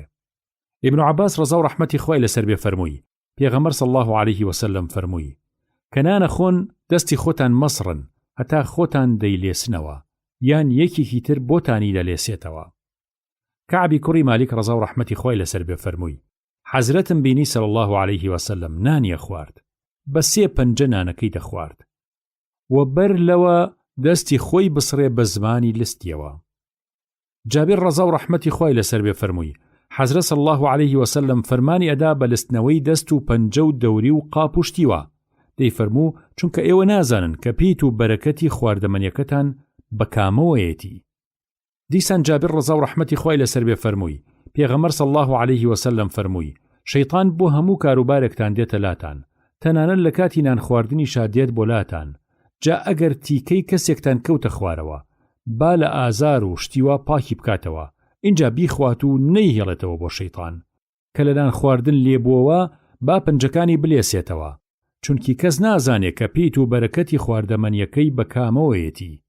لە گێڕانەوەیکی تاجا دەفەرمێ: حەزرەت صلی الله عليه وسلم فەرمایشتی پێ کردین کە دەوریەکەش بە پەنجە دالێسین و فەرمووی صلی الله عليه وسلم: چونکە ئێوە نازانن کە پیت و بەرەکەتی خواردەمەنیەکەتان لە کامەیدایە. سعیدی کوڕی حارس ڕەزا و ڕەحمەتی خوای لەسەر بێ دەفەرمێ: لە جابیرم پرسی: ئایا خواردنی ئەو خواردەمەنیانەی کە بە ئاگر پوختە دەکرێن، وەک کولێرە و چێشت و گۆشتی برژا و مریشکی سوورەکرا و ئەبێ بەهۆی پێویست بوونی دەستنوێژ یاخود نا؟ فەرمووی: نابێ، چونکە لە سەردەمی ژیانی پیرۆزی حەزرەتی ڕەسوڵ الله صلی الله عليه وسلم کەمتر شتی کوڵاو و برژا و بە ئاگر پوختەکراومان دەست دەکەوت. لەگەڵەوەشە جاروبار کەشتی وامان دەست دەکەوت دەمان خوارد و دەستنوێژمان تازە نەئەکردەوە و نوێژمانە کرد. ئەو سەردەمەیش دەسە سڕمان نەبوو کە چەوری و مڵتەی خواردنەکەی پێ بسڕین، وەلێ لە باتی خاولی و دەسە سڕ بەناولەپ و باسک و پێی خۆمان دەمان سڕی.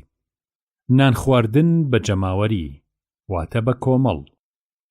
پێغەمبەر صلی الله عليه وسلم لە فرمودەیە ئاماژە ئەکات کە ئەفەرمێ نانی دوان بەشی سیانەکە و نانی یەکێک بەشی دوانەکات. باسی دەستورەکانی شت خواردنەوە.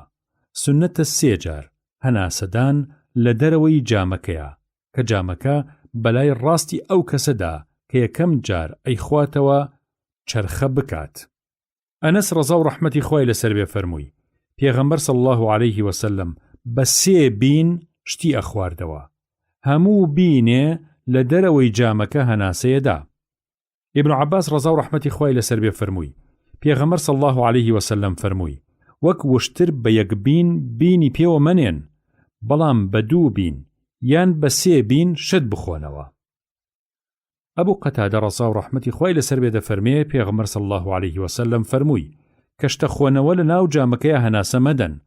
لە گێڕانەوەیەکی شەرحی تاجا دەفەرمێ پێغەمبەر صلی الله عليه وسلم جڵەوگیری ئەکرد لەوە کە لە ئاستی کەلایی و شکاوی شت بخۆنەوە. ئەنەس ڕەزا و ڕەحمەتی خوای لەسەر بێ فەرمووی جامێ شیریان هێنا بۆ پێغەمبەر صلی الله عليه وسلم. لەو کاتەیە عارەبێکی دەشتەکی لە لای ڕاستی پێغەمبەرەوە بوو صلی الله عليه وسلم و ئەبوو بەکریش لە لای چەپیەوە بوو. جا پێغەمبەر صلی الله عليه وسلم لێی خواردەوە. حەزرەتی عومەر ڕەزا و ڕەحمەتی خوای لەسەر بێ مەترسی ئەوەی هەبوو کە پێغەمبەر صلی الله عليه وسلم جامەکە بدا بە عارابیەکە لەبەرەوە عەرزی کرد بفەرموو بیدە بە ئەبوو بەکر. بەڵام پێغەمبەر صلی الله عليه وسلم جامەکەیدا بە عەرەبە دەشتێکەکە و فەرمووی لای ڕاست لە پێشترە، کەواتە دەبێ جامەکە بەلای ڕاستە بگێڕێ. خراپە دەم پێوەنانی هەنگڵی کوندە و شتیوە، بەڵام حرام نییە. ئەبوو سعید ڕەزا و ڕەحمەتی خوای لەسەر بێ فەرمووی پێغەمبەر صلی الله عليه وسلم نەهیە کردلەوە کە دەم و هەنگڵی کوندە و مەشکە و جەوەنە و شتیوە هەڵپێچ بکرێ و ئینجا دەمی پێوە بنرێ و ئاوی لێ بخورێتەوە. ئەبوو هورێرە ڕەزا و ڕەحمەتی خوای لەسەر بێ فەرمووی پێغەمبەری خوا صلی الله عليه وسلم نەهی کردووە لەوە کە لە دەم و هەنگڵی کوندە و مەشکە و جەوەنە بەدەم ئاو بخورێتەوە. کە بشەی کچی سابتی حەسانی کوڕی سابت ڕەزا و ڕەحمەتی خوا لە خۆی و حەسانی برای فەرمووی پێغەمبەر صلی الله عليه وسلم تەشریفی هات بۆ دێی ئێمە لە دەمی کوندەیەکی هەڵواسرا و بە پێوە بەدەم ئاوی خواردەوە. منیش چووم دەمەکەیم بڕی. کە شێخی نەوەوی ڕەزا و ڕەحمەتی خوای لەسەر بێ دەفەرمێ بۆیە کە پشە دەمی کوندەکەی بڕیوە بۆ مفەڕەکی و پیرۆزی، چونکە شوێن دەمی پیرۆزی پێغەمبەر صلی الله عليه وسلم بووە، هەتا هەڵی بگرێ و لە فەوتان بیپارێزێ و نەهێڵێ ببێ بە ڕەشۆکی و ڕەمەکی و هەر کەس هەڵسێ دەمی پێوە بنێ. هەروەها نەوەوی ڕەزا و ڕەحمەتی خوای لەسەر بێ دەفەرمێ ئەم فەرمودەیە کە ئەوەی تێدایە حەزرەت خۆی بەسەر پێوە بە دەمی خۆی لە دەمی کوندە ئاوی خواردوتەوە بۆ ڕوونکردنەوەی دروستبوونی ئەم کارانەیە، وەلێ دوو فەرمودەی پێشتر بۆ ڕوونکردنەوەی لایەنی هەرە باشی تەواو تەواوە. خدا بۆ خۆی لە هەموو کەسێ باشتری لێ دەزانێ. فوکردن لە خواردنەوە خراپە. ئەبوو سعیدی خودری ڕەزای خوای لێبێ فەرمووی پێغەمبەر صلی الله عليه وسلم نەیدەهێشت کە لە کاتی شت خواردنە فوی لێ بکرێ. پیاوێ گوتی ئەی پوشکەیەکم بەسەر ئاوەکەوە لە ناو جامەکەی عادی چۆن بکەم؟ فەرمووی لێوی جامەکە خوار بکەرەوە و بە لێوی جامەکە بیڕێژە. گوتی باشە. ئەی ئەگەر بە یەک بین تێرم نەخواردەوە چی بکەم؟ فەرمووی جامەکە لە دەمت دوور بکەوەرەوە و ئەو سا هەناسە بدە و دیسانەوە تێ هەڵچۆرەوە تا تێرە خۆیتەوە. ابن عباس ڕەزا و ڕەحمەتی خوای لێبێ فەرمووی پێغەمبەر صلی الله عليه وسلم جڵەوگیری لەوە دەکرد کە کەسێ شت دەخواتەوە لە ناو جامەکەیە هەناسە بدە یان فوو لە خواردنەوەی ناوی بکە. باسی ئەوە خواردنەوە بەسەر پێوە دروستە، بەڵام بە دانیشتنەوە باشتر و چاکترە. ابن عباس ڕەزا و ڕەحمەتی خوای لێبێ فەرمووی بەدەستی خۆم لە ئاوی زەمزەمم دا بە پێغەمبەر صلی الله عليه وسلم بەڕاوەستانەوە خواردیەوە. نەزالی کوڕی سەبرا ڕەزا و ڕەحمەتی خوای لەسەر بێ فەرمووی لەبەر دەرگای حەوشەی مزگەوتی کوفەیە ئاویان هێنا بۆ عەلی ڕەزا و ڕەحمەتی خوای لێبێ بەڕاوەستانەوە ئاوەکەی خواردەوە و گوتی هەندێک کەس حەز ناکەن بەڕاوەستانەوە شت بخۆنەوە، بەڵام من بە چاوی خۆم پێغەمبەرم دیوە صلی الله عليه وسلم ئاوا وەک ئێستای من بەڕاوەستانەوە شتی خواردووە. ابن عمر ڕەزا و ڕەحمەتی خۆیان لێبێت فەرمووی لە سەردەمی پێغەمبەرە صلی الله عليه وسلم ڕێدەکەوت بەدەم ڕۆشتنەوە شتمان دەخوارد، جاری واش هەبوو بەسەر پێوە شتمان دەخواردەوە. لە عەمری کوڕی شوعەیبەوە لە باوکیەوە لە باپیریەوە ڕەزا و ڕەحمەتی خۆیان لێبێت فەرمووی بە چاوی خۆم دیومە کە پێغەمبەر صلی الله عليه وسلم هەم بە دانیشتنەوە و هەم بە ڕاوەستانەوە شتی دەخواردەوە. ئەنەس ڕەزا و ڕەحمەتی خوای لەسەر بێ فەرمووی پێغەمبەر صلی الله عليه وسلم نەهی دەکردلەوە کە پیاو بە پێوە شت بخواتەوە. قەدادە فەرمووی گوتمان بە ئەنەس ئەی خواردن بە پێوە چۆنە؟ فەرمووی ئەو خراپترە، یان فەرمووی ئەو پیسترە. لە گێڕانەوەیەکی تری موسلمدا هاتووە پێغەمبەر صلی الله عليه وسلم سەرزەنشتی ئەو کەسەی دەکرد کە بەڕاوەستانەوە شت بخواتەوە. ئەبوو هورەیرە ڕەزا و ڕەحمەتی خوای لەسەر بێ فەرمووی پێغەمبەر صلی الله عليه وسلم فەرمووی کەستان بە پێوە شت مەخۆنەوە ئەگەر لەبیرتان نەبوو شتتان بەسەر پێوە خواردەوە خۆتان بڕشێننەوە. سنەتە ئاوگێڕەکە خۆی لە پاش هەمووانەوە بخواتەوە. ئەبوو قەتادە ڕەزا و ڕەحمەتی خوای لەسەر بێ فەرمووی پێغەمبەر صلی الله عليه وسلم فەرمووی ئاوگێڕ لەناو کۆڕدا خۆی لە پاش هەموویانەوە ئاو دەخواتەوە. دروستە خواردنەوە لە هەموو دەفرێکی پاکدا زێڕ و زیو نەبێت. دروستە بینجنان بە چەم و کانی و ئاوی ڕەوانەوە بەبێ جام بەدەم دەمیان تێنێ، بەڵام بەکارهێنانی دەفری زی و زێڕ بۆ خواردنەوە و خواردن دروست نییە و ناڕەوایە. هەروەها بۆ پاککردنەوە و دەستنوێژ و هەموو بەکارهێنانێکی تریش ناڕەوان. ئەنەس ڕەزا و ڕەحمەتی خوای لەسەر بێ فەرمووی ڕۆژێ نوێژ داهات، ئەوەی ماڵی نزیک بوو هەڵسا چوو بۆ ماڵەوە لەوێ دەستنوێژی کرد. دەستەیەکیش لە خزمەتی حەزرەتە صلی الله عليه وسلم مانەوە، جا کوچەڵەیەکی بەردینیان بۆ حەزرەت صلی الله عليه وسلم هێنا. لەبەر بچکۆلەیی کوچەڵەکە جێی تێدا نەدەبووە کە حەزرەت صلی الله عليه وسلم بەباشی دەستی خۆی تیایدا بڵاو بکاتەوە. جا ئاو لە نێوانی پەنجەکانیەوە هەڵدەقڵا. ئیتر خەڵکەکە هەمویان لەو کوچەڵەیە دەستنوێژیان گرت. گوتیان چەند کەس دەبوون؟ فەرمووی 80 کەسێ دەبوون، بگرە پتریش دەبوون. لە گێڕانەوەیەکی شەیخەیندا واتە موسلیم و بوخاری ئەفەرمێ ئەنەس ڕەزا و ڕەحمەتی خوای لەسەر بێ فەرمووی پێغەمبەر صلی الله عليه وسلم لە دەفرێکا داوای ئاوی کرد، جامێکی دەمپەلیان بۆ هێنا، کەمێ ئاوی تیا بوو. پێغەمبەر صلی الله عليه وسلم پەنجەکانی تێخست. ئەنەس دەیگوت کە سەیری ئاوەکەم کرد لە نێوانی پەنجەکانی پێغەمبەرەوە صلی الله عليه وسلم هەڵدەقوڵا. ئەنەس دەیگوت ئەوانەی کە دەستنوێژیان لەو جامە گرت 70-80 کەسێک دەبوون. عەبدوڵڵای کوڕی زەیدا ڕەزا و ڕەحمەتی خوای لەسەر بێ فەرمووی جارێ پێغەمبەر صلی الله عليه وسلم هات بۆ لامان لە جامۆڵکەیەکی مسدا هەنێ ئاومان بۆ هێنا دەستنوێژی پێگرت. جابر ڕەزا و ڕەحمەتی خوای لەسەر بێ فەرمووی جارێ پێغەمبەر صلی الله عليه وسلم خۆی و یەکێ لە هاوڕێیانی چوون بۆ لای پیاوێ لە یاریدەدەران واتە ئەنسار، باخی ئاو دەدا. فەرمووی ئەگەر ئاوی وات هەیە کە ئەم شەو لە کوندەدا بوو بێ و بۆمانی بێنە، ئەگینا خۆمان دەمی تێئەنین و بەدەم لە جۆگەلەکە ئەخۆینەوە. گوتی بەڵێ ئاوی شەوی و کوندەم هەیە. حوذەیفە ڕەزا و ڕەحمەتی خوای لەسەر بێ فەرمووی پێغەمبەر صلی الله عليه وسلم نەهی لێ کردوین لە پۆشینی ئاوریشم و دیباج و لە خواردنەوە لە دەفری زێڕ و زیودا.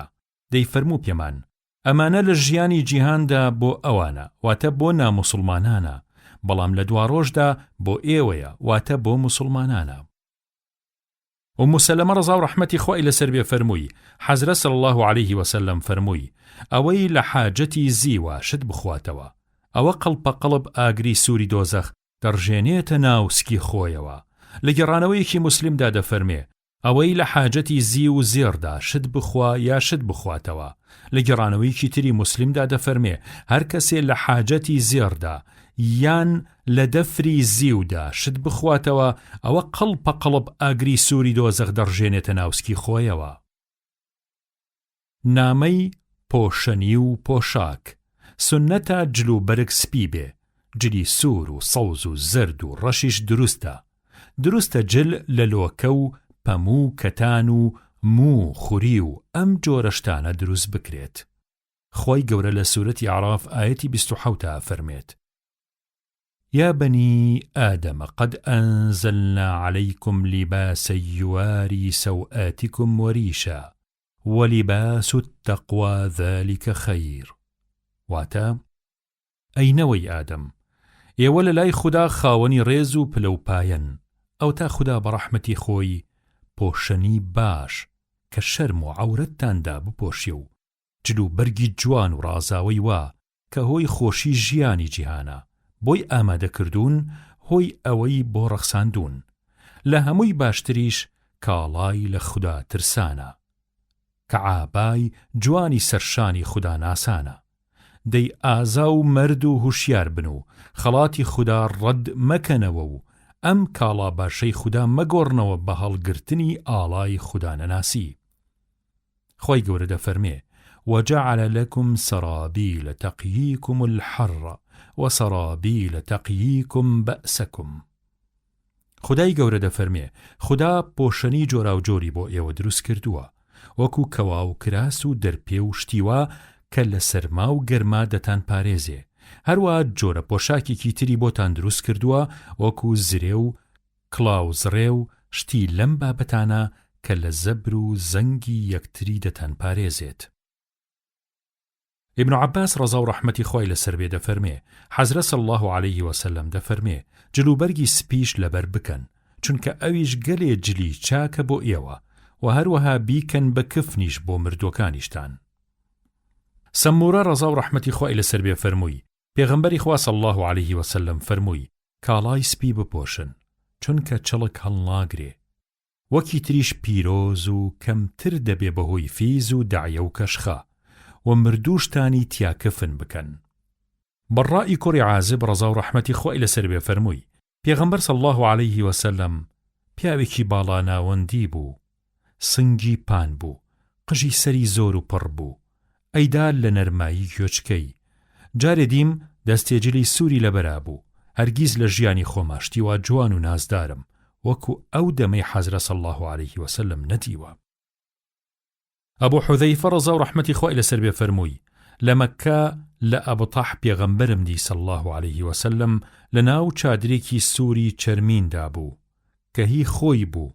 بلال ڕەزا و ڕەحمەتی خۆی لەسەر بێ ئاوی دەستنوێژی بۆ بردە دەرەوە کە حەزرەت صلی الله عليه وسلم دەستی کرد بە دەستنوێژگرتن، یاران پەلاماری ئاوەچۆڕی دەستنوێژەکەی حەزرەتیاندا صلی الله عليه وسلم.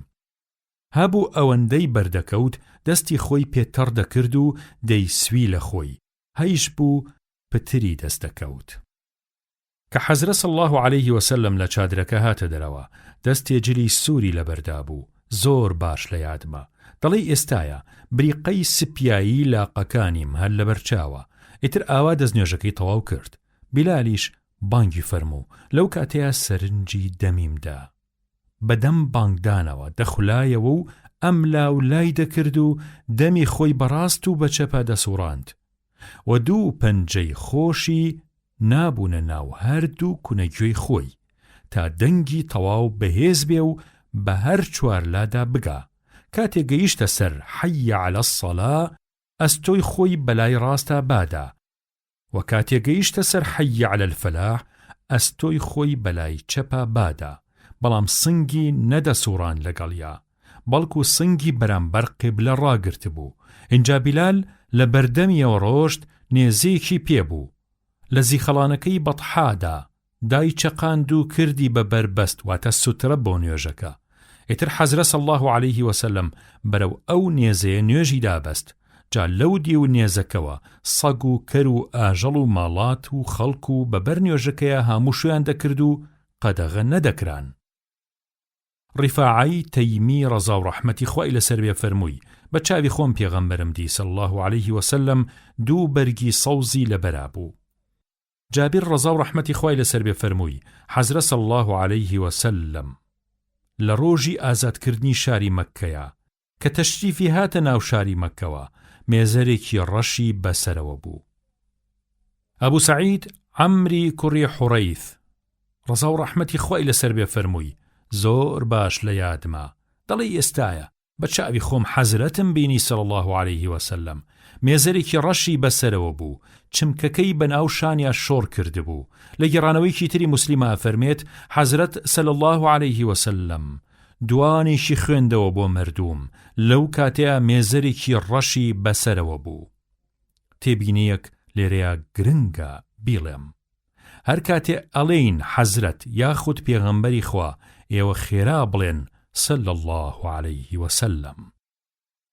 عائشە خوای لێ ڕازی بێ فەرمووی پێغەمبەر صلی الله عليه وسلم لە سێ لۆجلی یەمەنی سپی خاوێنی لۆکەدا کفن کرا، نەکراس و نەمێزەریان تیا نەبوو. شەحول گوندێ بوو لە یەمەنی جاران ئەو جۆرە تەنراوەی لێ دروسەکرا.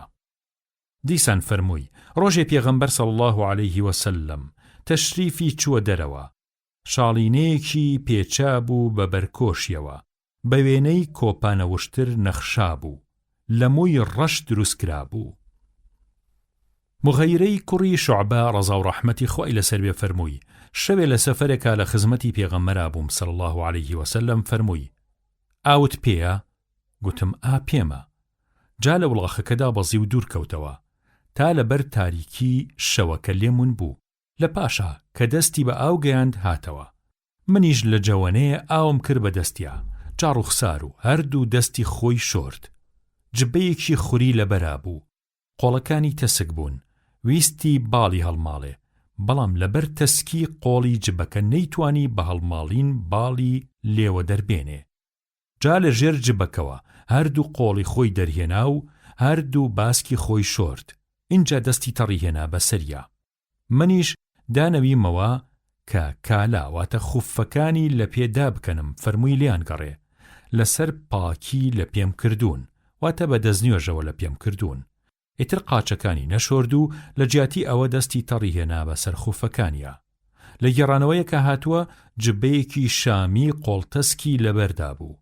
لە گێڕانەوەیەکی ترا هاتووە ئەم ڕووداوە لە غەزای تەبوکدا بوو. کراس سنەتە. ئومو سەلەمەی هاوسەری حەزرەت صلی الله عليه وسلم فەرمووی بۆ جلوبەرگ پێغەمبەر صلی الله عليه وسلم لە هەموو شتێ زیاتر حەزی لە کراس بوو. باسی چۆنێتی درێژی کراس و سەرقۆڵ و دەرپێ و لفکەی مێزر و باسی ئەوەیش کە شۆڕکردنەوەی ئەمانە پتر لە ئەندازەی خۆیان بۆ کەشخەیی و هەوا ناڕەوایە، بەبێ ئەوەیش هەر باش نییە. ابن عمر ڕەزا و ڕەحمەتی خۆیان لەسەر بێ فەرمووی پێغەمبەر صلی الله عليه وسلم فەرمووی هەر کەسێ بۆ فیز و داعیە جلی خۆی بە کێش بکاو لە زەوی بخشێنێ، لە ڕۆژی قیامەتە خوددا بە چاوی مەرحەمەت و میهرەبانی تەماشای ناکا و ڕووی نازی ناداتێ. ئەبوو بەکریش ڕەزا و ڕەحمەتی خۆی لەسەر بێ فەرمووی قوربان ئەی پێغەمبەری خوا صلی الله عليه وسلم، خۆ من لایەکی بەرکۆش واتە ئیزرارەکەم شل ئەبێ و شۆڕە بێتەوە، مەگەر هەموو کاتێ ئاگام لێی بێ. فەرمووی تۆ لەوە دووریت و لەو کەسانە نیت کە شتی وا دەکەن بۆ فیز و دەعیا. ئەبوو هورەیرە ڕەزا و ڕەحمەتی خۆی لەسەر بێ فەرمووی پێغەمبەر صلی الله عليه وسلم فەرمووی هەر کەسێ بۆ فیز و دەعیە و ڕۆحزلی جلی خۆی بە کێش بکاو بیخشێنێ لە زەوی، خوددا بە چاوی میهرەبانی تەماشای ناکات. دیسان لەوەوە لە حەزرەتەوە صلی الله عليه وسلم دەفەرمێت ئەو جلوبەرگەی لە خوار قولە پێوە بێ و بۆ فیز و دەعیە بێ جێیەکەی لە ناو ئاگری دۆزەخا بێت. ئەبوو زەر ڕەزا و ڕەحمەتی خۆی لەسەر بێ فەرمووی حەزرەت صلی الله عليه وسلم سێ جار لەسەر یەک فەرمووی لە ڕۆژی قیامەتە ئەم سێ دەستەیە خوددا نە لە ڕووی لوتفەوە وەسپیان دەکا و سەرەڕای ئەوەیش سزایەکی بەسوێ و پڕ ئازاریشیان بۆ دەبڕێتەوە. ئەبوو زەر فەرمووی کە سێ جار ئەمەی فەرموو عرضم کردەی پێغەمبەری خوا صلی الله عليه وسلم ئەم خانە خراپ و زیان بارانە کێن؟ فەرمووی کەسێ بە فیز و هەوا داوێنی جلی خۆی دەخشێنێ، لە ڕێگەوە کەسێ هەرچی چاکەیە دەکا دەیداتەوە بە چاودا و کەسێ شمەکی فرۆتەنی بە سوێندی درۆ ساغەکاتەوە. ابن عمر ڕەزا و ڕەحمەتی خۆی لەسەر بێ فەرمووی حەزرەت صلی الله عليه وسلم فەرمووی شۆڕکردنەوەی نادروست تەنیا بۆ بەرکۆش واتە ئیزرار و کراس و لفکەی مێزەرە و بەس. جا هەر کەسێ بۆ فیز و دەعیە یەکێ لەم شتانە بە کێش بکە، لە ڕۆژی قیامەتە خوا بە چاوی بەزەی پیاهاتنەوە تەماشای ناکات. جابیری کوڕی سولەیم ڕەزا و ڕەحمەتی خۆی لەسەر بێ فەرمووی تەماشام کردووە پیاوێ دیارە، ئەو خەڵکە چاویان لە دەمێتی، هەرچی ئەفەرمێ ئەوان لە دەمی دەقۆزنەوە و جێبەجێەکەن. گوتم ئەم پیاوە کێیە؟ وتیانەوە پێغەمبەرە صلی الله عليه وسلم. منیش دوو جار گوتم عەلەیکە السەلام، لەسەر تۆ بێت. سڵاو ئەی پێغەمبەری خوددا صلی الله عليه وسلم. فەرمووی مەڵێ عەلەیکە السەلام، چونکە دەستوری سەردەمی نەزانی وایە سڵاو لە مردوو بەم شێوە ئەکرێ، بەڵام بڵێ ئەسسەلام عەلەیکم، سڵاو لەسەر تۆ بێ. گوتم ئایا تۆ پێغەمبەری خودایی؟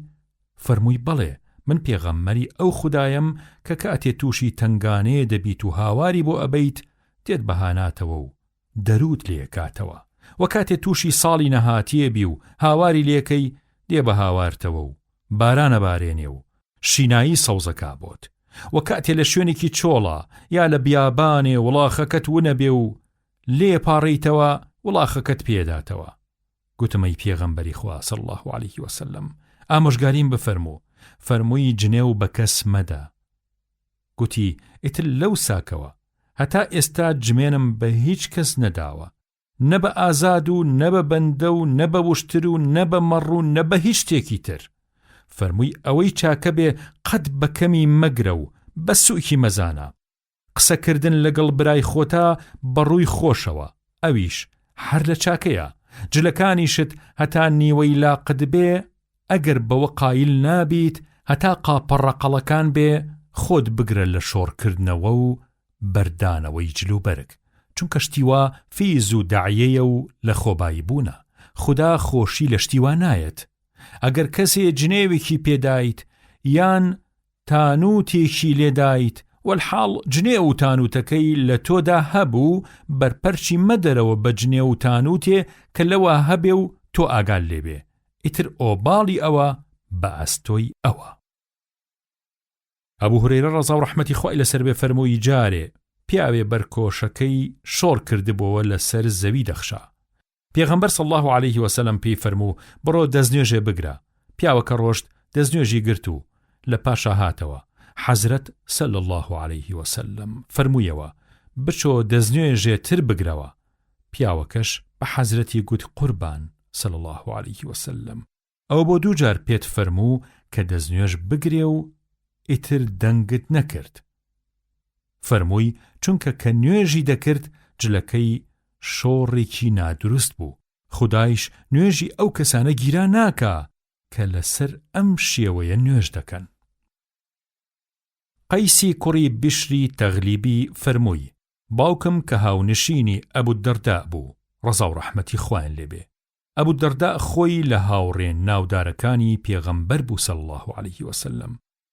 فەرمووی پێم جارێ لە هاوڕێیانی حەزرەت صلی الله علیه وسلم لە دیمەشق بوو.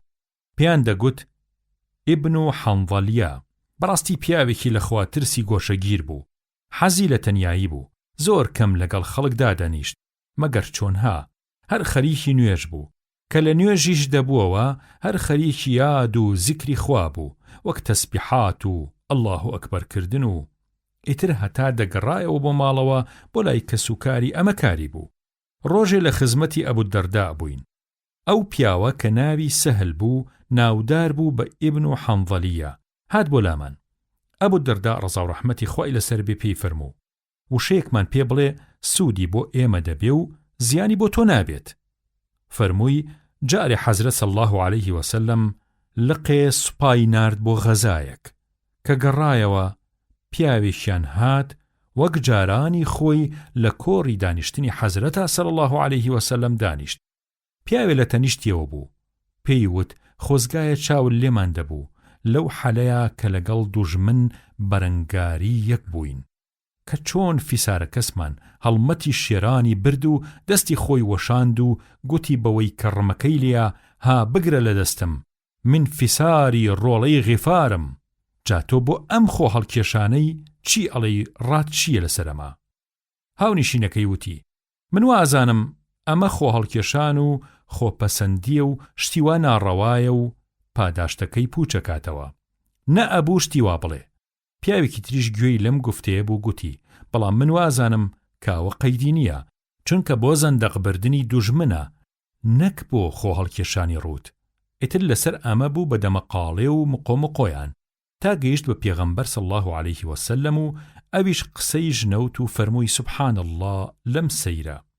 قەیدی نییە با پاداشتی باشیش وەربگرێ و ستایشی جوانیشی بکرێ. ڕوانیم ئەبوو دەردا ڕەزا و ڕەحمەتی خوای لەسەر بێ لەم فەرمودەیە ئەوەندە شادمان و کەیف خۆش بوو خەریک بوو لە خۆشیانە ئەفری. تەواو گردنی بەرز کردەوە بۆ لای و فەرمووی ئایا تۆ بە خودی خۆت ئەم وشەیەت لە زاری پیرۆزی پێغەمبەر صلی الله علیه وسلم بیست؟ ئەویش وتی بەڵێ. ئیتر ئەبوو دەردا ئەم قسەی لە دووبارە دەکردەوە و جار لەگەڵ جارە وەک فەقێیەکی بەڕێز لە خزمەتی مامۆستای بەرزی خۆیە باشتر ئەهات بە چۆکە. گوتی ڕۆژێکی تریش هات بۆ لامان و ئەبوو دەردا پێی فەرموو وشەیەکمان پێ بفەرموو سوودی بۆ ئێمە ئەبێ و زیانی بۆ تۆ نابێ. فەرمووی پێغەمبەر صلی الله عليه وسلم پێی فەرمووین هەر کەسێ وڵاخی بەرزە بەخێو بکاو، مەسرەفی بکاو، ئامادەی بکا بۆ تێکۆشان لە ڕێی خوادا، وەک ئەو کەسە وایە کە سەر و مردەستی بە خێرکردنەوە بێ و قەت دەستی لێ نەکێشێتەوە. ڕۆژێکی تریش دیسان هاتەوە بۆ لامان، هەم دیس ئەبوو دەردا پێی فەرموو وشەیەکمان پێ بفەرموو سوودی بۆ ئێمە دەبێ و زیانی بۆ تۆ نابێ. فەرمووی پێغەمبەر صلی الله عليه وسلم فەرمووی خوڕەیمی ئەسەدی پیاوی چاکە، بریا کاکۆڵەکەی درێژ نەدەبوو، جلەکەیشی شۆڕ نەدەبووە. گوتی هەر ئەم فەرمایشتەی حەزرە صلی الله عليه وسلم گەیشتەوە بۆ خوڕەیم، بە زووی خێرا موسێکی هێنا لە ئاستی هەردوو گوێی کاکۆڵەکەی خشت بڕی، جلەکەشی هەڵکرد هەتا ناوەڕاستی هەردوو لاقی. ڕۆژی تریش هەم دیسان هاتەوە بۆ لامان، ئەبوو دەردا هەم دیسانەوە پێی فەرمووە وشەیەکمان پێ بفەرموو سوودی بۆ ئێمە دەبێ و زیانی بۆ تۆ نابێ.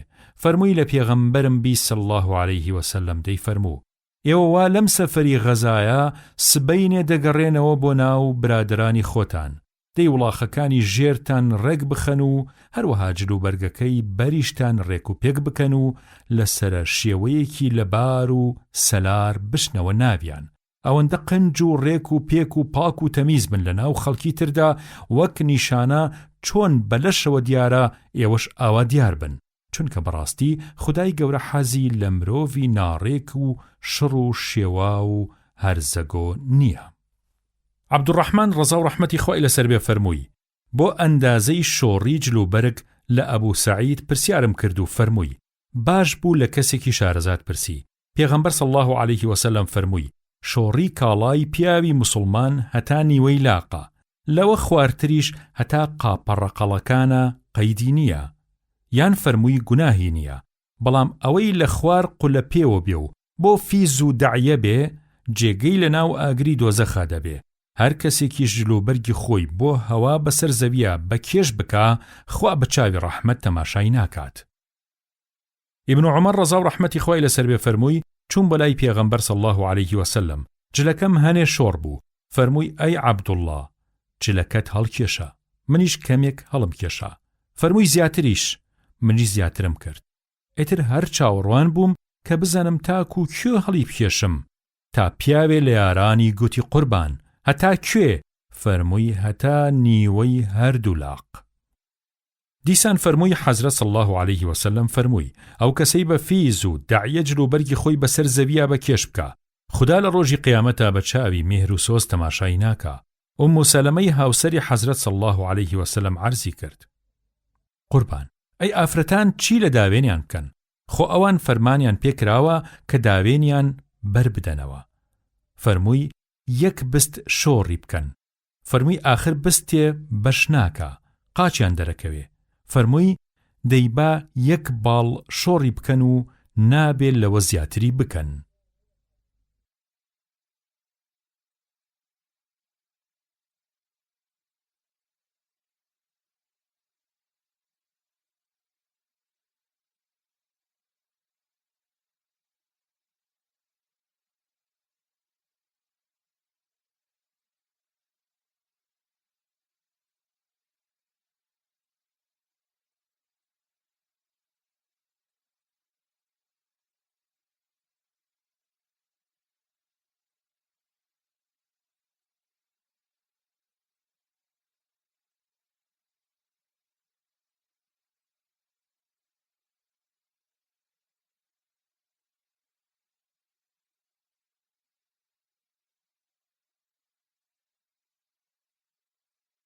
سنەتە بۆ بێهەوایی و خاکێتی مرۆڤ تەرکی جلوبەرگی جوان و قۆز بکات.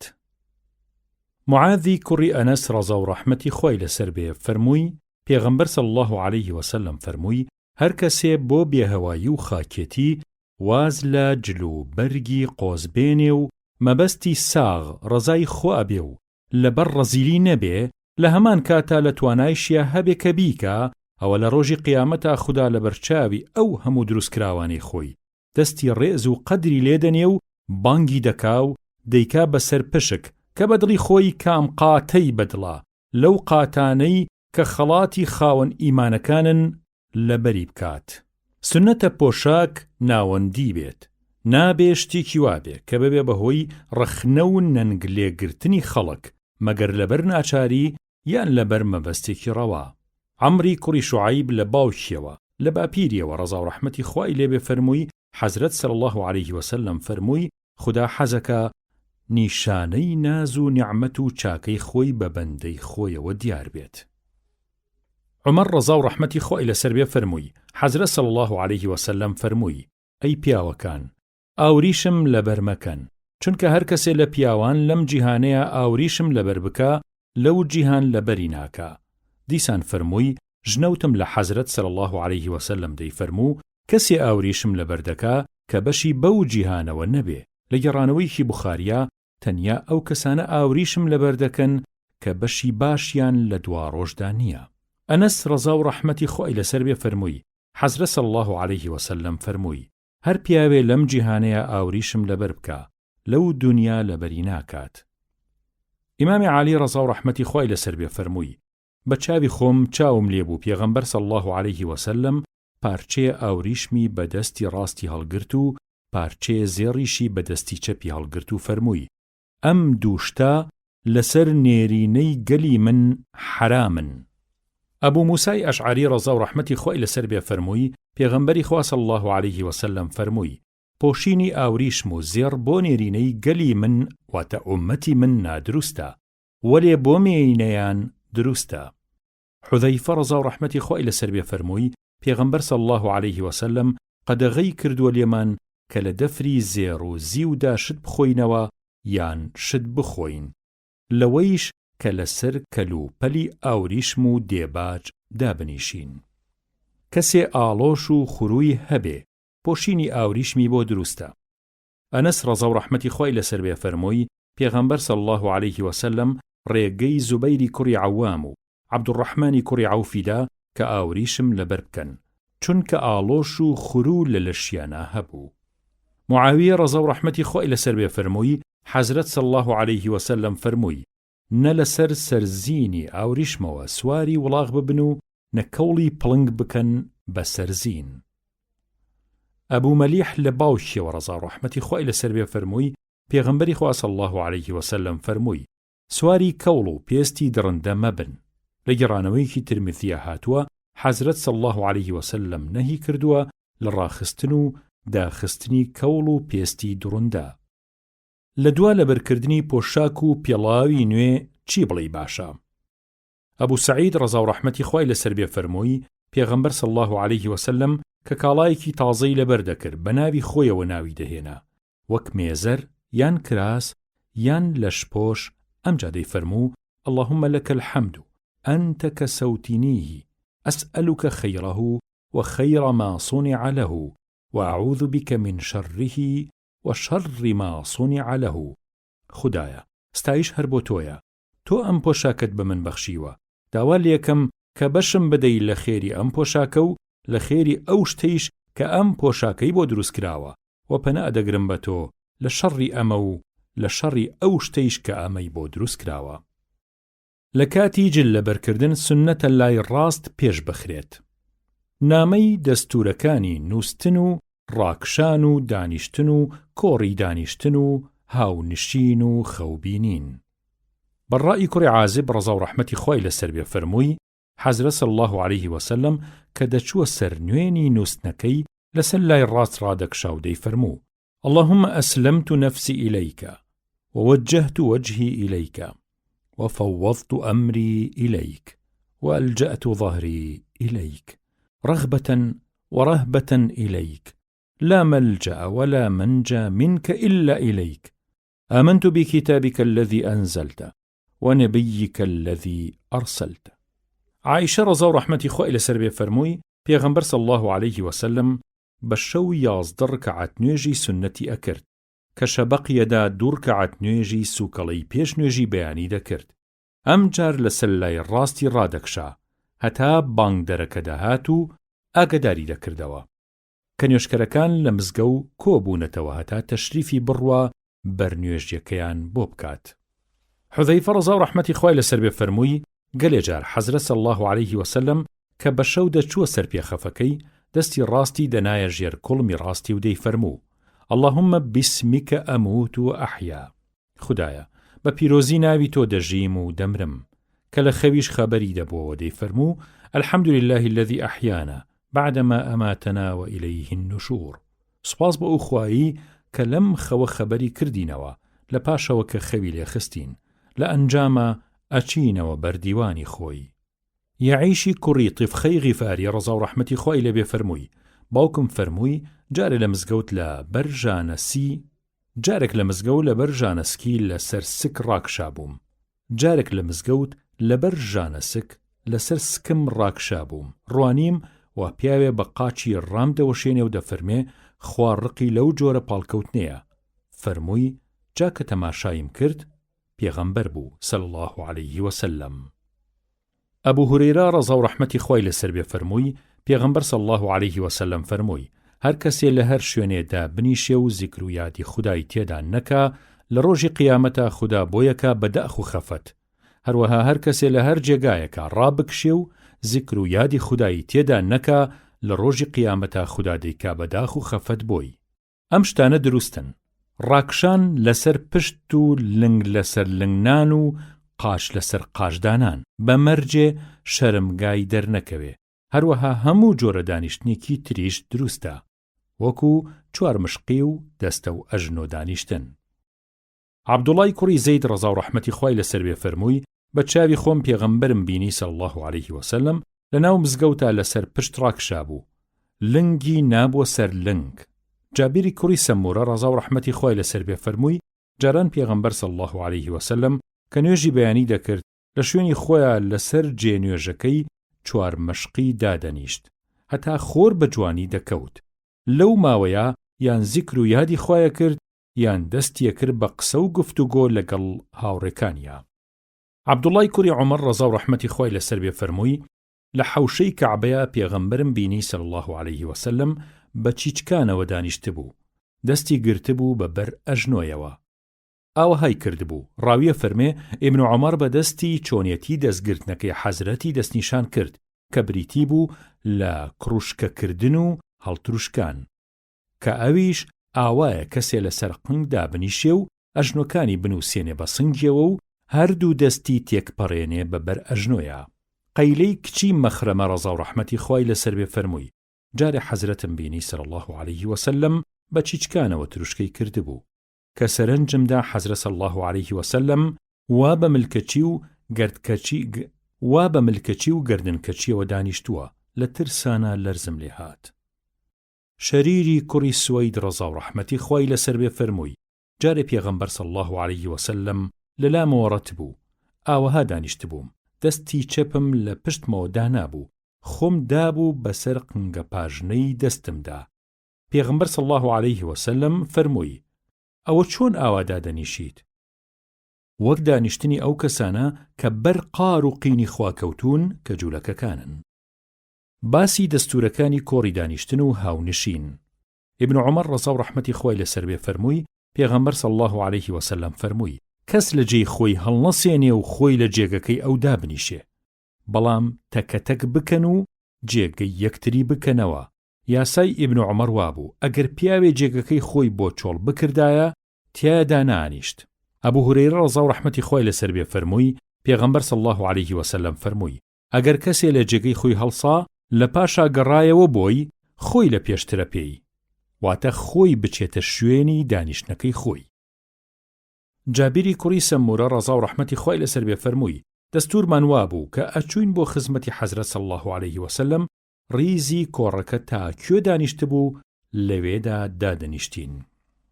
سلمانی فارسی ڕەزا و ڕەحمەتی خوای لەسەر بێ فەرمووی پێغەمبەری خوا صلی الله عليه وسلم دەفەرمێ ئەو پیاوەی لە ڕۆژی هەینیە خۆی بشۆرێ و تا بۆی ئەکرێ خۆی پاک و خاوێن ڕابگرێ و سەر و ڕیشی خۆی شانە بکاو لە ڕۆنی قژ ڕۆنیان لێدا و لەو بۆ نەخۆشەی کە لە ماڵەوە هەیانە خۆی بۆن خۆش بکا ئەو جا لە ماڵ دەربچێ و بچێ بۆ نوێژی هەینی و لەوێ نەبێ بە زەحمەت بۆ کەس و خۆی نەترنجێنێتە نێوان دوو کەسەوە و سەغڵەتیان بکا اینجا ئەوەندەی کە خوا لە چارەی نووسیوە نوێژی سونەت بکا و کاتێک کە پێشنوێژ دەست دەکا بە قسە و دوان ئەو بێدەنگ بێ و گوێ لە قسەکانی بگرێ. ئەو پیاوەی ئەمە بکە، بێگومان کە خوددا خۆشە بێت لە گوناهی نێوانی هەینی پێشووی و ئەم هەینیەی. لە عەمری کوڕی شوعەیبی کوڕی محەممەدی کوڕی عەبدوڵڵای کوڕی عەمری کوڕی عاسەوە لە باوکی عەمرەوە لە باپیری باوکی عەمرەوە لە پێغەمبەرەوە صلی الله عەلەیه وسەلەم دەفەرمێ دروست نییە بۆ کەس دوو کەس لە یەکتری جیا بکاتەوە و خۆی لە نێوانیانە دابنیشێ مەگەر بە ڕەزای خۆیان. لە گەڕانەوەیەکی ئەبوو داوودا هاتووە لە نێوانی دوو پیاوە بە ڕەزامەندی خۆیان نەبێ نابێ دابنیشی. حوذەیفەی کوڕی یەمان ڕەزا و ڕەحمەتی خۆی لەسەر بێ فەرمووی لەسەر زمانی حەزرەتی محەممەد صلی الله عەلەیه وسەلەم نەفرین و لعنەت لەو کەسە کراوە کە لە ناوەڕاستی ئەڵقەدا دادەنیشێت. ئەبوو میجلەز ڕەزا و ڕەحمەتی خۆی لەسەر بێ فەرمووی پیاوێ هات لە ناوەڕاستی ئەڵقەی کۆڕەکەیە دانیشت. حوذەیفەی کوڕی یەمانیش ڕەزا و ڕەحمەتی خۆی لەسەر بێ فەرمووی لە زمانی حەزرەتی محەممەدا صلی الله عەلەیه وسەلەم نەفرین و لعنەت لەو کەسە کراوە کە لە ناوەڕاستی ئەڵقەدا دادەنیشێت. یان فەرمووی خوددا لەسەر زمانی محەممەد صلی الله عەلەیه وسەلەم نەفرینی لەو کەسە کردووە کە لە ناوەڕاستی ئەڵقەدا دادەنیشێت. ئەبوو سەعیدی خودری ڕەزا و ڕەحمەتی خۆی لەسەر بێ فەرمووی لە حەزرەتم ژنەوت صلی الله عەلەیه وسەلەم دەی فەرموو کۆڕی دانیشتن تا گەورەتر بێ باشترە. لە ئەبوو هورەیرەوە ڕەزا و ڕەحمەتی خۆی لەسەر بێ لە حەزرەتەوە صلی الله عەلەیه وسەلەم دەفەرمێ هەر کەسێ لە کۆڕێکا دابنیشێت و گاڵەگاڵێکی زۆر بکە بەڵام پێشەوەی کە لەو کۆڕی دانیشتنە هەڵبسێت بڵێ سبحانك اللهم وبحمدك أشهد أن لا إله إلا أنت أستغفرك وأتوب إليك. خدایە تۆ خودایەکی پاک و پیرۆز و بێگردی و سواس و ستایش بۆ تۆکەم. شایەتیە دەم کە هەر خۆت خودای ڕاست و دروستیت. داوای لێبوردن و لێخۆشبوونت لێ یەکەم. تەوبە بێ لە هەموو گوناهێ بەشایەتی تۆ. ئیتر کە ئەمەی گوت و لە دڵەوە بەڕاستی بوو خوا خۆشە بێ لێی. واتە لەو وردە گوناهانەی کە لە ناو ئەو کۆڕی دانیشتنەیە تووشی بووە. ئەبوو بەرزە ڕەزا و ڕەحمەتی خۆی لەسەر بێ فەرمووی دەستوری حەزرەت صلی الله عەلەیه وسەلەم وابوو لە دواتەمەنیا کاتێ دەیویست لە کۆڕ هەڵبسێ دەی فەرموو سبحانك اللهم وبحمدك أشهد أن لا إله إلا أنت أستغفرك وأتوب إليك. پیاوی عرضی کرد ئەی ڕەوانە کراوی خوددا ئەم فەرمایشتەی کە ئێستا ئەی فەرمووی لەمەوبەر نەت ئەفەرموو فەرمووی ئەو گوتەیە ئەبێ بە کەفارەتی ئەوەی لە دانیشتنەکەیە ڕوو ئەدات و دایە پۆشێ. عەبدوڵڵای کوڕی عومەر ڕەزا و ڕەحمەتی خۆی لەسەر بێت فەرمووی کەم وا دەبوو کە پێغەمبەر صلی الله عەلەیه وسەلەم لە کۆڕێ هەڵسێ هەتا ئەم نیزایەی ئەخوێندەوە کە دەی فەرموو اللهم أقسم لنا من خشيتك ما تحول به بيننا وبين معصيتك ومن طاعتك ما تبلغنا به جنتك ومن اليقين ما تهون به علينا مصائب الدنيا اللهم متعنا بأسماعنا وأبصارنا وقوتنا ما أحييتنا واجعله الوارث منا واجعل ثأرنا على من ظلمنا وانصرنا على من عادانا ولا تجعل مصيبتنا في ديننا ولا تجعل الدنيا أكبر همنا ولا مبلغ علمنا ولا تسلط علينا من لا يرحمنا. خدایە ئەوەندە بەشمان لە ترس و سامی خۆتمان بۆ دابنێ کە دوورمان بخاتەوە لە بێگوێیی و نافرمانی خۆت و لە تاعەت و فەرمانبەری خۆشت ئەوەندە بەشمان بدا کە پێی بگەینە بەهەشتی تۆ و لە یەقین و دڵنیایی و متمانەیش ئەوەندەمان پێ بدا کە گوێ بەوەی و چورتم و قۆرتی جیهان نەدەین و لە کاتی قەومانی دەرد و بەڵایە خۆگربین و وەرەبەر نەدەین. خدایە گوێمان و چاومان و هێز و هەناومان هەتا سەر پێڕەوا ببینە و لە پاش مردنیشمان بیان کە بەمایی سوود و قازانج بوومان و هەر کەس زۆر و ستەممان لێکە تۆڵەی ئێمەی لێ بسێنە و هەر کەسێ دوژمنایەتیمان تێ ئەبەستێ سەرمان بخە بەسەریا ئاین و دینمان گرفتاری وەی و مصیبەت مەکە و دنیا مەکە بە هومێدی هەرە گەورەمان و بە ئەو پەڕی ئاواتمان و ئەو کەسانەیشمان بەسەردا زاڵ مەکە کە بەزەییان نایەتەوە پیامانە. ئەبوو هورەیرە ڕەزا و ڕەحمەتی خۆی لەسەر بێ لە حەزرەتەوە صلی الله عليه وسلم دەگەڕێتەوە دەفەرمێ هەر کۆمەڵێ چ پیا و چ ژن لە کۆڕێکەدا بنیشن و هەتا بڵاوەی لێ ئەکەن یاد و زیکری خۆی گەورەی تێدا نەکەن کاتێ هەڵەسن و کۆڕەکە چۆڵەکەن وەک لەسەر کەلاکی بۆ گەنی کەری تۆپی و هەڵبسن ئاوایە و لە ڕۆژی قیامەتە ئەبێ بەداخی سەر دڵ بۆیان. دیسان فەرمووی حەزرەت صلی الله عليه وسلم فەرمووی هەر کۆمەڵێ لە شوێنێکەدا بنیشن و یادی خودای مەزنی تیان نەکەن و سڵاوات لە دیداری پێغەمبەر صلی الله عليه وسلم نەدەن ئەوە ئەبێ بەداخ و خەفەت بۆیان و دەکەوێتە دەست خوددا ئەگەر ئارەزوو بکە سزایانەدا ئەگەر ئارەزوش بکە لیان خۆشە بێت. باسی بابەتی خەوبینین خۆی گەورە دەفەرمێت ومن آياته منامكم بالليل والنهار واتە هەندێکی تر لەو نیشانە گەورانەی کە ئەبن بە بەڵگەیەکی ڕۆشن لەسەر خوایەتی و یەکێتی خوددا ئەم خەوتنی ئێوەیە کە لە شەودا یان لە ڕۆژدا ڕوو ئەدات. ئەبوو هورەیرە ڕەزا و ڕەحمەتی خۆی لەسەر بێ فەرمووی ژنەوتم لە حەزرەت صلی الله عليه وسلم دەیفەرموو لە پاش من سروش و وەحی کۆتایی دێ بەڵام موژدەدەرەکان هەردەمێنن ئەو هاوڕیانەش کە لەویا بوون عەرزیان کرد قوربان مژدەدەرەکان چین؟ فەرمووی خەونی باشە. دیسان لە ئەبوو هورەیرەوە ڕەزا و ڕەحمەتی خۆی لەبێ لە حەزرەتەوە صلی الله عليه وسلم دەگەڕێتەوە دەفەرمێ کاتێ شەو و ڕۆژ بەرابەر بوون وەک کاتی ناوەڕاستی وەرزی پاییز و کاتی ناوەڕاستی وەرزی بەهار لەو کاتەیە دوور نییە کە خەونی موسڵمان هەڵەی نەبێ و ڕاست دەرچێ. خەونی موسڵمانیش 1/6 لە 46 بەشی پێغەمبەرایەتی. لە گێڕانەوەیەکە هاتووە ئەو کەسەیشتان خەونی زۆر ڕاست و دروستە کە خۆی زۆر ڕاستگۆیە. دیسان فەرمووی حەزرەت صلی الله عليه وسلم فەرمووی هەر کەسێ بە خەو من ببینێ ئەوە بە هوشیاریش لە بەهەشتا بە چاوی سەر منە بینێت. یان حەزرەت صلی الله عليه وسلم فەرمووی ئەوە وەک ئەوە وایە کە بە چاوی سەر من ببینێ چونکە شەیتان قەت خۆی بۆ ناکرێ بە من و ناتوانێ خۆی بگۆڕێ و بچێتە شێوە و شکڵی منەوە. ئەبوو سەعید ڕەزا و ڕەحمەتی خۆی لەسەر بێ فەرمووی لە حەزرەتم ژنەوت دەیفەرموو صلی الله عليه وسلم ئەگەر کەسێکتان خەونێکی دی و خەونەکەی پێخۆش بوو ئەوە لە خواوەیە بە حەمد و سوپاسی خودای لەسەر بکا و بیگەڕێتەوە بۆ زانا و دۆست. لە گێڕانەوەیەکە هاتووە با نەیگەڕێتەوە بۆ کەس مەگەر بۆ دۆست و خۆشەویستی خۆی بەڵام ئەگەر خەونێکی وای دی کە بەدڵی نەبوو ئەوە لە شەیتانەوەیە با پەنا بگرێ بە خودا لە شەڕی ئەو خەونە و ئیتر باسی نەکا بۆ کەس ئیتر زیانی پێناگەیەنێ. ئەبوو قەتادە ڕەزا و ڕەحمەتی خۆی لەسەر بێ فەرمووی پێغەمبەر صلی الله عليه وسلم فەرمووی خەونی باش لە گێڕانەوەیەکە خەونی چاک لە خوداوەیە خەونی خراپیش لە شەیتانەوەیە. دێ ئەگەر کەسێ خەونێکی ناخۆشی دی بالای چەپیەوە 3 تف ڕۆبکا و پەنا بگرێ بە خودا لە شەڕی شەیتان و لە شەڕی ئەو خەونە و ئیتر بۆ کەسی نەگێڕێتەوە ئیتر زیانی نابێ بۆی. لە جابیرەوە ڕەزا و ڕەحمەتی خۆی لەسەر بێ لە حەزرەتەوە صلی الله عليه وسلم دەفەرمێ کاتێک کەسێ لە ئێوە خەونێکی ناخۆشی دی بەدڵی نەبوو با لە لای چەپیەوە 3 تف ڕۆبکا و پەنا بگرێ بە خودا لە وەزن و زیانی شەیتان وەک ئەوە 3 جار بڵێ ئەعوذ بالله من الشەیطان پەناگرم بە خودا لە زیانی شەیتان ئەوجا با ئەم دیوا و دیو بکا و وەرچەرخێ لەسەر ئەو تەنیشتەی کەوا لەسەریەتی.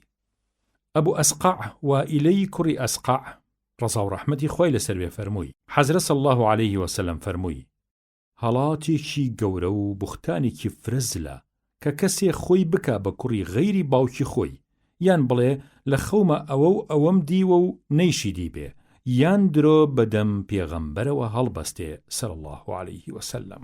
سنەتە ئەو کەسەی کە ڕێخوازیەکە کە گوتیان تۆکیت یان ناوی خۆی یان نازنا و کەس ناوی خۆی بڵێ باش نییە لە وەڵامە بڵێ منم یا ئێمەین یا شتێوە کە نەبێ بەهۆی ناسینی. ئەنەس لە فەرموودە ناودارەکەیە کە لەبارەی ئیسرا و شەوڕەوی پێغەمبەرەوەیە صلی الله عليه وسلم فەرمووی حەزرەت صلی الله عليه وسلم فەرمووی: ئەوجا جوبرائیل سەری خستم بۆ ئاسمانی یەکەم. لەوێ جوبرائیل داوای کردنەوەی دەرگای کرد. گوترا ئەوە کێیە؟ فەرمووی: جوبرائیلم. گوترا کێت لەگەڵایە؟ فەرمووی: محەممەد. ئەوجا سەری خستم بۆ ئاسمانی دووهەم و سێهەم و چوارەم و پێنجەم و شەشەم و حەوتەم. لەبەر دەرگای هەموو ئاسمانەکانە دەیان فەرموو: ئەوە کێیە؟ ئەویش دەی فەرموو: جوبرائیلم. ئەبوزەڕ ڕەزا و ڕەحمەتی خوای لەسەر بێ فەرمووی: شەوێ لە شەوان دەرچووم کە ڕوانیم وا پێغەمبەر صلی الله عليه وسلم بە تەنیا خۆی دەڕوا. منیش بە سێبەری مانگە شەوەکەیا ڕۆشتم، واتە لە تاریشیەکەوە لەو شوێنەوە کە مانگە شەوەکە نەیدەگرتەوە. حەزرەت صلی الله عليه وسلم ئاوڕی دایەوە، چاوی پێم کەوت و فەرمووی: ئەوە کێیە؟ گوتم: ئەبوزەڕم. ئەبوزەڕ کەس ناوی بوو. ناوی جوندوبی کوڕی جەنادەیە.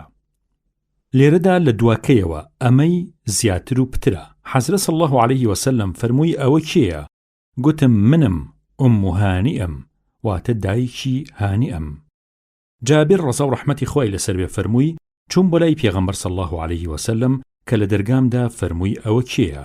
گوتم: منم. حەزرەت صلی الله عليه وسلم وەک پێی ناخۆش بێ فەرمووی: منم.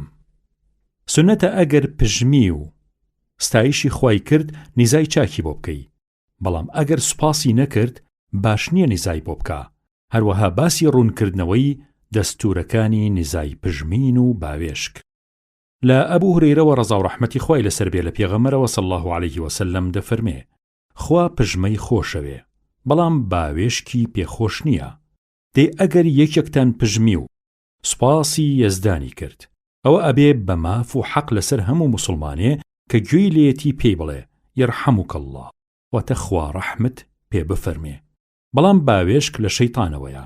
جا ئەگەر کەسێکتان باوێشکی هات، با هەتا ئەتوانێ بەری بگرێ و بیداتەوە دواوە، چکە کاتێ ئێوە باوێشکەدەن شەیتان لە خۆشیانە پێتان پێکەنێ. دیسان لەوەوە لە حەزرەتەوە صلی الله عليه وسلم دەفەرمێ: کاتێک کەسێکتان دەپژمێ با بڵێ ئەلحەمدولله، واتە سوپاس بۆ خوا. برادەرەکەشی با ئاوا وەڵامی بداتەوە: یەرحەموکە الله، واتە ڕەحمەتی خوداتان لێبێ.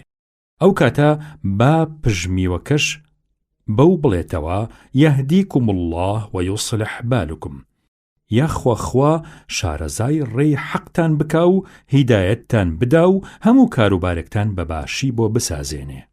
ئەبوو موسا ڕەزا و ڕەحمەتی خوای لەسەر بێ فەرمووی: بەگوێی خۆم لە زاری حەزرەتم صلی الله عليه وسلم ژنەوت دەیفەرموو: کاتێک کەسێکتان پژمی و حەمد و ستایشی خودای کرد، ئێوەیش نیزای خێری بۆ بکەن. دەنا ئەگەر پژمی و ستایشی نەکرد، ئەوە نیزای پژمیوی بۆ مەکەن. ئەنەس ڕەزا و ڕەحمەتی خوای لەسەر بێ فەرمووی: لە خزمەتی پێغەمبەرا صلی الله عليه وسلم دوو پیا و پژمین. پێغەمبەر صلی الله عليه وسلم نیزای بۆ یەکیان کرد و نیزای بۆ ئەوی تریان نەکرد. جا ئەوەیان کە نیزای بۆ نەکرد گوتی: بۆ ئەو پژمی نیزات بۆی کرد؟ کەچی من پژمیم نیزات بۆ نەکردم. فەرمووی: چونکە ئەو لە پاش پژمینەکەی سوپاسی خوای کرد، بەڵام تۆ سوپاسی خوات نەکرد. لە ئەبوو هورەیرەوە ڕەزا و ڕەحمەتی خوای لەسەر بێ فەرمووی: پێغەمبەر صلی الله عليه وسلم دەستوری وابوو کە دەپژمی دەم و لوتی خۆی بەدەستی یان بەجلەکەیدا دەپۆشی و دەنگی خۆی پێکب دەکرد. ئەبوو موسا ڕەزا و ڕەحمەتی خوای لەسەر بێ فەرمووی: گەلێ جار جوولەکەکان کە لە لای پێغەمبەر صلی الله عليه وسلم دەبوون کە دەپژمین بە تەمای ئەوە بوون کە پێغەمبەر صلی الله عليه وسلم پیان بفەرمێ: یەرحەموکم الله، خوا ڕەحمتان پێ بکە. بەڵام پێغەمبەر صلی الله عليه وسلم لە کاتی وادا پێی دەفەرموون: یەهدیکم الله وەیوصلح بالکم، واتە خوا شارەزای ڕێگەی ڕاستان بکە و کارتان بسازێنێت. ئەبوو سەعیدی خودری ڕەزا و ڕەحمەتی خوای لەسەر بێ فەرمووی: حەزرەت صلی الله عليه وسلم فەرمووی: کاتێک کەسێکتان دەپژمێ با دەست بگرێ بە بان دەمیەوە، چونکە شەیطان دەیەوێ لە ناو دەمیەوە بچێتە ناو لەشی ئادەمی زادەوە. لە کاتی بە یەکگەیشتندا تەوقەکردن پەسەندە. هەروەها ڕووخۆشی و هەروەها دەستماچکردنی پیاوی باش و ماچکردنی مناڵی خۆی لەبەر خۆشەویستی و دەست لە ملکردنی ئەو کەسەی کە لە سەفەر دەگەڕێتەوە. بەڵام خۆچەماندنەوە باش نییە. ئەبوو خەتاب قەتادە دەفەرمێت عەرزی ئەنەسم کرد ئایا تەوقەکردن لەناو هاوڕێکانی پێغەمبەر صلی الله عليه وسلم هەبووە؟ فەرمووی بەڵێ هەبوو. ئەنەس ڕەزا و ڕەحمەتی خوای لەسەر بێ فەرمووی کاتی خەڵکی یەمەن هاتن بۆ مەدینە بۆ خزمەتی پێغەمبەر صلی الله عليه وسلم حەزرەت صلی الله عليه وسلم فەرمووی ئەوە خەڵکی یەمەن هاتون بۆ لاتان ئەوان یەکەم کەسن کە تەوقەکردنیان داهێناوە. بەڕا ڕەزا و ڕەحمەتی خوای لەسەر بێ فەرمووی حەزرەت صلی الله عليه وسلم دەفەرمێ هەردوو موسڵمانێ کاتێ بە یەکتری دەگەن لەگەڵ یەکتردا تەوقە بکەن بێگومان لە پێش ئەوەدا کە لە یەکتری جیا ببنەوە خوا لە هەردوو لایەن خۆش دەبێ.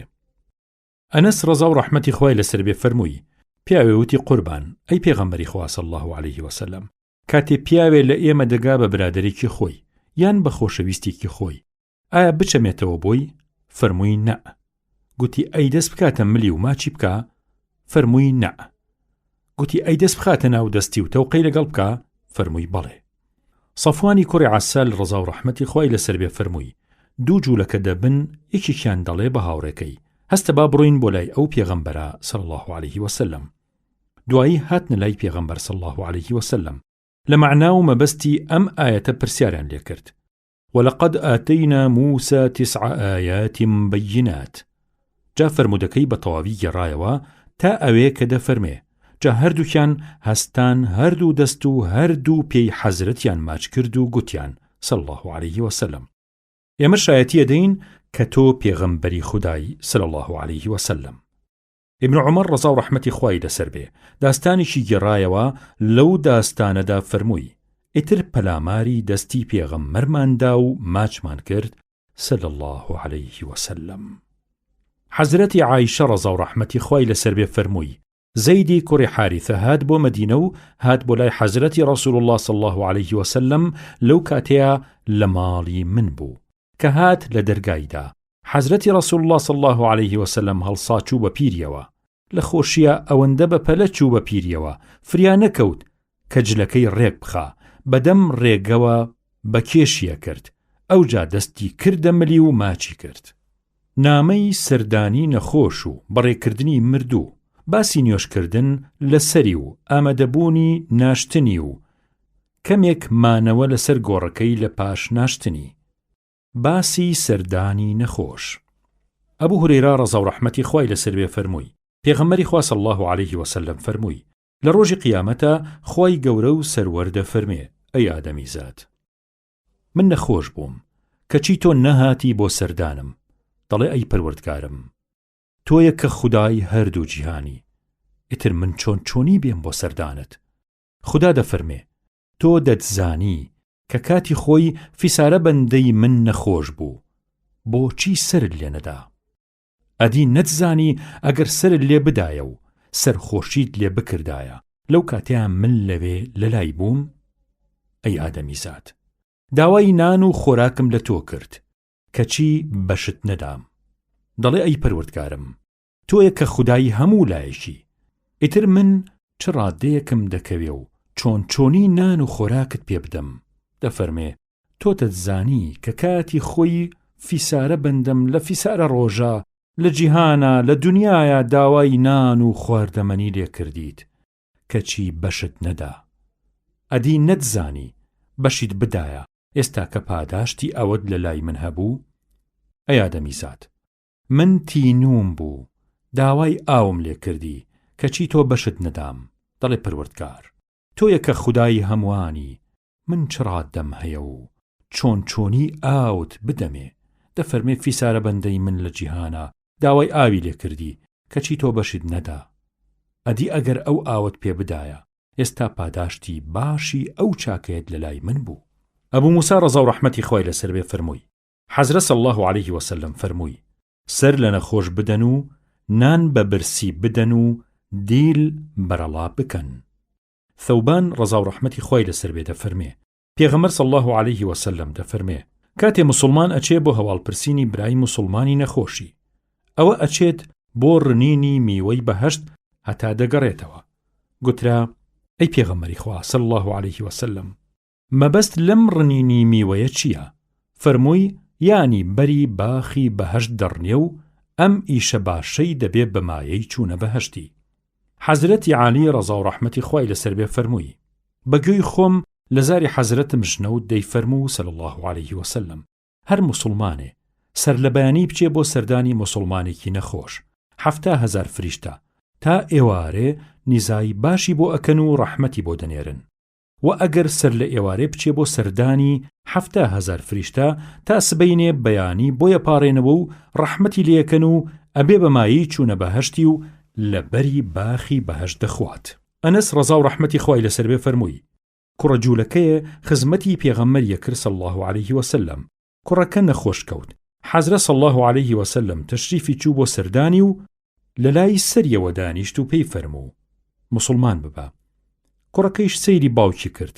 باوکیشی پێیوت: بەگوێی ئەبولقاسم بکە. جا ئەویش موسڵمان بوو. پێغەمبەر صلی الله عليه وسلم کە هەڵسا فەرمووی: سوپاس بۆ خوا کە لە ئاگری دۆزەخ ڕزگاری کرد. باسی نیزاکردن بۆ نەخۆش. حەزرەتی عایشە ڕەزا و ڕەحمەتی خوای لەسەر بێ فەرمووی: پێغەمبەر صلی الله عليه وسلم کاتێک کەسێ ئێشێ ئازارێکی ببوایە یاخود برینێ یا زامێکی پێوە بوایە، پێغەمبەر صلی الله عليه وسلم بە پەنجەی پیرۆزی ئاوای دەکرد و ئینجا هەڵی دەگرتەوە و دەیفەرموو: بسم الله تربة أرضنا بريقة بعضنا يشفي به سقيمنا بإذن ربنا. بەپیرۆزی خوای گەورە دوعات بۆکەم. ئەمە خاکی زەوی خۆمانە لەگەڵ تەڕایی دەمی موسڵمانێ لە خۆمان بە فەرمانی پەروەردگارمان ئەبێ بە چارە و دەرمان بۆ نەخۆشمان. سوفیانی کوڕی عوەینە کە یەکێکە لە گێڕەوەکانی ئەم فەرموودە پیرۆزەیە پەنجەی شایەتومانی خۆی لەسەر زەویەکە دادەنا و کەمێ ڕادەوەستا و ئەو جا بەرزی دەکردەوە و دوعاکەی حەزرەتی صلی الله عليه وسلم دەخوێن. ئیمامی نەوەوی ڕەزا و ڕەحمەتی خوای لەسەر بێ دەفەرمێ: پێغەمبەر صلی الله عليه وسلم ئەنگوستی شایەتومانی بە تفی خۆی تەڕ دەکرد و دەینایە سەر خاک و پەنجەی هەندێ خۆڵی پێوە دەلکا. ئەو جا پەنجەی بەخۆڵ و تەڕاییەکەی دەمیەوە دەهێنا بەسەر شوێنی ئازارەکەدا و لەو کاتەیە نیزاکەی دەخوێند.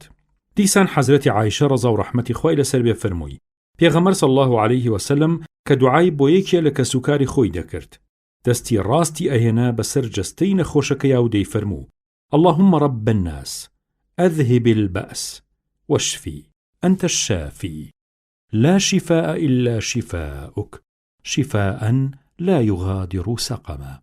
أي خوای من، أي پەروەردگاری هەرچی ئادەمی زادە، ئەم ئێش و ئازارە لابەرە، شیفای بدە و خۆش و چاکی بکەرەوە.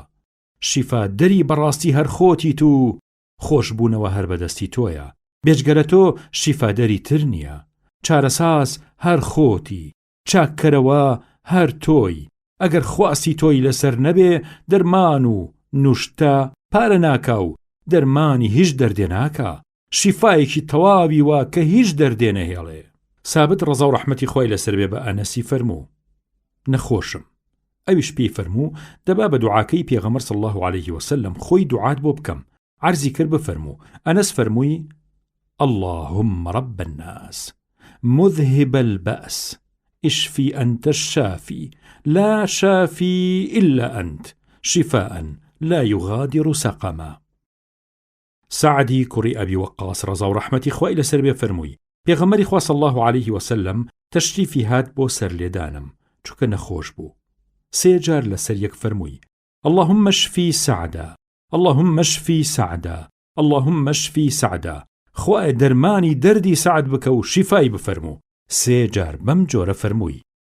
عوسمانی کوڕی ئەبولعاس ڕەزا و ڕەحمەتی خوای لەسەر بێ عەرزی پێغەمبەری کرد صلی الله عليه وسلم کە ئەوەتی موسڵمان بووم، ئازارێ لە جەستەمە پەیدا بووە. پێغەمبەر صلی الله عليه وسلم پێی فەرموو: دەستت دانێ لەسەر ئەو شوێنەی لەشت کە دێشێ و 3 جار بڵێ بسم الله، و 7 جار بڵێ أعوذ بعزة الله وقدرته من شر ما أجد وأحاذر.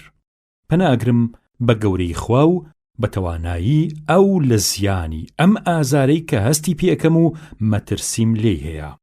ابن عباس ڕەزا و ڕەحمەتی خوای لەسەر بێ فەرمووی: حەزرەت صلی الله عليه وسلم فەرمووی: کەسێ بچێ بۆ سەرلێدانی نەخۆشێ کە ئەجەل واتە ئاکامی نەهات بێ، لە لای ئەم نیزایە 7 جار بڵێ أسأل الله العظيم رب العرش العظيم أن يشفيك داوە لە خوای گەوراکەم کە خاوەنی عەرشی مەزنە کە دەرمانی دەردت بکە. حەزرەت صلی الله عليه وسلم فەرمووی ئەم نیزایی 7 جار لەلا بخوێنێ مسۆگەر خوا لەو نەخۆشیە چاکیەکاتەوە. دیسان فەرمووی پێغەمبەر صلی الله عليه وسلم چوو بۆ سەردانی پیاوێکی عەرەبی دەشتێکی نەخۆش. حەزرەت صلی الله عليه وسلم دەستوری وابوو کە ئەچوو بۆ سەردانی نەخۆشیە پێ فەرموو لا بەئسە طەهوور ئین شاء الله، قەیدی نییە، خوا حەسکە کەفارەی گوناه و پاککەرەوەی نەنگە. ئەبوو سەعید ڕەزا و ڕەحمەتی خوای لەسەر بێ فەرمووی جوبرائیل سەلامی خوای لەسەر بێ هاتە لای حەزرەتی محەممەد المصطفى صلی الله عليه وسلم پێی فەرموو ئەی محەممەد نەخۆشیت؟ فەرمووی بەڵێ نەخۆشم. پێی فەرموو بسم الله أرقيك من كل شيء يؤذيك من شر كل نفس أو عين حاسد الله يشفيك بسم الله أرقيك. بەپیرۆزی ناوی خوا نزات بۆکەم کە پەنات بدا لە ئێش و ئازاری هەموو شتێ کە ئازارت دەدا و بتپارێزێ لە زیانی هەموو کەسێ و بێچاوێنی بیت لە چاوی پیسی حەسوود. خوا شیفاتەدا و چارەی دەرد دەکا. بە پیرۆزی ناوی خوا نوشتە و دوعات بۆکەم.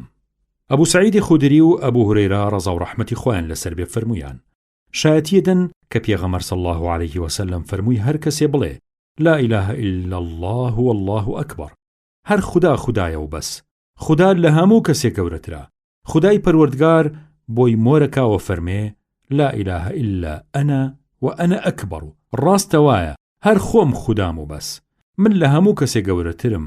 و کاتی ئەڵێ لا إله إلا الله وحده لا شريك له، هەر خدا خدایە و بەس، تاک و تەنیایە و هاو بەشی نییە. خۆی گەورەشە فەرمێ لا إله إلا أنا وحدي لا شريك لي، ڕاستە وایە من خۆم خوای بەڕاستم و بەس، خدایەکی تاک و تەنیام و هیچ هاو بەش و هاوڵ و وێنەم بۆ نییە. و کاتێ دەڵێ لا إله إلا الله الملك وله الحمد، هەر خدا خدایە و بەس، پادشایی و خاوەنێتی لەگەڵ سوپاس و ستایش لە ڕاستیە هەر بۆ خدایە. خدایش دەفەرمێ لا إله إلا أنا لي الملك ولي الحمد، هەر خۆم خودام و بەس، پادشایی و خاوەنێتی لەگەڵ سوپاس و ستایشە لە ڕاستیە هەر بۆ منە و بەس. و کاتە دەڵێ لا إله إلا الله ولا حول ولا قوة إلا بالله، هەر خوا خوایە و بەس، هێز و توانایش هەر بەدەستی خوایە و بەس. خۆی گەورەشە فەرمێ لا إله إلا أنا ولا حول ولا قوة إلا بي، هەر خۆم خودام و بەس، هێز و توانایش هەر بەدەستی خۆمە و بەس. دەیان فەرموو حەزرەت صلی الله عليه وسلم دەی فەرموو هەر کەسێ لە نەخۆشیە ئەمە بخوێنێ، ئەگەر لەو نەخۆشیە بمرێ ئاگری دۆزەخ چەشکەی ناکات. سنەتە پرسیاری حاڵی نەخۆش لە کەسوکاری بکرێت. ئیبن عەباس ڕەزا و ڕەحمەتی خوای لەسەر بێ فەرمووی لەو نەخۆشینەی حەزرەت صلی الله عليه وسلم کە تایە گیانی پاکی سپارد، عەلی کوڕی ئەبوو تاالب لەلای بوو کە هاتە دەرەوە خەڵکەکە پێیان وت ئەی باوکی حەسەن، پێغەمبەر صلی الله عليه وسلم چۆنە؟ فەرمووی لە سایەی خواوە چاکە و بەدیمەن حاڵی باشە. کەسێ دەست لە ژیانی خۆی بشۆرێ ئەمە بڵێ باشە. حەزرەتی عایشە ڕەزا و ڕەحمەتی خوای لەسەر بێ فەرمووی لە کاتی سەرەمەرگە پێغەمبەر صلی الله عليه وسلم لە باوەشما بوو، پاڵی دابوو پێمەوە، سەری نابوو بە سنگمەوە. لەو کاتەیە گوێم لێبوو دەی فەرموو اللهم اغفر لي وارحمني وألحقني بالرفيق الأعلى، ئەی خودای خۆم لێم خۆش بە و میهرەبانیم لەگەڵدا بنوێنە و بەزەیید بێتەوە پیاما و بمبەرەوە بۆ ناو یارانی پایە بڵند و شادم بکەرەوە بە کاروان یارانی ئازیز. دیسان حەزرەتی عایشە ڕەزا و ڕەحمەتی خوای لەسەر بێ فەرمووی لە کاتی گیانەڵایە پێغەمبەر صلی الله عليه وسلم جامێ ئاوی لەبەردەستا بوو، خۆش دەستی دەکرد بە ئاوەکەیا و دەیهێنا بەڕووی خۆیا و گەرمی تایەکەی پێ فێنک دەکردەوە و دەی فەرموو اللهم أعني على غمرات الموت وسكرات الموت، خدایە یارمەتیم بدە بەسەر گێژاوی ئەم سەرمەرگەیە، بەسەر ئەم سەختی و سەخڵەتی گیانەڵایە کە ڕۆح بێهۆشەکات.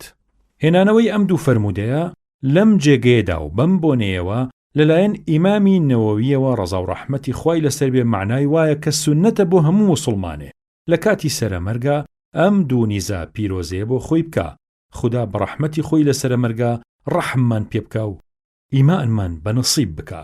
ئامین ئامین ئامین یا رب العالمین. سنەتە کە سوکاری نەخۆش و ئەو کەسەی کە خزمەتیەکە ئامۆژگاری بکرێن کە باش بن لەگەڵی و ئەرکی بکێشن و بە حوسڵە بن لەگەڵیە. هەروەها ئامۆژگاری خێری کە سوکاری ئەو کەسەیش سنەتە کە مردنی نزیک بۆتەوە بەهۆی داری حەد و تۆڵە سەندن و شتی واوە. دروستە نەخۆش بڵێ ئازارم هەیە، یان زۆر سەغڵەتم، یا تادارم، یا ئای سرم و شتی وا، بەمەرجێ بۆ ناڕەزایی و بێزاری نەبێت. قاسمی کوڕی محەممەدی کوڕی ئەبوبەکر ڕەزا و ڕەحمەتی خوا لەسەر هەمویان فەرمووی حەزرەتی عایشەی میمکم دەفەرمێ ئای سرم. پێغەمبەری صلی الله عليه وسلم دەفەرمێ بەڵکو من ئای سرم، هەتا کۆتایی فەرمودەکە. ئەو کەسەی لە حاڵی گیانەڵایە بێت سنەت وایە وشەی پیرۆزی لا إله إلا الله بخرێتە سەرزاری. معاذی کوڕی جەبەل ڕەزا و ڕەحمەتی خوای لەسەر بێ فەرمووی پێغەمبەر صلی الله عليه وسلم دەفەرمێ هەر کەسێ دوا قسەی لا إله إلا الله بێ ئەچێتە بەهەشت.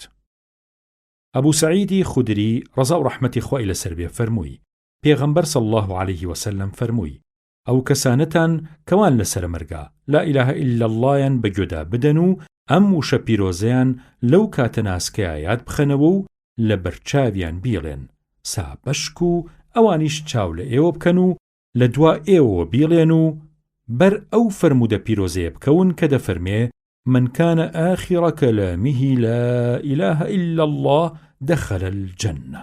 کاتێ چاوی مردوو لێک دەنێ چی بڵێ باشە؟ ئومو سەلەمە ڕەزا و ڕەحمەتی خوای لەسەر بێ فەرمووی حەزرەت صلی الله عليه وسلم هات بۆ لای ئەبوو سەلەمە گیانی سپاردبوو و چاوی داچەقا بوو. جا پێغەمبەر صلی الله عليه وسلم چاوەکانی لێکنان و فەرمووی کاتی گیان دەکێشرێ چاو شوێنی دەکەوێ تا بزانێ بۆ کوێ ئەچن. جا لەم کاتەیە هەندێک کەس لە کەسوکارەکەی کردیان بە قیژە و هەرا و نیزای خراپیان لە خۆیان کرد. حەزرەت صلی الله عليه وسلم فەرمووی نیزای باش بکەن، نیزای خراپ لە خۆتان مەکەن، چونکە ئێوە هەرچی بڵێن فریشتە ئامینی لەسەرەکەن. اینجا فەرمووی اللهم اغفر لأبي سلمة وارفع درجته في المهديين واخلفه في عقبه في الغابرين واغفر لنا وله يا رب العالمين وافسح له في قبره ونور له فيه. أي خدايا لە ئەبوو سەلەمە خۆش بە و پلەپایی لەناو ئەو کەسانەیە کە خۆت ڕێگەی ڕاستت نیشانداون بەرز بکەرەوە و خۆت سەرۆکاری ئەو کەسوکاری بکە کە لە پاشی بەجێ ماون و لە ئێمەش و لەویش بە میهرەبانی خۆت خۆش ببە ئەی پەروەردگاری جیهانیان و گۆڕەکەشی گوشاد بکە و پڕی بکە لە نور. باسی گوتەی کن مردوو، گوتەی ئەو کەسەی کە مردووی مردبێت. ئومو سەلەمە ڕەزا و ڕەحمەتی خوای لەسەر بێ فەرمووی پێغەمبەر صلی الله عليه وسلم فەرمووی کە ئەچن بۆ لای نەخۆش یان فەرمووی بۆ لای مردوو قسەی باش بکەن و قسەی خراپ مەکەن، چکە ئێوە هەرچی بڵێن فریشتەکان ئامینی لەسەرەکەن. ئومو سەلەمە فەرمووی جاکە ئەبوو سەلەمەی مێردم مردوو ئەمری حەقی بەجێهێنا چوومە لای پێغەمبەر صلی الله عليه وسلم وتمەی پێغەمبەری خوا صلی الله عليه وسلم ئەبوو سەلەمە مرد، فەرمووی بڵێ اللهم اغفر لي وله وعقبني منه عقبى حسنة.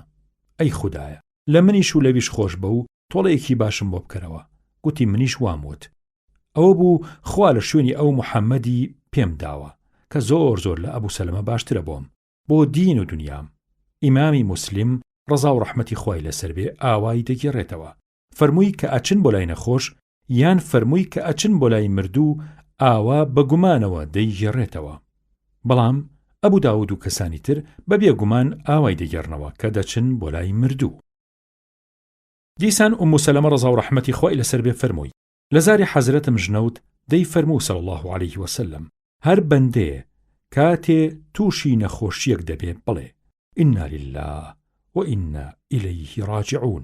ئێمە هەموو دەستنێژی خوداین، لاریمان نییە لە ئاستی فەرمانی و لەو دنیا دیسانەوە ئەچینەوە بەردیوانی خۆی. اللهم أجرني في مصيبتي واخلف لي خيرا منها.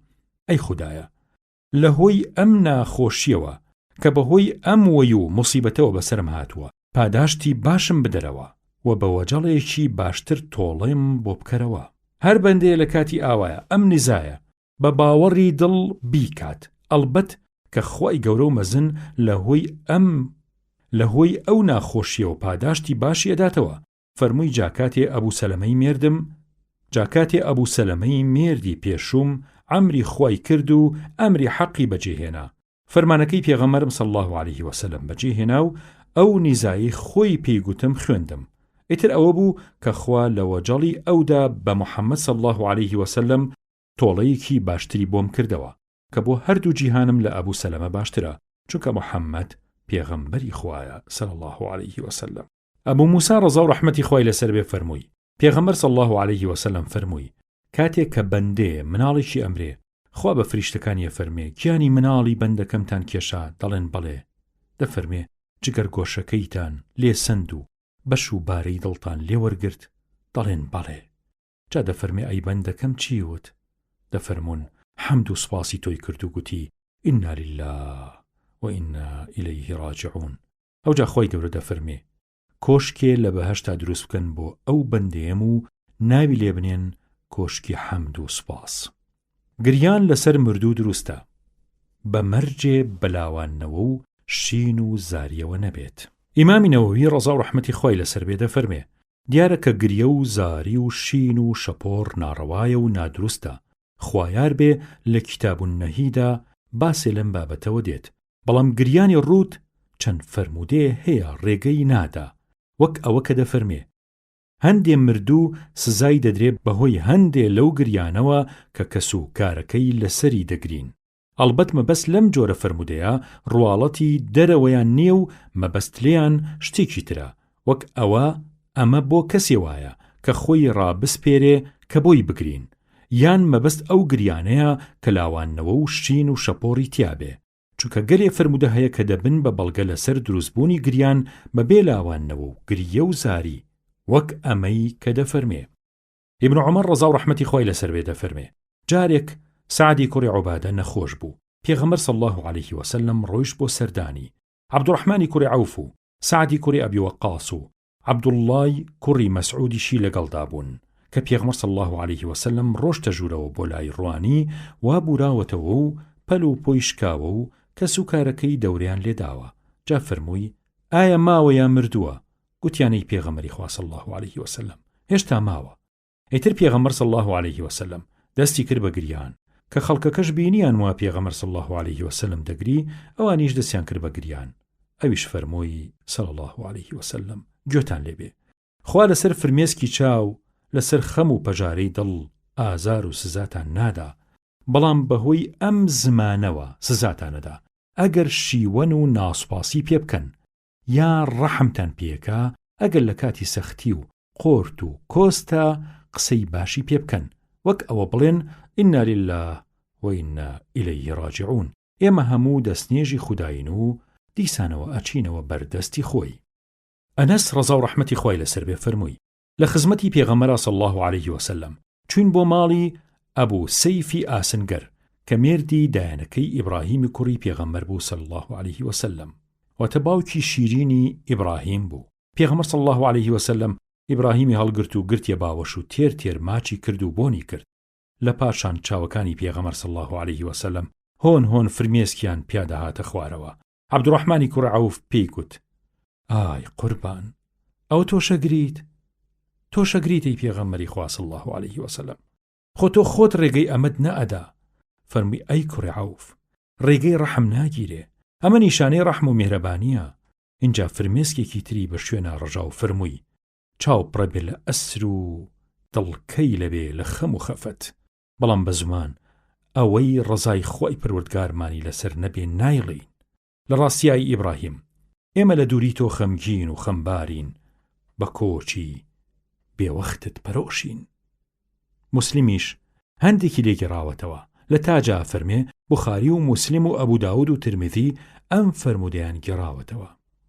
ئەبوو ڕافع کە بەندەی ئازادکراوی پێغەمبەر بوو صلی الله عليه وسلم کە ناوی ئەسلەم بوو فەرمووی حەزرەت صلی الله عليه وسلم فەرمووی کەسێ مردوویە بشۆرێ و سڕ و عیبی بپۆشێ خوا 40 جار لێ خۆشە بێت. مامۆستا نووری فارسیش دەفەرمێ ڕەحمەت لەو کەسەی دەڵێ خدا سڕپۆشە ئەتۆش سڕپۆش بە، بێگلە و ڕاز بە و بەهۆش و گۆش بە. گەیشتینە باسی نوێژی مردوو با ڕێکردنی تەرمەکەی و ئامادەبوونی ناشتنی. بەڵام شوێنکەوتنی تەرم لەلایەنی ئافرەتانەوە ناباشە و ناپەسەندە. لاپەڕەکەی کوژاوە تۆ چییە؟ لاپەڕە 590. تاوابرم.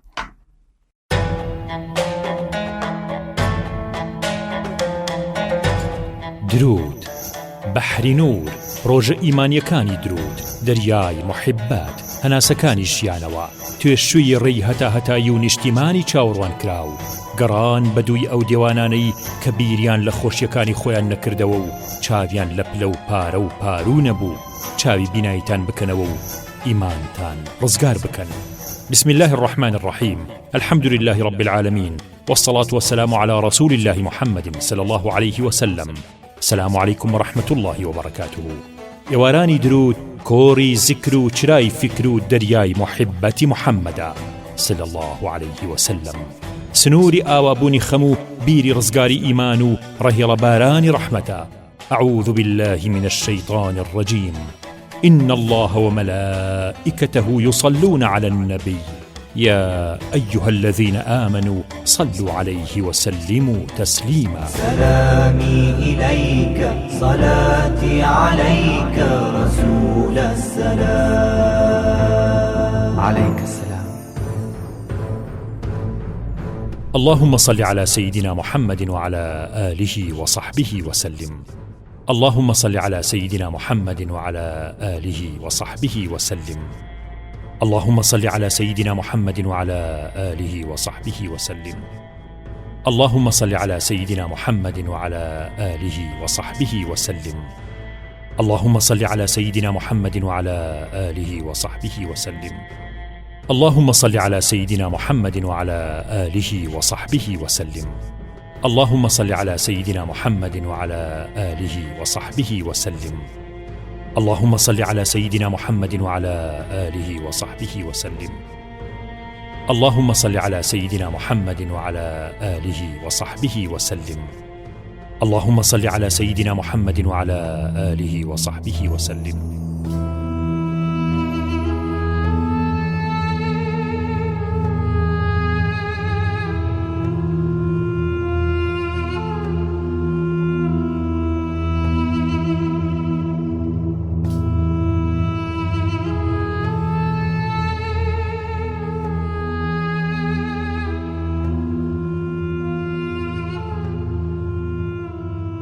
بسم الله الرحمن الرحيم.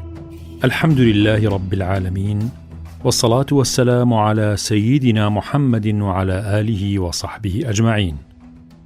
عزيز خوشويستكانم، سلام ورحمة وبركة خواتان لبيت لخزمت فرمود مبارك كان حضرة رسول الله يين صلى الله عليه وسلم. باسی نوێژی مردوو، بەڕێکردنی تەرمەکەی و ئامادەبوونی ناشتنی. بەڵام شوێنکەوتنی تەرم لە لایەنی ئافرەتەوە ناباش و ناپەسەندە. لە ئەبوو هورەیرەوە ڕەزا و ڕەحمەتی خوای لەسەر بێ فەرمووی، پێغەمبەر صلی الله عليه وسلم فەرمووی، هەر کەسێ ئامادەی سەر تەرمێ بێ و لەگەڵ یابێ هەتا نوێژی لەسەرەکە قیراتێکی بۆ هەیە، و هەر کەسێ لەگەڵ یابێ تا دەنێژرێ ئەوە 2 قیراتی بۆ هەیە. وترا قوربان ئەی پێغەمبەری خوا صلی الله عليه وسلم، ئەو 2 قیراتە چەنە بن؟ فەرمووی بەقەد 2 کێوی گەورە دەبن، واتە پاداشتیان. دیسان دەفەرمێ حەزرە صلی الله عليه وسلم دەفەرمێ، هەر کەسێ شوێن تەرمی موسڵمانێ بکەوێ بە ئیمان و باوەڕەوە لەبەر ڕەزای خوا و لەگەڵ یابێت تا نوێژی لەسەرەکرێ و لە ناشتنی دەبنەوە، ئەوە بە 2 قیرات پاداشتەوە دەگەڕێتەوە.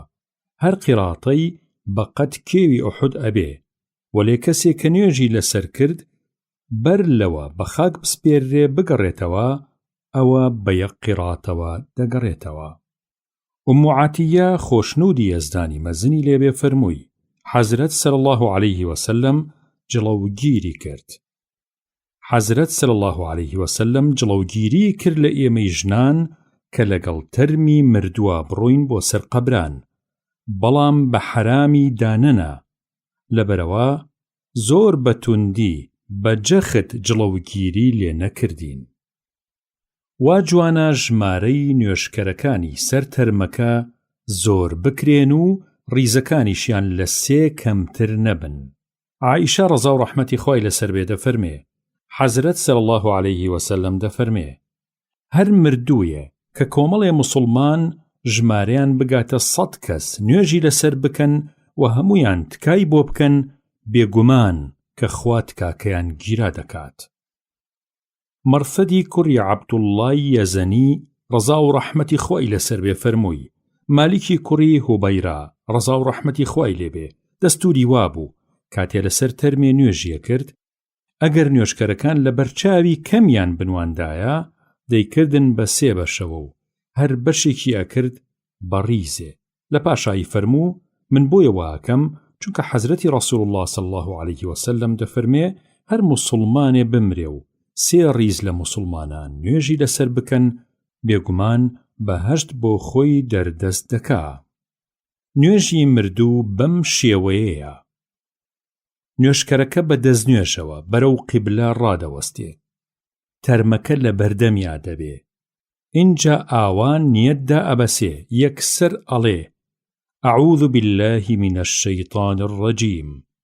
ئەوجا سورەتی فاتحە ئەخوێنێ و لە پاشا هەردوو دەستی بەرزەکاتەوە و بۆ جاری دووهەم ئەڵێ اللهم صل على محمد وعلى آل محمد كما صليت على إبراهيم وعلى آل إبراهيم وبارك على محمد وعلى آل محمد كما باركت على إبراهيم وعلى آل إبراهيم إنك حميد مجيد.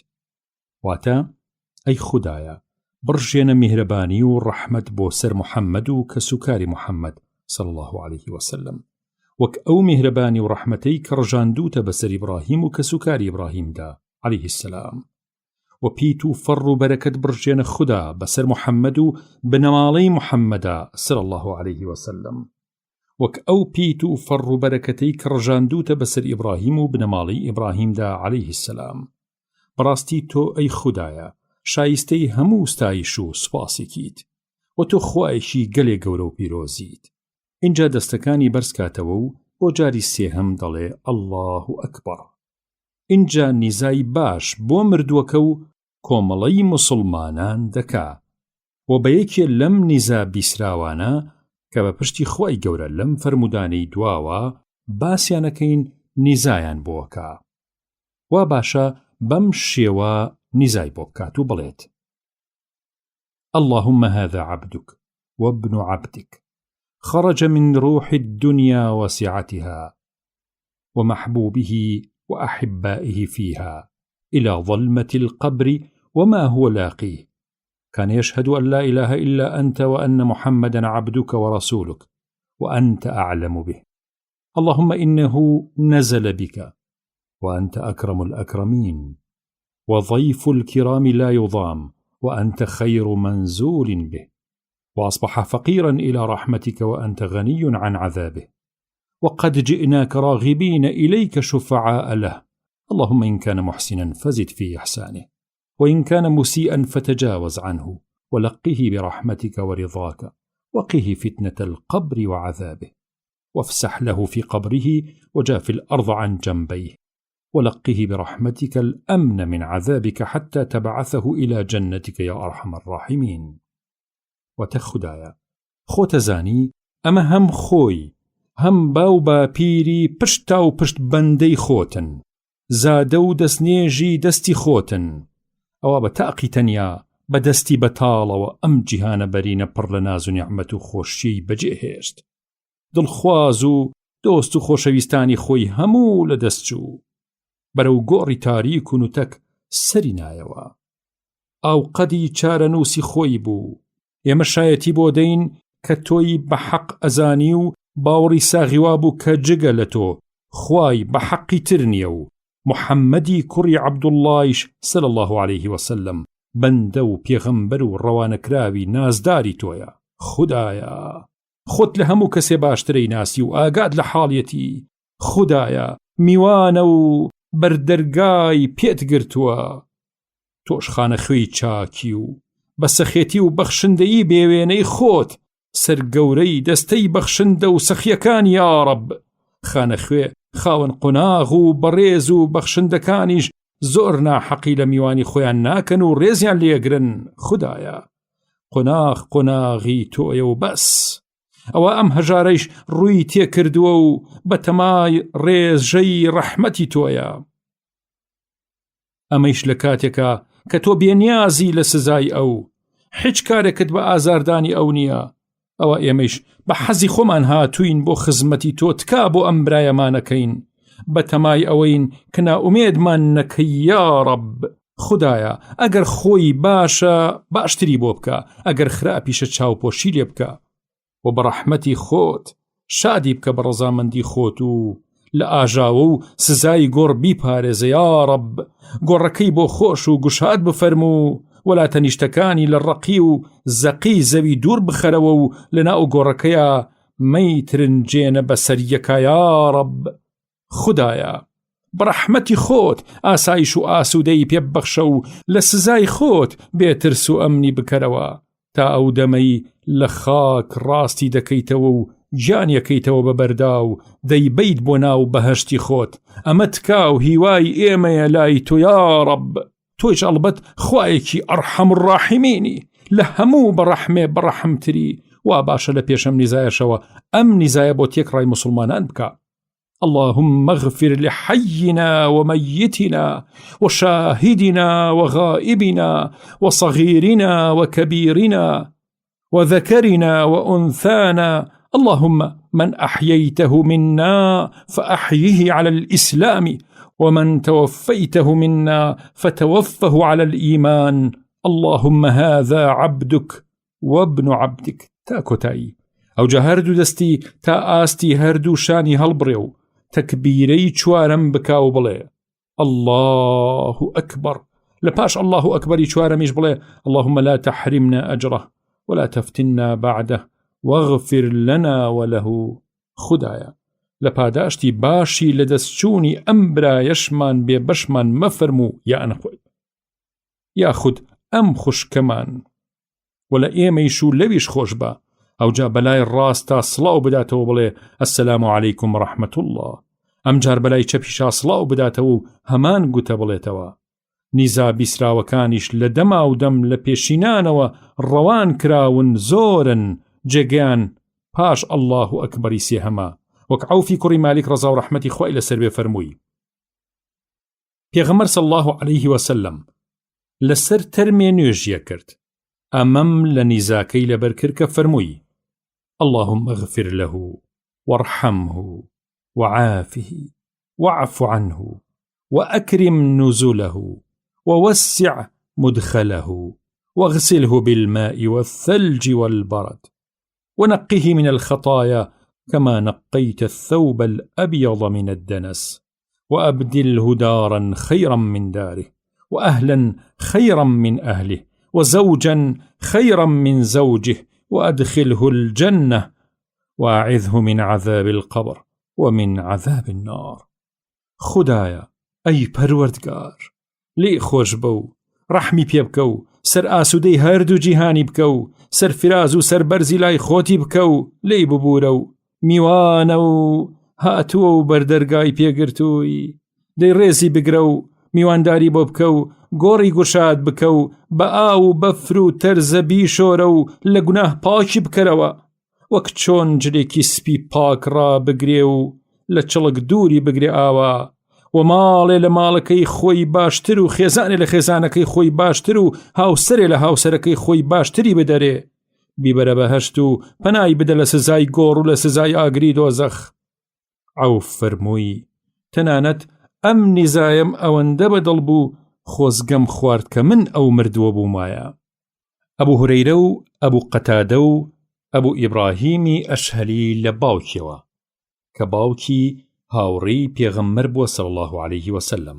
ئەم زاتانە خۆیان لە ڕازی بێ دەفەرمون حەزرەتی ڕەسوول الله صلی الله عەلەیه وسلم جارێکیان لەسەر تەرمێ نوێژیە فەرمووی اللهم اغفر لحينا وميتنا وصغيرنا وكبيرنا وذكرنا وأنثانا وشاهدنا وغائبنا اللهم من أحييته منا فأحيه على الإسلام ومن توفيته منا فتوفه على الإيمان اللهم لا تحرمنا أجره ولا تفتنا بعده. ئەی خودایە لە زیندوو مردوومان خۆش بە، هەروەها لە گچکە و گەورەمان و لە نێر و مێمان یا ڕەب. پەروەردگارە ئەوەی لە ئێمە دەیژێنی لەسەر ئیمان و باوەڕ بیژێنە و ئەوەی لە ئێمە دەیمرێنی لەسەر ئیسلامەتی بیمرێنە یا ڕەب. خودایە لە پاداشتی باشی لە دەستچوونی ئەم برایەمان بێبەشمان مەکە و لە پاشکۆچی دوای ئەویش دووچاری ئاژا و ئاشوبمان مەفەرموو. ئەبوو هورەیرە خوا لێ ڕازی بێ فەرمووی پێغەمبەر صلی الله علیه وسلم فەرمووی کاتێ نوێژەکەن لەسەر مردوو بە دڵسۆزی بە دڵێکی پاک بۆی بپارێنەوە. دیسان فەرمووی حەزرەت صلی الله علیه وسلم لەسەر تەرمێ نوێژیە کرد. لە ناو نوێژەکەیە فەرمووی اللهم أنت ربها وأنت خلقتها وأنت هديتها للإسلام وأنت قبضت روحها وأنت أعلم بسرها وعلانيتها جئناك شفعاء له فاغفر له. وتخدايا تو خود خاون خداي أمر دويو خود أود لنا بندرس كردو خود ريقي راستي إسلامتي تنيشان داو خود جياني تكيشاو خود زور چاك آقال لنهيني واشكراي هيا لهمو كسيكي تر زياتر. ئەوە ئێمە لەبەر ڕەزای تۆ هاتووین و تکاکارین و تکای لە تۆ بۆ ئەکەین. دەسا تۆیش بە بەخشندەیی و میهرەبانی خۆت دەست بە ڕوومانەوە منێ و بە میهرەبانی بێپایانی خۆت لێی خۆش بە یا ڕەب. واثلەی کوڕی ئەسقع ڕەزا و ڕەحمەتی خوای لەسەر بێ فەرمووی پێغەمبەر صلی الله علیه وسلم لەسەر تەرمی پیاوێ لە مسلمانان بەرنوێژی بۆ کردین. گوێم لێ بوو دەیفەرموو اللهم إن فلان ابن فلان في ذمتك وحل بجوارك فقه فتنة القبر وعذاب النار وأنت أهل الوفاء والحمد اللهم فاغفر له وارحمه إنك أنت الغفور الرحيم. يا ربي پروردگارا أي خوايا أوا في ساركسي كوري في ساركس والا پنا پيماني تو داو بكمندي هاو سايتو خويشتك داوا دەسا تۆیش لە ئاژاوی سزای گۆڕوی پارێزە. ئەوە بە پێی فەرمایشتی و ئەوفوا بعهدی ئوفی بعهدکم سورەتی ئەلبەقەرە ئایەتی 40. ئێوە پەیمانی من ببەنە سەر تا منیش پەیمانی ئێوە ببەمە سەر. ئەوە ئەم بەپێی ئەم پەیمانە هاتۆتە بەر ئاستانەی تۆ یا ڕەبی تۆش خاوەن ئەمەکی ستایش هەتا سەر هەر بۆ تۆیە یا ڕەب. ئەی خوایە لێی خۆش بە بەزەیت پێ بێتەوە چکە تۆ خوایەکی خاوەن لێبوردەیت و خوایەکی زۆر میهرەبانی یا ڕەب. عەبدوڵای کوڕی ئەبووەفا ڕەزا و ڕەحمەتی خوای لەسەر بێ لەسەر تەرمی کچێکی خۆی نوێژی مردووی کرد. 4 الله ئەکبەری تیا کرد. لە پاش الله ئەکبەری چوارەمیشەوە بە قەت نێوانی الله ئەکبەری سێ هەموو چوارەم ڕاوەستا و ئەپاڕایەوە و نیزای باشی بۆ کرد. لە پاشا فەرمووی جاران پێغەمبەر صلی الله علیه وسلم خۆیشی ئاوایە کرد. لە گەڕانەوەیەکە لە ناو نوێژەکەیە 4 الله ئەکبەرەکەی کرد کەچی لە پاش الله ئەکبەری چوارەمیش تاوێ مایەوە هەر نیزای بۆ کرد. تەنانەت من وام زانی کە الله ئەکبەری پێنجەمیشەکە بەڵام بەلای ڕاست و بەلای چەپا سڵاوی دایەوە. کە تەواوی کرد عەرزیمان کرد ئەمە چی بوو بۆ وات کرد؟ فەرمووی لەوە پترم نەکردو بۆتان کە بە چاوی خۆم دیومە حەزرەت صلی الله علیه وسلم لە نوێژی مردووە کردوویەتی. یا ئاوای فەرموو حەزرەت صلی الله علیه وسلم خۆشی نوێژی مردووی ئاوا دەکرد. باسی بەڕێکردنی تەرم زوو بە زوو. ئەبوو هورەیرە لە حەزرەتەوە صلی الله علیه وسلم دەگەڕێتەوە دەفەرمێ دەست و برد لە بەڕێکردنی تەرم بکەن و زوو بە زوو بیبن بۆ گۆڕستان و لە ڕێی خێرا بڕۆن چکە ئەگەر خۆی مرۆڤێکی باش بێ ئەوە ئێوە ئەیبەن بەسەر خێر و خۆشیە و ئەگەر خۆی مرۆڤێکی باش نەبێ ئەوە شەڕێکە و لە کۆڵی خۆتان یەکەنەوە. لە گەڕانەوەیکی موسلیمە بەم جۆرە هاتووە ئەوە ئێوە ئەیبەن بۆ خێر و خۆشی. دانەوەی قەرزی سەر مردوو بە زوویی هەروەها بە زوویی تفاقەکرێن مەگەر بە مەرگی کتوپڕ مردبێت. ئەبوو هورەیرە لە پێغەمبەرەوە صلی الله علیه وسلم دەفەرمێ گیانی موسڵمان لە پاش مردنی بەند و گیرۆدەی دەستی ئەو قەرزەیە کەوا لەسەری هەروەها دەمێنێ و پایەی بەرزی بەڕێزی خۆی لێ قەدەغا ئەکرێ هەتا قەرزەکەی سەری بۆ ئەدرێتەوە. حوسەینی کوڕی وەحوەح ڕەزا و ڕەحمەتی خوای لەسەر بێت فەرمووی تەڵحەی کوڕی بەڕائی کوڕی عازب ڕەزا و ڕەحمەتی خوای لەسەر بێ نەخۆش بوو تەواو کە شەنگ بوو. پێغەمبەر صلی الله عليه وسلم چوو بۆ سەرلێدانی فەرمووی وازانم کە تەڵحا مردن سەری لێداوە کە فەرمانی حەقی بەجێهێنا ئاگادارم بکەنەوە و زوو بە زوو بەڕێی بکەن چونکە لاشەی موسڵمان تا بمێنێتەوە بۆنەکە کەواتە نابێ لەناو کەس و کاریە گل بدرێتەوە. باسی ئامۆژگاری و وەعەز خوێندنەوە لەسەر گۆڕ. حەزرەتی عەلی ڕەزا و ڕەحمەتی خۆی لەسەر بێ دەفەرمێ لە گۆڕستانی بەقیع الغەرقەد لە مەدینە خەریک بووین تەرمێکمان بەڕێ دەکرد. حەزرەتی ڕەسوول الله صلی الله عليه وسلم تەشریفی هێنا بۆ ناومان، تەشریفی دانیشت، ئێمەیش لە دەوری دانیشتین. حەزرەت صلی الله عليه وسلم گۆچانێکی بەدەستەوە بوو، سەری خۆی دانەواند بوو، ڕاما بوو، نوکی گۆچانەکەی لە زەوی دەخشاند. لە پاشا فەرمووی هەر کەسێ لە ئێوە بگری هەل لە سەرەتاوە لە ئەزەلەوە چارە نووسی بۆ دیاری کراوە. ئەگەر دۆزەخی بێ جێگەی لە ناو ئاگری دۆزەخا بۆ دیاری کراوە، ئەگەر بەهەشتی بێ شوێنی لە ناو بەهەشتا بۆ دیاری کراوە. یارانیش فەرمویان قوربان ئەی پێغەمبەری خوا صلی الله عليه وسلم جاکەواتە بۆ خۆمان واندوو بکەین لە پای چی کار بکەین بیکەین و نەیکەین جێگەمان لەوە پێش لە نامەی چارە نووسمانە بۆ دیاری کراوە کەوا بێ با پشت بە نووسراوی ناو ئەو نامەی چارە نووسی خۆمانە ببەستین هەر کەسەی خۆی و بەختی خۆی. حەزرەتی ڕەسوول الله صلی الله عليه وسلم وەڵامی دانەوە و فەرمووی ناشتی وا مەکەن، فەرمانەکانی شەرع بەجێبێنن، بە ئەرکی سەرشانی خۆتان هەڵسن، چونکە هەر کەسێ لە ئەزەلا لە عیلمی خوایە بۆ کێ دروست کرابێ ڕێگەی ئەو شوێنە ئەگرێ، جا لەسەر ئەم بنیاتە بەختیار ڕێگەی چاکە ئەگرێ و بەدکار ڕێگەی خراپە ئەگرێ. بەم پێکاری باش نیشانەی بەهەشتە و کاری خراپ نیشانەی دۆزەخە تا کۆتایی فەرمودەکە. کار و کردەوەش وەک ڕنگ و بۆیە، نیشانەی باشی و ناباشی تۆیە. باسی نیزاکردن و پاڕانەوە بۆ مردوو لە پاش ناشتنی تاوێکیش لە کنگۆڕەکەی دانیشتن باشە، بۆ نیزاکردن و قورئان خوێندنیش لەسەری. عوثمانی کوڕ عەفان ڕەزا و ڕەحمەتی خۆی لەسەر بێ فەرمووی پێغەمبەر صلی الله عليه وسلم کە لە ناشتنی مردوو لێ دەبووەوە لە لای گۆڕەکەی ڕادەوەستا و دەیفەرموو ئادەی بپاڕێنەوە بۆ ئەم برایەتان و داوای دامەزران و ڕاگیرکردن لەسەر ئیمان و باوەڕی بۆ بکەن، چونکە ئێستاکە فریشتە دێنە لای و پرسیاری لێکەن خودات کێیە، پێغەمبەرت کێیە، ئایینت چییە؟ ئیمامی نەوەویە فەرمێت ڕەزا و ڕەحمەتی خوای لێبێ. ئیمامی شافعی ڕەزا و ڕەحمەتی خوای لەسەر بێ دەفەرمێ وا پەسەندە هەندێک قورئانی لەسەر بخوێنن، خۆ ئەگەر ختمەیەکی قورئانی بە تەواوی لەسەر بکرێ ئەوە کارێکی زۆر جوانە.